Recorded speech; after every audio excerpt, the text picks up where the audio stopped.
Chapter 29. John Eames returns to Burton Crescent. John Eames and Crosbie returned to town on the same day. It will be remembered how Eames had assisted Lord de Guest in the matter of the bull, and how great had been the Earl's gratitude on the occasion.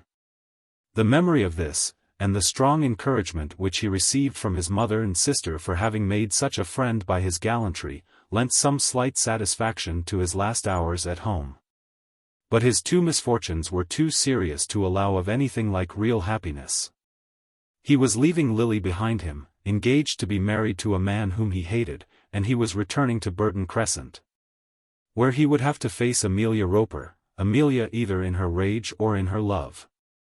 The prospect of Amelia in her rage was very terrible to him, but his greatest fear was of Amelia in her love. He had in his letter declined matrimony. But what if she talked down all his objections, and carried him off to church in spite of himself? When he reached London and got into a cab with his portmanteau, he could hardly fetch up courage to bid the man drive him to Burton Crescent. "I might as well go to an hotel for the night," he said to himself, "and then I can learn how things are going on from Cradell at the office." Nevertheless, he did give the direction to Burton Crescent, and when it was once given felt ashamed to change it. But, as he was driven up to the well-known door, his heart was so low within him that he might almost be said to have lost it. When the cabman demanded whether he should knock, he could not answer. And when the maidservant at the door greeted him, he almost ran away. "Who's at home?" said he, asking the question in a very low voice. "There's Mrs.," said the girl, "and Miss Spruce, and Mrs. Lupex. He's away somewhere, in his tantrums again, and there's Mr. Is Miss Roper here?" he said, still whispering. "Oh, yes. Miss Melier's here," said the girl, speaking in a cruelly loud voice. "She was in the dining room just now, putting out the table. Miss Melier." And the girl, as she called out the name, opened the dining room door. Johnny Eames felt that his knees were too weak to support him. But Miss Melier was not in the dining room. She had perceived the advancing cab of her sworn adorer, and had thought it expedient to retreat from her domestic duties, and fortify herself among her brushes and ribbons. Had it been possible that she should know how very weak and cowardly was the enemy against whom she was called upon to put herself in action, she might probably have fought her battles somewhat differently, and have achieved a speedy victory, at the cost of an energetic shot or two. But she did not know. She thought it probable that she might obtain power over him and manage him. But it did not occur to her that his legs were so weak beneath him that she might almost blow him over with a breath. None but the worst and most heartless of women know the extent of their own power over men, as none but the worst and most heartless of men know the extent of their power over women. Amelia Roper was not a good specimen of the female sex, but there were worse women than her. "She ain't there, Mr. Eames, but you'll see her in the drawing room," said the girl. "And she'll be glad to see you back again, Mr. Eames." But he scrupulously passed the door of the upstairs sitting room, not even looking within it, and contrived to get himself into his own chamber without having encountered anybody. "Here's your tea water, Mr. Eames," said the girl, coming up to him after an interval of half an hour, "and dinner'll be on the table in 10 minutes. Mr. Cradell is come in, and so is Mrs.'s son." It was still open to him to go out and dine at some eating-house in the Strand. He could start out, leaving word that he was engaged, and so postpone the evil hour. He had almost made up his mind to do so, and certainly would have done it, had not the sitting-room door opened as he was on the landing-place. The door opened, and he found himself confronting the assembled company. First came Cradell, and leaning on his arm, I regret to say, was Mrs. Lupex, Egyptia Conjex. Then there came Miss Spruce with young Roper. Amelia and her mother brought up the rear together. There was no longer question of flight now. And poor Eames, before he knew what he was doing, was carried down into the dining room with the rest of the company. They were all glad to see him, and welcomed him back warmly, but he was so much beside himself that he could not ascertain whether Amelia's voice was joined with the others. He was already seated at table, and had before him a plate of soup, before he recognized the fact that he was sitting between Mrs. Roper and Mrs. Lupex. The latter lady had separated herself from Mr. Cradell as she entered the room. "Under all the circumstances perhaps it will be better for us to be apart," she said. "A lady can't make herself too safe, can she, Mrs. Roper? There's no danger between you and me, is there, Mr. Eames, specially when Miss Amelia is opposite?" The last words, however, were intended to be whispered into his ear. But Johnny made no answer to her, contenting himself for the moment with wiping the perspiration from his brow. There was Amelia opposite to him, looking at him, the very Amelia to whom he had written, declining the honor of marrying her. Of what her mood towards him might be, he could form no judgment from her looks. Her face was simply stern and impassive, and she seemed inclined to eat her dinner in silence. A slight smile of derision had passed across her face as she heard Mrs. Lupex whisper, and it might have been discerned that her nose, at the same time, became somewhat elevated. But she said not a word. "I hope you've enjoyed yourself, Mr. Eames, among the vernal beauties of the country," said Mrs. Lupex. "Very much, thank you," he replied. "There's nothing like the country at this autumnal season of the year. As for myself, I've never been accustomed to remain in London after the breaking up of the beau monde. We've usually been to Broadstairs, which is a very charming place, with most elegant society, but now," and she shook her head. By which all the company knew that she intended to allude to the sins of Mr. Lupex. "I'd never wish to sleep out of London for my part," said Mrs. Roper. "When a woman's got a house over her head, I don't think her mind's ever easy out of it." She had not intended any reflection on Mrs. Lupex for not having a house of her own, but that lady immediately bristled up. "That's just what the snails say, Mrs. Roper.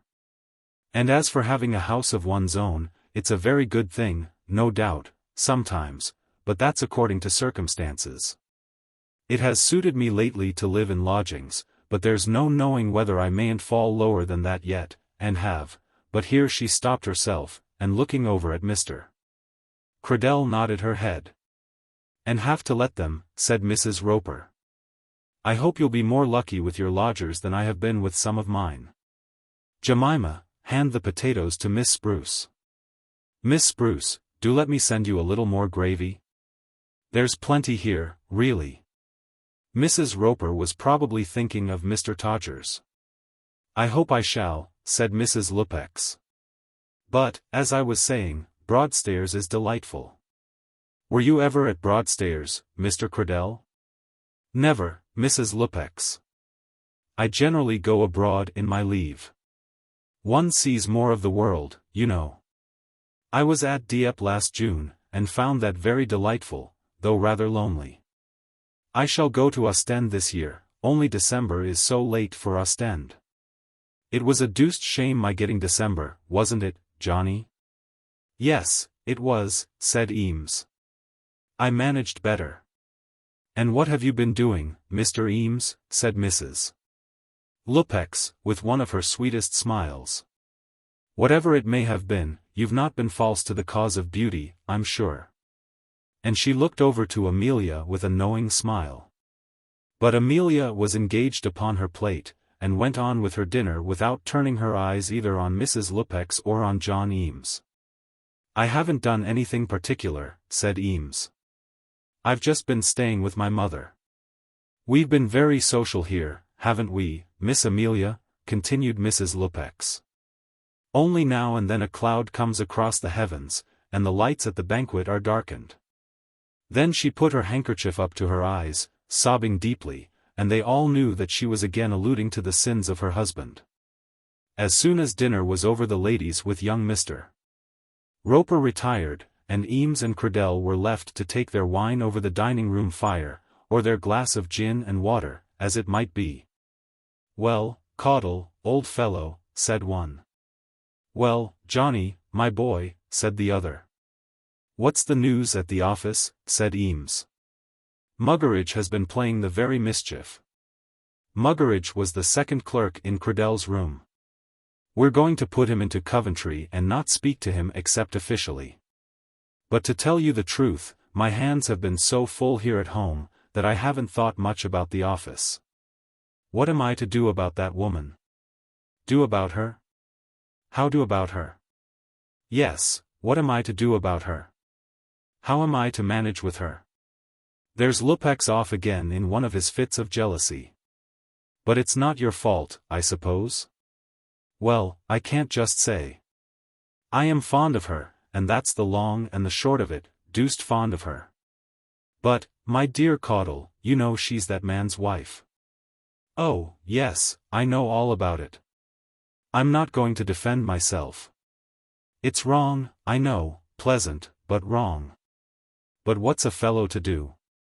I suppose in strict morality I ought to leave the lodgings. But, by George, I don't see why a man's to be turned out in that way. And then I couldn't make a clean score with old Mother Roper. But I say, old fellow, who gave you the gold chain? Well, it was an old family friend at Guestwick, or rather, should say, a man who said he knew my father. And he gave you that because he knew your governor. Is there a watch to it? Yes, there's a watch. It wasn't exactly that. There was some trouble about a bull. To tell the truth, it was Lord de Guest, the queerest fellow, Caudle, you ever met in your life, but such a trump. I've got to go and dine with him at Christmas. And then the old story of the bull was told. I wish I could find a lord in a field with a bull, said Cradell. We may, however, be permitted to doubt whether Mr. Cradell would have earned a watch even if he had had his wish. You see, continued Cradell, reverting to the subject on which he most delighted to talk, I'm not responsible for that man's ill conduct.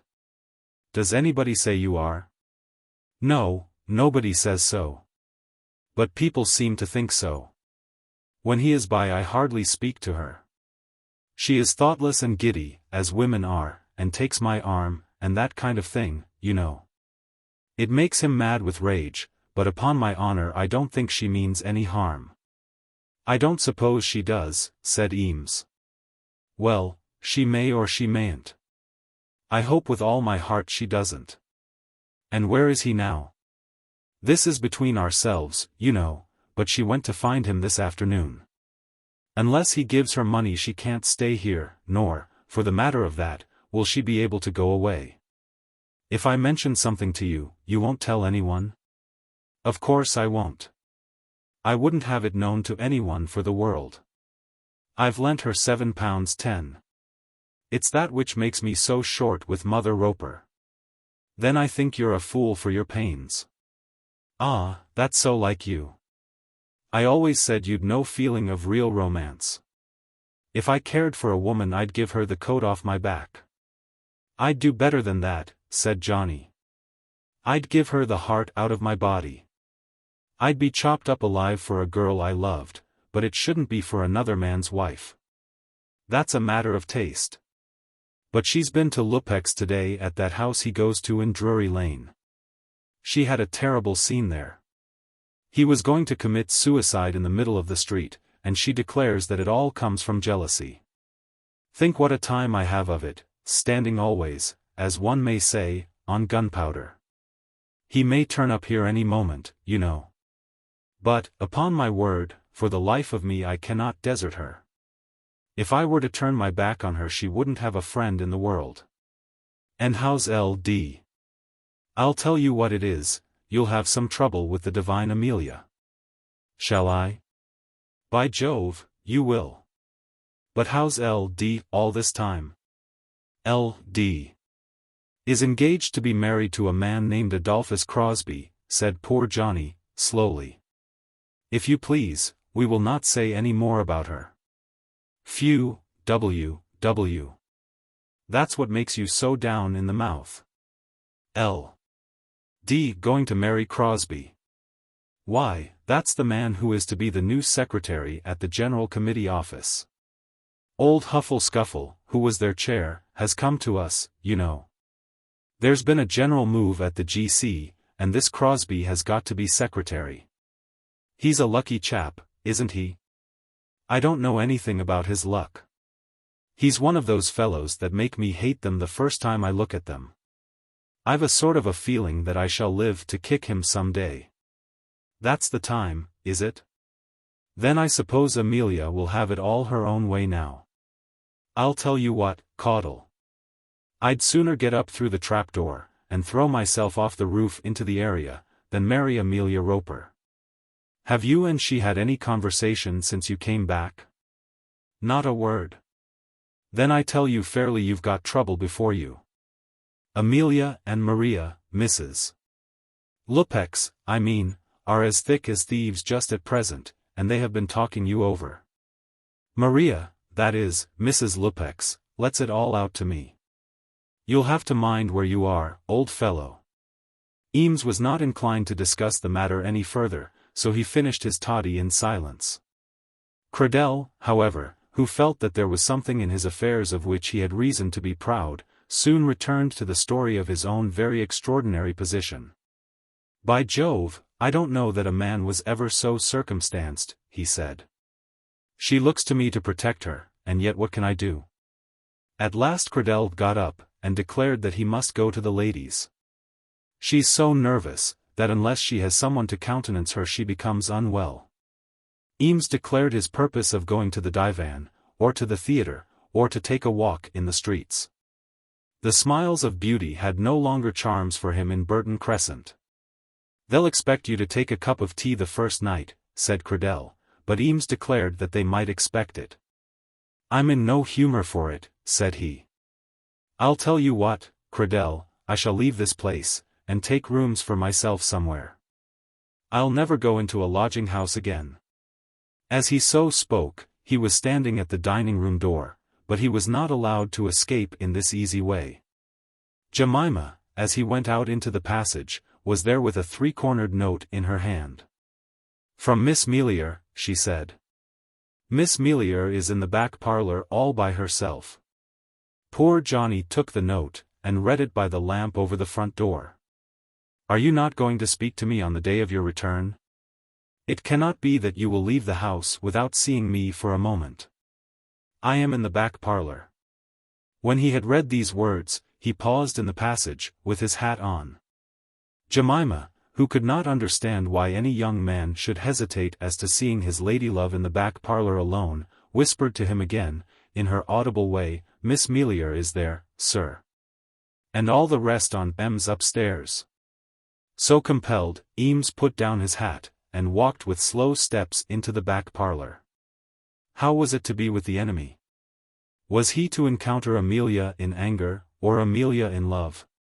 She had seemed to be stern and defiant when he had ventured to steal a look at her across the dining table.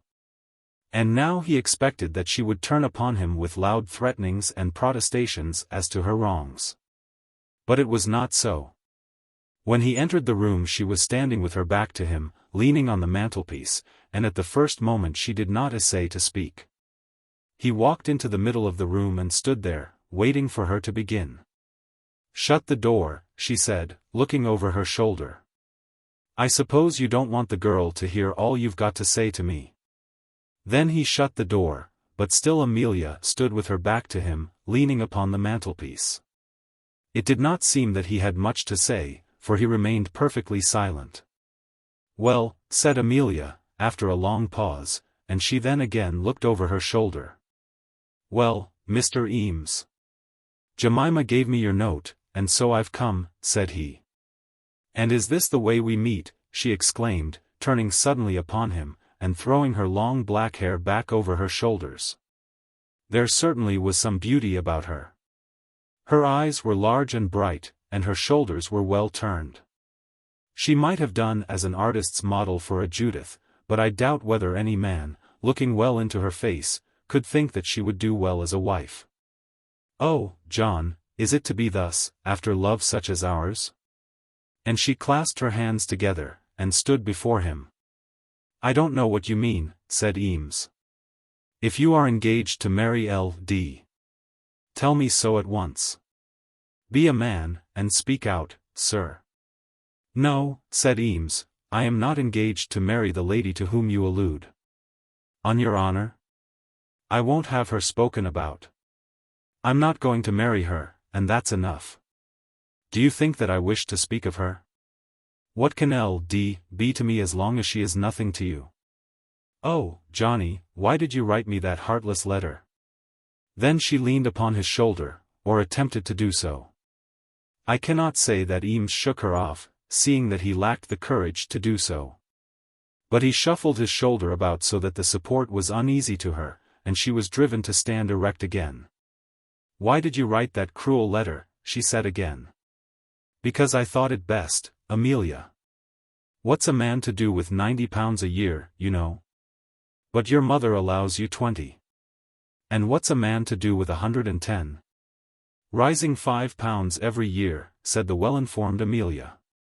Of course we should live here, with Mamma, and you would just go on paying her as you do now.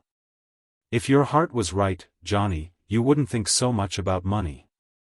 If you loved me, as you said you did, then a little sob came, and the words were stopped. The words were stopped, but she was again upon his shoulder. What was he to do? In truth, his only wish was to escape, and yet his arm, quite in opposition to his own desires, found its way round her waist. In such a combat a woman has so many points in her favor. Oh, Johnny, she said again, as soon as she felt the pressure of his arm. Gracious, what a beautiful watch you've got, and she took the trinket out of his pocket. Did you buy that? No. It was given to me. John Eames, did L.D. give it you? No, no, no, he shouted, stamping on the floor as he spoke. Oh, I beg your pardon, said Amelia, quelled for the moment by his energy. Perhaps it was your mother. No, it was a man. Never mind about the watch now. I wouldn't mind anything, Johnny, if you would tell me that you loved me again. Perhaps I oughtn't to ask you, and it isn't becoming in a lady, but how can I help it, when you know you've got my heart? Come upstairs and have tea with us now, won't you? What was he to do? He said that he would go up and have tea, and as he led her to the door he put down his face and kissed her. Oh, Johnny Eames. But then a woman in such a contest has so many points in her favor. Chapter 30. Is it from him? I have already declared that Crosbie wrote and posted the fatal letter to Allington, and we must now follow it down to that place. On the morning following the squire's return to his own house, Mrs. Crump, the postmistress at Allington, received a parcel by post directed to herself. She opened it, and found an enclosure addressed to Mrs. Dale, with a written request that she would herself deliver it into that lady's own hand at once. This was Crosbie's letter. It's from Miss Lily's gentleman, said Mrs. Crump, looking at the handwriting. There's something up, or he wouldn't be writing to her mamma in this way. But Mrs. Crump lost no time in putting on her bonnet, and trudging up with the letter to the small house. I must see the missus herself, said Mrs. Crump. Whereupon Mrs. Dale was called downstairs into the hall, and there received the packet. Lily was in the breakfast parlour, and had seen the postmistress arrive, had seen also that she carried a letter in her hand.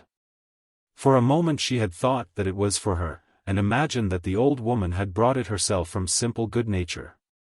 But Lily, when she heard her mother mentioned, instantly withdrew and shut the parlour door. Her heart misgave her that something was wrong, but she hardly tried to think what it might be. After all, the regular postman might bring the letter she herself expected. Bell was not yet downstairs, and she stood alone over the teacups on the breakfast table, feeling that there was something for her to fear. Her mother did not come at once into the room, but, after a pause of a moment or two, went again upstairs. So she remained, either standing against the table, or at the window, or seated in one of the two armchairs, for a space of 10 minutes, when Bell entered the room. "Isn't Mamma down yet?" said Bell. "Bell," said Lily, "something has happened. Mamma has got a letter." "Happened? What has happened? Is anybody ill? Who is the letter from?" And Bell was going to return through the door in search of her mother. "Stop, Bell," said Lily. Do not go to her yet. I think it's from Adolphus. Oh, Lily, what do you mean? I don't know, dear. We'll wait a little longer. Don't look like that, Belle. And Lily strove to appear calm, and strove almost successfully. You have frightened me so, said Belle. I am frightened myself. He only sent me one line yesterday, and now he has sent nothing. If some misfortune should have happened to him. Mrs. Crump brought down the letter herself to Mamma, and that is so odd, you know. Are you sure it was from him? No, I have not spoken to her. I will go up to her now. Don't you come, Belle.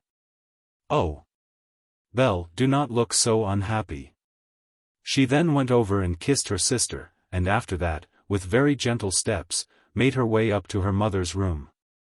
Mamma, may I come in? She said. Oh. My child. I know it is from him, Mamma. Tell me all at once. Mrs. Dale had read the letter.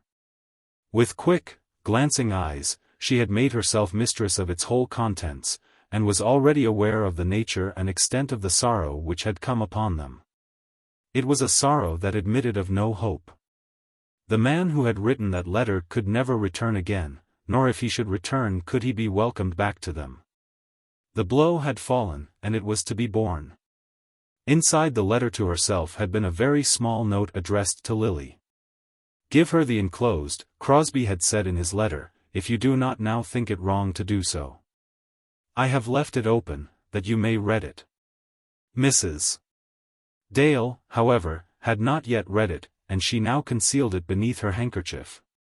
I will not repeat at length Crosbie's letter to Mrs. Dale. It covered 4 sides of letter paper, and was such a letter that any man who wrote it must have felt himself to be a rascal. We saw that he had difficulty in writing it, but the miracle was, that any man could have found it possible to write it. I know you will curse me, said he, and I deserve to be cursed. I know that I shall be punished for this, and I must bear my punishment. My worst punishment will be this, that I never more shall hold up my head again. And then, again, he said, my only excuse is my conviction that I should never make her happy. She has been brought up as an angel, with pure thoughts, with holy hopes, with a belief in all that is good, and high, and noble. I have been surrounded through my whole life by things low, and mean, and ignoble. How could I live with her, or she with me? I know now that this is so. But my fault has been that I did not know it when I was there with her. I choose to tell you all, he continued, towards the end of the letter, and therefore I let you know that I have engaged myself to marry another woman. Ah! I can foresee how bitter will be your feelings when you read this, but they will not be so bitter as mine while I write it.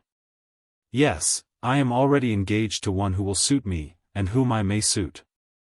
You will not expect me to speak ill of her who is to be near and dear to me.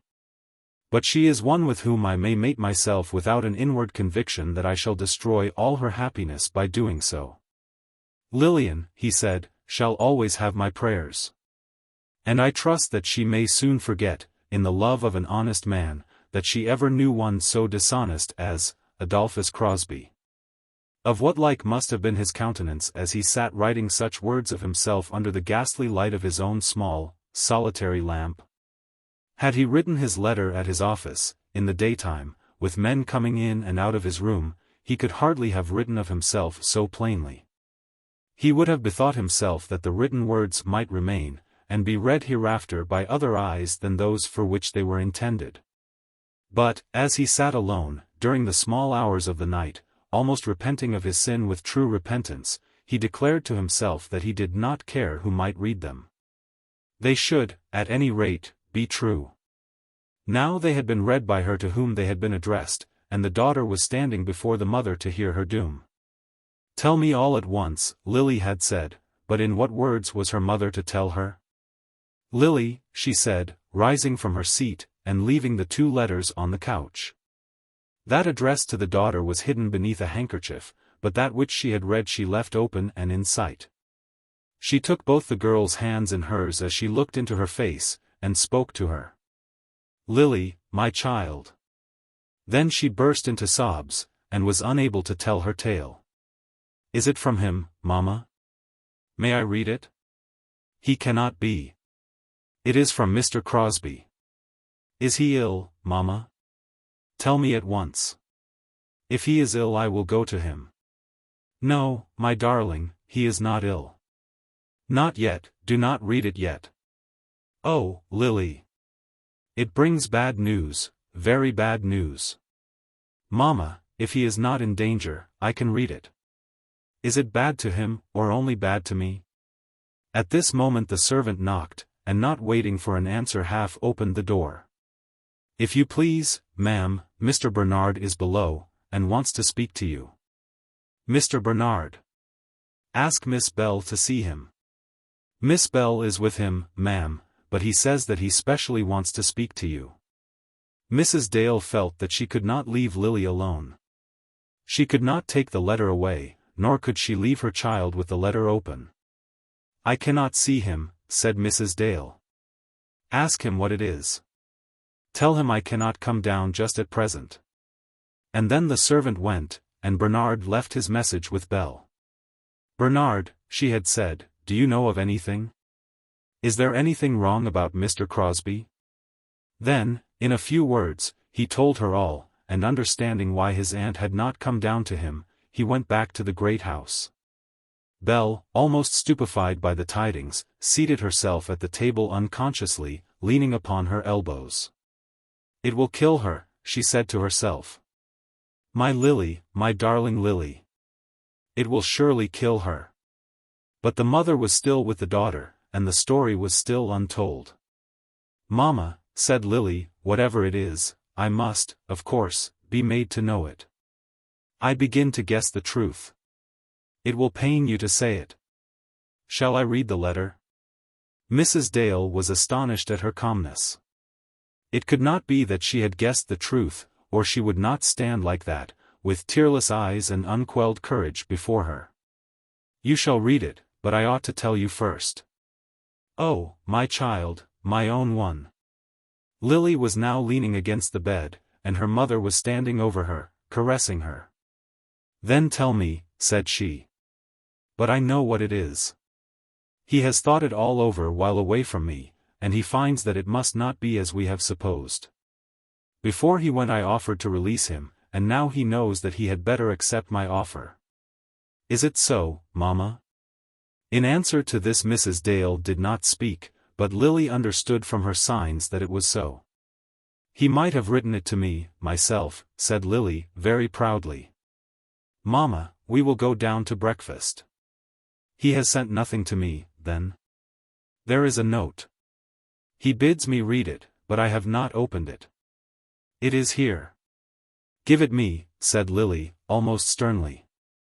"Let me have his last words to me," and she took the note from her mother's hands. "Lily," said the note, "your mother will have told you all.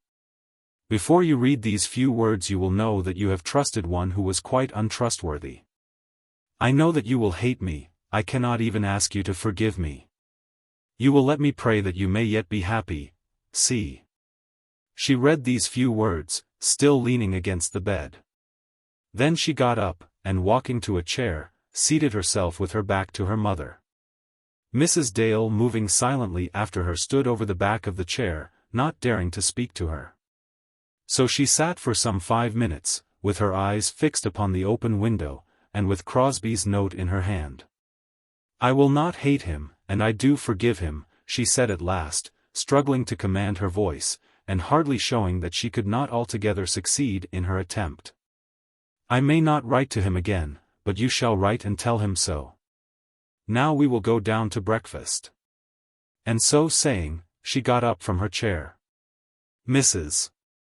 Dale almost feared to speak to her, her composure was so complete, and her manner so stern and fixed.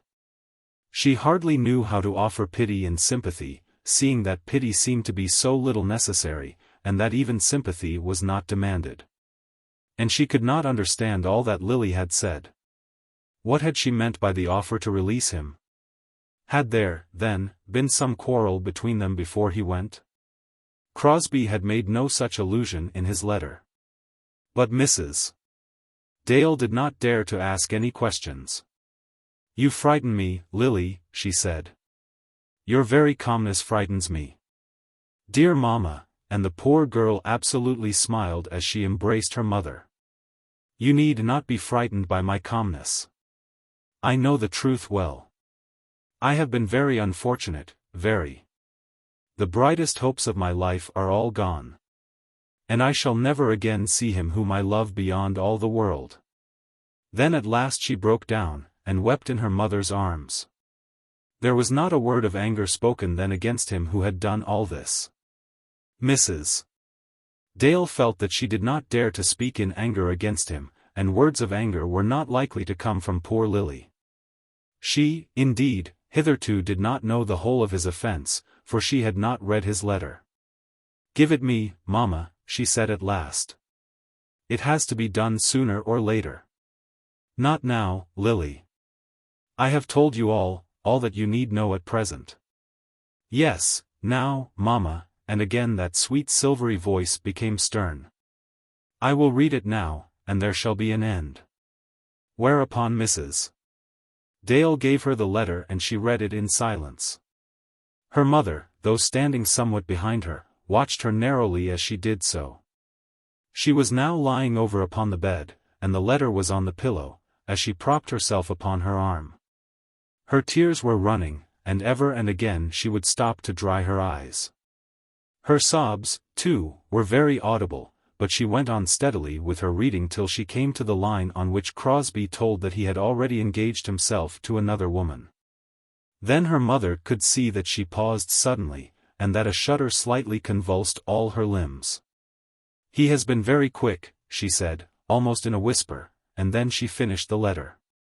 "Tell him, mamma," she said, "that I do forgive him, and I will not hate him. You will tell him that, from me, will you not?" And then she raised herself from the bed. Mrs. Dale would give her no such assurance. In her present mood her feelings against Crosbie were of a nature which she herself hardly could understand or analyze. She felt that if he were present she could almost fly at him as would a tigress. She had never hated before as she now hated this man. He was to her a murderer, and worse than a murderer. He had made his way like a wolf into her little fold, and torn her ewe lamb and left her maimed and mutilated for life.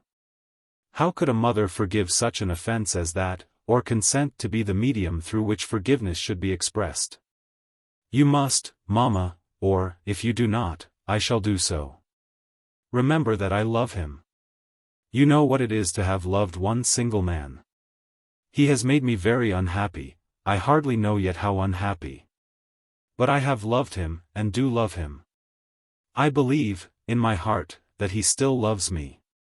Where this has been there must not be hatred and unforgiveness. I will pray that I may become able to forgive him," said Mrs. Dale. "But you must write to him those words. Indeed you must, mamma. She bids me tell you that she has forgiven you, and will not hate you. Promise me that." "I can make no promise now, Lily. I will think about it, and endeavor to do my duty." Lily was now seated, and was holding the skirt of her mother's dress. "Mamma," she said, looking up into her mother's face, "you must be very good to me now, and I must be very good to you. We shall be always together now. I must be your friend and counselor. And be everything to you, more than ever. I must fall in love with you now," and she smiled again, and the tears were almost dry upon her cheeks. At last they went down to the breakfast room, from which Belle had not moved. Mrs. Dale entered the room first, and Lily followed, hiding herself for a moment behind her mother. Then she came forward boldly, and taking Belle in her arms, clasped her close to her bosom. "Belle," she said, "he has gone." "Lily! Lily! Lily," said Belle, weeping. "He has gone. We shall talk it over in a few days, and shall know how to do so without losing ourselves in misery. Today we will say no more about it. I am so thirsty, Belle, do give me my tea." And she sat herself down at the breakfast table. Lily's tea was given to her, and she drank it. Beyond that I cannot say that any of them partook with much heartiness of the meal. They sat there, as they would have sat if no terrible thunderbolt had fallen among them, and no word further was spoken about Crosbie and his conduct. Immediately after breakfast they went into the other room, and Lily, as was her wont, sat herself immediately down to her drawing. Her mother looked at her with wistful eyes, longing to bid her spare herself, but she shrank from interfering with her. For a quarter of an hour Lily sat over her board, with her brush or pencil in her hand, and then she rose up and put it away. "It is no good pretending," she said. "I am only spoiling the things. But I will be better tomorrow. I'll go away and lie down by myself, Mamma." And so she went. Soon after this Mrs. Dale took her bonnet and went up to the great house, having received her brother-in-law's message from Bell. "I know what he has to tell me," she said, "but I might as well go. It will be necessary that we should speak to each other about it." So she walked across the lawn, and up into the hall of the great house. "Is my brother in the book-room?" she said to one of the maids, and then knocking at the door, went in unannounced. The squire rose from his armchair, and came forward to meet her. "Mary," he said, "I believe you know it all." "Yes," she said. "You can read that," and she handed him Crosbie's letter. "How was one to know that any man could be so wicked as that?" "And she has heard it?" asked the squire. "Is she able to bear it?" "Wonderfully. She has amazed me by her strength. It frightens me, for I know that a relapse must come. She has never sunk for a moment beneath it. For myself, I feel as though it were her strength that enables me to bear my share of it." And then she described to the squire all that had taken place that morning. "Poor child," said the squire. "Poor child. What can we do for her? Would it be good for her to go away for a time? She is a sweet, good, lovely girl, and has deserved better than that. Sorrow and disappointment come to us all. But they are doubly heavy when they come so early." Mrs. Dale was almost surprised at the amount of sympathy which he showed. "And what is to be his punishment?" she asked. "The scorn which men and women will feel for him, those, at least, whose esteem or scorn are matters of concern to anyone. I know no other punishment." "You would not have Lily's name brought before a tribunal of law?" "Certainly not that. And I will not have Bernard calling him out. Indeed, it would be for nothing. For in these days a man is not expected to fight duels. You cannot think that I would wish that. What punishment is there, then?" "I know of none. There are evils which a man may do, and no one can punish him. I know of nothing. I went up to London after him, but he contrived to crawl out of my way. What can you do to a rat but keep clear of him?" Mrs. Dale had felt in her heart that it would be well if Crosbie could be beaten till all his bones were sore.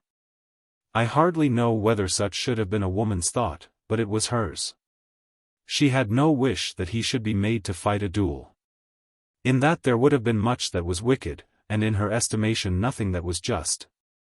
But she felt that if Bernard would thrash the coward for his cowardice she would love her nephew better than ever she had loved him.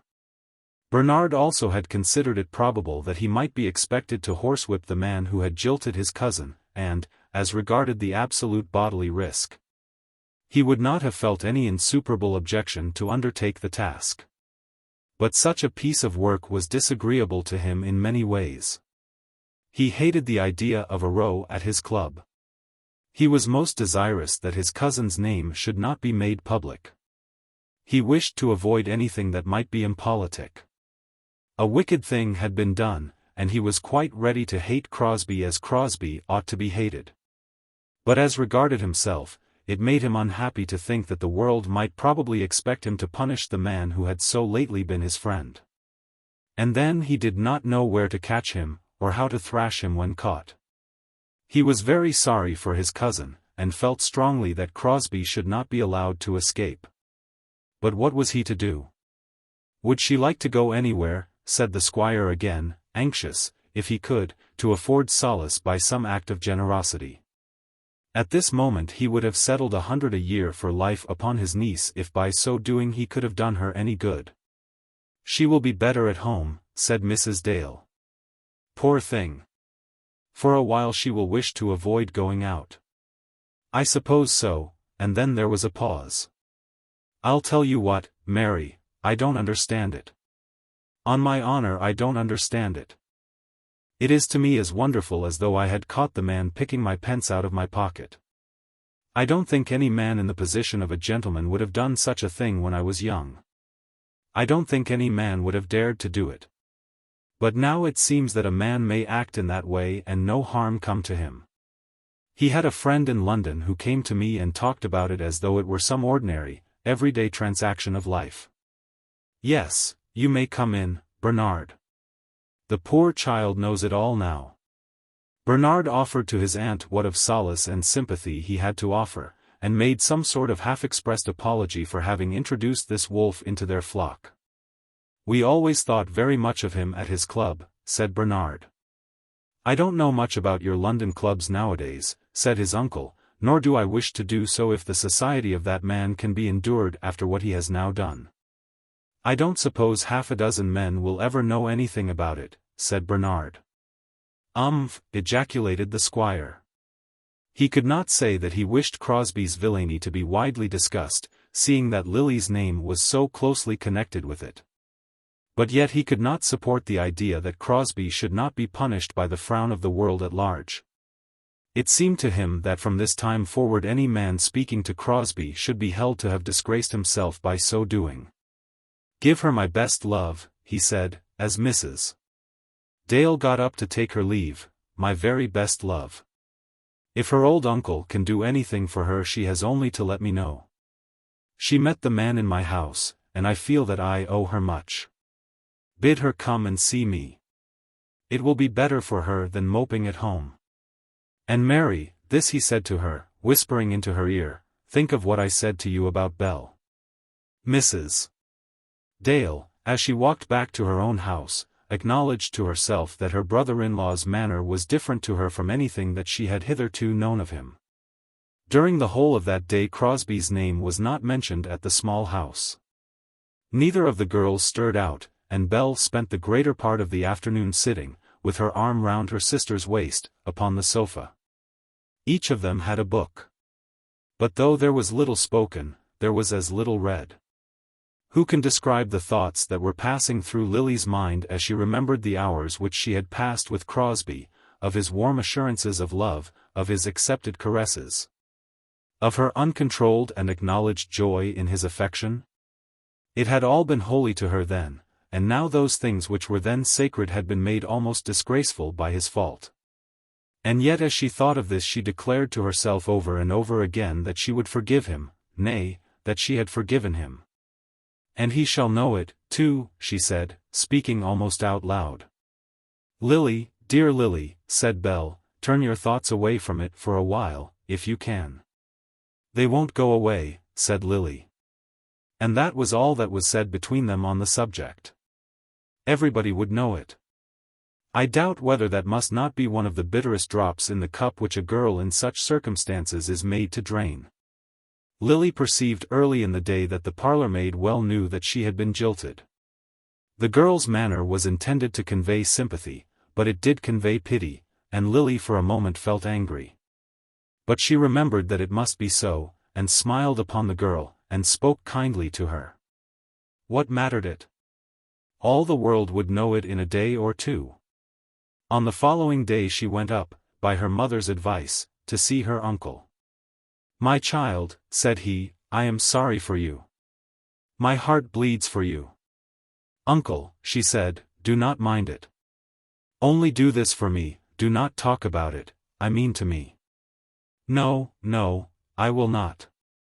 That there should ever have been in my house so great a rascal.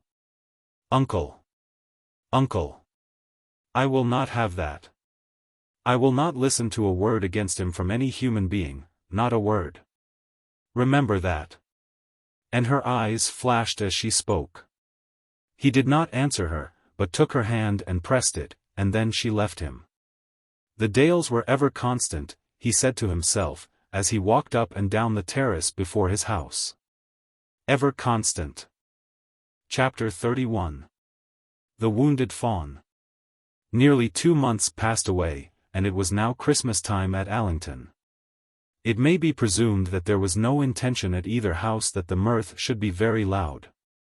Such a wound as that received by Lily Dale was one from which recovery could not be quick, and it was felt by all the family that a weight was upon them which made gaiety impracticable.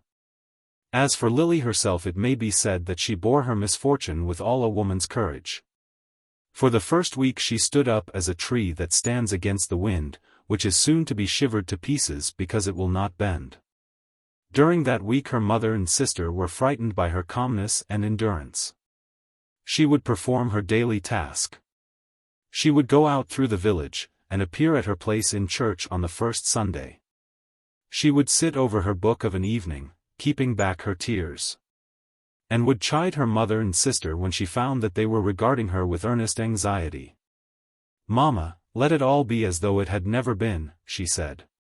"Ah, dear! If that were but possible." "God forbid that it should be possible inwardly," Lily replied, "but it is possible outwardly. I feel that you are more tender to me than you used to be, and that upsets me. If you would only scold me because I am idle, I should soon be better." But her mother could not speak to her as she perhaps might have spoken had no grief fallen upon her pet. She could not cease from those anxious tender glances which made Lily know that she was looked on as a fawn wounded almost to death.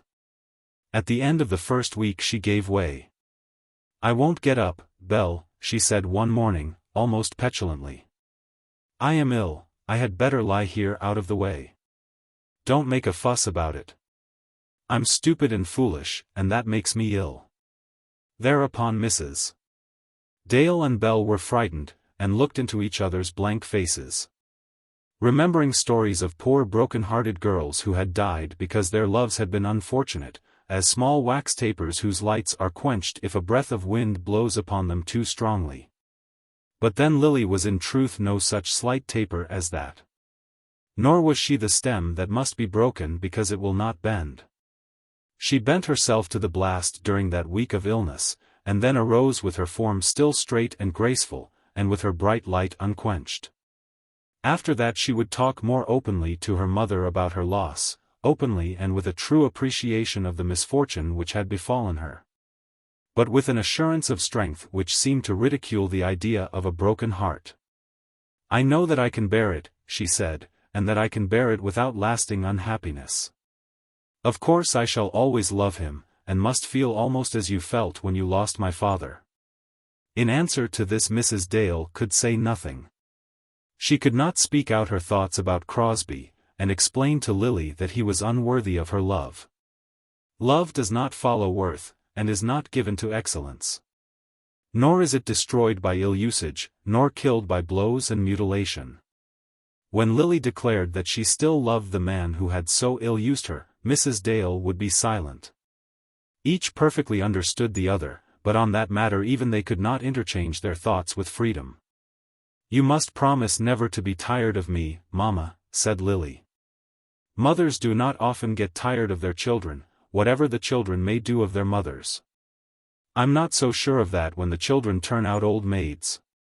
And I mean to have a will of my own, too, Mamma, and a way also, if it be possible. When Belle is married I shall consider it a partnership, and I shan't do what I'm told any longer. Forewarned will be forearmed. Exactly, and I don't want to take you by surprise. For a year or two longer, till Belle is gone, I mean to be dutiful. But it would be very stupid for a girl to be dutiful all her life."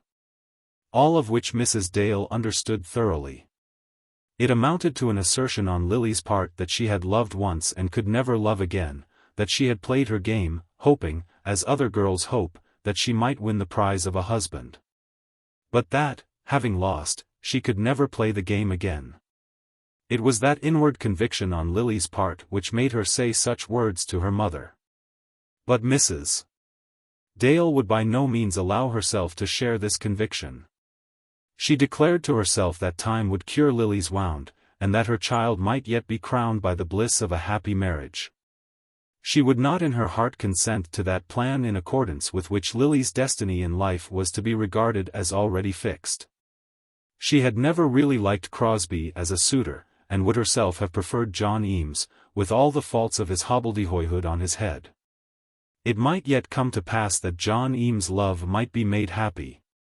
But in the meantime Lily, as I have said, had become strong in her courage, and recommenced the work of living with no lackadaisical self-assurance that because she had been made more unhappy than others, therefore she should allow herself to be more idle. Morning and night she prayed for him, and daily, almost hour by hour, she assured herself that it was still her duty to love him. It was hard, this duty of loving, without any power of expressing such love. But still she would do her duty. "Tell me at once, mamma," she said one morning, "when you hear that the day is fixed for his marriage. Pray don't keep me in the dark." "It is to be in February," said Mrs. Dale. "But let me know the day. It must not be to me like ordinary days. But do not look unhappy, mamma, I am not going to make a fool of myself. I shan't steal off and appear in the church like a ghost." And then, having uttered her little joke, a sob came, and she hid her face on her mother's bosom. In a moment she raised it again. "Believe me, mamma, that I am not unhappy," she said. After the expiration of that second week Mrs. Dale did write a letter to Crosbie. "I suppose," she said, "it is right that I should acknowledge the receipt of your letter. I do not know that I have aught else to say to you. It would not become me as a woman to say what I think of your conduct, but I believe that your conscience will tell you the same things. If it do not, you must, indeed, be hardened. I have promised my child that I will send to you a message from her. She bids me tell you that she has forgiven you, and that she does not hate you. May God also forgive you, and may you recover his love. Mary Dale." I beg that no rejoinder may be made to this letter, either to myself or to any of my family. The squire wrote no answer to the letter which he had received, nor did he take any steps towards the immediate punishment of Crosbie. Indeed, he had declared that no such steps could be taken, explaining to his nephew that such a man could be served only as one serves a rat. "I shall never see him," he said once again. "If I did, I should not scruple to hit him on the head with my stick, but I should think ill of myself to go after him with such an object." And yet it was a terrible sorrow to the old man that the scoundrel who had so injured him and his should escape scot-free. He had not forgiven Crosbie. No idea of forgiveness had ever crossed his mind. He would have hated himself had he thought it possible that he could be induced to forgive such an injury. There is an amount of rascality in it, of low meanness, which I do not understand, he would say over and over again to his nephew. And then as he would walk alone on the terrace he would speculate within his own mind whether Bernard would take any steps towards avenging his cousin's injury. "He is right," he would say to himself, "Bernard is quite right. But when I was young I could not have stood it. In those days a gentleman might have a fellow out who had treated him as he has treated us. A man was satisfied in feeling that he had done something. I suppose the world is different nowadays." The world is different, but the squire by no means acknowledged in his heart that there had been any improvement. Bernard also was greatly troubled in his mind. He would have had no objection to fight a duel with Crosbie, had duels in these days been possible. But he believed them to be no longer possible, at any rate without ridicule. And if he could not fight the man, in what other way was he to punish him? Was it not the fact that for such a fault the world afforded no punishment? Was it not in the power of a man like Crosbie to amuse himself for a week or two at the expense of a girl's happiness for life, and then to escape absolutely without any ill effects to himself? "I shall be barred out of my club lest I should meet him," Bernard said to himself, "but he will not be barred out." Moreover, there was a feeling within him that the matter would be one of triumph to Crosbie rather than otherwise. In having secured for himself the pleasure of his courtship with such a girl as Lily Dale, without encountering the penalty usually consequent upon such amusement. He would be held by many as having merited much admiration. He had sinned against all the Dales, and yet the suffering arising from his sin was to fall upon the Dales exclusively. Such was Bernard's reasoning, as he speculated on the whole affair, sadly enough, wishing to be avenged, but not knowing where to look for vengeance. For myself, I believe him to have been altogether wrong as to the light in which he supposed that Crosbie's falsehood would be regarded by Crosbie's friends. Men will still talk of such things lightly, professing that all is fair in love as it is in war, and speaking almost with envy of the good fortunes of a practised deceiver. But I have never come across the man who thought in this way with reference to an individual case. Crosbie's own judgment as to the consequences to himself of what he had done was more correct than that formed by Bernard Dale. He had regarded the act as venial as long as it was still to do, while it was still within his power to leave it undone. But from the moment of its accomplishment it had forced itself upon his own view in its proper light. He knew that he had been a scoundrel, and he knew that other men would so think of him. His friend Fowler Pratt, who had the reputation of looking at women simply as toys, had so regarded him. Instead of boasting of what he had done, he was as afraid of alluding to any matter connected with his marriage as a man is of talking of the articles which he has stolen. He had already felt that men at his club looked askance at him. And, though he was no coward as regarded his own skin and bones, he had an undefined fear lest some day he might encounter Bernard Dale purposely armed with a stick. The squire and his nephew were wrong in supposing that Crosbie was unpunished. And as the winter came on he felt that he was closely watched by the noble family of de Courcy. Some of that noble family he had already learned to hate cordially. The Honourable John came up to town in November, and persecuted him vilely. Insisted on having dinners given to him at Sebright's, of smoking throughout the whole afternoon in his future brother-in-law's rooms, and on borrowing his future brother-in-law's possessions. Till at last Crosbie determined that it would be wise to quarrel with the Honourable John, and he quarrelled with him accordingly, turning him out of his rooms, and telling him in so many words that he would have no more to do with him. "You'll have to do it, as I did," Mortimer Gaysby had said to him. "I didn't like it because of the family, but Lady Amelia told me that it must be so." Whereupon Crosbie took the advice of Mortimer Gaysby.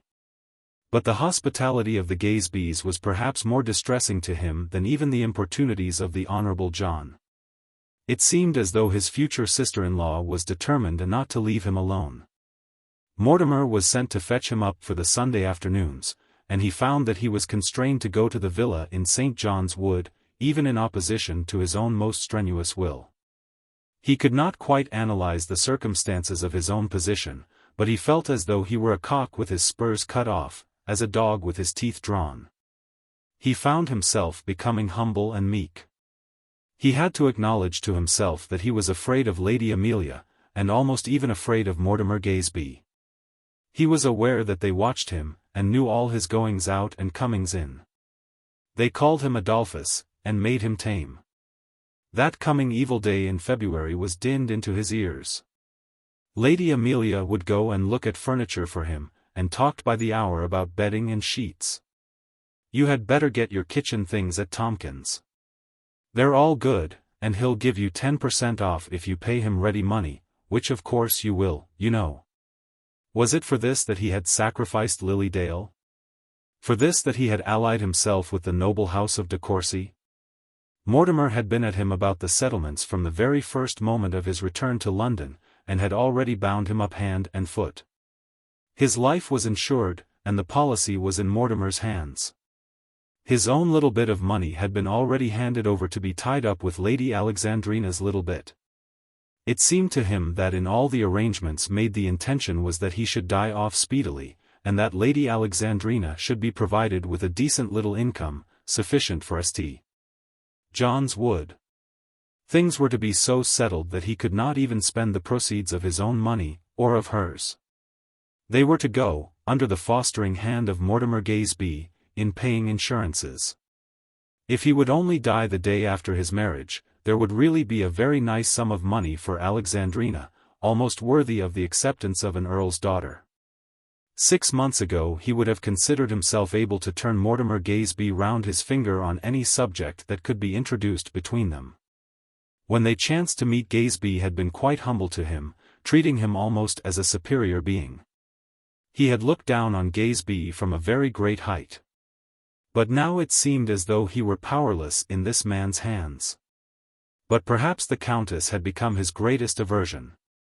She was perpetually writing to him little notes in which she gave him multitudes of commissions, sending him about as though he had been her servant. And she pestered him with advice which was even worse than her commissions, telling him of the style of life in which Alexandrina would expect to live, and warning him very frequently that such an one as he could not expect to be admitted within the bosom of so noble a family without paying very dearly for that inestimable privilege. Her letters had become odious to him, and he would chuck them on one side, leaving them for the whole day unopened. He had already made up his mind that he would quarrel with the Countess also, very shortly after his marriage, indeed, that he would separate himself from the whole family if it were possible. And yet he had entered into this engagement mainly with the view of reaping those advantages which would accrue to him from being allied to the de Courcys. The squire and his nephew were wretched in thinking that this man was escaping without punishment, but they might have spared themselves that misery. It had been understood from the first that he was to spend his Christmas at Courcy Castle. From this undertaking it was quite out of his power to enfranchise himself, but he resolved that his visit should be as short as possible. Christmas Day unfortunately came on a Monday, and it was known to the de Courcy world that Saturday was almost a dies non at the General Committee office. As to those 3 days there was no escape for him, but he made Alexandrina understand that the 3 commissioners were men of iron as to any extension of those 3 days. "I must be absent again in February, of course," he said, almost making his wail audible in the words he used, "and therefore it is quite impossible that I should stay now beyond the Monday." Had there been attractions for him at Courcy Castle, I think he might have arranged with Mr. Optimist for a week or 10 days. "We shall be all alone," the Countess wrote to him, "and I hope you will have an opportunity of learning more of our ways than you have ever really been able to do as yet." This was bitter as gall to him.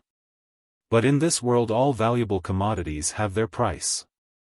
And when men such as Crosbie aspire to obtain for themselves an alliance with noble families, they must pay the market price for the article which they purchase.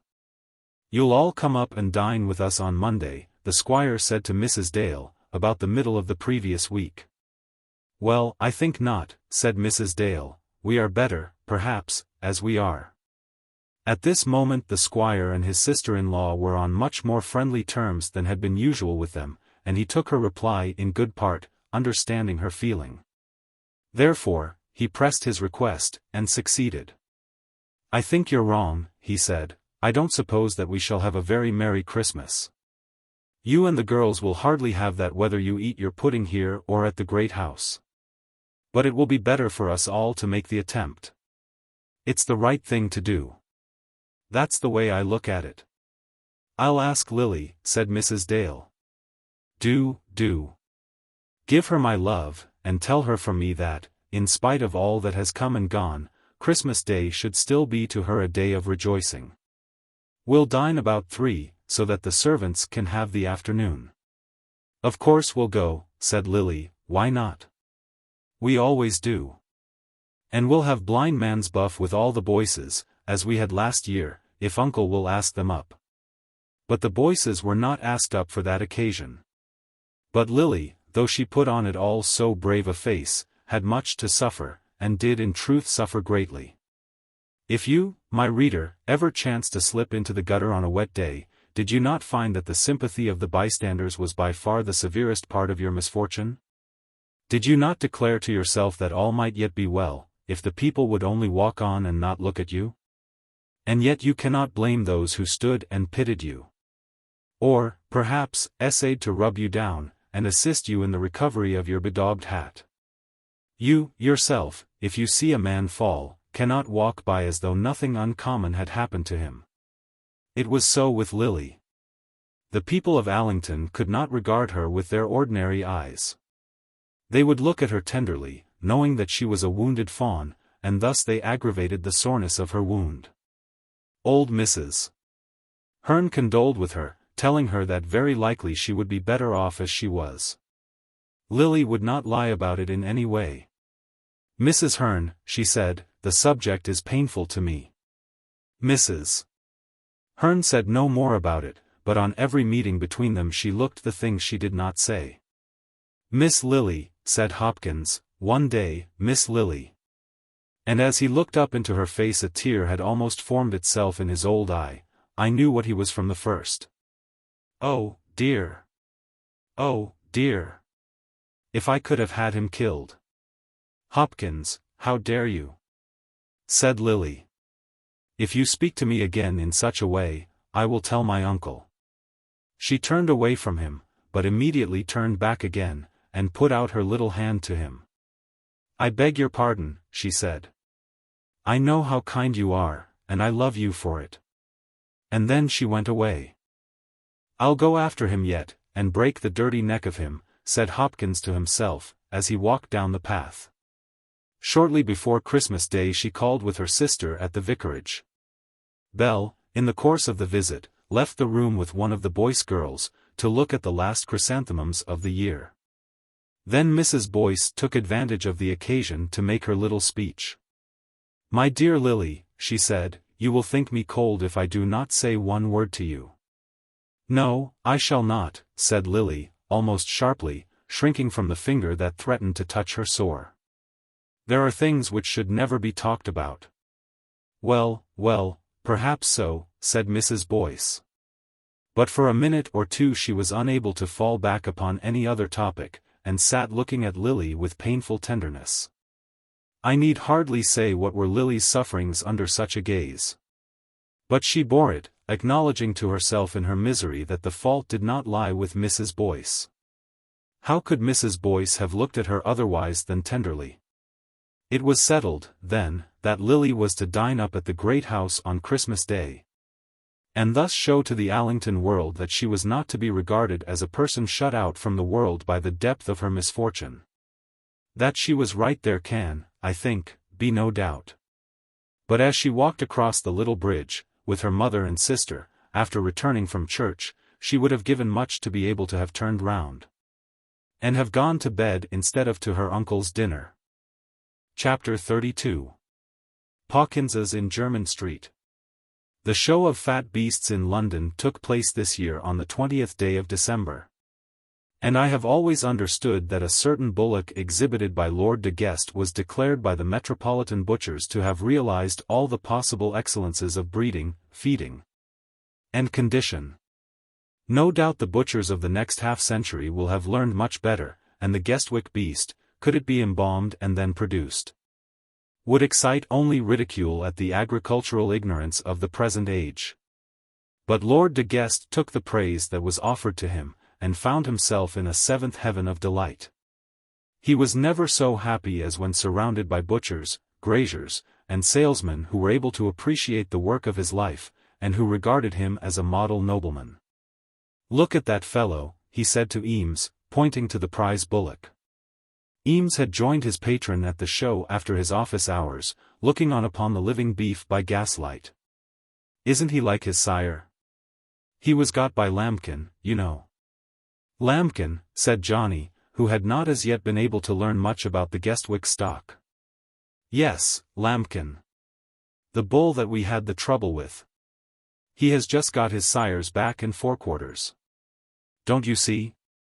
I dare say, said Johnny, who looked very hard, but could not see. It's very odd, exclaimed the Earl, but do you know, that bull has been as quiet since that day, as quiet as anything. I think it must have been my pocket handkerchief.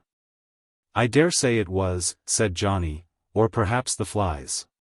Flies, said the Earl, angrily. Do you suppose he isn't used to flies? Come away.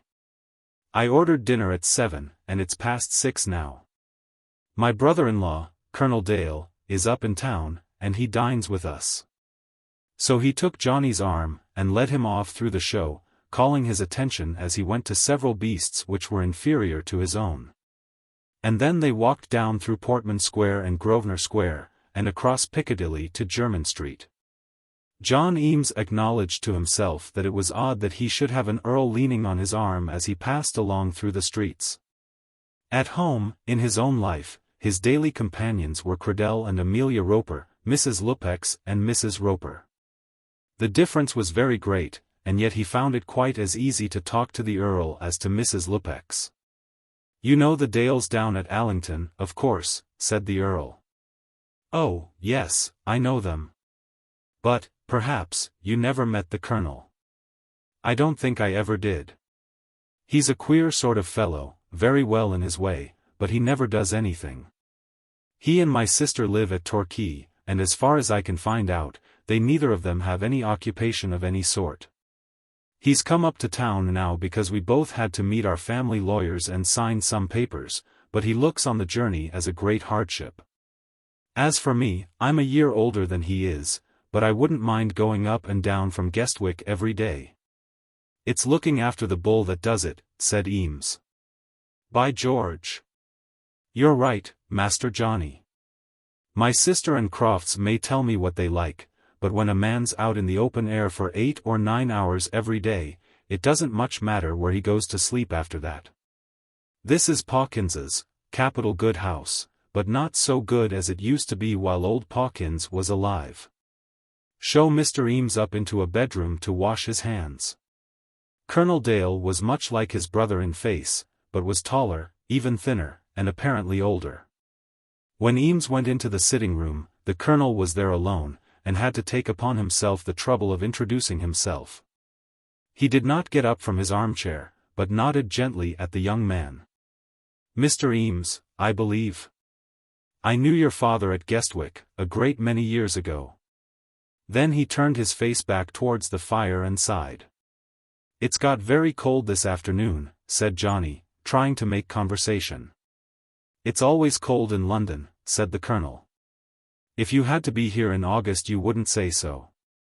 "God forbid," said the Colonel, and he sighed again, with his eyes fixed upon the fire. Eames had heard of the very gallant way in which Orlando Dale had persisted in running away with Lord de Guest's sister, in opposition to very terrible obstacles. And as he now looked at the intrepid lover, he thought that there must have been a great change since those days.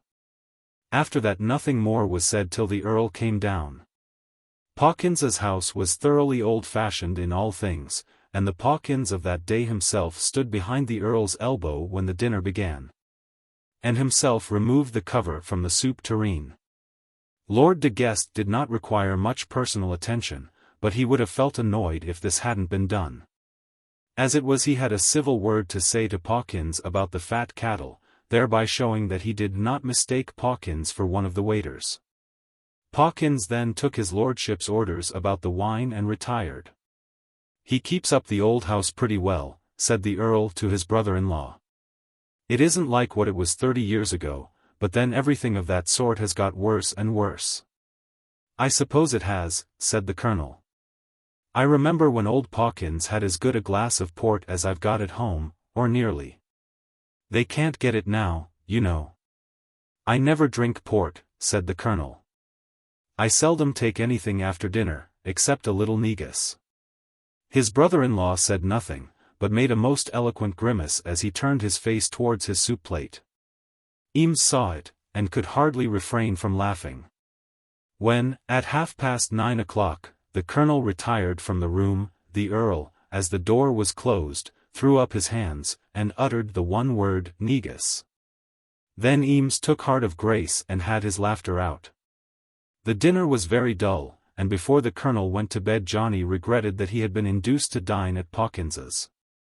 It might be a very fine thing to be asked to dinner with an Earl, and John Eames had perhaps received at his office some little accession of dignity from the circumstance, of which he had been not unpleasantly aware. But, as he sat at the table, on which there were 4 or 5 apples and a plate of dried nuts, looking at the Earl, as he endeavored to keep his eyes open, and at the Colonel, to whom it seemed absolutely a matter of indifference whether his companions were asleep or awake, he confessed to himself that the price he was paying was almost too dear. Mrs. Roper's tea-table was not pleasant to him, but even that would have been preferable to the black dinginess of Pawkins's mahogany, with the company of two tired old men, with whom he seemed to have no mutual subject of conversation. Once or twice he tried a word with the colonel, for the colonel sat with his eyes open looking at the fire. But he was answered with monosyllables, and it was evident to him that the colonel did not wish to talk. To sit still, with his hands closed over each other on his lap, was work enough for Colonel Dale during his after-dinner hours. But the Earl knew what was going on. During that terrible conflict between him and his slumber, in which the drowsy god fairly vanquished him for some 20 minutes, his conscience was always accusing him of treating his guests badly. He was very angry with himself, and tried to arouse himself and talk. But his brother-in-law would not help him in his efforts, and even Eames was not bright in rendering him assistance. Then for 20 minutes he slept soundly, and at the end of that he woke himself with one of his own snorts. "By George," he said, jumping up and standing on the rug, "we'll have some coffee." And after that he did not sleep any more. "Dale," said he, "won't you take some more wine?" "Nothing more," said the colonel, still looking at the fire, and shaking his head very slowly. "Come, Johnny, fill your glass." He had already got into the way of calling his young friend Johnny, having found that Mrs. Eames generally spoke of her son by that name. "I have been filling my glass all the time," said Eames, taking the decanter again in his hand as he spoke. "I'm glad you found something to amuse you, for it has seemed to me that you and Dale haven't had much to say to each other. I've been listening all the time." "You've been asleep," said the colonel. "Then there's been some excuse for my holding my tongue," said the Earl. "By the by, Dale, what do you think of that fellow Crosbie?" Eames' ears were instantly on the alert, and the spirit of dullness vanished from him. "Think of him?" said the colonel. "He ought to have every bone in his skin broken," said the Earl. "So he ought," said Eames, getting up from his chair in his eagerness, and speaking in a tone somewhat louder than was perhaps becoming in the presence of his seniors. "So he ought, my lord. He is the most abominable rascal that ever I met in my life. I wish I was Lily Dale's brother."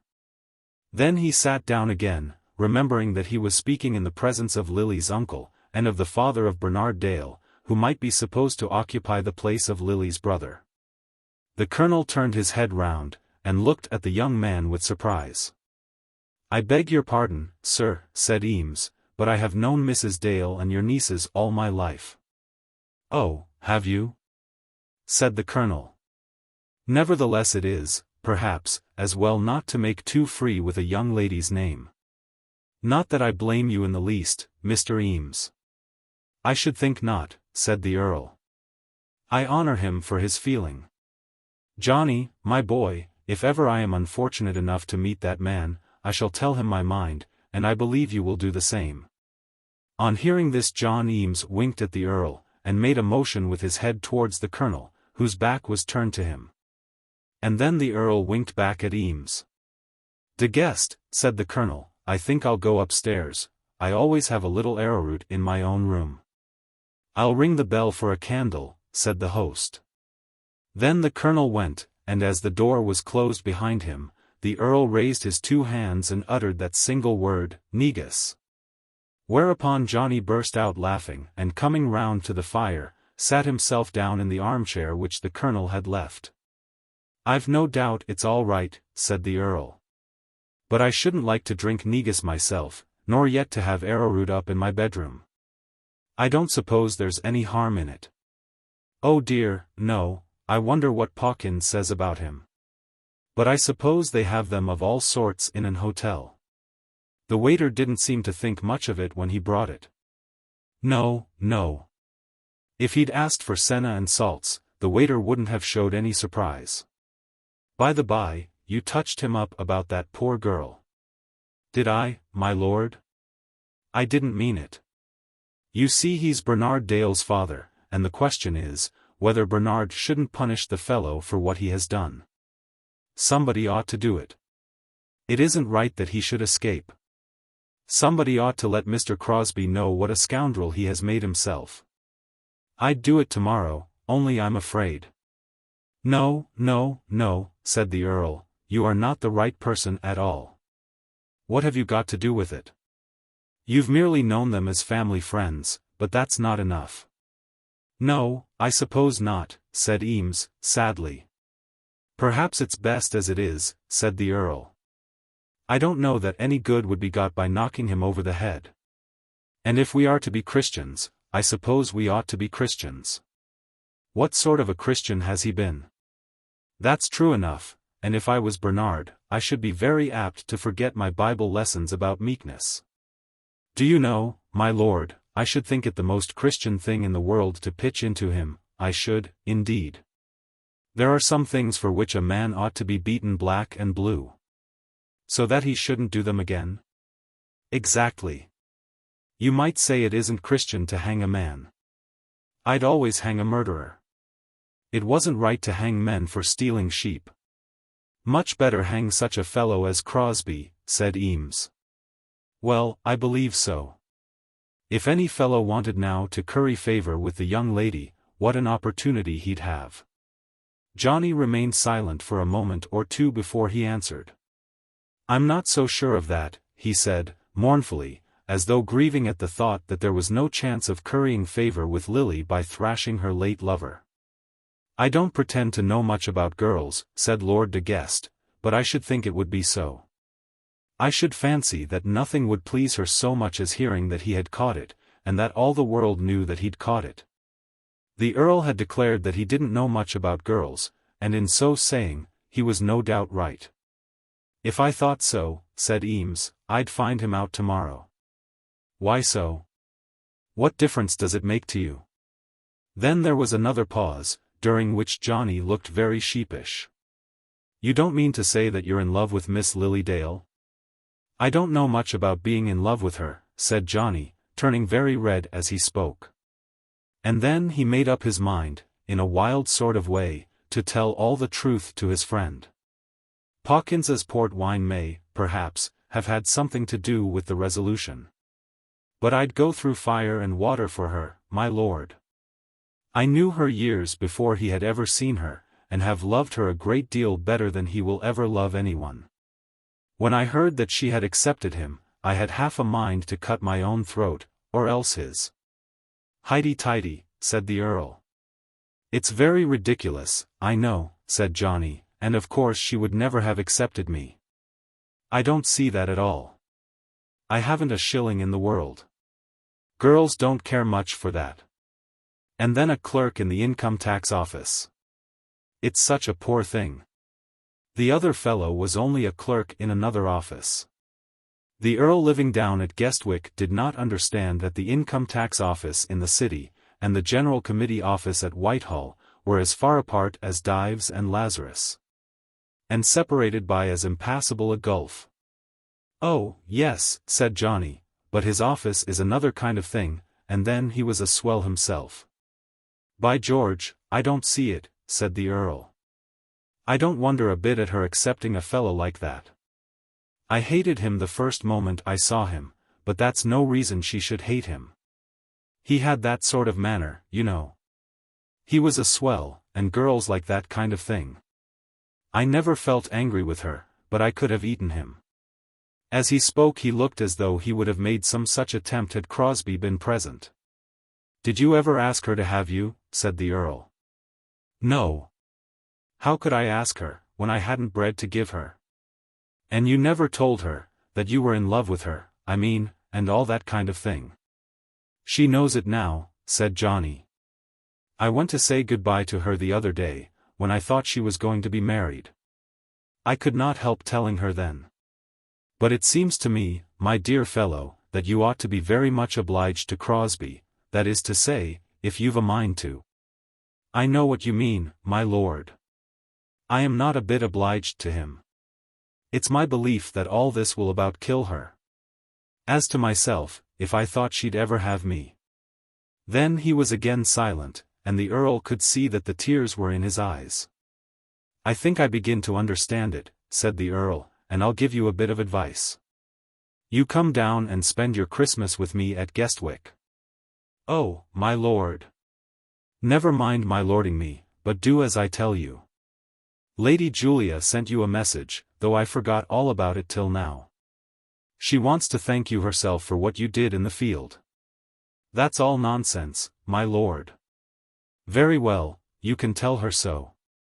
You may take my word for this, too, my sister hates Crosbie quite as much as you do. I think she'd pitch into him, as you call it, herself, if she knew how. You come down to Guestwick for the Christmas, and then go over to Allington and tell them all plainly what you mean. I couldn't say a word to her now. Say it to the squire, then. Go to him, and tell him what you mean, holding your head up like a man. Don't talk to me about swells. The man who means honestly is the best swell I know. He's the only swell I recognize. Go to old Dale, and say you come from me, from Guestwick Manor. Tell him that if he'll put a little stick under the pot to make it boil, I'll put a bigger one. He'll understand what that means. Oh, no, my lord. But I say, oh, yes. And the Earl, who was now standing on the rug before the fire, dug his hands deep down into his trousers pockets. I'm very fond of that girl, and would do much for her. You ask Lady Julia if I didn't say so to her before I ever knew of your casting a sheep's eye that way. And I've a sneaking kindness for you too, Master Johnny. Lord bless you, I knew your father as well as I ever knew any man, and to tell the truth, I believe I helped to ruin him. He held land of me, you know, and there can't be any doubt that he did ruin himself. He knew no more about a beast when he'd done, than that waiter. If he'd gone on to this day he wouldn't have been any wiser. Johnny sat silent, with his eyes full of tears. What was he to say to his friend? You come down with me, continued the Earl, and you'll find we'll make it all straight. I dare say you're right about not speaking to the girl just at present. But tell everything to the uncle, and then to the mother. And, above all things, never think that you're not good enough yourself. A man should never think that. My belief is that in life people will take you very much at your own reckoning. If you are made of dirt, like that fellow Crosbie, you'll be found out at last, no doubt. But then I don't think you are made of dirt.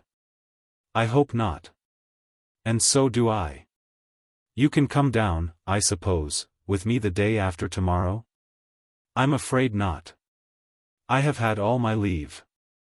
Shall I write to old Buffle, and ask it as a favor? No, said Johnny, I shouldn't like that. But I'll see tomorrow, and then I'll let you know. I can go down by the mail train on Saturday, at any rate. That won't be comfortable. See and come with me if you can. Now, good night, my dear fellow, and remember this, when I say a thing I mean it. I think I may boast that I never yet went back from my word. The Earl as he spoke gave his left hand to his guest, and looking somewhat grandly up over the young man's head, he tapped his own breast thrice with his right hand. As he went through the little scene, John Eames felt that he was every inch an earl. I don't know what to say to you, my lord.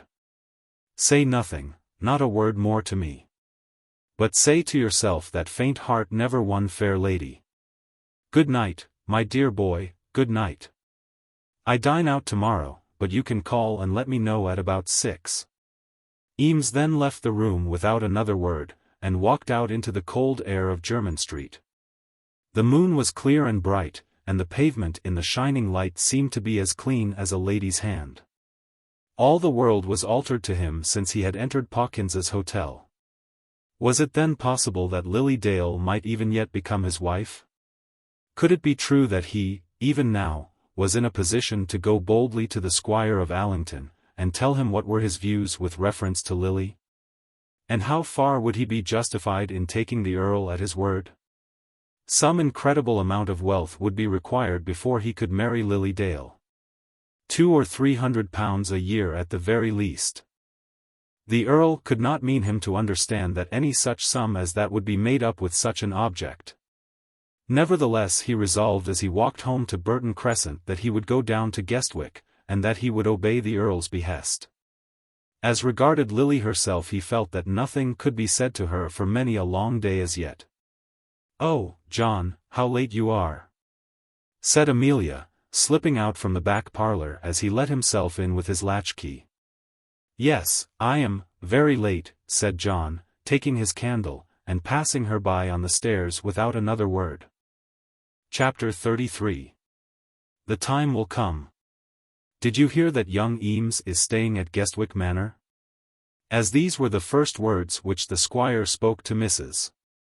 Dale as they walked together up to the great house, after church, on Christmas Day, it was clear enough that the tidings of Johnny's visit, when told to him, had made some impression. "At Guestwick Manor," said Mrs. Dale. "Dear me!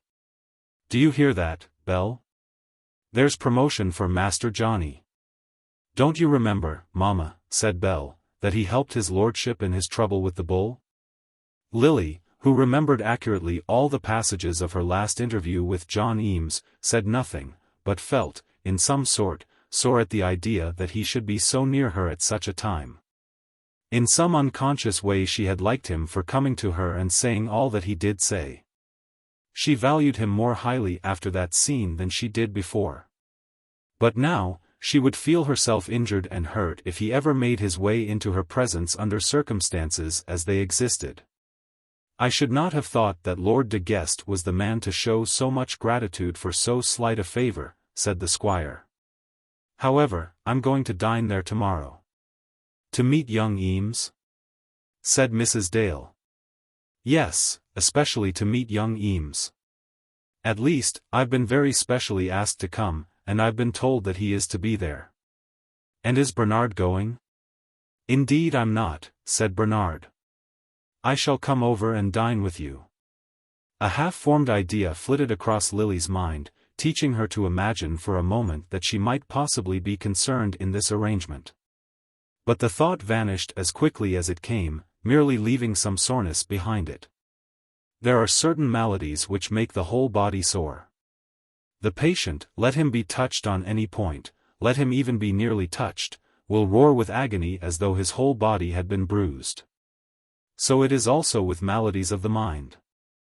Sorrows such as that of poor Lily's leave the heart sore at every point, and compel the sufferer to be ever in fear of new wounds. Lily bore her cross bravely and well. But not the less did it weigh heavily upon her at every turn because she had the strength to walk as though she did not bear it. Nothing happened to her, or in her presence, that did not in some way connect itself with her misery. Her uncle was going over to meet John Eames at Lord de Guest's. Of course the men there would talk about her, and all such talking was an injury to her. The afternoon of that day did not pass away brightly. As long as the servants were in the room the dinner went on much as other dinners. At such times a certain amount of hypocrisy must always be practiced in closely domestic circles. At mixed dinner parties people can talk before Richard and William the same words that they would use if Richard and William were not there. People so mixed do not talk together their inward home thoughts. But when close friends are together, a little conscious reticence is practiced till the door is tiled. At such a meeting as this that conscious reticence was of service, and created an effect which was salutary. When the door was tiled, and when the servants were gone, how could they be merry together? By what mirth should the beards be made to wag on that Christmas Day? "My father has been up in town," said Bernard. "He was with Lord de Guest at Pawkins's." "Why didn't you go and see him?" asked Mrs. Dale. "Well, I don't know. He did not seem to wish it. I shall go down to Torquay in February. I must be up in London, you know, in a fortnight, for good." Then they were all silent again for a few minutes.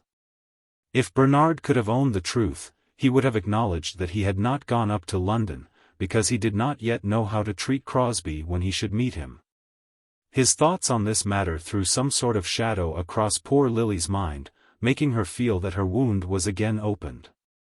"I want him to give up his profession altogether," said the squire, speaking firmly and slowly. "It would be better, I think, for both of us that he should do so." "Would it be wise at his time of life," said Mrs. Dale, "and when he has been doing so well?" "I think it would be wise. If he were my son it would be thought better that he should live here upon the property, among the people who are to become his tenants, than remain up in London, or perhaps be sent to India. He has one profession as the heir of this place, and that, I think, should be enough. I should have but an idle life of it down here, said Bernard. That would be your own fault. But if you did as I would have you, your life would not be idle. In this he was alluding to Bernard's proposed marriage, but as to that nothing further could be said in Belle's presence. Belle understood it all, and sat quite silent, with demure countenance, perhaps even with something of sternness in her face. But the fact is, said Mrs. Dale, speaking in a low tone, and having well considered what she was about to say, that Bernard is not exactly the same as your son. Why not? Said the squire. I have even offered to settle the property on him if he will leave the service. You do not owe him so much as you would owe your son. And, therefore, he does not owe you as much as he would owe his father. If you mean that I cannot constrain him, I know that well enough. As regards money, I have offered to do for him quite as much as any father would feel called upon to do for an only son. I hope you don't think me ungrateful, said Bernard. No, I do not. But I think you unmindful. I have nothing more to say about it, however, not about that. If you should marry, and then he stopped himself, feeling that he could not go on in Belle's presence. If he should marry, said Mrs. Dale, it may well be that his wife would like a house of her own. Wouldn't she have this house? Said the squire, angrily. Isn't it big enough? I only want one room for myself, and I'd give up that if it were necessary. That's nonsense, said Mrs. Dale. It isn't nonsense, said the squire. You'll be Squire of Allington for the next 20 years, said Mrs. Dale. And as long as you are the squire, you'll be master of this house, at least, I hope so. I don't approve of monarchs abdicating in favor of young people. I don't think Uncle Christopher would look at all well like Charles V, said Lily. I would always keep a cell for you, my darling, if I did, said the squire, regarding her with that painful, special tenderness. Lily, who was sitting next to Mrs. Dale, put her hand out secretly and got hold of her mother's, thereby indicating that she did not intend to occupy the cell offered to her by her uncle, or to look to him as the companion of her monastic seclusion. After that there was nothing more then said as to Bernard's prospects. Mrs. Hearn is dining at the vicarage, I suppose? Asked the squire. Yes, she went in after church, said Belle. I saw her go with Mrs. Boyce. She told me she never would dine with them again after dark in winter, said Mrs. Dale. The last time she was there, the boy let the lamp blow out as she was going home, and she lost her way.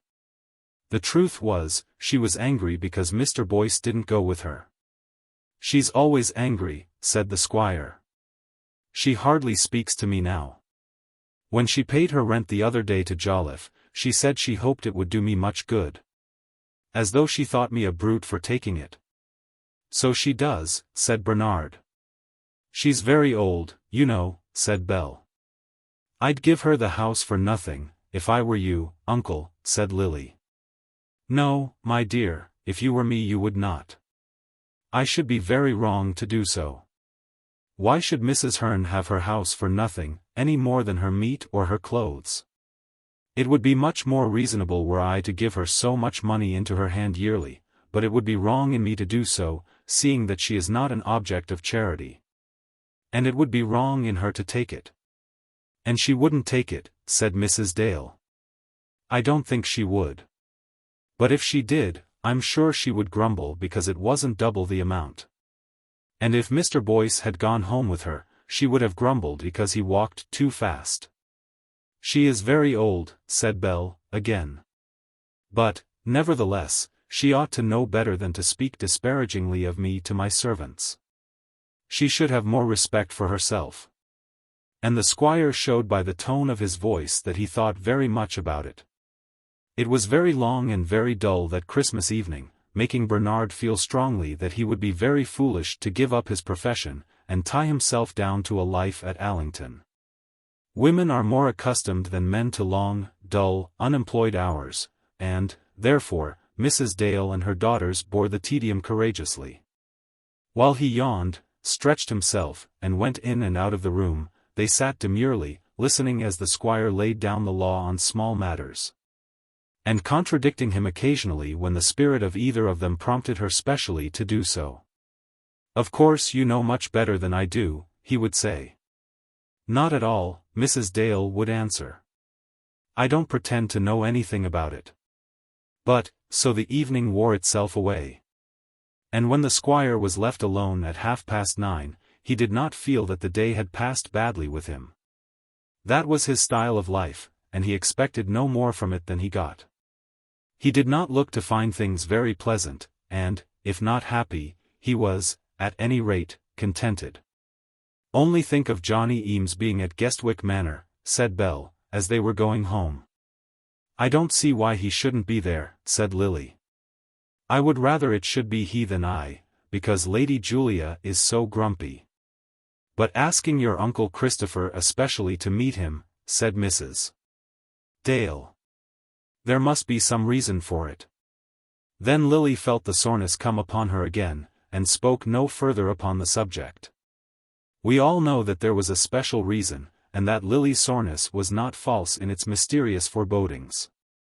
Eames, on the evening after his dinner at Pawkins's, had seen the Earl, and explained to him that he could not leave town till the Saturday evening, but that he could remain over the Tuesday. He must be at his office by 12 on Wednesday, and could manage to do that by an early train from Guestwick. "Very well, Johnny," said the Earl, talking to his young friend with the bedroom candle in his hand, as he was going up to dress. "Then I'll tell you what, I've been thinking of it. I'll ask Dale to come over to dinner on Tuesday, and if he'll come, I'll explain the whole matter to him myself. He's a man of business, and he'll understand. If he won't come, why then you must go over to Allington, and find him, if you can, on the Tuesday morning, or I'll go to him myself, which will be better. You mustn't keep me now, as I am ever so much too late." Eames did not attempt to keep him, but went away feeling that the whole matter was being arranged for him in a very wonderful way. And when he got to Allington he found that the squire had accepted the Earl's invitation. Then he declared to himself that there was no longer any possibility of retractation for him. Of course he did not wish to retract. The one great longing of his life was to call Lily Dale his own. But he felt afraid of the squire, that the squire would despise him and snub him, and that the Earl would perceive that he had made a mistake when he saw how his client was scorned and snubbed. It was arranged that the Earl was to take the squire into his own room for a few minutes before dinner.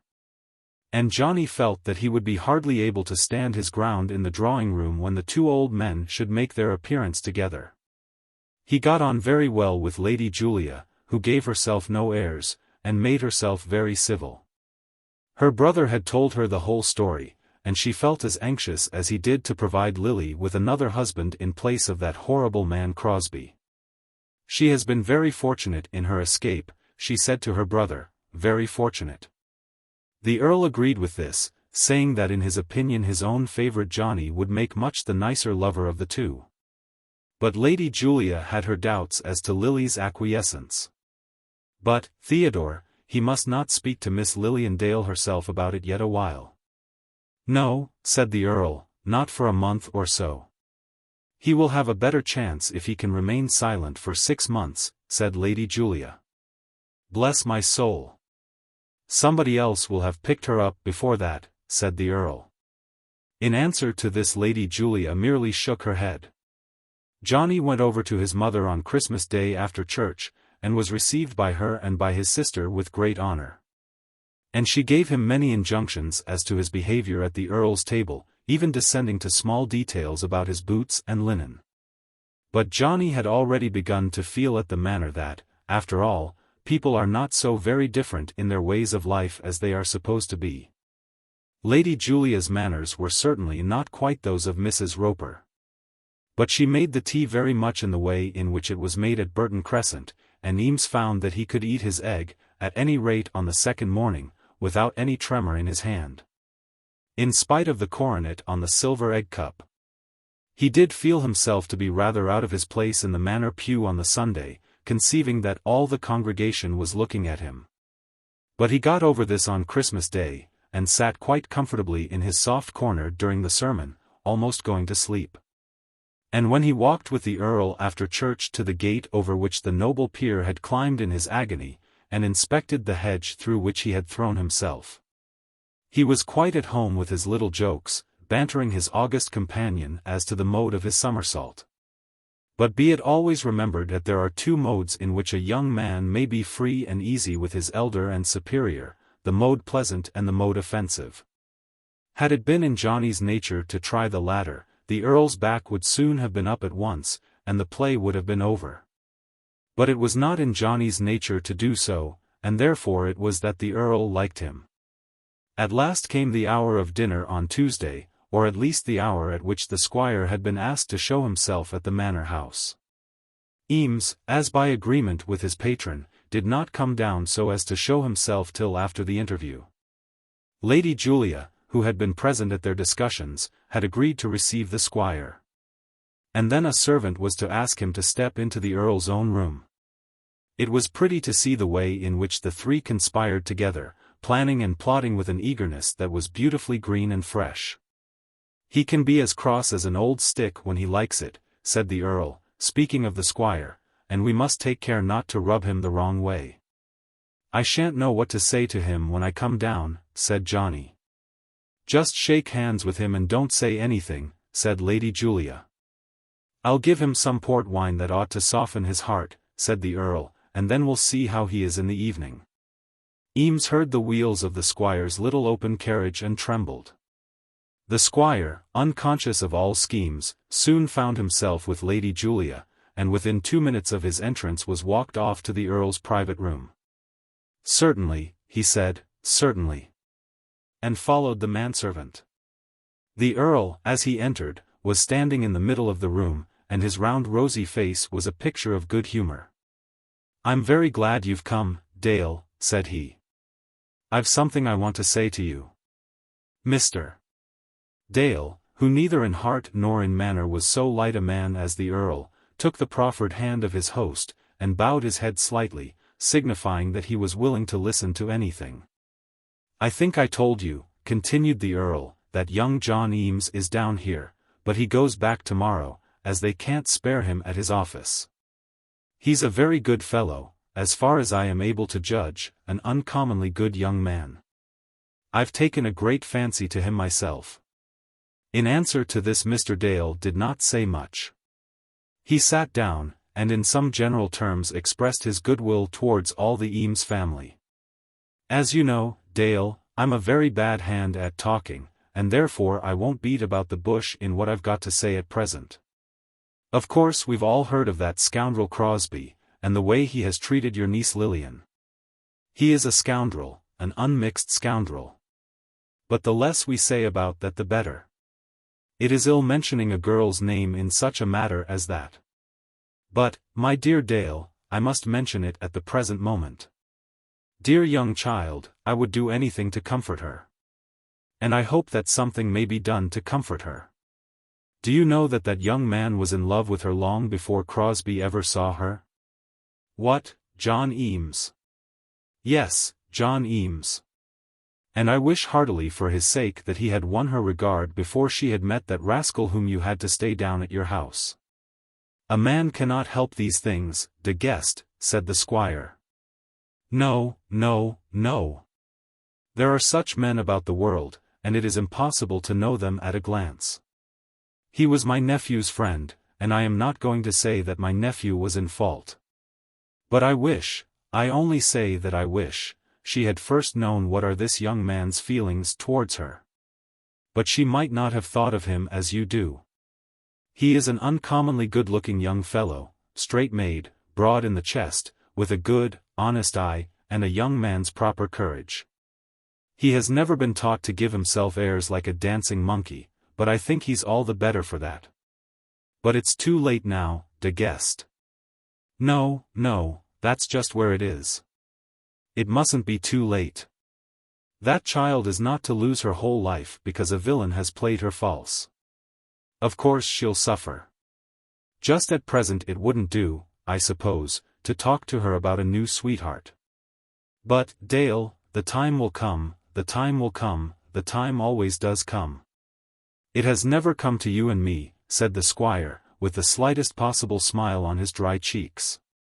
The story of their lives had been so far the same. Each had loved, and each had been disappointed, and then each had remained single through life. Yes, it has, said the Earl, with no slight touch of feeling and even of romance in what he said. We have retricked our beams in our own ways, and our lives have not been desolate. But for her, you and her mother will look forward to see her married some day. I have not thought about it. But I want you to think about it.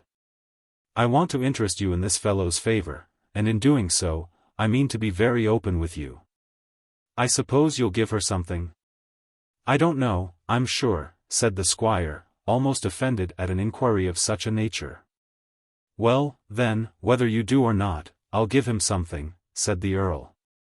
I shouldn't have ventured to meddle in the matter had I not intended to put myself in such a position with reference to him as would justify me in asking the question. And the peer as he spoke drew himself up to his full height. If such a match can be made, it shall not be a bad marriage for your niece in a pecuniary point of view. I shall have pleasure in giving to him, but I shall have more pleasure if she can share what I give. She ought to be very much obliged to you, said the squire. I think she would be if she knew young Eames. I hope the day may come when she will be so. I hope that you and I may see them happy together, and that you too may thank me for having assisted in making them so. Shall we go into Lady Julia now? The Earl had felt that he had not quite succeeded. That his offer had been accepted somewhat coldly, and had not much hope that further good could be done on that day, even with the help of his best port wine. Half a moment, said the squire. There are matters as to which I never find myself able to speak quickly, and this certainly seems to be one of them. If you will allow me, I will think over what you have said, and then see you again. Certainly, certainly. But for your own part in the matter, for your great generosity and kind heart, I beg to offer you my warmest thanks. Then the squire bowed low, and preceded the Earl out of the room. Lord de Guest still felt that he had not succeeded. We may probably say, looking at the squire's character and peculiarities, that no marked success was probable at the first opening out of such a subject. He had said of himself that he was never able to speak quickly in matters of moment. But he would more correctly have described his own character had he declared that he could not think of them quickly. As it was, the Earl was disappointed. But had he been able to read the squire's mind, his disappointment would have been less strong. Mr. Dale knew well enough that he was being treated well, and that the effort being made was intended with kindness to those belonging to him. But it was not in his nature to be demonstrative and quick at expressions of gratitude. So he entered the drawing-room with a cold, placid face, leading Eames, and Lady Julia also, to suppose that no good had been done. "How do you do, sir?" said Johnny, walking up to him in a wild sort of manner, going through a premeditated lesson, but doing it without any presence of mind. "How do you do, Eames?" said the squire, speaking with a very cold voice. And then there was nothing further said till the dinner was announced. "Dale, I know you drink port," said the Earl when Lady Julia left them. "If you say you don't like that, I shall say you know nothing about it." "Ah. That's the 20, said the squire, tasting it. "I should rather think it is," said the Earl. "I was lucky enough to get it early, and it hasn't been moved for 30 years. I like to give it to a man who knows it, as you do, at the first glance. Now there's my friend Johnny there. It's thrown away upon him." "No, my lord, it is not. I think it's uncommonly nice." "Uncommonly nice.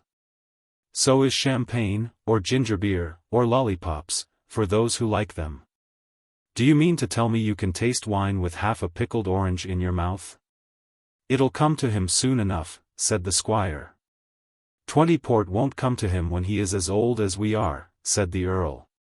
forgetting that by that time 60 port will be as wonderful to the then living seniors of the age as was his own pet vintage to him.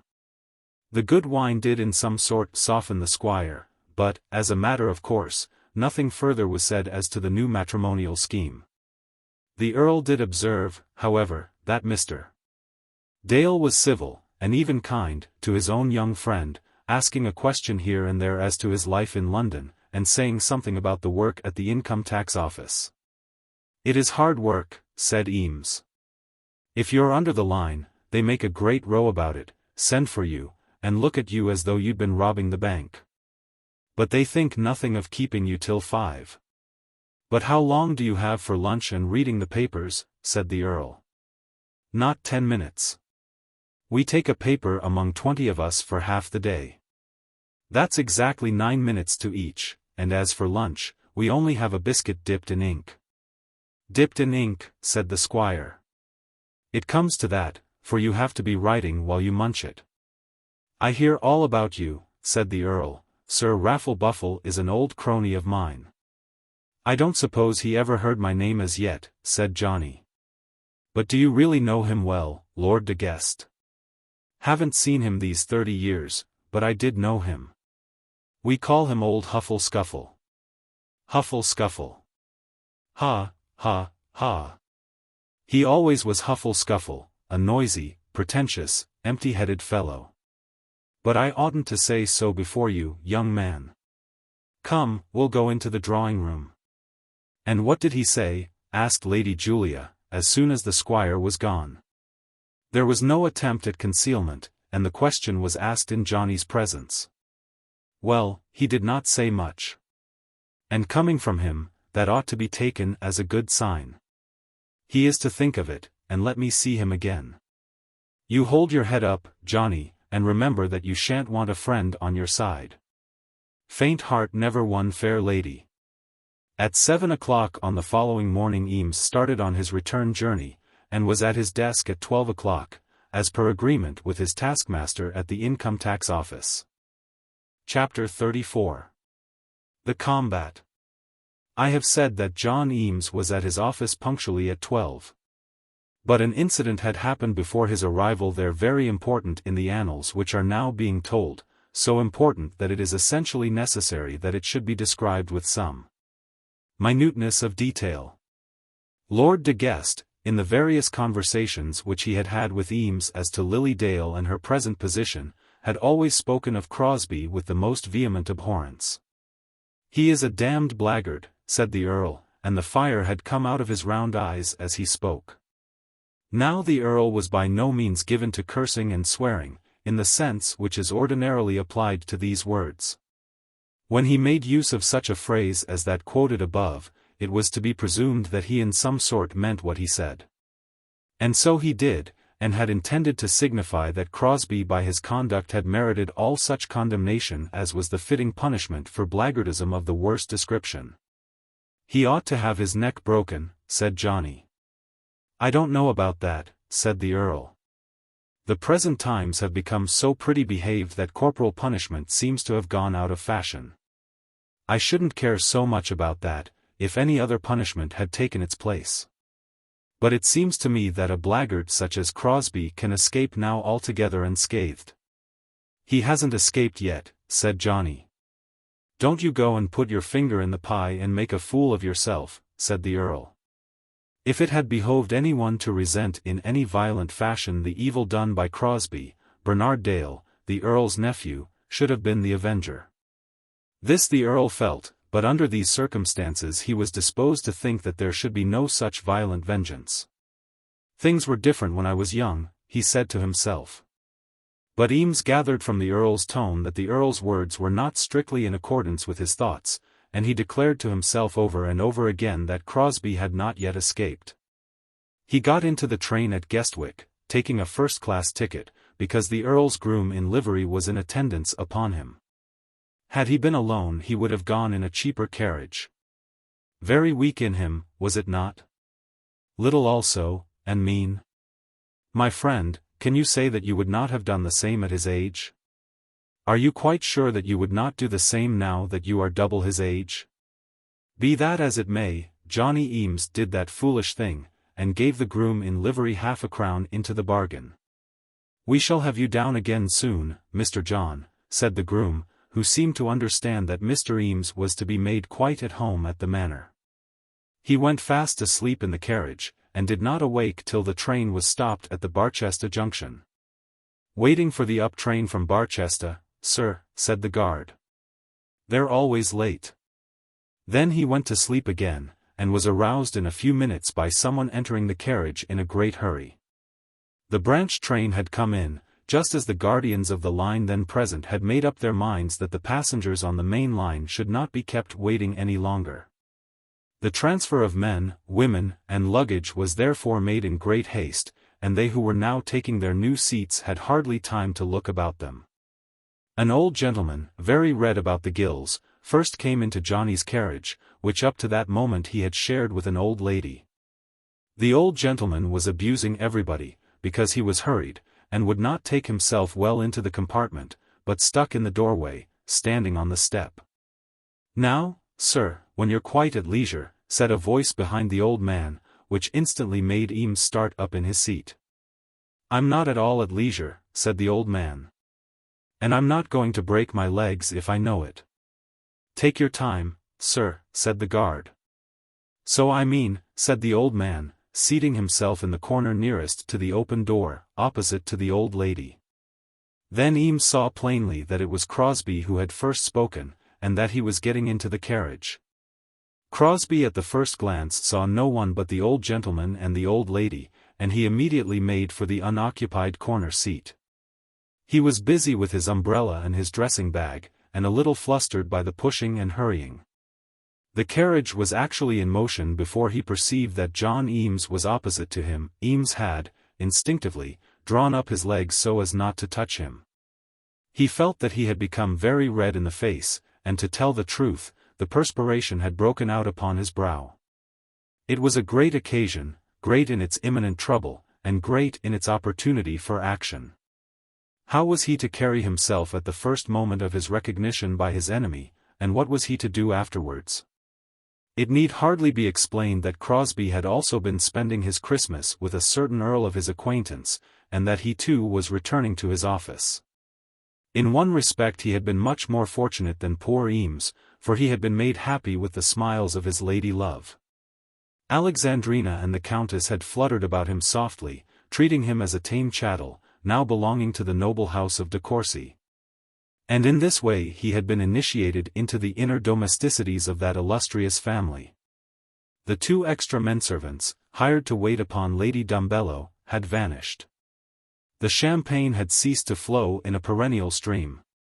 Lady Rosina had come out from her solitude, and had preached at him constantly. Lady Margaretta had given him some lessons in economy. The Honourable John, in spite of a late quarrel, had borrowed £5 from him. The Honourable George had engaged to come and stay with his sister during the next May. The Earl had used a father-in-law's privilege, and had called him a fool. Lady Alexandrina had told him more than once, in rather a tart voice, that this must be done, and that must be done. And the Countess had given him her orders as though it was his duty, in the course of nature, to obey every word that fell from her.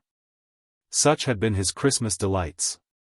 And now, as he returned back from the enjoyment of them, he found himself confronted in the railway carriage with Johnny Eames. The eyes of the two met, and Crosbie made a slight inclination of his head. To this Eames gave no acknowledgment whatever, but looked straight into the other's face. Crosbie immediately saw that they were not to know each other, and was well contented that it should be so. Among all his many troubles, the enmity of John Eames did not go for much. He showed no appearance of being disconcerted, though our friend had shown much. He opened his bag, and taking out a book was soon deeply engaged in it, pursuing his studies as though the man opposite was quite unknown to him.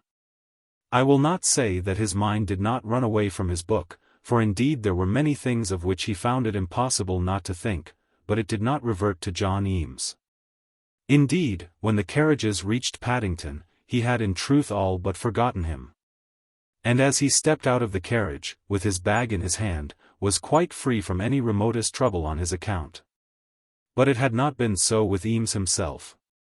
Every moment of the journey had for him been crowded with thought as to what he would do now that chance had brought his enemy within his reach. He had been made quite wretched by the intensity of his thinking, and yet, when the carriages stopped, he had not made up his mind. His face had been covered with perspiration ever since Crosbie had come across him, and his limbs had hardly been under his own command. Here had come to him a great opportunity, and he felt so little confidence in himself that he almost knew that he would not use it properly. Twice and thrice he had almost flown at Crosbie's throat in the carriage. But he was restrained by an idea that the world and the police would be against him if he did such a thing in the presence of that old lady. But when Crosbie turned his back upon him, and walked out, it was absolutely necessary that he should do something. He was not going to let the man escape, after all that he had said as to the expediency of thrashing him. Any other disgrace would be preferable to that. Fearing, therefore, lest his enemy should be too quick for him, he hurried out after him, and only just gave Crosbie time to turn round and face the carriages before he was upon him. "You confounded scoundrel!" he screamed out. "You confounded scoundrel!" and seized him by the throat, throwing himself upon him, and almost devouring him by the fury of his eyes. The crowd upon the platform was not very dense, but there were quite enough of people to make a very respectable audience for this little play. Crosbie, in his dismay, retreated a step or two, and his retreat was much accelerated by the weight of Eames's attack. He endeavoured to free his throat from his foe's grasp. But in that he failed entirely. For the minute, however, he did manage to escape any positive blow, owing his safety in that respect rather to Eames's awkwardness than to his own efforts. Something about the police he was just able to utter, and there was, as a matter of course, an immediate call for a supply of those functionaries. In about 3 minutes 3 policemen, assisted by 6 porters, had captured our poor friend Johnny, but this had not been done quick enough for Crosbie's purposes. The bystanders, taken by surprise, had allowed the combatants to fall back upon Mr. Smith's bookstall, and there Eames laid his foe prostrate among the newspapers, falling himself into the yellow shilling novel depot by the over-fury of his own energy. But as he fell, he contrived to lodge one blow with his fist in Crosbie's right eye, one telling blow, and Crosbie had, to all intents and purposes, been thrashed. "Confounded scoundrel, rascal, blackguard," shouted Johnny, with what remnants of voice were left to him, as the police dragged him off. "If you only knew what he's done." But in the meantime the policeman held him fast. As a matter of course the first burst of public sympathy went with Crosbie. He had been assaulted, and the assault had come from Eames. In the British bosom there is so firm a love of well-constituted order, that these facts alone were sufficient to bring 20 knights to the assistance of the 3 policemen and the 6 porters. So that for Eames, even had he desired it, there was no possible chance of escape. But he did not desire it. One only sorrow consumed him at present. He had, as he felt, attacked Crosbie, but had attacked him in vain. He had had his opportunity, and had misused it. He was perfectly unconscious of that happy blow, and was in absolute ignorance of the great fact that his enemy's eye was already swollen and closed. And that in another hour it would be as black as his hat. "He is a confounded rascal," ejaculated Eames, as the policemen and porters hauled him about. "You don't know what he's done." "No, we don't," said the senior constable. "But we know what you have done. I say, Bushers, where's that gentleman? He'd better come along with us." Crosbie had been picked up from among the newspapers by another policeman and 2 or 3 other porters, and was attended also by the guard of the train, who knew him, and knew that he had come up from Courcy Castle. 3 or 4 hangers-on were standing also around him, together with a benevolent medical man who was proposing to him an immediate application of leeches. If he could have done as he wished, he would have gone his way quietly, allowing Eames to do the same. A great evil had befallen him, but he could in no way mitigate that evil by taking the law of the man who had attacked him. To have the thing as little talked about as possible should be his endeavour. What though he should have Eames locked up and fined, and scolded by a police magistrate? That would not in any degree lessen his calamity. If he could have parried the attack, and got the better of his foe. If he could have administered the black eye instead of receiving it, then indeed he could have laughed the matter off at his club. And his original crime would have been somewhat glozed over by his success in arms. But such good fortune had not been his. He was forced, however, on the moment to decide as to what he would do. "We've got him here in custody, sir," said Bushers, touching his hat. It had become known from the guard that Crosbie was somewhat of a big man, a frequent guest at Courcy Castle, and of repute and station in the higher regions of the metropolitan world. "The magistrates will be sitting at Paddington, now, sir, or will be by the time we get there." By this time some mighty railway authority had come upon the scene and made himself cognizant of the facts of the row, a stern official who seemed to carry the weight of many engines on his brow. One at the very sight of whom smokers would drop their cigars, and porters close their fists against sixpences. A great man with an erect chin, a quick step, and a well-brushed hat powerful with an elaborately upturned brim. This was the platform superintendent, dominant even over the policeman. "Step into my room, Mr. Crosbie," he said. "Stubbs, bring that man in with you." And then, before Crosbie had been able to make up his mind as to any other line of conduct, he found himself in the superintendent's room, accompanied by the guard. And by the two policemen who conducted Johnny Eames between them. "What's all this?" said the superintendent, still keeping on his hat, for he was aware how much of the excellence of his personal dignity was owing to the arrangement of that article. And as he spoke he frowned upon the culprit with his utmost severity. "Mr. Crosbie, I am very sorry that you should have been exposed to such brutality on our platform." "You don't know what he has done," said Johnny. "He is the most confounded scoundrel living. He has broken," but then he stopped himself. He was going to tell the superintendent that the confounded scoundrel had broken a beautiful young lady's heart. But he bethought himself that he would not allude more specially to Lily Dale in that hearing. "Do you know who he is, Mr. Crosbie?" said the superintendent. "Oh, yes," said Crosbie, whose eye was already becoming blue. "He is a clerk in the income tax office, and his name is Eames. I believe you had better leave him to me." But the superintendent at once wrote down the words, "Income tax office, Eames," on his tablet. "We can't allow a row like that to take place on our platform and not notice it. I shall bring it before the directors. It's a most disgraceful affair, Mr. Eames, most disgraceful." But Johnny by this time had perceived that Crosbie's eye was in a state which proved satisfactorily that his morning's work had not been thrown away, and his spirits were rising accordingly. He did not care 2 straws for the superintendent or even for the policeman, if only the story could be made to tell well for himself hereafter.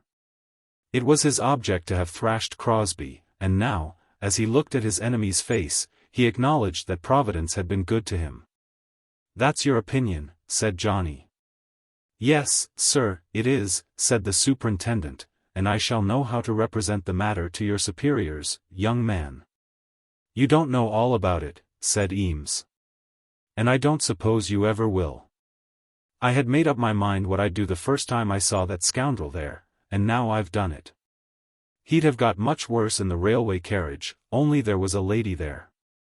Mr. Crosbie, I really think we had better take him before the magistrates." To this, however, Crosbie objected. He assured the superintendent that he would himself know how to deal with the matter, which, however, was exactly what he did not know.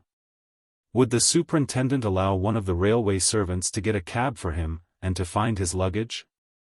He was very anxious to get home without being subjected to any more of Mr. Eames's insolence. "You haven't done with Mr. Eames's insolence yet, I can tell you. All London shall hear of it, and shall know why. If you have any shame in you, you shall be ashamed to show your face. Unfortunate man! Who can say that punishment, adequate punishment, had not overtaken him? For the present, he had to sneak home with a black eye, with the knowledge inside him that he had been whipped by a clerk in the income tax office.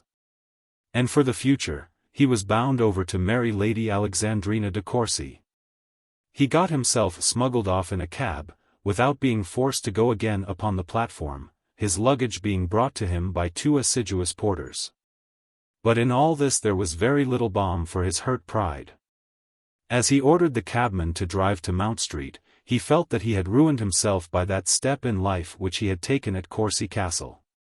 Whichever way he looked he had no comfort. The fellow, he said, almost out loud in the cab, but though he did with his outward voice allude to Eames, the curse in his inner thoughts was uttered against himself. Johnny was allowed to make his way down to the platform, and there find his own carpet-bag. One young porter, however, came up and fraternized with him. "You give it him tidy just at that last moment, sir. But, laws, sir, you should have let out at him at fust. What's the use of clawing a man's neck-collar?" It was then 11:15, but, nevertheless, Eames appeared at his office precisely at 12. Chapter 35. Vae Victis. Crosbie had 2 engagements for that day. One being his natural engagement to do his work at his office, and the other an engagement, which was now very often becoming as natural, to dine at St. John's Wood with Lady Amelia Gaisby. It was manifest to him when he looked at himself in the glass that he could keep neither of these engagements. "Oh, laws, Mr. Crosbie," the woman of the house exclaimed when she saw him. "Yes, I know," said he. "I've had an accident and got a black eye." "What's a good thing for it?" "Oh, an accident," said the woman, who knew well that that mark had been made by another man's fist. "They do say that a bit of raw beef is about the best thing. But then it must be held on constant all the morning. Anything would be better than leeches, which tell long-enduring tales, and therefore Crosbie sat through the greater part of the morning holding the raw beef to his eye. But it was necessary that he should write 2 notes as he held it, one to Mr. Butterwell at his office, and the other to his future sister-in-law. He felt that it would hardly be wise to attempt any entire concealment of the nature of his catastrophe, as some of the circumstances would assuredly become known. If he said that he had fallen over the coal scuttle, or onto the fender, thereby cutting his face, people would learn that he had fibbed. And would learn also that he had had some reason for fibbing. Therefore he constructed his notes with a phraseology that bound him to no details. To Butterwell he said that he had had an accident, or rather a row, and that he had come out of it with considerable damage to his frontispiece. He intended to be at the office on the next day, whether able to appear decently there or not. But for the sake of decency he thought it well to give himself that 1/2 day's chance.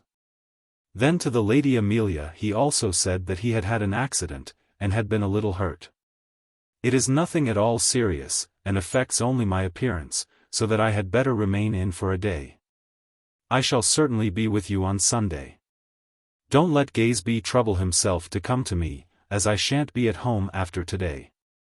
Gaisby did trouble himself to come to Mount Street so often, and South Audley Street, in which was Mr. Gaisby's office, was so disagreeably near to Mount Street, that Crosbie inserted this in order to protect himself if possible. Then he gave special orders that he was to be at home to no one, fearing that Gaisby would call for him after the hours of business, to make him safe and carry him off bodily to St. John's Wood. The beefsteak and the dose of physic and the cold water application which was kept upon it all night was not efficacious in dispelling that horrid black-blue color by 10 o'clock on the following morning. "It certainly have gone down, Mr. Crosbie, it certainly have," said the mistress of the lodgings, touching the part affected with her finger. "But the black won't go out of them all in a minute." "It won't indeed. Couldn't you just stay in one more day?" "But will one day do it, Mrs. Phillips?" Mrs. Phillips couldn't take upon herself to say that it would. "They mostly come with little red streaks across the black before they goes away," said Mrs. Phillips, who would seem to have been the wife of a prizefighter, so well was she acquainted with black eyes. "And that won't be till tomorrow," said Crosbie, affecting to be mirthful in his agony. "Not till the 3rd day, and then they wears themselves out, gradual. I never knew leeches do any good. He stayed at home the second day, and then resolved that he would go to his office, black eye and all. In that morning's newspaper he saw an account of the whole transaction, saying how Mr. C. of the Office of General Committees, who was soon about to lead to the hymeneal altar the beautiful daughter of the Earl de C., had been made the subject of a brutal personal attack on the platform of the Great Western Railway station, and how he was confined to his room from the injuries which he had received. The paragraph went on to state that the delinquent had, as it was believed, dared to raise his eyes to the same lady, and that his audacity had been treated with scorn by every member of the noble family in question. It was, however, satisfactory to know, so said the newspaper, that Mr. C. had amply avenged himself, and had so flogged the young man in question, that he had been unable to stir from his bed since the occurrence. On reading this Crosbie felt that it would be better that he should show himself at once, and tell as much of the truth as the world would be likely to ascertain at last without his telling. So on that third morning he put on his hat and gloves, and had himself taken to his office, though the red streaky period of his misfortune had hardly even yet come upon him. The task of walking along the office passage, through the messenger's lobby, and into his room, was very disagreeable. Of course everybody looked at him, and of course he failed in his attempt to appear as though he did not mind it. "Boggs," he said to one of the men as he passed by, "just see if Mr. Butterwell is in his room," and then, as he expected, Mr. Butterwell came to him after the expiration of a few minutes. "Upon my word, that is serious," said Mr. Butterwell, looking into the secretary's damaged face.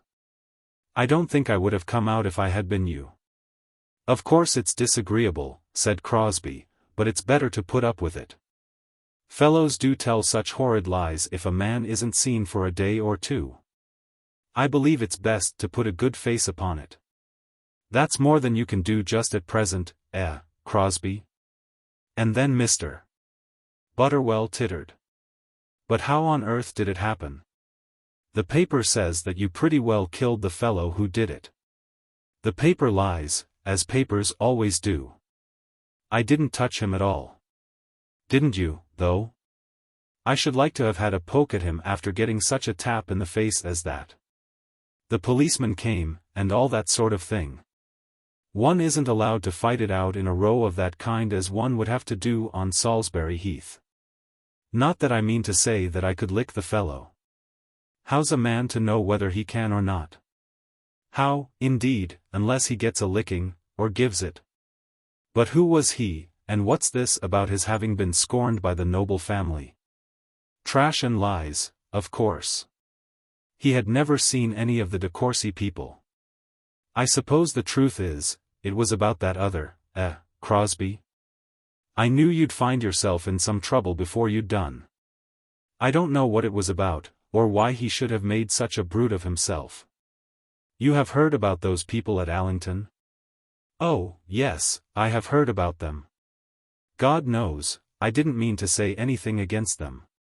They knew nothing about it." "But the young fellow knew them?" "Ah, yes, I see all about it. He wants to step into your shoes. I can't say that he sets about it in a bad way. But what do you mean to do?" "Nothing. Nothing. Won't that look queer? I think I should have him before the magistrates. You see, Butterwell, I am bound to spare that girl's name. I know I have behaved badly." "Well, yes, I fear you have." Mr.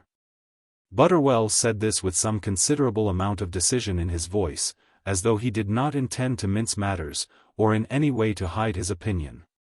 Crosbie had got into a way of condemning himself in this matter of his marriage, but was very anxious that others, on hearing such condemnation from him, should say something in the way of palliating his fault. It would be so easy for a friend to remark that such little peccadilloes were not altogether uncommon, and that it would sometimes happen in life that people did not know their own minds. He had hoped for some such benevolence from Fowler Pratt, but had hoped in vain. Butterwell was a good-natured, easy man, anxious to stand well with all about him, never pretending to any very high tone of feeling or of morals. And yet Butterwell would say no word of comfort to him. He could get no one to slur over his sin for him, as though it were no sin, only an unfortunate mistake. No one but the de Courcys, who had, as it were, taken possession of him and swallowed him alive. "It can't be helped now," said Crosbie. "But as for that fellow who made such a brutal attack on me the other morning, he knows that he is safe behind her petticoats. I can do nothing which would not make some mention of her name necessary." "Ah, yes, I see," said Butterwell. "It's very unfortunate, very.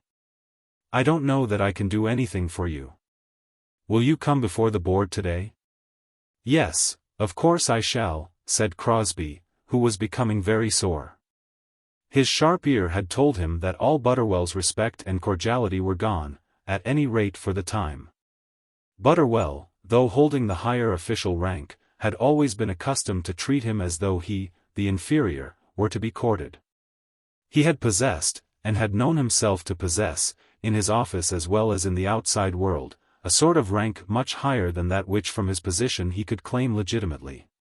Now he was being deposed. There could be no better touchstone in such a matter than Butterwell. He would go as the world went, but he would perceive almost intuitively how the world intended to go. Tact, tact, tact, as he was in the habit of saying to himself when walking along the paths of his Putney villa. Crosbie was now secretary, whereas a few months before he had been simply a clerk. But, nevertheless, Mr. Butterwell's instinct told him that Crosbie had fallen. Therefore he declined to offer any sympathy to the man in his misfortune, and felt aware, as he left the secretary's room, that it might probably be some time before he visited it again. Crosbie resolved in his soreness that henceforth he would brazen it out. He would go to the board, with as much indifference as to his black eye as he was able to assume, and if anyone said aught to him he would be ready with his answer. He would go to his club, and let him who intended to show him any slight beware of him in his wrath. He could not turn upon John Eames, but he could turn upon others if it were necessary. He had not gained for himself a position before the world, and held it now for some years, to allow himself to be crushed at once because he had made a mistake. If the world, his world, chose to go to war with him, he would be ready for the fight. As for Butterwell, Butterwell the incompetent, Butterwell the vapid, for Butterwell, who in every little official difficulty had for years past come to him. He would let Butterwell know what it was to be thus disloyal to one who had condescended to be his friend. He would show them all at the board that he scorned them, and could be their master. Then, too, as he was making some other resolves as to his future conduct, he made one or two resolutions respecting the de Courcy people. He would make it known to them that he was not going to be their very humble servant. He would speak out his mind with considerable plainness. And if upon that they should choose to break off this alliance, they might do so, he would not break his heart. And as he leaned back in his armchair, thinking of all this, an idea made its way into his brain, a floating castle in the air, rather than the image of a thing that might by possibility be realized. And in this castle in the air he saw himself kneeling again at Lily's feet, asking her pardon, and begging that he might once more be taken to her heart. "Mr. Crosbie is here today," said Mr. Butterwell to Mr. Optimist. "Oh, indeed," said Mr. Optimist, very gravely, for he had heard all about the row at the railway station. "They've made a monstrous show of him. I am very sorry to hear it. It's so, if it were one of the younger clerks, you know, we should tell him that it was discreditable to the department. If a man gets a blow in the eye, he can't help it, you know." "He didn't do it himself, I suppose," said Major Fiasco. "I am well aware that he didn't do it himself," continued Mr. Optimist. "But I really think that, in his position, he should have kept himself out of any such encounter." "He would have done so if he could, with all his heart," said the Major. "I don't suppose he liked being thrashed any better than I should." "Nobody gives me a black eye," said Mr. Optimist. "Nobody has as yet," said the Major. "I hope they never will," said Mr. Butterwell. Then, the hour for their meeting having come round, Mr. Crosbie came into the boardroom. "We have been very sorry to hear of this misfortune," said Mr. Optimist, very gravely. "Not half so sorry as I have been," said Crosbie, with a laugh. "It's an uncommon nuisance to have a black eye, and to go about looking like a prizefighter." "And like a prizefighter that didn't win his battle, too," said Fiasco. "I don't know that there's much difference as to that," said Crosbie. "But the whole thing is a nuisance, and, if you please, we won't say anything more about it."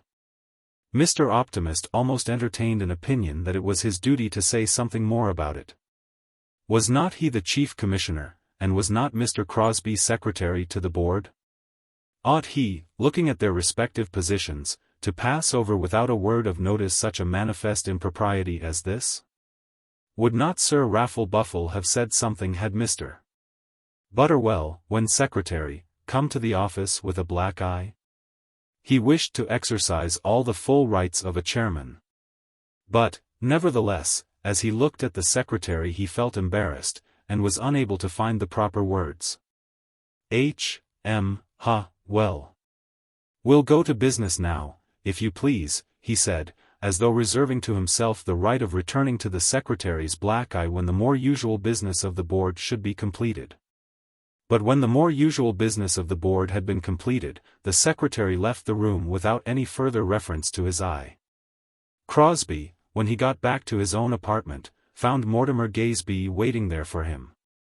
"My dear fellow," said Gaysby, "this is a very nasty affair." "Uncommonly nasty," said Crosbie. "So nasty that I don't mean to talk about it to anybody. Lady Amelia is quite unhappy." He always called her Lady Amelia, even when speaking of her to his own brothers and sisters. He was too well behaved to take the liberty of calling an earl's daughter by her plain Christian name, even though that earl's daughter was his own wife. "She fears that you have been a good deal hurt." "Not at all hurt, but disfigured, as you see." "And so you beat the fellow well that did it?" "No, I didn't," said Crosbie, very angrily. "I didn't beat him at all." "You don't believe everything you read in the newspapers, do you?" "No, I don't believe everything. Of course I didn't believe about his having aspired to an alliance with Lady Alexandrina. That was untrue, of course." Mr. Gaysby showed by the tone of his voice that imprudence so unparalleled as that was quite incredible. "You shouldn't believe anything, except this, that I have got a black eye." "You certainly have got that. Lady Amelia thinks you would be more comfortable if you would come up to us this evening. You can't go out, of course. But Lady Amelia said, very good-naturedly, that you need not mind with her." "Thank you, no, I'll come on Sunday." "Of course Lady Alexandrina will be very anxious to hear from her sister. And Lady Amelia begged me very particularly to press you to come." "Thank you, no, not today." "Why not?" "Oh, simply because I shall be better at home." "How can you be better at home?" "You can have anything that you want. Lady Amelia won't mind, you know." Another beefsteak to his eye, as he sat in the drawing-room, a cold water bandage, or any little medical appliance of that sort. These were the things which Lady Amelia would, in her domestic good nature, condescend not to mind. "I won't trouble her this evening," said Crosbie. "Well, upon my word, I think you're wrong. All manner of stories will get down to Courcy Castle, and to the Countess's ears, and you don't know what harm may come of it. Lady Amelia thinks she had better write and explain it. But she can't do so till she has heard something about it from you. Look here, Gaysby. I don't care one straw what story finds its way down to Courcy Castle. But if the Earl were to hear anything, and be offended? He may recover from his offence as he best likes." "My dear fellow, that's talking wildly, you know. What on earth do you suppose the Earl can do to me? Do you think I'm going to live in fear of Lord de Courcy all my life, because I'm going to marry his daughter? I shall write to Alexandrina myself today, and you can tell her sister so." I'll be up to dinner on Sunday, unless my face makes it altogether out of the question. And you won't come in time for church? Would you have me go to church with such a face as this? Then Mr. Mortimer Gaesby went, and when he got home he told his wife that Crosbie was taking things with a high hand. The fact is, my dear, that he's ashamed of himself, and therefore tries to put a bold face upon it. It was very foolish of him throwing himself in the way of that young man, very. And so I shall tell him on Sunday. If he chooses to give himself airs to me, I shall make him understand that he is very wrong. He should remember now that the way in which he conducts himself is a matter of moment to all our family. Of course he should, said Mr. Gaesby. When the Sunday came the red streaky period had arrived, but had by no means as yet passed away. The men at the office had almost become used to it.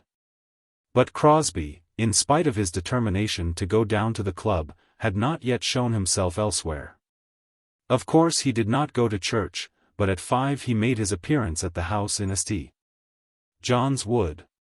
They always dined at 5 on Sundays, having some idea that by doing so they kept the Sabbath better than they would have done had they dined at 7.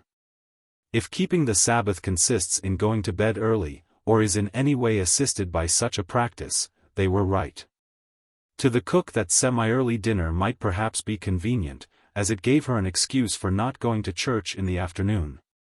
As the servants' and children's dinner gave her a similar excuse in the morning. Such little attempts at goodness, proceeding half the way, or perhaps, as in this instance, 1/4 of the way, on the disagreeable path towards goodness, are very common with respectable people. Such as Lady Amelia. If she would have dined at 1 o'clock, and have eaten cold meat, one perhaps might have felt that she was entitled to some praise. Dear, dear, dear, this is very sad, isn't it, Adolphus? She said on first seeing him. Well, it is sad, Amelia, he said. He always called her Amelia, because she called him Adolphus, but Gaesby himself was never quite pleased when he heard it. Lady Amelia was older than Crosbie, and entitled to call him anything she liked, but he should have remembered the great difference in their rank. It is sad, Amelia, he said. But will you oblige me in one thing? What thing, Adolphus? Not to say a word more about it. The black eye is a bad thing, no doubt, and has troubled me much. But the sympathy of my friends has troubled me a great deal more. I had all the family commiseration from Gaesby on Friday, and if it is repeated again, I shall lie down and die. Shall, die, Uncle Dolphus, 'cause we got a bad eye? Asked de Courcy Gaesby, the eldest hope of the family, looking up into his face. No, my hero, said Crosbie, taking the boy up into his arms, not because I've got a black eye. There isn't very much harm in that, and you'll have a great many before you leave school. But because the people will go on talking about it. But Aunt Dina aren't like, if we got an ugly bad eye. But, Adolphus, said Lady Amelia, settling herself for an argument, that's all very well. You know, and I'm sure I'm very sorry to cause you any annoyance, but really one doesn't know how to pass over such a thing without speaking of it. I have had a letter from Mamma. I hope Lady de Courcy is quite well. Quite well, thank you. But as a matter of course she is very anxious about this affair. She had read what has been said in the newspapers, and it may be necessary that Mortimer should take it up, as the family solicitor. Quite out of the question, said Adolphus. I don't think I should advise any such step as that, said Gaesby. Perhaps not, very likely not. But you cannot be surprised, Mortimer, that my mother under such circumstances should wish to know what are the facts of the case. Not at all surprised, said Gaesby. Then once for all, I'll tell you the facts. As I got out of the train a man I'd seen once before in my life made an attack upon me, and before the police came up, I got a blow in the face. Now you know all about it. At that moment dinner was announced. Will you give Lady Amelia your arm? Said the husband. It's a very sad occurrence, said Lady Amelia with a slight toss of her head, and, I'm afraid, will cost my sister a great deal of vexation. You agree with de Courcy, do you, that Aunt Dina won't like me with an ugly black eye? I really don't think it's a joking matter, said the Lady Amelia. And then there was nothing more said about it during the dinner. There was nothing more said about it during the dinner, but it was plain enough from Lady Amelia's countenance that she was not very well pleased with her future brother-in-law's conduct. She was very hospitable to him, pressing him to eat, but even in doing that she made repeated little references to his present unfortunate state. She told him that she did not think fried plum pudding would be bad for him, but that she would recommend him not to drink port wine after dinner. By the by, Mortimer, you'd better have some claret up, she remarked. Adolphus shouldn't take anything that is heating. Thank you, said Crosbie. I'll have some brandy and water, if Gaesby will give it me. Brandy and water, said Lady Amelia. Crosbie in truth was not given to the drinking of brandy and water. But he was prepared to call for raw gin, if he were driven much further by Lady Amelia's solicitude. At these Sunday dinners the mistress of the house never went away into the drawing-room, and the tea was always brought into them at the table on which they had dined. It was another little step towards keeping holy the first day of the week. When Lady Rosina was there, she was indulged with the sight of 6 or 7 solid good books which were laid upon the mahogany as soon as the bottles were taken off it. At her first prolonged visit she had obtained for herself the privilege of reading a sermon, but as on such occasions both Lady Amelia and Mr. Gaesby would go to sleep, and as the footman had also once shown a tendency that way, the sermon had been abandoned. But the master of the house, on these evenings, when his sister-in-law was present, was doomed to sit in idleness, or else to find solace in one of the solid good books. But Lady Rosina just now was in the country, and therefore the table was left unfurnished. "And what am I to say to my mother?" said Lady Amelia, when they were alone. "Give her my kindest regards," said Crosbie. It was quite clear, both to the husband and to the wife, that he was preparing himself for rebellion against authority. For some 10 minutes there was nothing said. Crosbie amused himself by playing with the boy whom he called Dixie, by way of a nickname for de Courcy. "Mamma, he calls me Dixie." "Am I Dixie? I'll call Old Cross, and then Aunt Dina, Aunt like O. I wish you would not call the child nicknames, Adolphus. It seems as though you would wish to cast a slur upon the one which he bears." "I should hardly think that he would feel disposed to do that," said Mr. Gaesby. "Hardly, indeed," said Crosbie. "It has never yet been disgraced in the annals of our country by being made into a nickname," said the proud daughter of the house. She was probably unaware that among many of his associates her father had been called Lord de Courcy, from the occasional energy of his language. "And any such attempt is painful in my ears. I think something of my family, I can assure you, Adolphus, and so does my husband." "A very great deal," said Mr. Gaesby. "So do I of mine," said Crosbie. "That's natural to all of us. One of my ancestors came over with William the Conqueror. I think he was one of the assistant cooks in the king's tent." "A cook," said young de Courcy. "Yes, my boy, a cook. That was the way most of our old families were made noble. They were cooks, or butlers to the kings, or sometimes something worse." "But your family isn't noble?" "No, I'll tell you how that was. The king wanted this cook to poison 6 of his officers who wished to have a way of their own, but the cook said, 'No, my lord king, I am a cook, not an executioner.'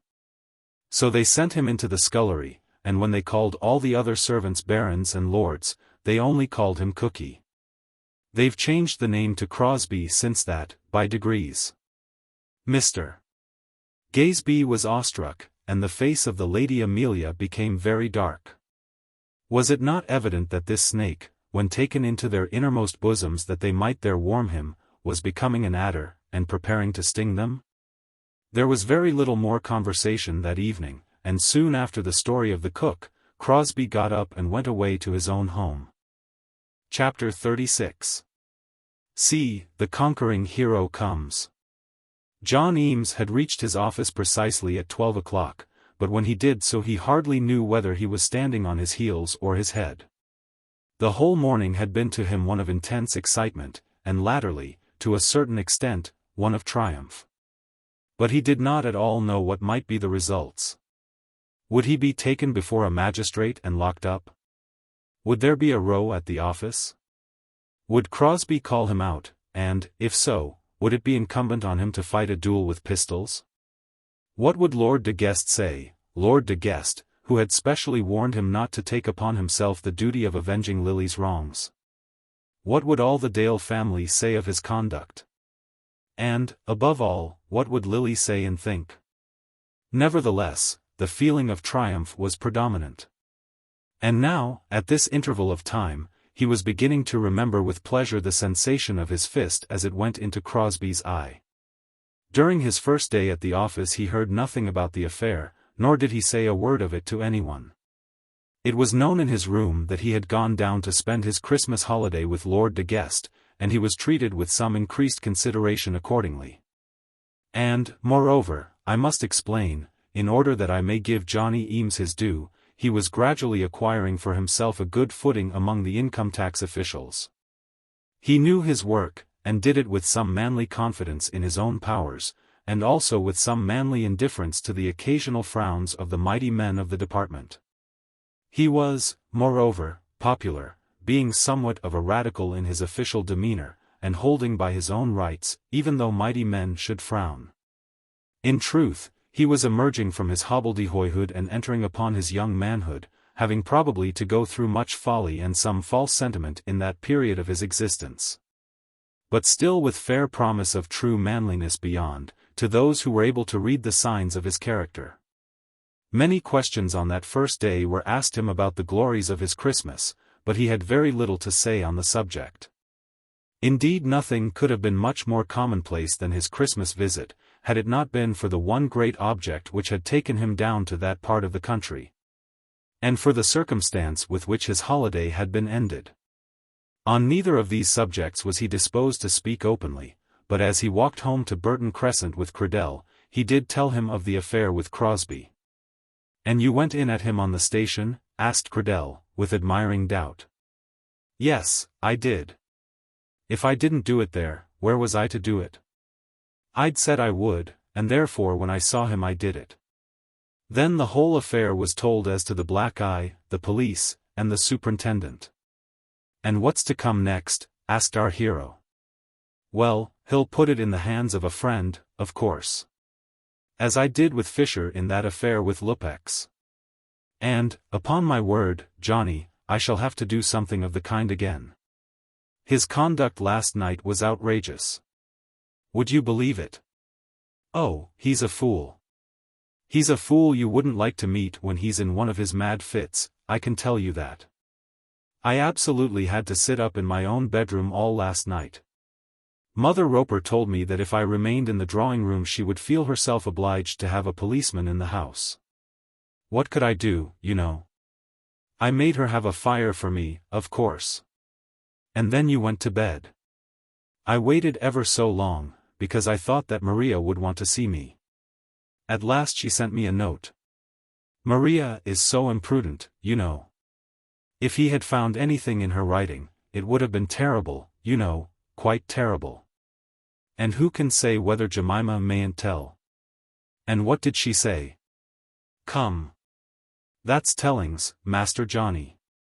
I took very good care to take it with me to the office this morning, for fear of accidents.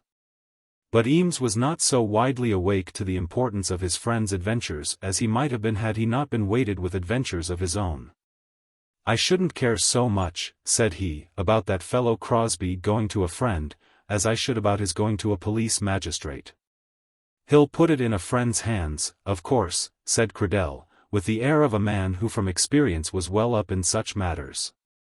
And I suppose you'll naturally come to me. It's a deuced bore to a man in a public office, and all that kind of thing, of course. But I'm not the man to desert my friend. I'll stand by you, Johnny, my boy. Oh, thank you, said Eames, I don't think that I shall want that. You must be ready with a friend, you know.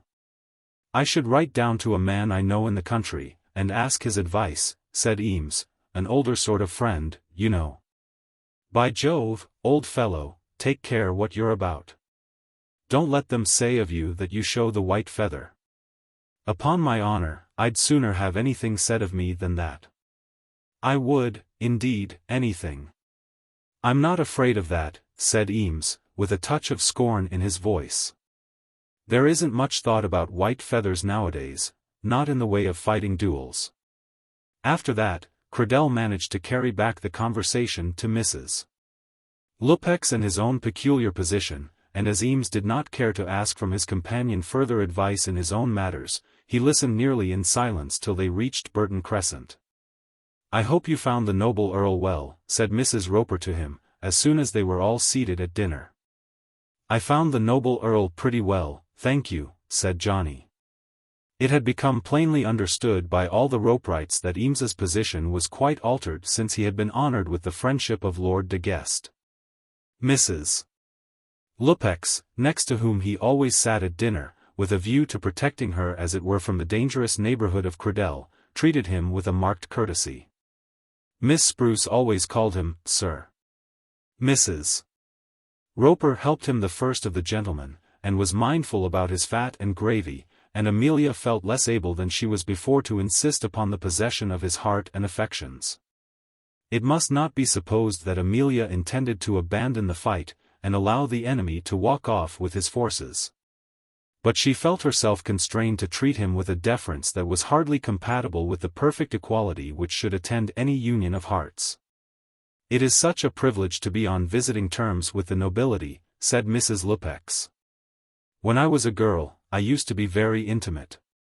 You ain't a girl any longer, and so you'd better not talk about it, said Lupex. Mr. Lupex had been at that little shop in Drury Lane after he came down from his scene painting. My dear, you needn't be a brute to me before all Mrs. Roper's company. If, led away by feelings which I will not now describe, I left my proper circles in marrying you, you need not before all the world teach me how much I have to regret. And Mrs. Lupex, putting down her knife and fork, applied her handkerchief to her eyes. That's pleasant for a man over his meals, isn't it? Said Lupex, appealing to Miss Spruce. I have plenty of that kind of thing, and you can't think how I like it. Them whom God has joined together, let no man put asunder, said Miss Spruce. As for me myself, I'm only an old woman. This little ebullition threw a gloom over the dinner table, and nothing more was said on the occasion as to the glories of Eames's career. But, in the course of the evening, Amelia heard of the encounter which had taken place at the railway station, and at once perceived that she might use the occasion for her own purposes. John, she whispered to her victim, finding an opportunity for coming upon him when almost alone, what is this I hear? I insist upon knowing. Are you going to fight a duel? Nonsense, said Johnny. But it is not nonsense. You don't know what my feelings will be, if I think that such a thing is going to happen. But then you are so hard-hearted. I ain't hard-hearted a bit, and I'm not going to fight a duel. But is it true that you beat Mr. Crosbie at the station? It is true. I did beat him. Oh, John. Not that I mean to say you were wrong, and indeed I honor you for the feeling. There can be nothing so dreadful as a young man's deceiving a young woman and leaving her after he has won her heart, particularly when she has had his promise in plain words, or, perhaps, even in black and white. John thought of that horrid, foolish, wretched note which he had written. And a poor girl, if she can't right herself by a breach of promise, doesn't know what to do. Does she, John? A girl who'd right herself that way wouldn't be worth having. I don't know about that. When a poor girl is in such a position, she has to be aided by her friends. I suppose, then, Miss Lily Dale won't bring a breach of promise against him.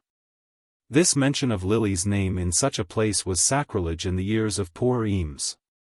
I cannot tell, said he, what may be the intention of the lady of whom you speak. But from what I know of her friends, I should not think that she will be disgraced by such a proceeding. That may be all very well for Miss Lily Dale, Amelia said, and then she hesitated. It would not be well, she thought, absolutely to threaten him as yet, not as long as there was any possibility that he might be won without a threat. Of course I know all about it, she continued. She was your L.D., you know. Not that I was ever jealous of her. To you she was no more than one of childhood's friends. Was she, Johnny? He stamped his foot upon the floor, and then jumped up from his seat. I hate all that sort of twaddle about childhood's friends, and you know I do.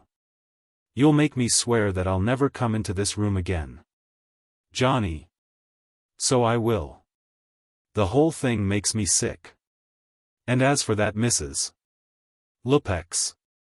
If this is what you learn, John, by going to a lord's house, I think you had better stay at home with your own friends. Of course I had, much better stay at home with my own friends. Here's Mrs. Lupex, and at any rate I can't stand her. So he went off, and walked round the Crescent, and down to the New Road, and almost into the Regent's Park, thinking of Lily Dale and of his own cowardice with Amelia Roper. On the following morning he received a message, at about 1 o'clock, by the mouth of the boardroom messenger, informing him that his presence was required in the boardroom. Sir Raffle Buffle has desired your presence, Mr. Eames. My presence, Tupper. What for? Said Johnny, turning upon the messenger almost with dismay. Indeed I can't say, Mr. Eames. But Sir Raffle Buffle has desired your presence in the boardroom. Such a message as that in official life always strikes awe into the heart of a young man. And yet, young men generally come forth from such interviews without having received any serious damage. And generally talk about the old gentleman whom they have encountered with a good deal of light-spirited sarcasm, or chaff, as it is called in the slang phraseology of the day. It is that same majesty which doth hedge a king that does it. The turkey-cock in his own farmyard is master of the occasion, and the thought of him creates fear. A bishop in his lawn, a judge on the bench, a chairman in the big room at the end of a long table, or a policeman with his bull's-eye lamp upon his beat, can all make themselves terrible by means of those uppunnage of majesty which have been vouchsafed to them. But how mean is the policeman in his own home, and how few thought much of Sir Raffle Buffle as he sat asleep after dinner in his old slippers. How well can I remember the terror created within me by the air of outraged dignity with which a certain fine old gentleman, now long since gone, could rub his hands slowly, one on the other, and look up to the ceiling, slightly shaking his head, as though lost in the contemplation of my iniquities. I would become sick in my stomach, and feel as though my ankles had been broken. That upward turn of the eye unmanned me so completely that I was speechless as regarded any defense. I think that old man could hardly have known the extent of his own power. Once upon a time a careless lad, having the charge of a bundle of letters addressed to the king, petitions and such like, which in the course of business would not get beyond the hands of some lord-in-waiting's deputy assistant, sent the bag which contained them to the wrong place. To Windsor, perhaps, if the court were in London, or to St. James's, if it were at Windsor. He was summoned. And the great man of the occasion contented himself with holding his hands up to the heavens as he stood up from his chair, and exclaiming twice, "Mis sent the monarch's pouch. Mis sent the monarch's pouch." That young man never knew how he escaped from the boardroom. But for a time he was deprived of all power of exertion, and could not resume his work till he had had 6 months' leave of absence, and been brought round upon rum and ass's milk. In that instance the peculiar use of the word monarch had a power which the official magnate had never contemplated. The story is traditional. But I believe that the circumstance happened as lately as in the days of George III. John Eames could laugh at the present chairman of the Income Tax Office with great freedom, and call him Old Huffle-Scuffle, and the like. But now that he was sent for, he also, in spite of his radical propensities, felt a little weak about his ankle joints. He knew, from the first hearing of the message, that he was wanted with reference to that affair at the railway station.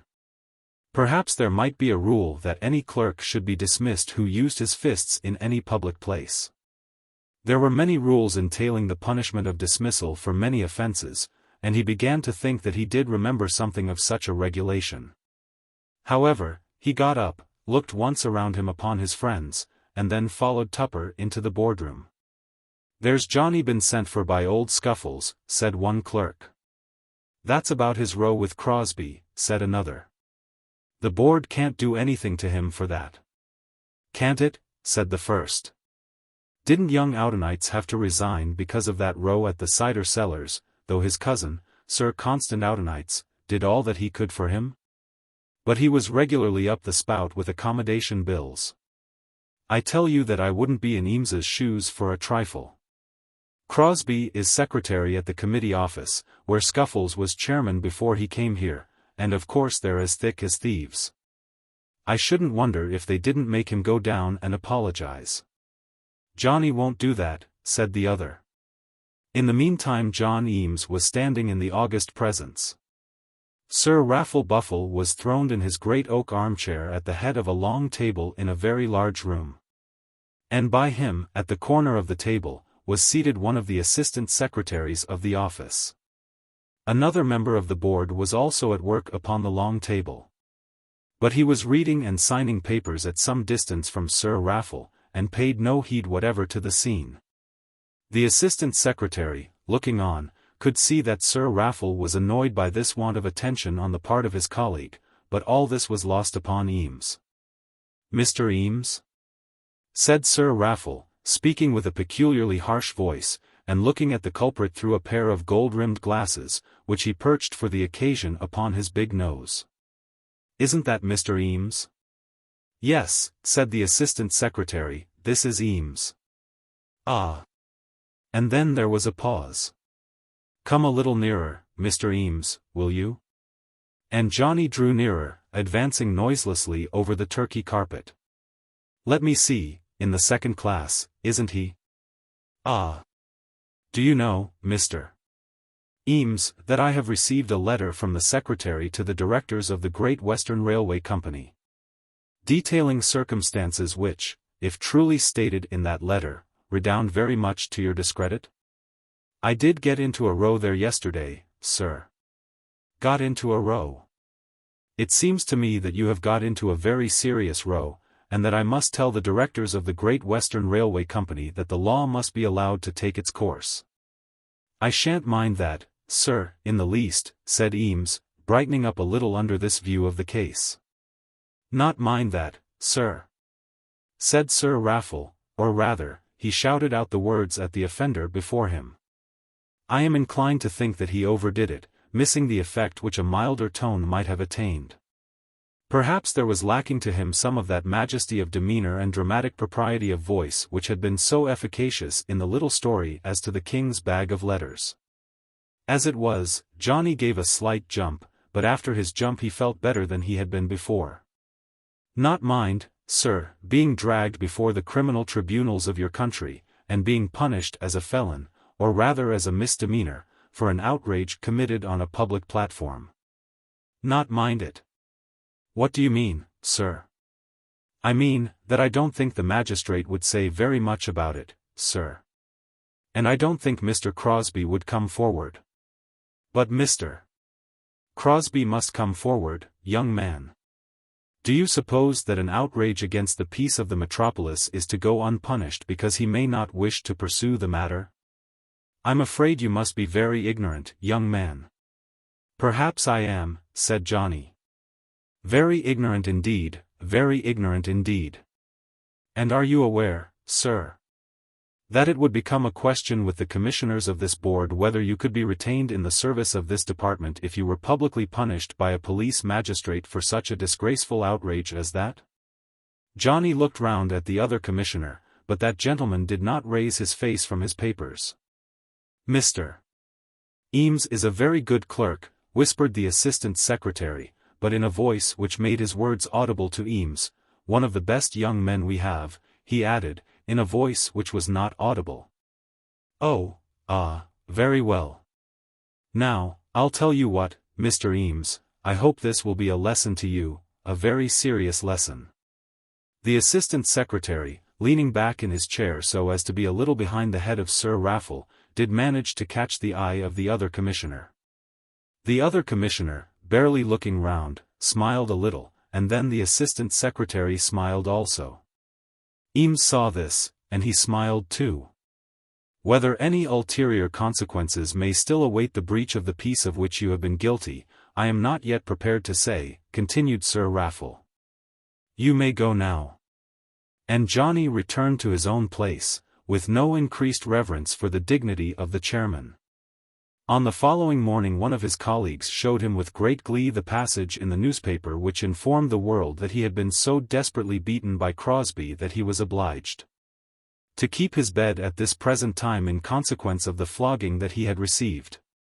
Then his anger was aroused, and he bounced about the big room of the income tax office, regardless of assistant secretaries, head clerks, and all other official grandees whatsoever, denouncing the iniquities of the public press, and declaring his opinion that it would be better to live in Russia than in a country which allowed such audacious falsehoods to be propagated.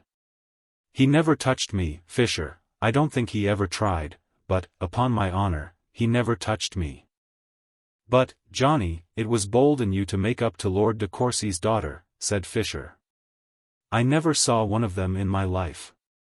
He's going it altogether among the aristocracy, now, said another. I suppose you wouldn't look at anybody under a viscount? Can I help what that thief of an editor puts into his paper? Flogged. Huffle Scuffle told me I was a felon, but that wasn't half so bad as this fellow.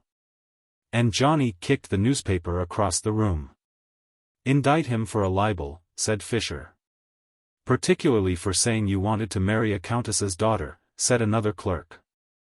I never heard such a scandal in my life, declared a third, and then to say that the girl wouldn't look at you.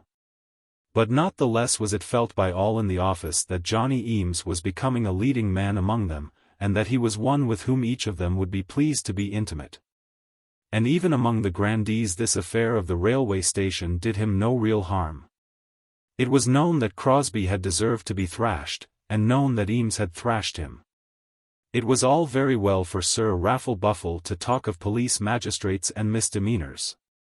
But all the world at the income tax office knew very well that Eames had come out from that affair with his head upright, and his right foot foremost. Never mind about the newspaper, a thoughtful old senior clerk said to him. As he did get the licking and you didn't, you can afford to laugh at the newspaper. And you wouldn't write to the editor? No, certainly not. No one thinks of defending himself to a newspaper except an ass, unless it be some fellow who wants to have his name puffed.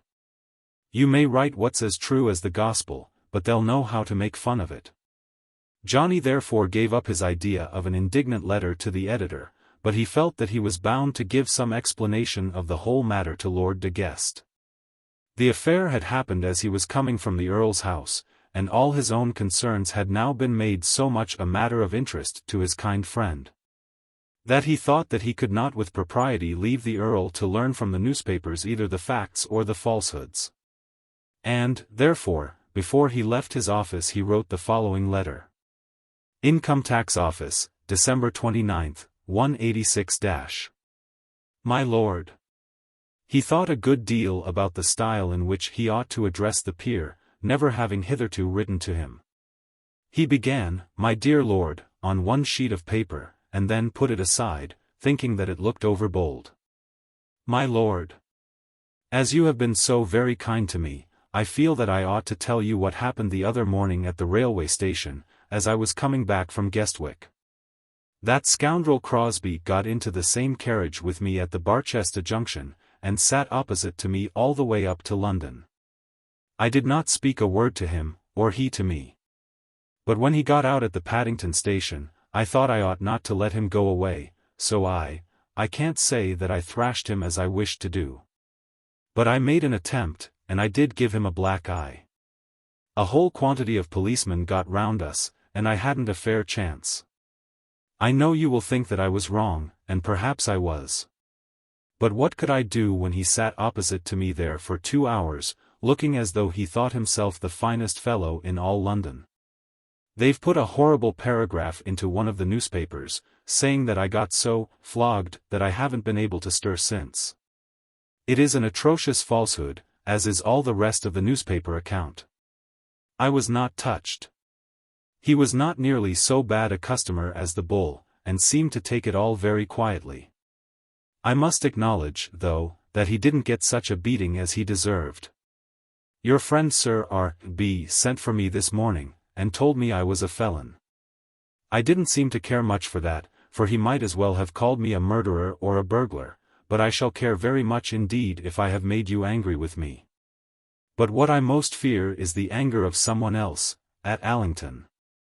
Believe me to be, my lord, yours very much obliged and most sincerely, John Eames. I knew he'd do it if ever he got the opportunity, said the Earl when he had read his letter. And he walked about his room striking his hands together, and then thrusting his thumbs into his waistcoat pockets. I knew he was made of the right stuff, and the Earl rejoiced greatly in the prowess of his favourite. I'd have done it myself if I'd seen him. I do believe I would. Then he went back to the breakfast room and told Lady Julia. What do you think, said he, Johnny Eames has come across Crosbie, and given him a desperate beating. No, said Lady Julia, putting down her newspaper and spectacles, and expressing by the light of her eyes anything but Christian horror at the wickedness of the deed. But he has, though. I knew he would if he saw him. Beaten him. Actually beaten him. Sent him home to Lady Alexandrina with 2 black eyes. 2 black eyes. What a young pickle. But did he get hurt himself? Not a scratch, he says. And what'll they do to him? Nothing. Crosbie won't be fool enough to do anything. A man becomes an outlaw when he plays such a game as he has played. Anybody's hand may be raised against him with impunity. He can't show his face, you know. He can't come forward and answer questions as to what he has done. There are offences which the law can't touch, but which outrage public feeling so strongly that anyone may take upon himself the duty of punishing them. He has been thrashed, and that will stick to him till he dies. Do tell Johnny from me that I hope he didn't get hurt, said Lady Julia. The old lady could not absolutely congratulate him on his feat of arms, but she did the next thing to it. But the Earl did congratulate him, with a full open assurance of his approval. I hope, he said, I should have done the same at your age, under similar circumstances, and I'm very glad that he proved less difficult than the bull. I'm quite sure you didn't want anyone to help you with Master Crosbie. As for that other person at Allington, if I understand such matters at all, I think she will forgive you. It may, however, be a question whether the Earl did understand such matters at all. And then he added, in a postscript, when you write to me again, and don't be long first, begin your letter, my dear Lord de Guest, that is the proper way. Chapter 37. An Old Man's Complaint. Have you been thinking again of what I was saying to you, Belle? Bernard said to his cousin one morning. Thinking of it, Bernard? Why should I think more of it? I had hoped that you had forgotten it yourself. No, he said, I am not so easy-hearted as that. I cannot look on such a thing as I would the purchase of a horse, which I could give up without sorrow if I found that the animal was too costly for my purse. I did not tell you that I loved you till I was sure of myself, and having made myself sure I cannot change at all. And yet you would have me change. Yes, of course I would. If your heart be free now, it must of course be changed before you come to love any man. Such change as that is to be looked for. But when you have loved, then it will not be easy to change you. But I have not. Then I have a right to hope. I have been hanging on here, Belle, longer than I ought to have done, because I could not bring myself to leave you without speaking of this again. I did not wish to seem to you to be importunate. If you could only believe me in what I say. It is not that I do not believe. I am not a puppy or a fool, to flatter myself that you must be in love with me. I believe you well enough. But still it is possible that your mind may alter. It is impossible. I do not know whether my uncle or your mother have spoken to you about this. Such speaking would have no effect. In fact, her mother had spoken to her, but she truly said that such speaking would have no effect. If her cousin could not win the battle by his own skill, he might have been quite sure, looking at her character as it was known to him, that he would not be able to win it by the skill of others. We have all been made very unhappy, he went on to say, by this calamity which has fallen on poor Lily. And because she has been deceived by the man she did love, I am to make matters square by marrying a man and then she paused. Dear Bernard, you should not drive me to say words which will sound harsh to you. No words can be harsher than those which you have already spoken. But, Belle, at any rate, you may listen to me. Then he told her how desirable it was with reference to all the concerns of the Dale family that she should endeavor to look favorably on his proposition. It would be good for them all, he said, especially for Lily, as to whom, at the present moment, their uncle felt so kindly. He, as Bernard pleaded, was so anxious at heart for this marriage, that he would do anything that was asked of him if he were gratified. But if he were not gratified in this, he would feel that he had ground for displeasure. Belle, as she had been desired to listen, did listen very patiently. But when her cousin had finished, her answer was very short.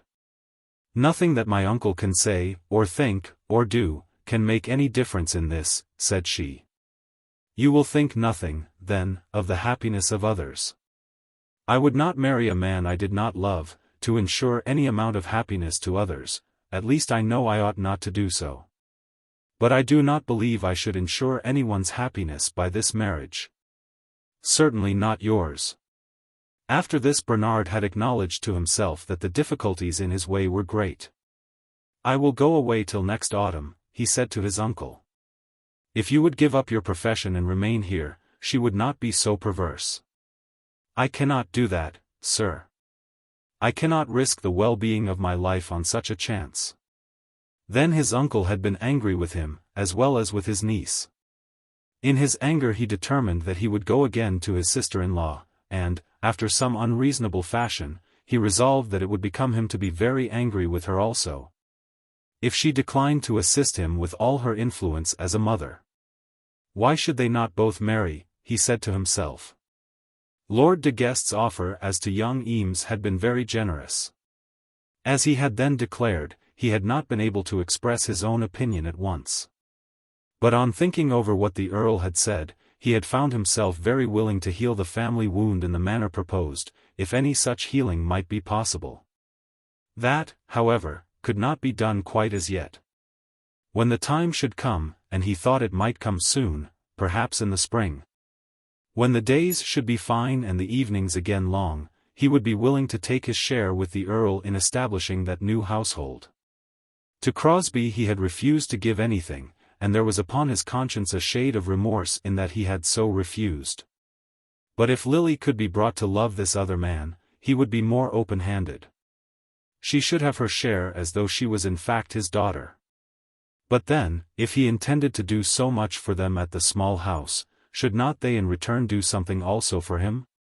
So thinking, he went again to his sister-in-law, determined to explain his views, even though it might be at the risk of some hard words between them. As regarded himself, he did not much care for hard words spoken to him.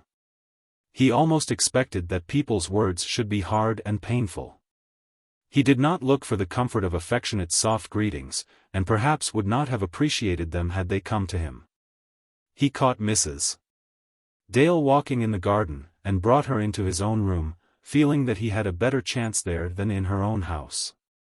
She, with an old dislike to being lectured in that room, had endeavored to avoid the interview, but had failed. So I met John Eames at the manor, he had said to her in the garden. Ah, yes. And how did he get on there? I cannot conceive poor Johnny keeping holiday with the Earl and his sister. How did he behave to them, and how did they behave to him? I can assure you he was very much at home there. Was he, indeed? Well, I hope it will do him good. He is, I'm sure, a very good young man, only rather awkward. I didn't think him awkward at all. You'll find, Mary, that he'll do very well, a great deal better than his father did. I'm sure I hope he may. After that Mrs. Dale made her attempt to escape. But the squire had taken her prisoner, and led her captive into the house. Mary, he said, as soon as he had induced her to sit down, it is time that this should be settled between my nephew and niece. I am afraid there will be nothing to settle. What do you mean? That you disapprove of it? By no means, personally. I should approve of it very strongly. But that has nothing to do with the question. Yes, it has.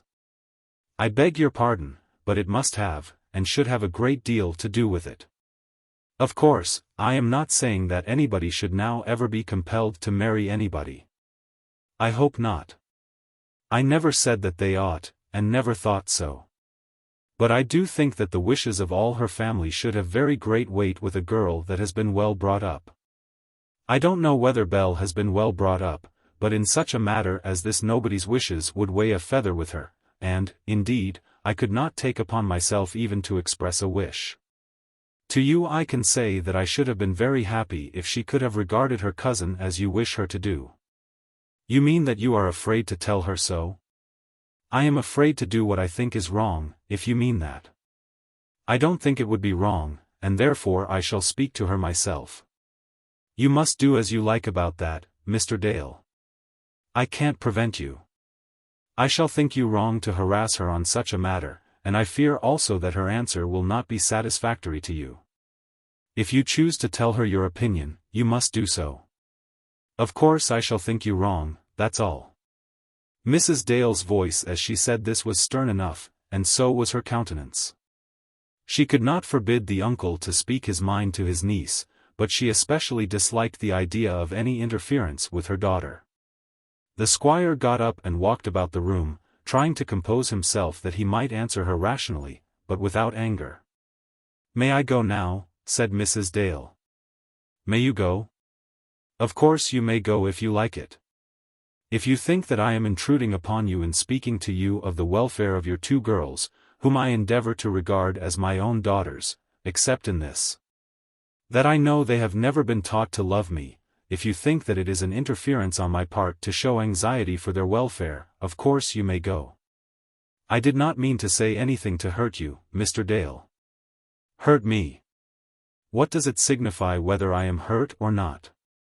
I have no children of my own, and of course my only business in life is to provide for my nephews and nieces. I am an old fool if I expect that they are to love me in return, and if I venture to express a wish I am interfering and doing wrong. It is hard, very hard. I know well that they have been brought up to dislike me, and yet I am endeavoring to do my duty by them. Mr. Dale, that accusation has not been deserved. They have not been brought up to dislike you. I believe that they have both loved and respected you as their uncle, but such love and respect will not give you a right to dispose of their hands. Who wants to dispose of their hands? There are some things in which I think no uncle, no parent, should interfere, and of all such things this is the chief. If after that you may choose to tell her your wishes, of course you can do so. It will not be much good after you have set her against me. Mr. Dale, you have no right to say such things to me, and you are very unjust in doing so. If you think that I have set my girls against you, it will be much better that we should leave Allington altogether. I have been placed in circumstances which have made it difficult for me to do my duty to my children, but I have endeavored to do it, not regarding my own personal wishes. I am quite sure, however, that it would be wrong in me to keep them here, if I am to be told by you that I have taught them to regard you unfavorably. Indeed, I cannot suffer such a thing to be said to me. All this Mrs. Dale said with an air of decision, and with a voice expressing a sense of injury received, which made the squire feel that she was very much in earnest. "Is it not true," he said, defending himself, "that in all that relates to the girls you have ever regarded me with suspicion?" "No, it is not true." And then she corrected herself, feeling that there was something of truth in the squire's last assertion. "Certainly not with suspicion," she said. "But as this matter has gone so far, I will explain what my real feelings have been. In worldly matters you can do much for my girls, and have done much. And wish to do more," said the squire. "I am sure you do. But I cannot on that account give up my place as their only living parent. They are my children, and not yours. And even could I bring myself to allow you to act as their guardian and natural protector, they would not consent to such an arrangement. You cannot call that suspicion. I can call it jealousy. And should not a mother be jealous of her children's love?" During all this time the squire was walking up and down the room with his hands in his trousers pockets. And when Mrs. Dale had last spoken, he continued his walk for some time in silence. "Perhaps it is well that you should have spoken out," he said. "The manner in which you accused me made it necessary. I did not intend to accuse you, and I do not do so now, but I think that you have been, and that you are, very hard to me, very hard indeed. I have endeavored to make your children, and yourself also, sharers with me in such prosperity as has been mine. I have striven to add to your comfort and to their happiness. I am most anxious to secure their future welfare. You would have been very wrong had you declined to accept this on their behalf. But I think that in return for it you need not have begrudged me the affection and obedience which generally follows from such good offices. Mr. Dale, I have begrudged you nothing of this. I am hurt, he continued. And she was surprised by his look of pain even more than by the unaccustomed warmth of his words. What you have said has, I have known, been the case all along. But though I had felt it to be so, I own that I am hurt by your open words. Because I have said that my own children must ever be my own? Ah, you have said more than that. You and the girls have been living here, close to me, for, how many years is it now? And during all those years there has grown up for me no kindly feeling. Do you think that I cannot hear, and see, and feel?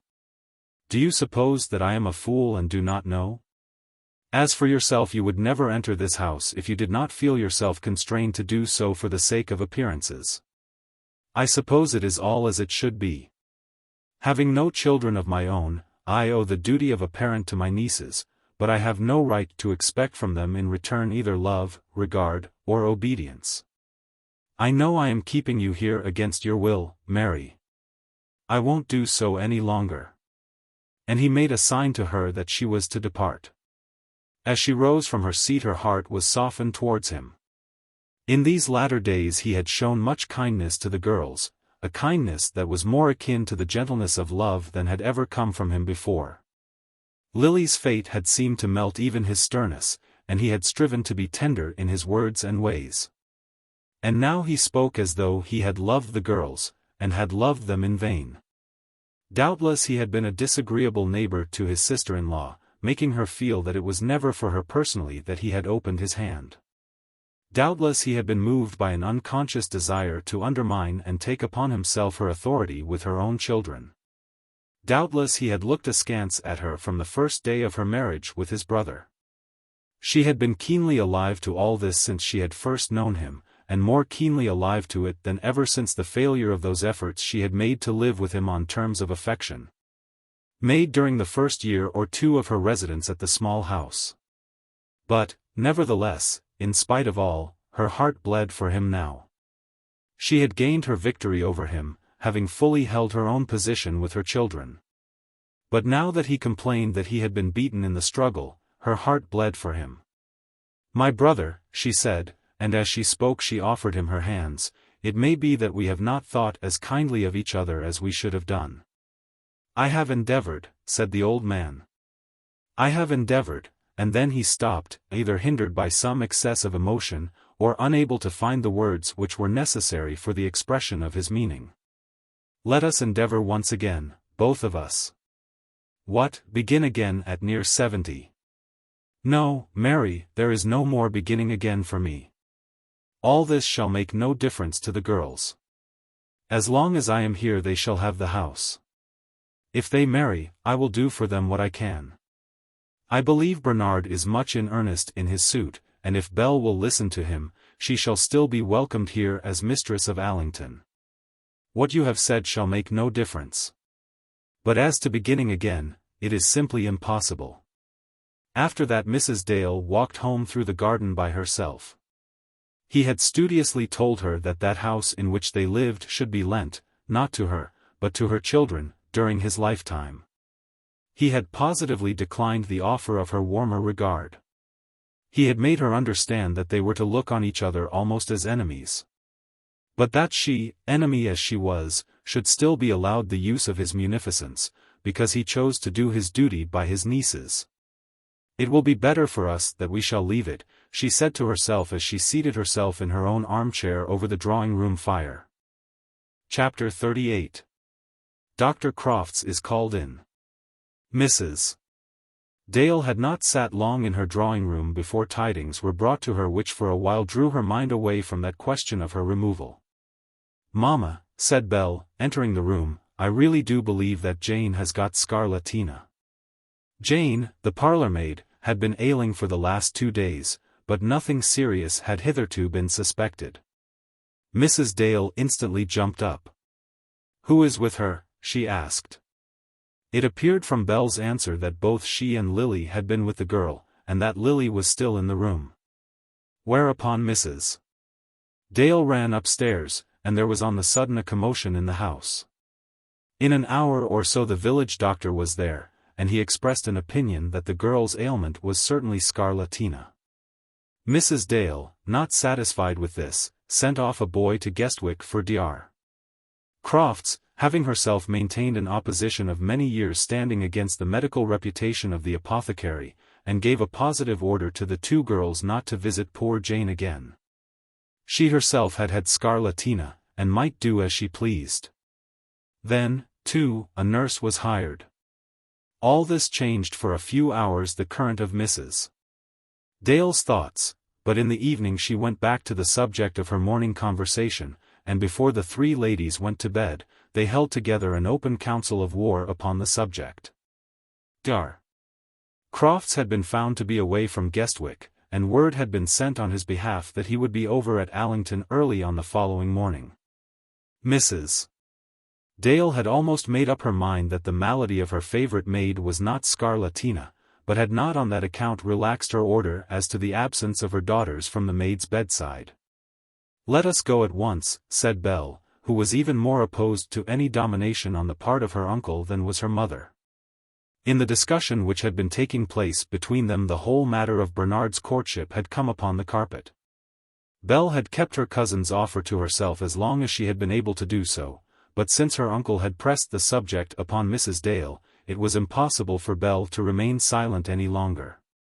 "You do not want me to marry him, mamma, do you?" she had said, when her mother had spoken with some show of kindness towards Bernard. In answer to this, Mrs. Dale had protested vehemently that she had no such wish, and Lily, who still held to her belief in Dr. Crofts, was almost equally animated. To them all, the idea that their uncle should in any way interfere in their own views of life, on the strength of the pecuniary assistance which they had received from him, was peculiarly distasteful. But it was especially distasteful that he should presume to have even an opinion as to their disposition in marriage. They declared to each other that their uncle could have no right to object to any marriage which either of them might contemplate as long as their mother should approve of it.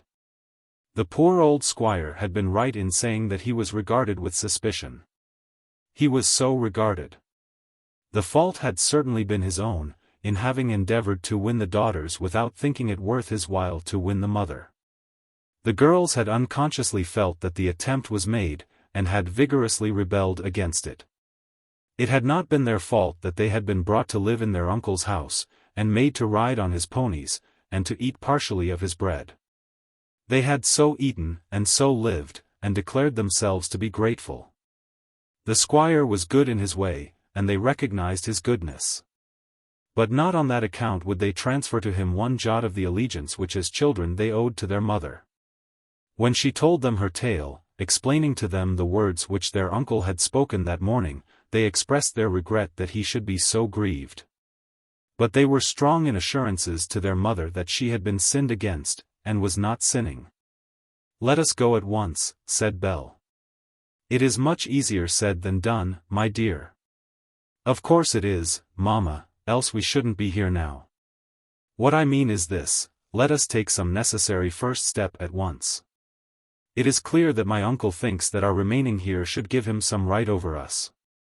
I do not say that he is wrong to think so. Perhaps it is natural. Perhaps, in accepting his kindness, we ought to submit ourselves to him. If that be so, it is a conclusive reason for our going. Could we not pay him rent for the house," said Lily, "as Mrs. Hearn does? You would like to remain here, Mamma, if you could do that?" "But we could not do that, Lily. We must choose for ourselves a smaller house than this, and one that is not burdened with the expense of a garden. Even if we paid but a moderate rent for this place, we should not have the means of living here." "Not if we lived on toast and tea," said Lily, laughing. "But I should hardly wish you to live upon toast and tea, and indeed I fancy that I should get tired of such a diet myself." "Never, Mamma," said Lily. "As for me, I confess to a longing after mutton chops, but I don't think you would ever want such vulgar things." "At any rate, it would be impossible to remain here," said Belle. "Uncle Christopher would not take rent from Mamma, and even if he did, we should not know how to go on with our other arrangements after such a change. No, we must give up the dear old small house." "It is a dear old house," said Lily, thinking, as she spoke, more of those late scenes in the garden, when Crosbie had been with them in the autumn months, than of any of the former joys of her childhood. "After all, I do not know that I should be right to move," said Mrs. Dale, doubtingly. "Yes, yes," said both the girls at once. "Of course you will be right, Mamma. There cannot be a doubt about it, Mamma. If we can get any cottage, or even lodgings, that would be better than remaining here, now that we know what Uncle Christopher thinks of it." "It will make him very unhappy," said Mrs. Dale. But even this argument did not in the least move the girls. They were very sorry that their uncle should be unhappy. They would endeavor to show him by some increased show of affection that their feelings towards him were not unkind. Should he speak to them, they would endeavor to explain to him that their thoughts towards him were altogether affectionate. But they could not remain at Allington increasing their load of gratitude, seeing that he expected a certain payment which they did not feel themselves able to render. "We should be robbing him, if we stayed here," Belle declared, "wilfully robbing him of what he believes to be his just share of the bargain." So it was settled among them that notice should be given to their uncle of their intention to quit the small house of Allington. And then came the question as to their new home. Mrs. Dale was aware that her income was at any rate better than that possessed by Mrs. Eames, and therefore she had fair ground for presuming that she could afford to keep a house at Guestwick. "If we do go away, that is what we must do," she said. "And we shall have to walk out with Mary Eames, instead of Susan Boyce," said Lily. "It won't make so much difference after all. In that respect we shall gain as much as we lose," said Belle. "And then it will be so nice to have the shops," said Lily, ironically. "Only we shall never have any money to buy anything," said Belle. "But we shall see more of the world," said Lily. "Lady Julia's carriage comes into town twice a week, and the Mississippi Gruffins drive about in great style. Upon the whole, we shall gain a great deal, only for the poor old garden. Mamma, I do think I shall break my heart at parting with Hopkins, and as to him, I shall be disappointed in mankind if he ever holds his head up again after I am gone." But in truth there was very much of sadness in their resolution, and to Mrs. Dale it seemed as though she were managing matters badly for her daughters, and allowing poverty and misfortune to come upon them through her own fault. She well knew how great a load of sorrow was lying on Lily's heart, hidden beneath those little attempts at pleasantry which she made. When she spoke of being disappointed in mankind, Mrs. Dale could hardly repress an outward shudder that would betray her thoughts. And now she was consenting to take them forth from their comfortable home, from the luxury of their lawns and gardens, and to bring them to some small dingy corner of a provincial town, because she had failed to make herself happy with her brother-in-law. Could she be right to give up all the advantages which they enjoyed at Allington, advantages which had come to them from so legitimate a source, because her own feelings had been wounded? In all their future want of comfort, in the comfortless dowdiness of the new home to which she would remove them, would she not always blame herself for having brought them to that by her own false pride? And yet it seemed to her that she now had no alternative. She could not now teach her daughters to obey their uncle's wishes in all things. She could not make Belle understand that it would be well that she should marry Bernard because the squire had set his heart on such a marriage. She had gone so far that she could not now go back. "I suppose we must move at Lady Day," said Belle, who was in favor of instant action. "If so, had you not better let Uncle Christopher know at once? I don't think that we can find a house by that time." "We can get in somewhere," continued Belle. "There are plenty of lodgings in Guestwick, you know." But the sound of the word lodgings was uncomfortable in Mrs. Dale's ears. "If we are to go, let us go at once," said Lily. "We need not stand much upon the order of our going." "Your uncle will be very much shocked," said Mrs. Dale. "He cannot say that it is your fault," said Belle. It was thus agreed between them that the necessary information should be at once given to the squire, and that the old, well-loved house should be left forever. It would be a great fall in a worldly point of view, from the Allington small house to an abode in some little street of Guestwick. At Allington they had been county people, raised to a level with their own squire and other squires by the circumstance of their residence. But at Guestwick they would be small even among the people of the town. They would be on an equality with the Eameses, and much looked down upon by the Gruffins. They would hardly dare to call any more at Guestwick Manor, seeing that they certainly could not expect Lady Julia to call upon them at Guestwick. Mrs. Boyce no doubt would patronize them, and they could already anticipate the condolence which would be offered to them by Mrs. Hearn. Indeed, such a movement on their part would be tantamount to a confession of failure in the full hearing of so much of the world as was known to them. I must not allow my readers to suppose that these considerations were a matter of indifference to any of the ladies at the small house. To some women of strong mind, of highly strung philosophic tendencies, such considerations might have been indifferent. But Mrs. Dale was not of this nature, nor were her daughters. The good things of the world were good in their eyes, and they valued the privilege of a pleasant social footing among their friends. They were by no means capable of a wise contempt of the advantages which chance had hitherto given to them. They could not go forth rejoicing in the comparative poverty of their altered condition. But then, neither could they purchase those luxuries which they were about to abandon at the price which was asked for them. "Had you not better write to my uncle?" said one of the girls. But to this Mrs. Dale objected that she could not make a letter on such a subject clearly intelligible, and that therefore she would see the squire on the following morning. "It will be very dreadful," she said, "but it will soon be over. It is not what he will say at the moment that I fear so much, as the bitter reproaches of his face when I shall meet him afterwards." So, on the following morning, she again made her way, and now without invitation, to the squire's study. "Mr. Dale," she began, starting upon her work with some confusion in her manner, and hurry in her speech, "I have been thinking over what we were saying together yesterday. And I have come to a resolution which I know I ought to make known to you without a moment's delay."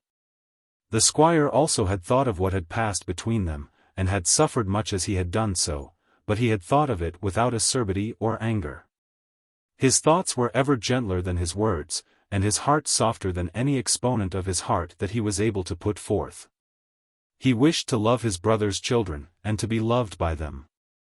But even failing that, he wished to do good to them.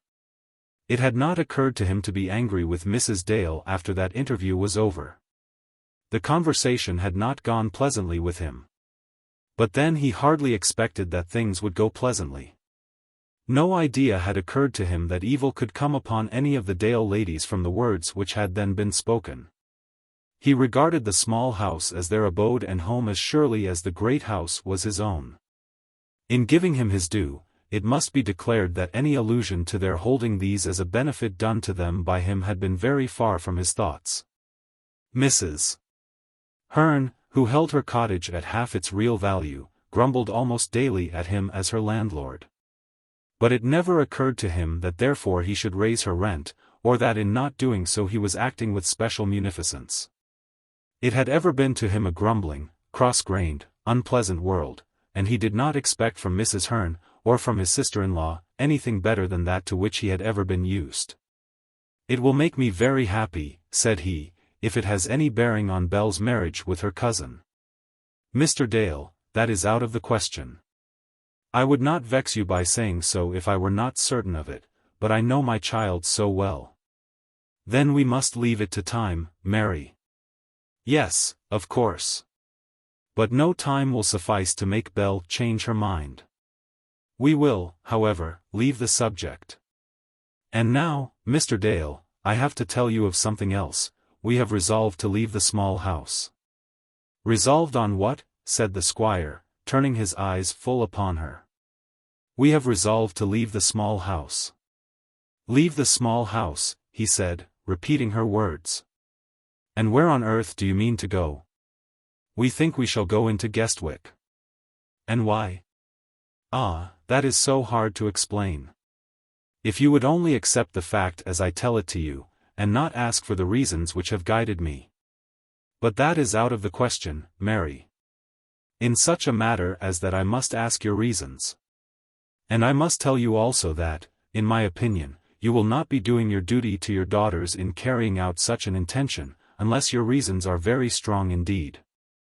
"But they are very strong," said Mrs. Dale, and then she paused.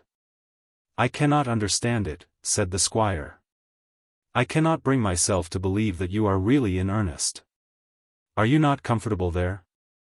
More comfortable than we have any right to be with our means. But I thought you always did very nicely with your money. You never get into debt." "No. I never get into debt. It is not that, exactly. The fact is, Mr. Dale, we have no right to live there without paying rent, but we could not afford to live there if we did pay rent." "Who has talked about rent?" he said, jumping up from his chair. "Someone has been speaking falsehoods of me behind my back." No gleam of the real truth had yet come to him. No idea had reached his mind that his relatives thought it necessary to leave his house in consequence of any word that he himself had spoken. He had never considered himself to have been in any special way generous to them, and would not have thought it reasonable that they should abandon the house in which they had been living, even if his anger against them had been strong and hot. "Mary," he said, "I must insist upon getting to the bottom of this. As for your leaving the house, it is out of the question. Where can you be better off, or so well? As to going into Guestwick, what sort of life would there be for the girls? I put all that aside as out of the question, but I must know what has induced you to make such a proposition. Tell me honestly, has anyone spoken evil of me behind my back?" Mrs. Dale had been prepared for opposition and for reproach. But there was a decision about the squire's words, and an air of masterdom in his manner, which made her recognize more fully than she had yet done the difficulty of her position. She almost began to fear that she would lack power to carry out her purpose. "Indeed, it is not so, Mr. Dale." "Then what is it?" "I know that if I attempt to tell you, you will be vexed, and will contradict me. Vexed I shall be, probably. And yet I cannot help it. Indeed, I am endeavoring to do what is right by you and by the children. Never mind me, your duty is to think of them. Of course it is, and in doing this they most cordially agree with me." In using such argument as that, Mrs. Dale showed her weakness, and the squire was not slow to take advantage of it. "Your duty is to them," he said. "But I do not mean by that your duty is to let them act in any way that may best please them for the moment. I can understand that they should be run away with by some romantic nonsense, but I cannot understand it of you. The truth is this, Mr. Dale. You think that my children owe to you that sort of obedience which is due to a parent, and as long as they remain here, accepting from your hands so large a part of their daily support, it is perhaps natural that you should think so. In this unhappy affair about Belle, I have never said anything of the kind, said the squire, interrupting her. No, you have not said so. And I do not wish you to think that I make any complaint. But I feel that it is so, and they feel it. And, therefore, we have made up our minds to go away. Mrs. Dale, as she finished, was aware that she had not told her story well, but she had acknowledged to herself that it was quite out of her power to tell it as it should be told. Her main object was to make her brother-in-law understand that she certainly would leave his house, and to make him understand this with as little pain to himself as possible. She did not in the least mind his thinking her foolish, if only she could so carry her point as to be able to tell her daughters on her return that the matter was settled. But the squire, from his words and manners, seemed indisposed to give her this privilege. Of all the propositions which I ever heard, said he, it is the most unreasonable. It amounts to this, that you are too proud to live rent-free in a house which belongs to your husband's brother. And therefore you intend to subject yourself and your children to the great discomfort of a very straitened income. If you yourself only were concerned I should have no right to say anything.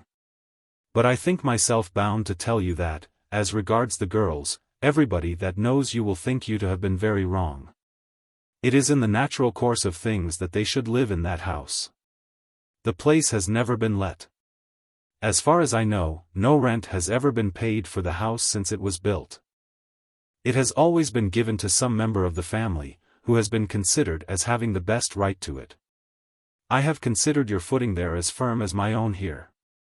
A quarrel between me and your children would be to me a great calamity, though, perhaps, they might be indifferent to it. But if there were such a quarrel it would afford no reason for their leaving that house. Let me beg you to think over the matter again. The squire could assume an air of authority on certain occasions, and he had done so now. Mrs. Dale found that she could only answer him by a simple repetition of her own intention. And, indeed, failed in making him any serviceable answer whatsoever. I know that you are very good to my girls, she said. I will say nothing about that, he answered. Not thinking at that moment of the small house, but of the full possession which he had desired to give to the elder of all the privileges which should belong to the mistress of Allington, thinking also of the means by which he was hoping to repair poor Lily's shattered fortunes.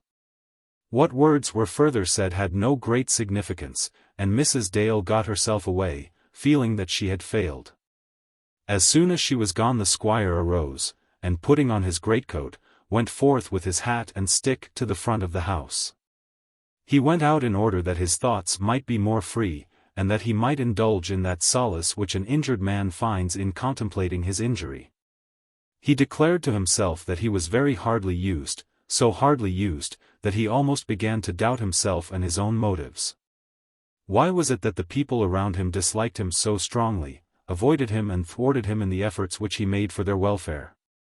He offered to his nephew all the privileges of a son, much more indeed than the privileges of a son, merely asking in return that he would consent to live permanently in the house which was to be his own. But his nephew refused. He cannot bear to live with me, said the old man to himself sorely. He was prepared to treat his nieces with more generosity than the daughters of the house of Allington had usually received from their fathers. And they repelled his kindness, running away from him, and telling him openly that they would not be beholden to him. He walked slowly up and down the terrace, thinking of this very bitterly. He did not find in the contemplation of his grievance all that solace which a grievance usually gives, because he accused himself in his thoughts rather than others. He declared to himself that he was made to be hated, and protested to himself that it would be well that he should die and be buried out of memory, so that the remaining Dales might have a better chance of living happily. And then as he thus discussed all this within his own bosom, his thoughts were very tender, and though he was aggrieved, he was most affectionate to those who had most injured him. But it was absolutely beyond his power to reproduce outwardly, with words and outward signs, such thoughts and feelings. It was now very nearly the end of the year, but the weather was still soft and open. The air was damp rather than cold, and the lawns and fields still retained the green tints of new vegetation. As the squire was walking on the terrace, Hopkins came up to him, and touching his hat, remarked that they should have frost in a day or two. "I suppose we shall," said the squire. "We must have the mason to the flues of that little grape-house, sir, before I can do any good with a fire there." "Which grape-house?" said the squire, crossly. "Why, the grape-house in the other garden, sir. It ought to have been done last year by rights." This Hopkins said to punish his master for being cross to him. On that matter of the flues of Mrs. Dale's grape-house he had, with much consideration, spared his master during the last winter, and he felt that this ought to be remembered now. "I can't put any fire in it, not to do any real good, till something's done." "That's sure." "Then don't put any fire in it," said the squire. Now the grapes in question were supposed to be peculiarly fine, and were the glory of the garden of the small house. They were always forced, though not forced so early as those at the great house, and Hopkins was in a state of great confusion. "They'll never ripen, sir, not the whole year through." "Then let them be unripe," said the squire, walking about. Hopkins did not at all understand it. The squire in his natural course was very unwilling to neglect any such matter as this, but would be specially unwilling to neglect anything touching the small house. So Hopkins stood on the terrace, raising his hat and scratching his head. "There's something wrong amongst them," said he to himself, sorrowfully. But when the squire had walked to the end of the terrace and had turned upon the path which led round the side of the house, he stopped and called to Hopkins. "Have what is needful done to the flue," he said.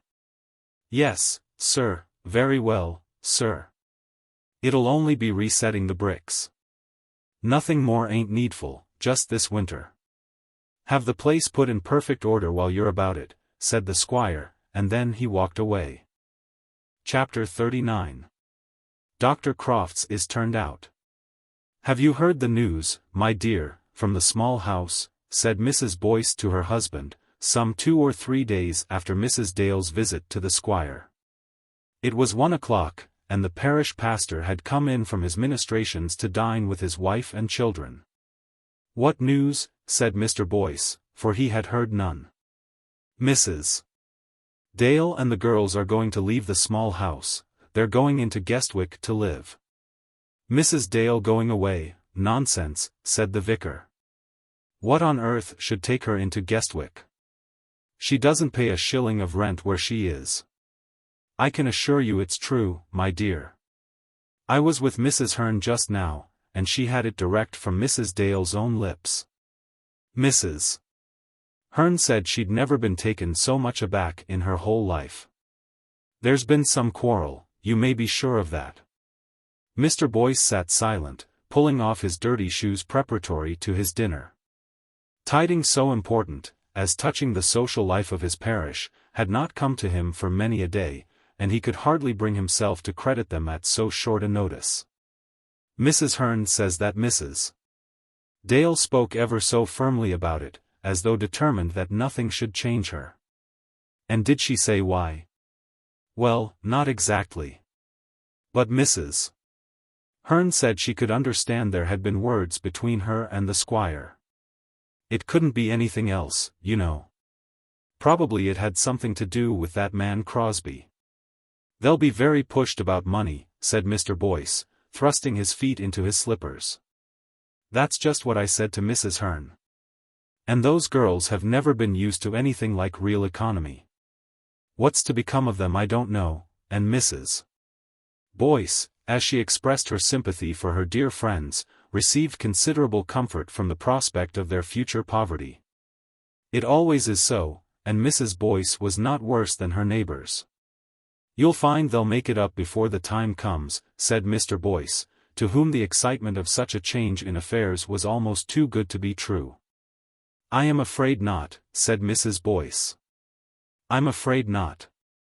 They are both so determined. I always thought that riding and giving the girls hats and habits was injurious. It was treating them as though they were the squire's daughters, and they were not the squire's daughters. It was almost the same thing. But now we see the difference, said the judicious Mrs. Boyce. I often said that dear Mrs. Dale was wrong, and it turns out that I was right. It will make no difference to me, as regards calling on them and that sort of thing. Of course it won't. Not but what there must be a difference, and a very great difference too. It will be a terrible come down for poor Lily, with the loss of her fine husband and all. After dinner, when Mr. Boyce had again gone forth upon his labours, the same subject was discussed between Mrs. Boyce and her daughters, and the mother was very careful to teach her children that Mrs. Dale would be just as good a person as ever she had been, and quite as much a lady, even though she should live in a very dingy house at Guestwick. From which lesson the Boyce girls learned plainly that Mrs. Dale, with Belle and Lily, were about to have a fall in the world, and that they were to be treated accordingly. From all this, it will be discovered that Mrs. Dale had not given way to the squire's arguments, although she had found herself unable to answer them. As she had returned home she had felt herself to be almost vanquished, and had spoken to the girls with the air and tone of a woman who hardly knew in which course lay the line of her duty. But they had not seen the squire's manner on the occasion, nor heard his words, and they could not understand that their own purpose should be abandoned because he did not like it. So they talked their mother into fresh resolves, and on the following morning she wrote a note to her brother-in-law, assuring him that she had thought much of all that he had said, but again declaring that she regarded herself as bound in duty to leave the small house.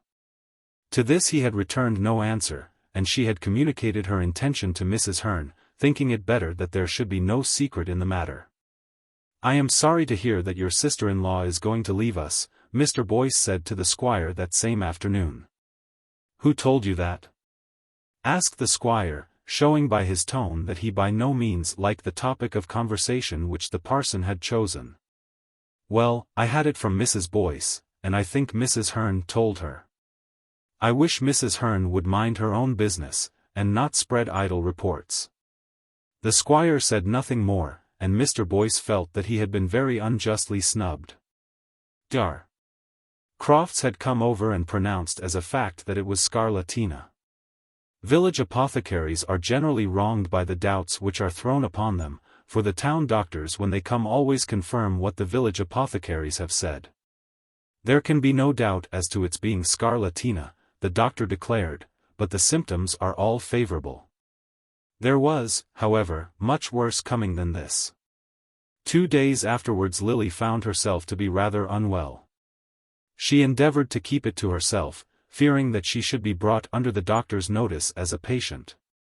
But her efforts were unavailing, and on the following morning it was known that she had also taken the disease. Dr. Crofts declared that everything was in her favor. The weather was cold. The presence of the malady in the house had caused them all to be careful, and, moreover, good advice was at hand at once. The doctor begged Mrs. Dale not to be uneasy, but he was very eager in begging that the two sisters might not be allowed to be together.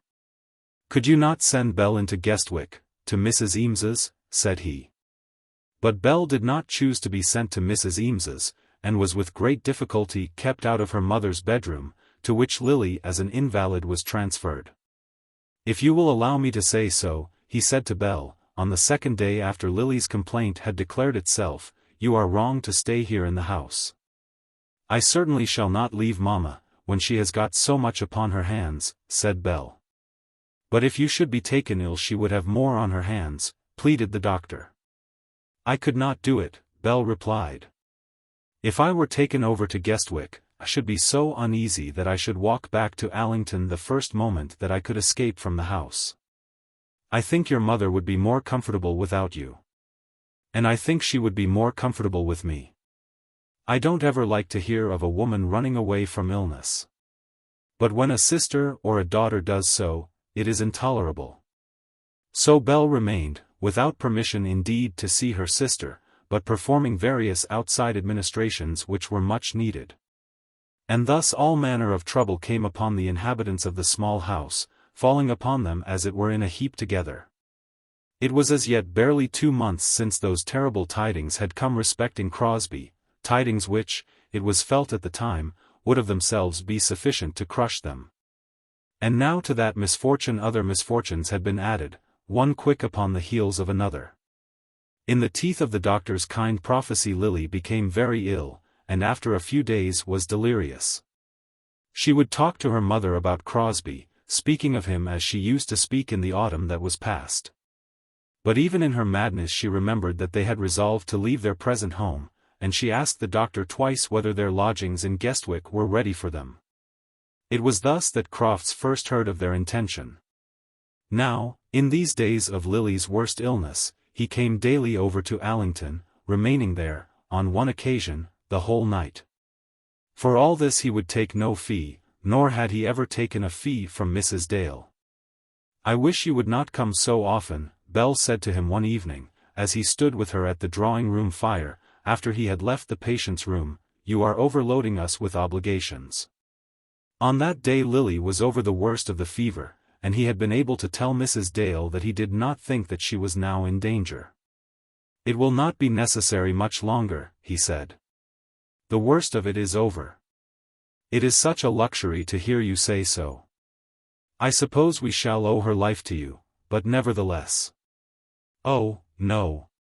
Scarlatina is not such a terrible thing now as it used to be." "Then why should you have devoted your time to her as you have done?" "It frightens me when I think of the injury we must have done you." "My horse has felt it more than I have," said the doctor, laughing. "My patients at Guestwick are not so very numerous." Then, instead of going, he sat himself down. "And it is really true," he said, "that you are all going to leave this house?" "Quite true. We shall do so at the end of March, if Lily is well enough to be moved." "Lily will be well long before that, I hope. Not, indeed, that she ought to be moved out of her own rooms for many weeks to come yet. Unless we are stopped by her we shall certainly go at the end of March." Belle now had also sat down, and they both remained for some time looking at the fire in silence. "And why is it, Belle?" he said, at last. "But I don't know whether I have a right to ask." "You have a right to ask any question about us," she said. "My uncle is very kind." "He is more than kind, he is generous. But he seems to think that our living here gives him a right to interfere with Mamma. We don't like that, and, therefore, we are going." The doctor still sat on one side of the fire, and Belle still sat opposite to him, but the conversation did not form itself very freely between them. "It is bad news," he said, at last. "At any rate, when we are ill you will not have so far to come and see us." "Yes, I understand. That means that I am ungracious not to congratulate myself on having you all so much nearer to me. But I do not in the least. I cannot bear to think of you as living anywhere but here at Allington. Dales will be out of their place in a street at Guestwick. That's hard upon the Dales, too. It is hard upon them. It's a sort of offshoot from that very tyrannical law of noblesse oblige. I don't think you ought to go away from Allington, unless the circumstances are very imperative. But they are very imperative. In that case, indeed." And then again he fell into silence. "Have you never seen that Mamma is not happy here?" she said, after another pause. "For myself, I never quite understood it all before as I do now, but now I see it. And I have seen at least what you mean. She has led a life of restraint. But then, how frequently is such restraint the necessity of a life? I hardly think that your mother would move on that account." "No. It is on our account. But this restraint, as you call it, makes us unhappy, and she is governed by seeing that. My uncle is generous to her as regards money. But in other things, in matters of feeling, I think he has been ungenerous." "Belle," said the doctor, and then he paused. She looked up at him, but made no answer. He had always called her by her Christian name, and they two had ever regarded each other as close friends. At the present moment she had forgotten all else besides this, and yet she had infinite pleasure in sitting there and talking to him. "I am going to ask you a question which perhaps I ought not to ask, only that I have known you so long that I almost feel that I am speaking to a sister." "You may ask me what you please," said she. "It is about your cousin Bernard." "About Bernard," said Belle. It was now dusk. And as they were sitting without other light than that of the fire, she knew that he could not discern the color which covered her face as her cousin's name was mentioned. But, had the light of day pervaded the whole room, I doubt whether Crofts would have seen that blush, for he kept his eyes firmly fixed upon the fire. "Yes, about Bernard. I don't know whether I ought to ask you." "I'm sure I can't say," said Belle, speaking words of the nature of which she was not conscious. "There has been a rumor in Guestwick that he and you—" "It is untrue," said Belle, "quite untrue. If you hear it repeated, you should contradict it. I wonder why people should say such things. It would have been an excellent marriage, all your friends must have approved it." "What do you mean, Dr. Crofts? How I do hate those words, an excellent marriage. In them is contained more of wicked worldliness than any other words that one ever hears spoken. You want me to marry my cousin simply because I should have a great house to live in, and a coach. I know that you are my friend, but I hate such friendship as that." "I think you misunderstand me, Belle. I mean that it would have been an excellent marriage, provided you had both loved each other." "No, I don't misunderstand you. Of course it would be an excellent marriage, if we loved each other. You might say the same if I loved the butcher or the baker. What you mean is, that it makes a reason for loving him. I don't think I did mean that." "Then you mean nothing." After that, there were again some minutes of silence during which Dr. Crofts got up to go away. "You have scolded me very dreadfully," he said, with a slight smile, "and I believe I have deserved it for interfering." "No, not at all for interfering. But at any rate you must forgive me before I go." "I won't forgive you at all, unless you repent of your sins, and alter altogether the wickedness of your mind. You will become very soon as bad as Dr. Gruffin." "Shall I?" "Oh, but I will forgive you, for after all, you are the most generous man in the world." "Oh, yes, of course I am. Well, goodbye.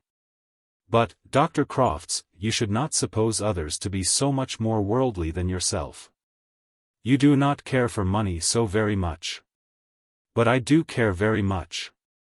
If you did, you would not come here for nothing day after day. I do care for money very much. I have sometimes nearly broken my heart because I could not get opportunities of earning it. It is the best friend that a man can have." "Oh, Dr. Crofts. The best friend that a man can have, if it be honestly come by. A woman can hardly realize the sorrow which may fall upon a man from the want of such a friend. Of course a man likes to earn a decent living by his profession, and you can do that. That depends upon one's ideas of decency. Ah! Mine never ran very high. I've always had a sort of aptitude for living in a pigsty. A clean pigsty, you know, with nice fresh bean straw to lie upon. I think it was a mistake when they made a lady of me." "I do, indeed." "I do not," said Dr. Crofts. "That's because you don't quite know me yet. I've not the slightest pleasure in putting on 3 different dresses a day. I do it very often because it comes to me to do it, from the way in which we have been taught to live. But when we get to Guestwick I mean to change all that. And if you come in to tea, you'll see me in the same brown frock that I wear in the morning, unless, indeed, the morning work makes the brown frock dirty." "Oh, Dr. Crofts. You'll have it pitch dark riding home under the Guestwick elms." "I don't mind the dark," he said, and it seemed as though he hardly intended to go even yet. "But I do," said Belle, "and I shall ring for candles." But he stopped her as she put her hand out to the bell pull. "Stop a moment, Belle. You need hardly have the candles before I go, and you need not begrudge my staying either, seeing that I shall be all alone at home. Begrudge your staying. But, however, you shall begrudge it, or else make me very welcome. He still held her by the wrist, which he had caught as he prevented her from summoning the servant. What do you mean? Said she. You know you are welcome to us as flowers in May. You always were welcome, but now, when you have come to us in our trouble, at any rate, you shall never say that I turn you out. Shall I never say so? And still he held her by the wrist. He had kept his chair throughout, but she was standing before him, between him and the fire. But she, though he held her in this way, thought little of his words, or of his action. They had known each other with great intimacy, and though Lily would still laugh at her, saying that Dr. Crofts was her lover, she had long since taught herself that no such feeling as that would ever exist between them. Shall I never say so, Belle? What if so poor a man as I ask for the hand that you will not give to so rich a man as your cousin Bernard? She instantly withdrew her arm and moved back very quickly a step or two across the rug. She did it almost with the motion which she might have used had he insulted her, or had a man spoken such words who would not, under any circumstances, have a right to speak them. Ah, yes. I thought it would be so, he said. I may go now, and may know that I have been turned out. What is it you mean, Dr. Crofts? What is it you are saying? Why do you talk that nonsense, trying to see if you can provoke me? Yes, it is nonsense. I have no right to address you in that way, and certainly should not have done it now that I am in your house in the way of my profession. I beg your pardon. Now he also was standing, but he had not moved from his side of the fireplace. Are you going to forgive me before I go? Forgive you for what? Said she. For daring to love you. For having loved you almost as long as you can remember, for loving you better than all beside. This alone you should forgive, but will you forgive me for having told it? He had made her no offer, nor did she expect that he was about to make one. She herself had hardly yet realized the meaning of his words, and she certainly had asked herself no question as to the answer which she should give to them. There are cases in which lovers present themselves in so unmistakable a guise, that the first word of open love uttered by them tells their whole story. And tells it without the possibility of a surprise. And it is generally so when the lover has not been an old friend, when even his acquaintance has been of modern date. It had been so essentially in the case of Crosbie and Lily Dale. When Crosbie came to Lily and made his offer, he did it with perfect ease and thorough self-possession, for he almost knew that it was expected. And Lily, though she had been flurried for a moment, had her answer pat enough. She already loved the man with all her heart, delighted in his presence, basked in the sunshine of his manliness, rejoiced in his wit, and had tuned her ears to the tone of his voice. It had all been done, and the world expected it. Had he not made his offer, Lily would have been ill-treated, though, alas, alas, there was future ill-treatment, so much heavier, in store for her. But there are other cases in which a lover cannot make himself known as such without great difficulty, and when he does do so, cannot hope for an immediate answer in his favor. It is hard upon old friends that this difficulty should usually fall the heaviest upon them. Crofts had been so intimate with the Dale family that very many persons had thought it probable that he would marry one of the girls. Mrs. Dale herself had thought so, and had almost hoped it. Lily had certainly done both. These thoughts and hopes had somewhat faded away, but yet their former existence should have been in the doctor's favor. But now, when he had in some way spoken out, Belle started back from him and would not believe that he was in earnest. She probably loved him better than any man in the world, and yet, when he spoke to her of love, she could not bring herself to understand him. I don't know what you mean, Dr. Crofts. Indeed I do not, she said. I had meant to ask you to be my wife, simply that. But you shall not have the pain of making me a positive refusal.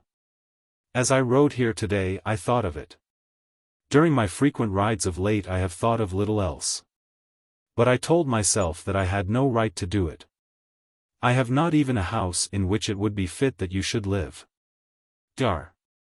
Crofts, if I loved you, if I wished to marry you, and then she stopped herself. But you do not? No, I think not. I suppose not. No. But in any way no consideration about money has anything to do with it. But I am not that butcher or that baker whom you could love? No, said Belle. And then she stopped herself from further speech, not as intending to convey all her answer in that one word, but as not knowing how to fashion any further words. I knew it would be so, said the doctor. It will, I fear, be thought by those who condescend to criticize this lover's conduct and his mode of carrying on his suit, that he was very unfit for such work. Ladies will say that he wanted courage, and men will say that he wanted wit. I am inclined, however, to believe that he behaved as well as men generally do behave on such occasions, and that he showed himself to be a good average lover. There is your bold lover, who knocks his lady-love over as he does a bird, and who would anathematize himself all over, and swear that his gun was distraught. And look about as though he thought the world was coming to an end, if he missed to knock over his bird.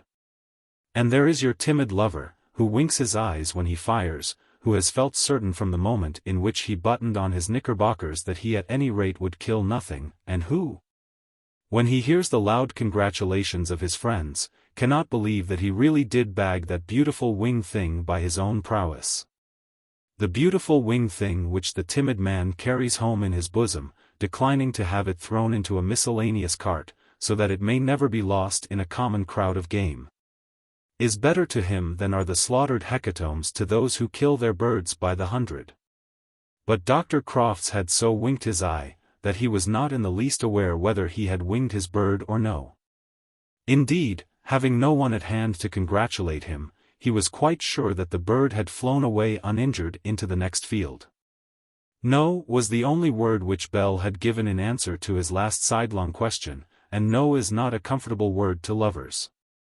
But there had been that in Belle's no which might have taught him that the bird was not escaping without a wound, if he had still had any of his wits about him. Now I will go, said he. Then he paused for an answer, but none came. And you will understand what I meant when I spoke of being turned out. Nobody turns you out. And Belle, as she spoke, had almost descended to a sob. It is time, at any rate, that I should go, is it not? And, Belle, don't suppose that this little scene will keep me away from your sister's bedside. I shall be here tomorrow, and you will find that you will hardly know me again for the same person. Then in the dark he put out his hand to her. Goodbye, she said, giving him her hand. He pressed hers very closely, but she, though she wished to do so, could not bring herself to return the pressure. Her hand remained passive in his, showing no sign of offense. But it was absolutely passive. Goodbye, dearest friend, he said. Goodbye, she answered, and then he was gone. She waited quite still till she heard the front door close after him, and then she crept silently up to her own bedroom, and sat herself down in a low rocking chair over the fire. It was in accordance with a custom already established that her mother should remain with Lily till the tea was ready downstairs. For in these days of illness such dinners as were provided were eaten early. Belle, therefore, knew that she had still some half-hour of her own, during which she might sit and think undisturbed. And what naturally should have been her first thoughts? That she had ruthlessly refused a man who, as she now knew, loved her well, and for whom she had always felt at any rate the warmest friendship? Such were not her thoughts, nor were they in any way akin to this. They ran back instantly to years gone by, over long years, as her few years were counted, and settled themselves on certain halcyon days, in which she had dreamed that he had loved her, and had fancied that she had loved him. How she had schooled herself for those days since that, and taught herself to know that her thoughts had been overbold. And now it had all come round. The only man that she had ever liked had loved her. Then there came to her a memory of a certain day, in which she had been almost proud to think that Crosbie had admired her, in which she had almost hoped that it might be so. And as she thought of this she blushed, and struck her foot twice upon the floor. "Dear Lily," she said to herself, "poor Lily." But the feeling which induced her then to think of her sister had had no relation to that which had first brought Crosbie into her mind. And this man had loved her through it all, this priceless, peerless man, this man who was as true to the backbone as that other man had shown himself to be false. Who was as sound as the other man had proved himself to be rotten. A smile came across her face as she sat looking at the fire, thinking of this. A man had loved her, whose love was worth possessing. She hardly remembered whether or no she had refused him or accepted him. She hardly asked herself what she would do. As to all that, it was necessary that she should have many thoughts, but the necessity did not press upon her quite immediately. For the present, at any rate, she might sit and triumph. And thus triumphant she sat there till the old nurse came in and told her that her mother was waiting for her below. Chapter 40. Preparations for the wedding. The 14th of February was finally settled as the day on which Mr. Crosbie was to be made the happiest of men. A later day had been at first named, the 27th or 28th having been suggested as an improvement over the first week in March. But Lady Amelia had been frightened by Crosbie's behaviour on that Sunday evening, and had made the Countess understand that there should be no unnecessary delay. "He doesn't scruple at that kind of thing," Lady Amelia had said in one of her letters, showing perhaps less trust in the potency of her own rank than might have been expected from her. The Countess, however, had agreed with her, and when Crosbie received from his mother-in-law a very affectionate epistle, setting forth all the reasons which would make the 14th so much more convenient a day than the 28th, he was unable to invent an excuse for not being made happy a fortnight earlier than the time named in the bargain. His first impulse had been against yielding, arising from some feeling which made him think that more than the bargain ought not to be exacted. But what was the use to him of quarrelling? What the use, at least, of quarrelling just then? He believed that he could more easily enfranchise himself from the de Courcy tyranny when he should be once married than he could do now. When Lady Alexandrina should be his own, he would let her know that he intended to be her master. If in doing so it would be necessary that he should divide himself altogether from the de Courcys, such division should be made. At the present moment he would yield to them, at any rate in this matter. And so the 14th of February was fixed for the marriage. In the second week in January Alexandrina came up to look after her things, or, in more noble language, to fit herself with becoming bridal appunages. As she could not properly do all this work alone, or even under the surveillance and with the assistance of a sister, Lady de Courcy was to come up also. But Alexandrina came first, remaining with her sister in St. John's Wood till the Countess should arrive. The Countess had never yet condescended to accept of her son-in-law's hospitality, but always went to the cold, comfortless house in Portman Square, the house which had been the de Courcy town family mansion for many years, and which the Countess would long since have willingly exchanged for some abode on the other side of Oxford Street. But the Earl had been obdurate. His clubs and certain lodgings which he had occasionally been wont to occupy, were on the right side of Oxford Street. Why should he change his old family residence? So the Countess was coming up to Portman Square, not having been even asked on this occasion to St. John's Wood. "Don't you think we'd better, Mr. Gaesby?" had said to his wife, almost trembling at the renewal of his own proposition. "I think not, my dear," Lady Amelia had answered. "Mamma is not very particular. But there are little things, you know." "Oh, yes, of course," said Mr. Gaesby, and then the conversation had been dropped.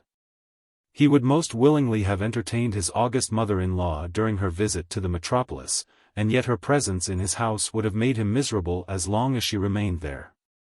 But for a week Alexandrina sojourned under Mr. Gaesby's roof, during which time Crosbie was made happy with all the delights of an expectant bridegroom. Of course he was given to understand that he was to dine at the Gaesbys every day, and spend all his evenings there, and, under the circumstances, he had no excuse for not doing so. Indeed, at the present moment, his hours would otherwise have hung heavily enough upon his hands. In spite of his bold resolution with reference to his eye, and his intention not to be debarred from the pleasures of society by the marks of the late combat, he had not, since that occurrence, frequented his club very closely. And though London was now again becoming fairly full, he did not find himself going out so much as had been his wont. The brilliance of his coming marriage did not seem to have added much to his popularity. In fact, the world, his world, was beginning to look coldly at him. Therefore that daily attendance at St. John's Wood was not felt to be so irksome as might have been expected. A residence had been taken for the couple in a very fashionable row of buildings abutting upon the Bayswater Road, called Princess Royal Crescent. The house was quite new, and the street being unfinished had about it a strong smell of mortar, and a general aspect of builders' poles and brickbats.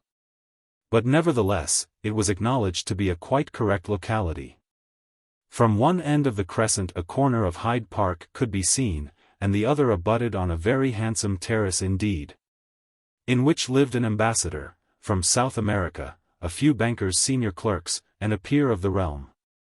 We know how vile is the sound of Baker Street, and how absolutely foul to the polite ear is the name of Fitzroy Square. The houses, however, in those purlieus are substantial, warm, and of good size. The house in Princess Royal Crescent was certainly not substantial, for in these days substantially built houses do not pay. It could hardly have been warm, for, to speak the truth, it was even yet not finished throughout. And as for the size, though the drawing-room was a noble apartment, consisting of a section of the whole house, with a corner cut out for the staircase, it was very much cramped in its other parts, and was made like a cherub, in this respect, that it had no rear belonging to it. But if you have no private fortune of your own, you cannot have everything. As the Countess observed when Crosbie objected to the house because a closet under the kitchen stairs was to be assigned to him as his own dressing-room. When the question of the house was first debated, Lady Amelia had been anxious that St. John's Wood should be selected as the site, but to this Crosbie had positively objected. "I think you don't like St. John's Wood," Lady Amelia had said to him somewhat sternly, thinking to awe him into a declaration that he entertained no general enmity to the neighbourhood. But Crosbie was not weak enough for this. "No, I do not," he said. "I have always disliked it. It amounts to a prejudice, I dare say. But if I were made to live here I am convinced I should cut my throat in the first 6 months." Lady Amelia had then drawn herself up, declaring her sorrow that her house should be so hateful to him. "Oh, dear, no," said he. "I like it very much for you, and enjoy coming here of all things. I speak only of the effect which living here myself would have upon me." Lady Amelia was quite clever enough to understand it all. But she had her sister's interest at heart, and therefore persevered in her affectionate solicitude for her brother-in-law, giving up that point as to St. John's Wood. Crosbie himself had wished to go to one of the new Pimlico squares down near Vauxhall Bridge and the river, actuated chiefly by consideration of the enormous distance lying between that locality and the northern region in which Lady Amelia lived. But to this Lady Alexandrina had objected strongly. If, indeed, they could have achieved Eaton Square, or a street leading out of Eaton Square, if they could have crept on to the hem of the skirt of Belgravia, the bride would have been delighted. And at first she was very nearly being taken in with the idea that such was the proposal made to her. Her geographical knowledge of Pimlico had not been perfect, and she had nearly fallen into a fatal error. But a friend had kindly intervened. "For heaven's sake, my dear, don't let him take you anywhere beyond Eccleston Square," had been exclaimed to her in dismay by a faithful married friend. Thus warned, Alexandrina had been firm, and now their tent was to be pitched in Princess Royal Crescent, from one end of which the Hyde Park may be seen. The furniture had been ordered chiefly under the inspection, and by the experience, of the Lady Amelia. Crosbie had satisfied himself by declaring that she at any rate could get the things cheaper than he could buy them, and that he had no taste for such employment. Nevertheless, he had felt that he was being made subject to tyranny and brought under the thumb of subjection. He could not go cordially into this matter of beds and chairs, and, therefore, at last deputed the whole matter to the de Courcy faction. And for this there was another reason, not hitherto mentioned. Mr. Mortimer Gaesby was finding the money with which all the furniture was being bought. He, with an honest but almost unintelligible zeal for the de Courcy family, had tied up every shilling on which he could lay his hand as belonging to Crosbie, in the interest of Lady Alexandrina. He had gone to work for her, scraping here and arranging there, strapping the new husband down upon the grindstone of his matrimonial settlement, as though the future bread of his, Gaesby's, own children were dependent on the validity of his legal workmanship. And for this he was not to receive a penny, or gain any advantage, immediate or ulterior. It came from his zeal for the coronet which Lord de Courcy wore. According to his mind an earl and an earl's belongings were entitled to such zeal. It was the theory in which he had been educated, and amounted to a worship which, unconsciously, he practiced. Personally, he disliked Lord de Courcy, who ill-treated him. He knew that the earl was a heartless, cruel, bad man. But as an earl he was entitled to an amount of service which no commoner could have commanded from Mr. Gaesby. Mr. Gaesby, having thus tied up all the available funds in favor of Lady Alexandrina's seemingly expected widowhood, was himself providing the money with which the new house was to be furnished. "You can pay me 150 a year with 4% till it is liquidated," he had said to Crosbie, and Crosbie had assented with a grunt.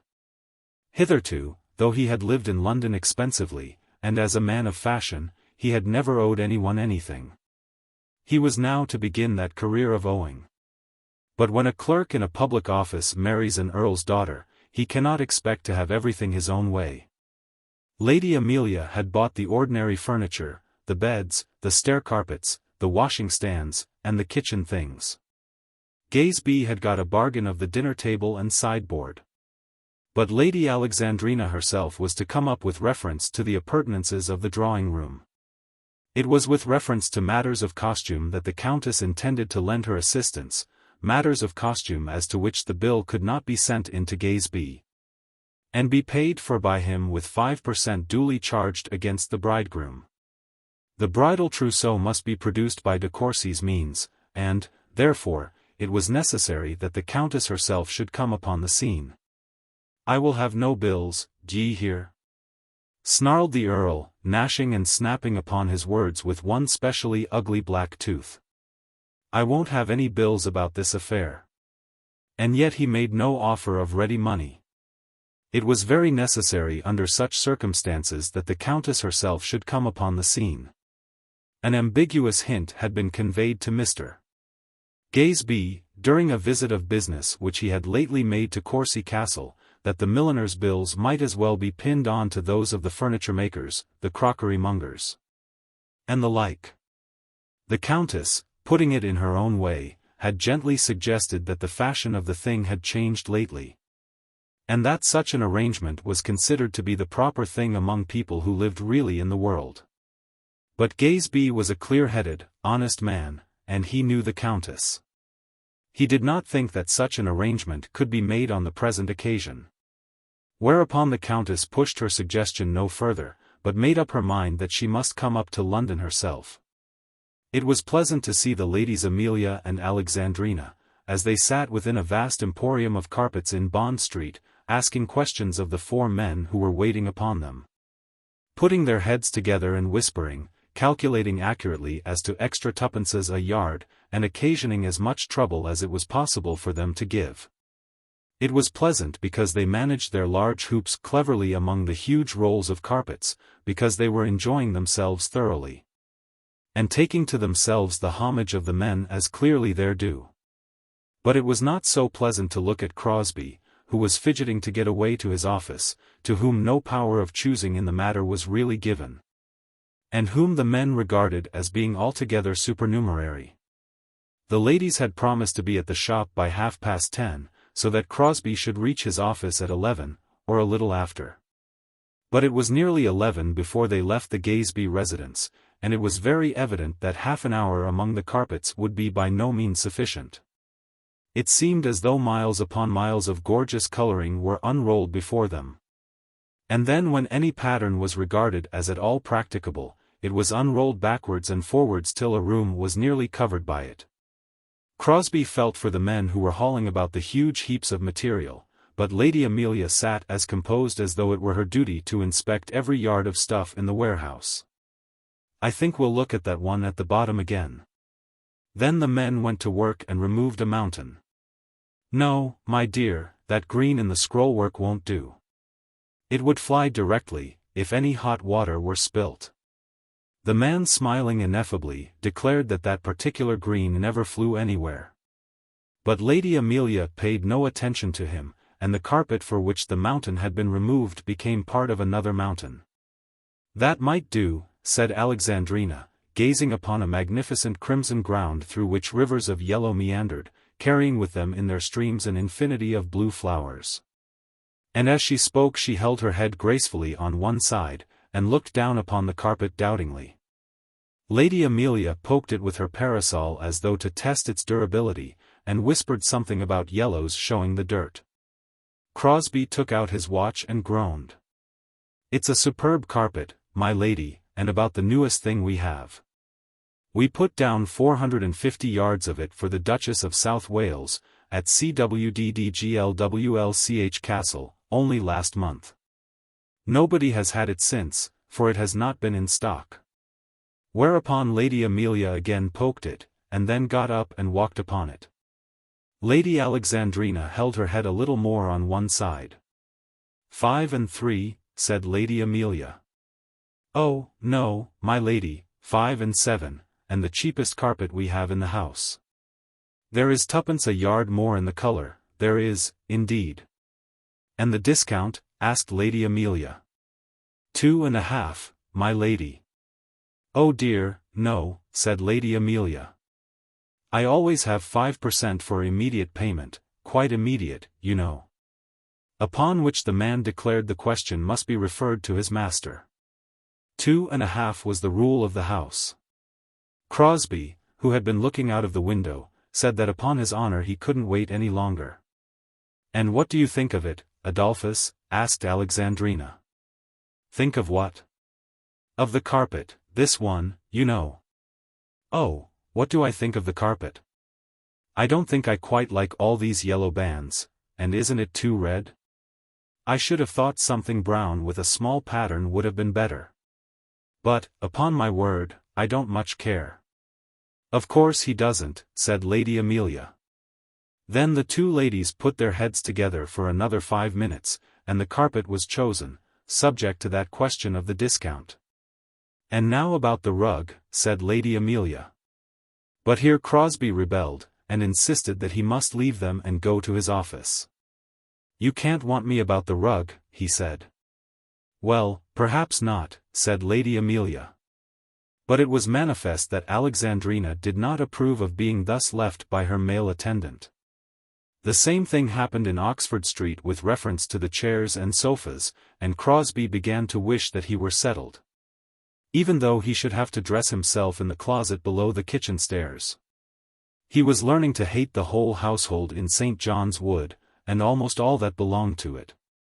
He was introduced there to little family economies of which hitherto he had known nothing, and which were disgusting to him, and the necessity for which was especially explained to him.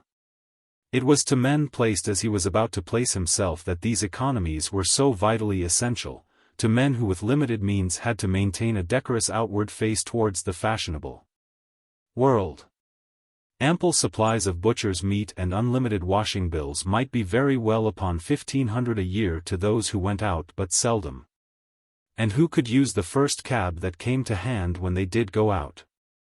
But there were certain things that Lady Alexandrina must do, and therefore the strictest household economy became necessary. Would Lily Dale have required the use of a carriage, got up to look as though it were private, at the expense of her husband's beefsteaks and clean shirts? That question and others of that nature were asked by Crosbie within his own mind, not unfrequently. But, nevertheless, he tried to love Alexandrina, or rather to persuade himself that he loved her. If he could only get her away from the De Courcy faction, and especially from the Gaysby branch of it, he would break her of all that. He would teach her to sit triumphantly in a street cab, and to cater for her table with a plentiful hand. Teach her, at some age over 30. And with such careful training as she had already received. Did he intend to forbid her ever again to see her relations, ever to go to St. John's Wood, or to correspond with the Countess and Lady Margaretta? Teach her, indeed. Had he yet to learn that he could not wash a blackamoor white? That he could not have done so even had he himself been well adapted for the attempt, whereas he was in truth nearly as ill adapted as a man might be? But who could pity him? Lily, whom he might have had in his bosom, would have been no blackamoor. Then came the time of Lady de Courcy's visit to town, and Alexandrina moved herself off to Portman Square. There was some apparent comfort in this to Crosbie, for he would thereby be saved from those daily dreary journeys up to the northwest. I may say that he positively hated that windy corner near the church, round which he had to walk in getting to the Gaysby residence, and that he hated the lamp which guided him to the door. And the very door itself. This door stood buried as it were in a wall, and opened on to a narrow passage which ran across a so-called garden, or front yard, containing on each side 2 iron receptacles for geraniums, painted to look like Palissy ware, and a naked female on a pedestal. No spot in London was, as he thought, so cold as the bit of pavement immediately in front of that door. And there he would be kept 5, 10, 15 minutes. As he declared, though I believe in my heart that the time never exceeded 3, while Richard was putting off the trappings of his work and putting on the trappings of his grandeur. If people would only have their doors opened to you by such assistance as may come most easily and naturally to the work. I stood lately for some minutes on a Tuesday afternoon at a gallant portal, and as I waxed impatient a pretty maiden came and opened it. She was a pretty maiden, though her hands and face and apron told tales of the fire grates. "Laws, sir," she said, "the visitors' day is Wednesday. And if you would come then, there would be the man in livery." She took my card with the corner of her apron, and did just as well as the man in livery. But what would have happened to her had her little speech been overheard by her mistress? Crosbie hated the house in St. John's Wood, and therefore the coming of the Countess was a relief to him. Portman Square was easily to be reached, and the hospitalities of the Countess would not be pressed upon him so strongly as those of the Gaysbys. When he first called he was shown into the great family dining-room, which looked out towards the back of the house. The front windows were, of course, closed, as the family was not supposed to be in London.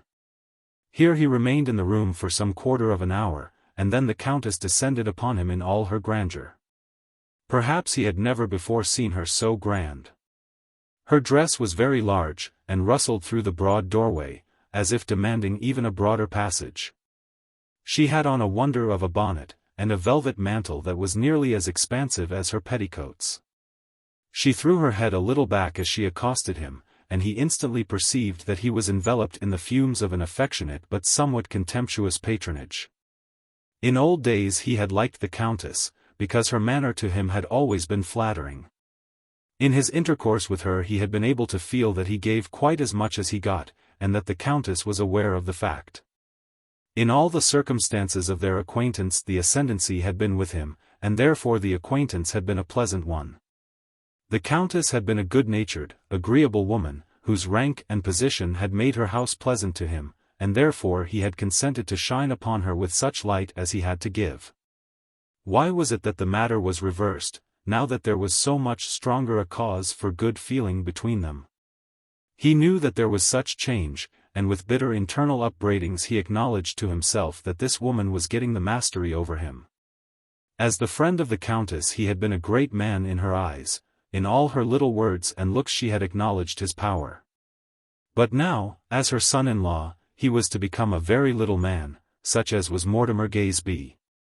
"My dear Adolphus," she said, taking both his hands, "the day is coming very near now, is it not?" "Very near, indeed," he said. "Yes, it is very near. I hope you feel yourself a happy man." "Oh, yes, that's of course. It ought to be. Speaking very seriously, I mean that it ought to be a matter of course. She is everything that a man should desire in a wife. I am not alluding now to her rank, though of course you feel what a great advantage she gives you in this respect." Crosbie muttered something as to his consciousness of having drawn a prize in the lottery, but he so muttered it as not to convey to the lady's ears a proper sense of his dependent gratitude. "I know of no man more fortunate than you have been," she continued, "and I hope that my dear girl will find that you are fully aware that it is so. I think that she is looking rather fagged. You have allowed her to do more than was good for her in the way of shopping." "She has done a good deal, certainly," said Crosbie. "She is so little used to anything of that kind. But of course, as things have turned out, it was necessary that she should see to these things herself." "I rather think she liked it," said Crosbie. "I believe she will always like doing her duty. We are just going now to Madame Millefrank's, to see some silks. Perhaps you would wish to go with us?" Just at this moment Alexandrina came into the room, and looked as though she were in all respects a smaller edition of her mother. They were both well-grown women, with handsome, large figures, and a certain air about them which answered almost for beauty. As to the Countess, her face, on close inspection, bore, as it was entitled to do, deep signs of age, but she so managed her face that any such close inspection was never made. And her general appearance for her time of life was certainly good. Very little more than this could be said in favor of her daughter. "Oh dear, no, mamma," she said, having heard her mother's last words. "He's the worst person in a shop in the world. He likes nothing, and dislikes nothing. Do you, Adolphus?" "Indeed I do. I like all the cheap things, and dislike all the dear things." "Then you certainly shall not go with us to Madame Millefrank's," said Alexandrina. "It would not matter to him there, you know, my dear," said the Countess, thinking perhaps of the suggestion she had lately made to Mr. Gaisby. On this occasion Crosbie managed to escape, simply promising to return to Portman Square in the evening after dinner. "By the by, Adolphus," said the Countess, as he handed her into the hired carriage which stood at the door, "I wish you would go to Lambert's, on Ludgate Hill, for me. He has had a bracelet of mine for nearly 3 months. Do, there's a good creature. Get it if you can, and bring it up this evening."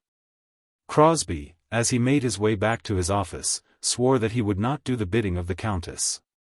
He would not trudge off into the city after her trinkets. But at 5 o'clock, when he left his office, he did go there. He apologized to himself by saying that he had nothing else to do, and bethought himself that at the present moment his lady mother-in-law's smiles might be more convenient than her frowns. So he went to Lambert's, on Ludgate Hill, and there learned that the bracelet had been sent down to Courcy Castle full 2 months since. After that he dined at his club, at Sebright's. He dined alone, sitting by no means in bliss with his half-pint of sherry on the table before him. A man now and then came up and spoke to him, one a few words, and another a few, and 2 or 3 congratulated him as to his marriage. But the club was not the same thing to him as it had formerly been. He did not stand in the center of the rug, speaking indifferently to all or any around him, ready with his joke, and loudly on the alert with the last news of the day. How easy it is to be seen when any man has fallen from his pride of place, though the altitude was ever so small, and the fall ever so slight. Where is the man who can endure such a fall without showing it in his face, in his voice, in his step, and in every motion of every limb? Crosbie knew that he had fallen, and showed that he knew it by the manner in which he ate his mutton chop. At 8:30 he was again in Portman Square, and found the 2 ladies crowding over a small fire in a small back drawing-room. The furniture was all covered with brown holland, and the place had about it that cold comfortless feeling which uninhabited rooms always produce. Crosbie, as he had walked from the club up to Portman Square, had indulged in some serious thoughts. The kind of life which he had hitherto led had certainly passed away from him. He could never again be the pet of a club, or indulged as one to whom all good things were to be given without any labor at earning them on his own part. Such for some years had been his good fortune, but such could be his good fortune no longer. Was there anything within his reach which he might take in lieu of that which he had lost? He might still be victorious at his office, having more capacity for such victory than others around him. But such success alone would hardly suffice for him. Then he considered whether he might not even yet be happy in his own home, whether Alexandrina, when separated from her mother, might not become such a wife as he could love. Nothing softens a man's feelings so much as failure, or makes him turn so anxiously to an idea of home as buffetings from those he meets abroad. He had abandoned Lily because his outer world had seemed to him too bright to be deserted. He would endeavor to supply her place with Alexandrina, because his outer world had seemed to him too harsh to be supported. Alas! Alas! A man cannot so easily repent of his sins, and wash himself white from their stains. When he entered the room, the two ladies were sitting over the fire, as I have stated, and Crosbie could immediately perceive that the spirit of the Countess was not serene. In fact, there had been a few words between the mother and child on that matter of the trousseau. And Alexandrina had plainly told her mother that if she were to be married at all, she would be married with such garments belonging to her as were fitting for an earl's daughter. It was in vain that her mother had explained with many circumlocutional phrases, that the fitness in this respect should be accommodated rather to the plebeian husband than to the noble parent. Alexandrina had been very firm, and had insisted on her rights, giving the Countess to understand that if her orders for finery were not complied with, she would return as a spinster to Courcy, and prepare herself for partnership with Rosina. "My dear," said the Countess, piteously, "you can have no idea of what I shall have to go through with your father. And, of course, you could get all these things afterwards. Papa has no right to treat me in such a way. And if he would not give me any money himself, he should have let me have some of my own." "Ah, my dear, that was Mr. Gazebee's fault." "I don't care whose fault it was. It certainly was not mine. I won't have him to tell me, him was intended to signify Adolphus Crosbie, that he had to pay for my wedding clothes. Of course not that, my dear. No, nor yet for the things which I wanted immediately. I'd much rather go and tell him at once that the marriage must be put off." Alexandrina of course carried her point, the Countess reflecting with a maternal devotion equal almost to that of the Pelican, that the Earl could not do more than kill her. So the things were ordered as Alexandrina chose to order them, and the Countess desired that the bills might be sent in to Mr. Gazebee. Much self-devotion had been displayed by the mother, but the mother thought that none had been displayed by the daughter, and therefore she had been very cross with Alexandrina. Crosbie, taking a chair, sat himself between them, and in a very good-humoured tone explained the little affair of the bracelet. "Your ladyship's memory must have played you false," said he, with a smile. "My memory is very good," said the Countess, "very good indeed. If Twitch got it, and didn't tell me, that was not my fault. Twitch was her ladyship's lady's maid." Crosbie, seeing how the land lay, said nothing more about the bracelet. After a minute or two he put out his hand to take that of Alexandrina. They were to be married now in a week or two, and such a sign of love might have been allowed to him, even in the presence of the bride's mother. He did succeed in getting hold of her fingers, but found in them none of the softness of a response. "Don't," said Lady Alexandrina, withdrawing her hand. And the tone of her voice as she spoke the word was not sweet to his ears.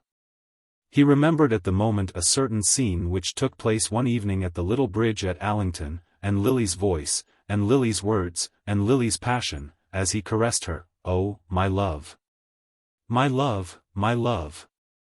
My dear," said the Countess, "they know how tired I am. I wonder whether they are going to give us any tea." Whereupon Crosbie rang the bell, and, on resuming his chair, moved it a little farther away from his ladylove. Presently the tea was brought to them by the housekeeper's assistant, who did not appear to have made herself very smart for the occasion, and Crosbie thought that he was de trop. This, however, was a mistake on his part. As he had been admitted into the family, such little matters were no longer subject of care. 2 or 3 months since, the Countess would have fainted at the idea of such a domestic appearing with a tea-tray before Mr. Crosbie. Now, however, she was utterly indifferent to any such consideration.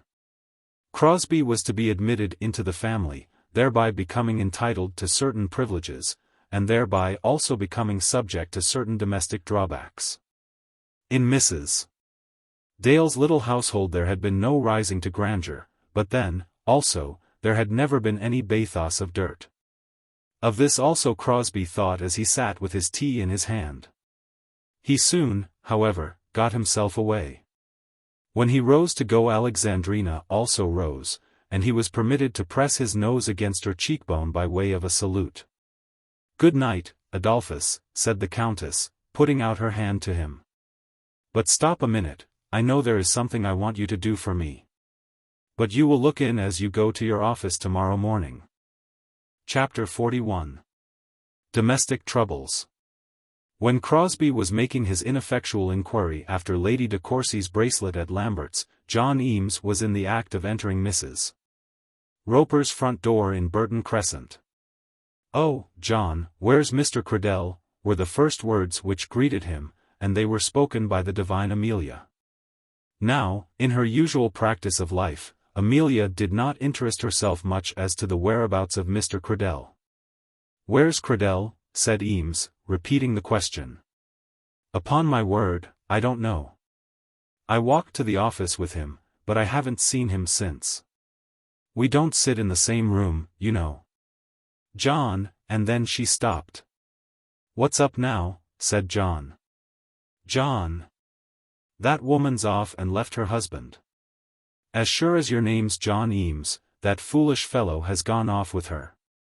"What, Cradell? I don't believe it. She went out of this house at 2 o'clock in the afternoon, and has never been back since. That, certainly, was only 4 hours from the present time. And such an absence from home in the middle of the day was but weak evidence on which to charge a married woman with the great sin of running off with a lover." This Amelia felt, and therefore she went on to explain. "He's there upstairs in the drawing-room, the very picture of disconsolateness." "Who, Cradell?" "Lupex is. He's been drinking a little, I'm afraid, but he's very unhappy, indeed. He had an appointment to meet his wife here at 4 o'clock, and when he came he found her gone. He rushed up into their room, and now he says she has broken open a box he had and taken off all his money.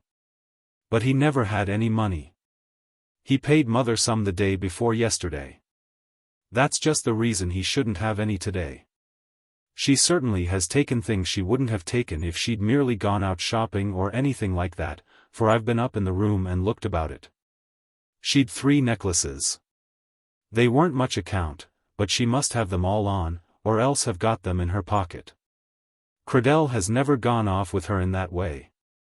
He may be a fool. Oh, he is, you know. I've never seen such a fool about a woman as he has been. But he wouldn't be a party to stealing a lot of trumpery trinkets, or taking her husband's money. Indeed, I don't think he has anything to do with it." Then Eames thought over the circumstances of the day, and remembered that he had certainly not seen Cradell since the morning.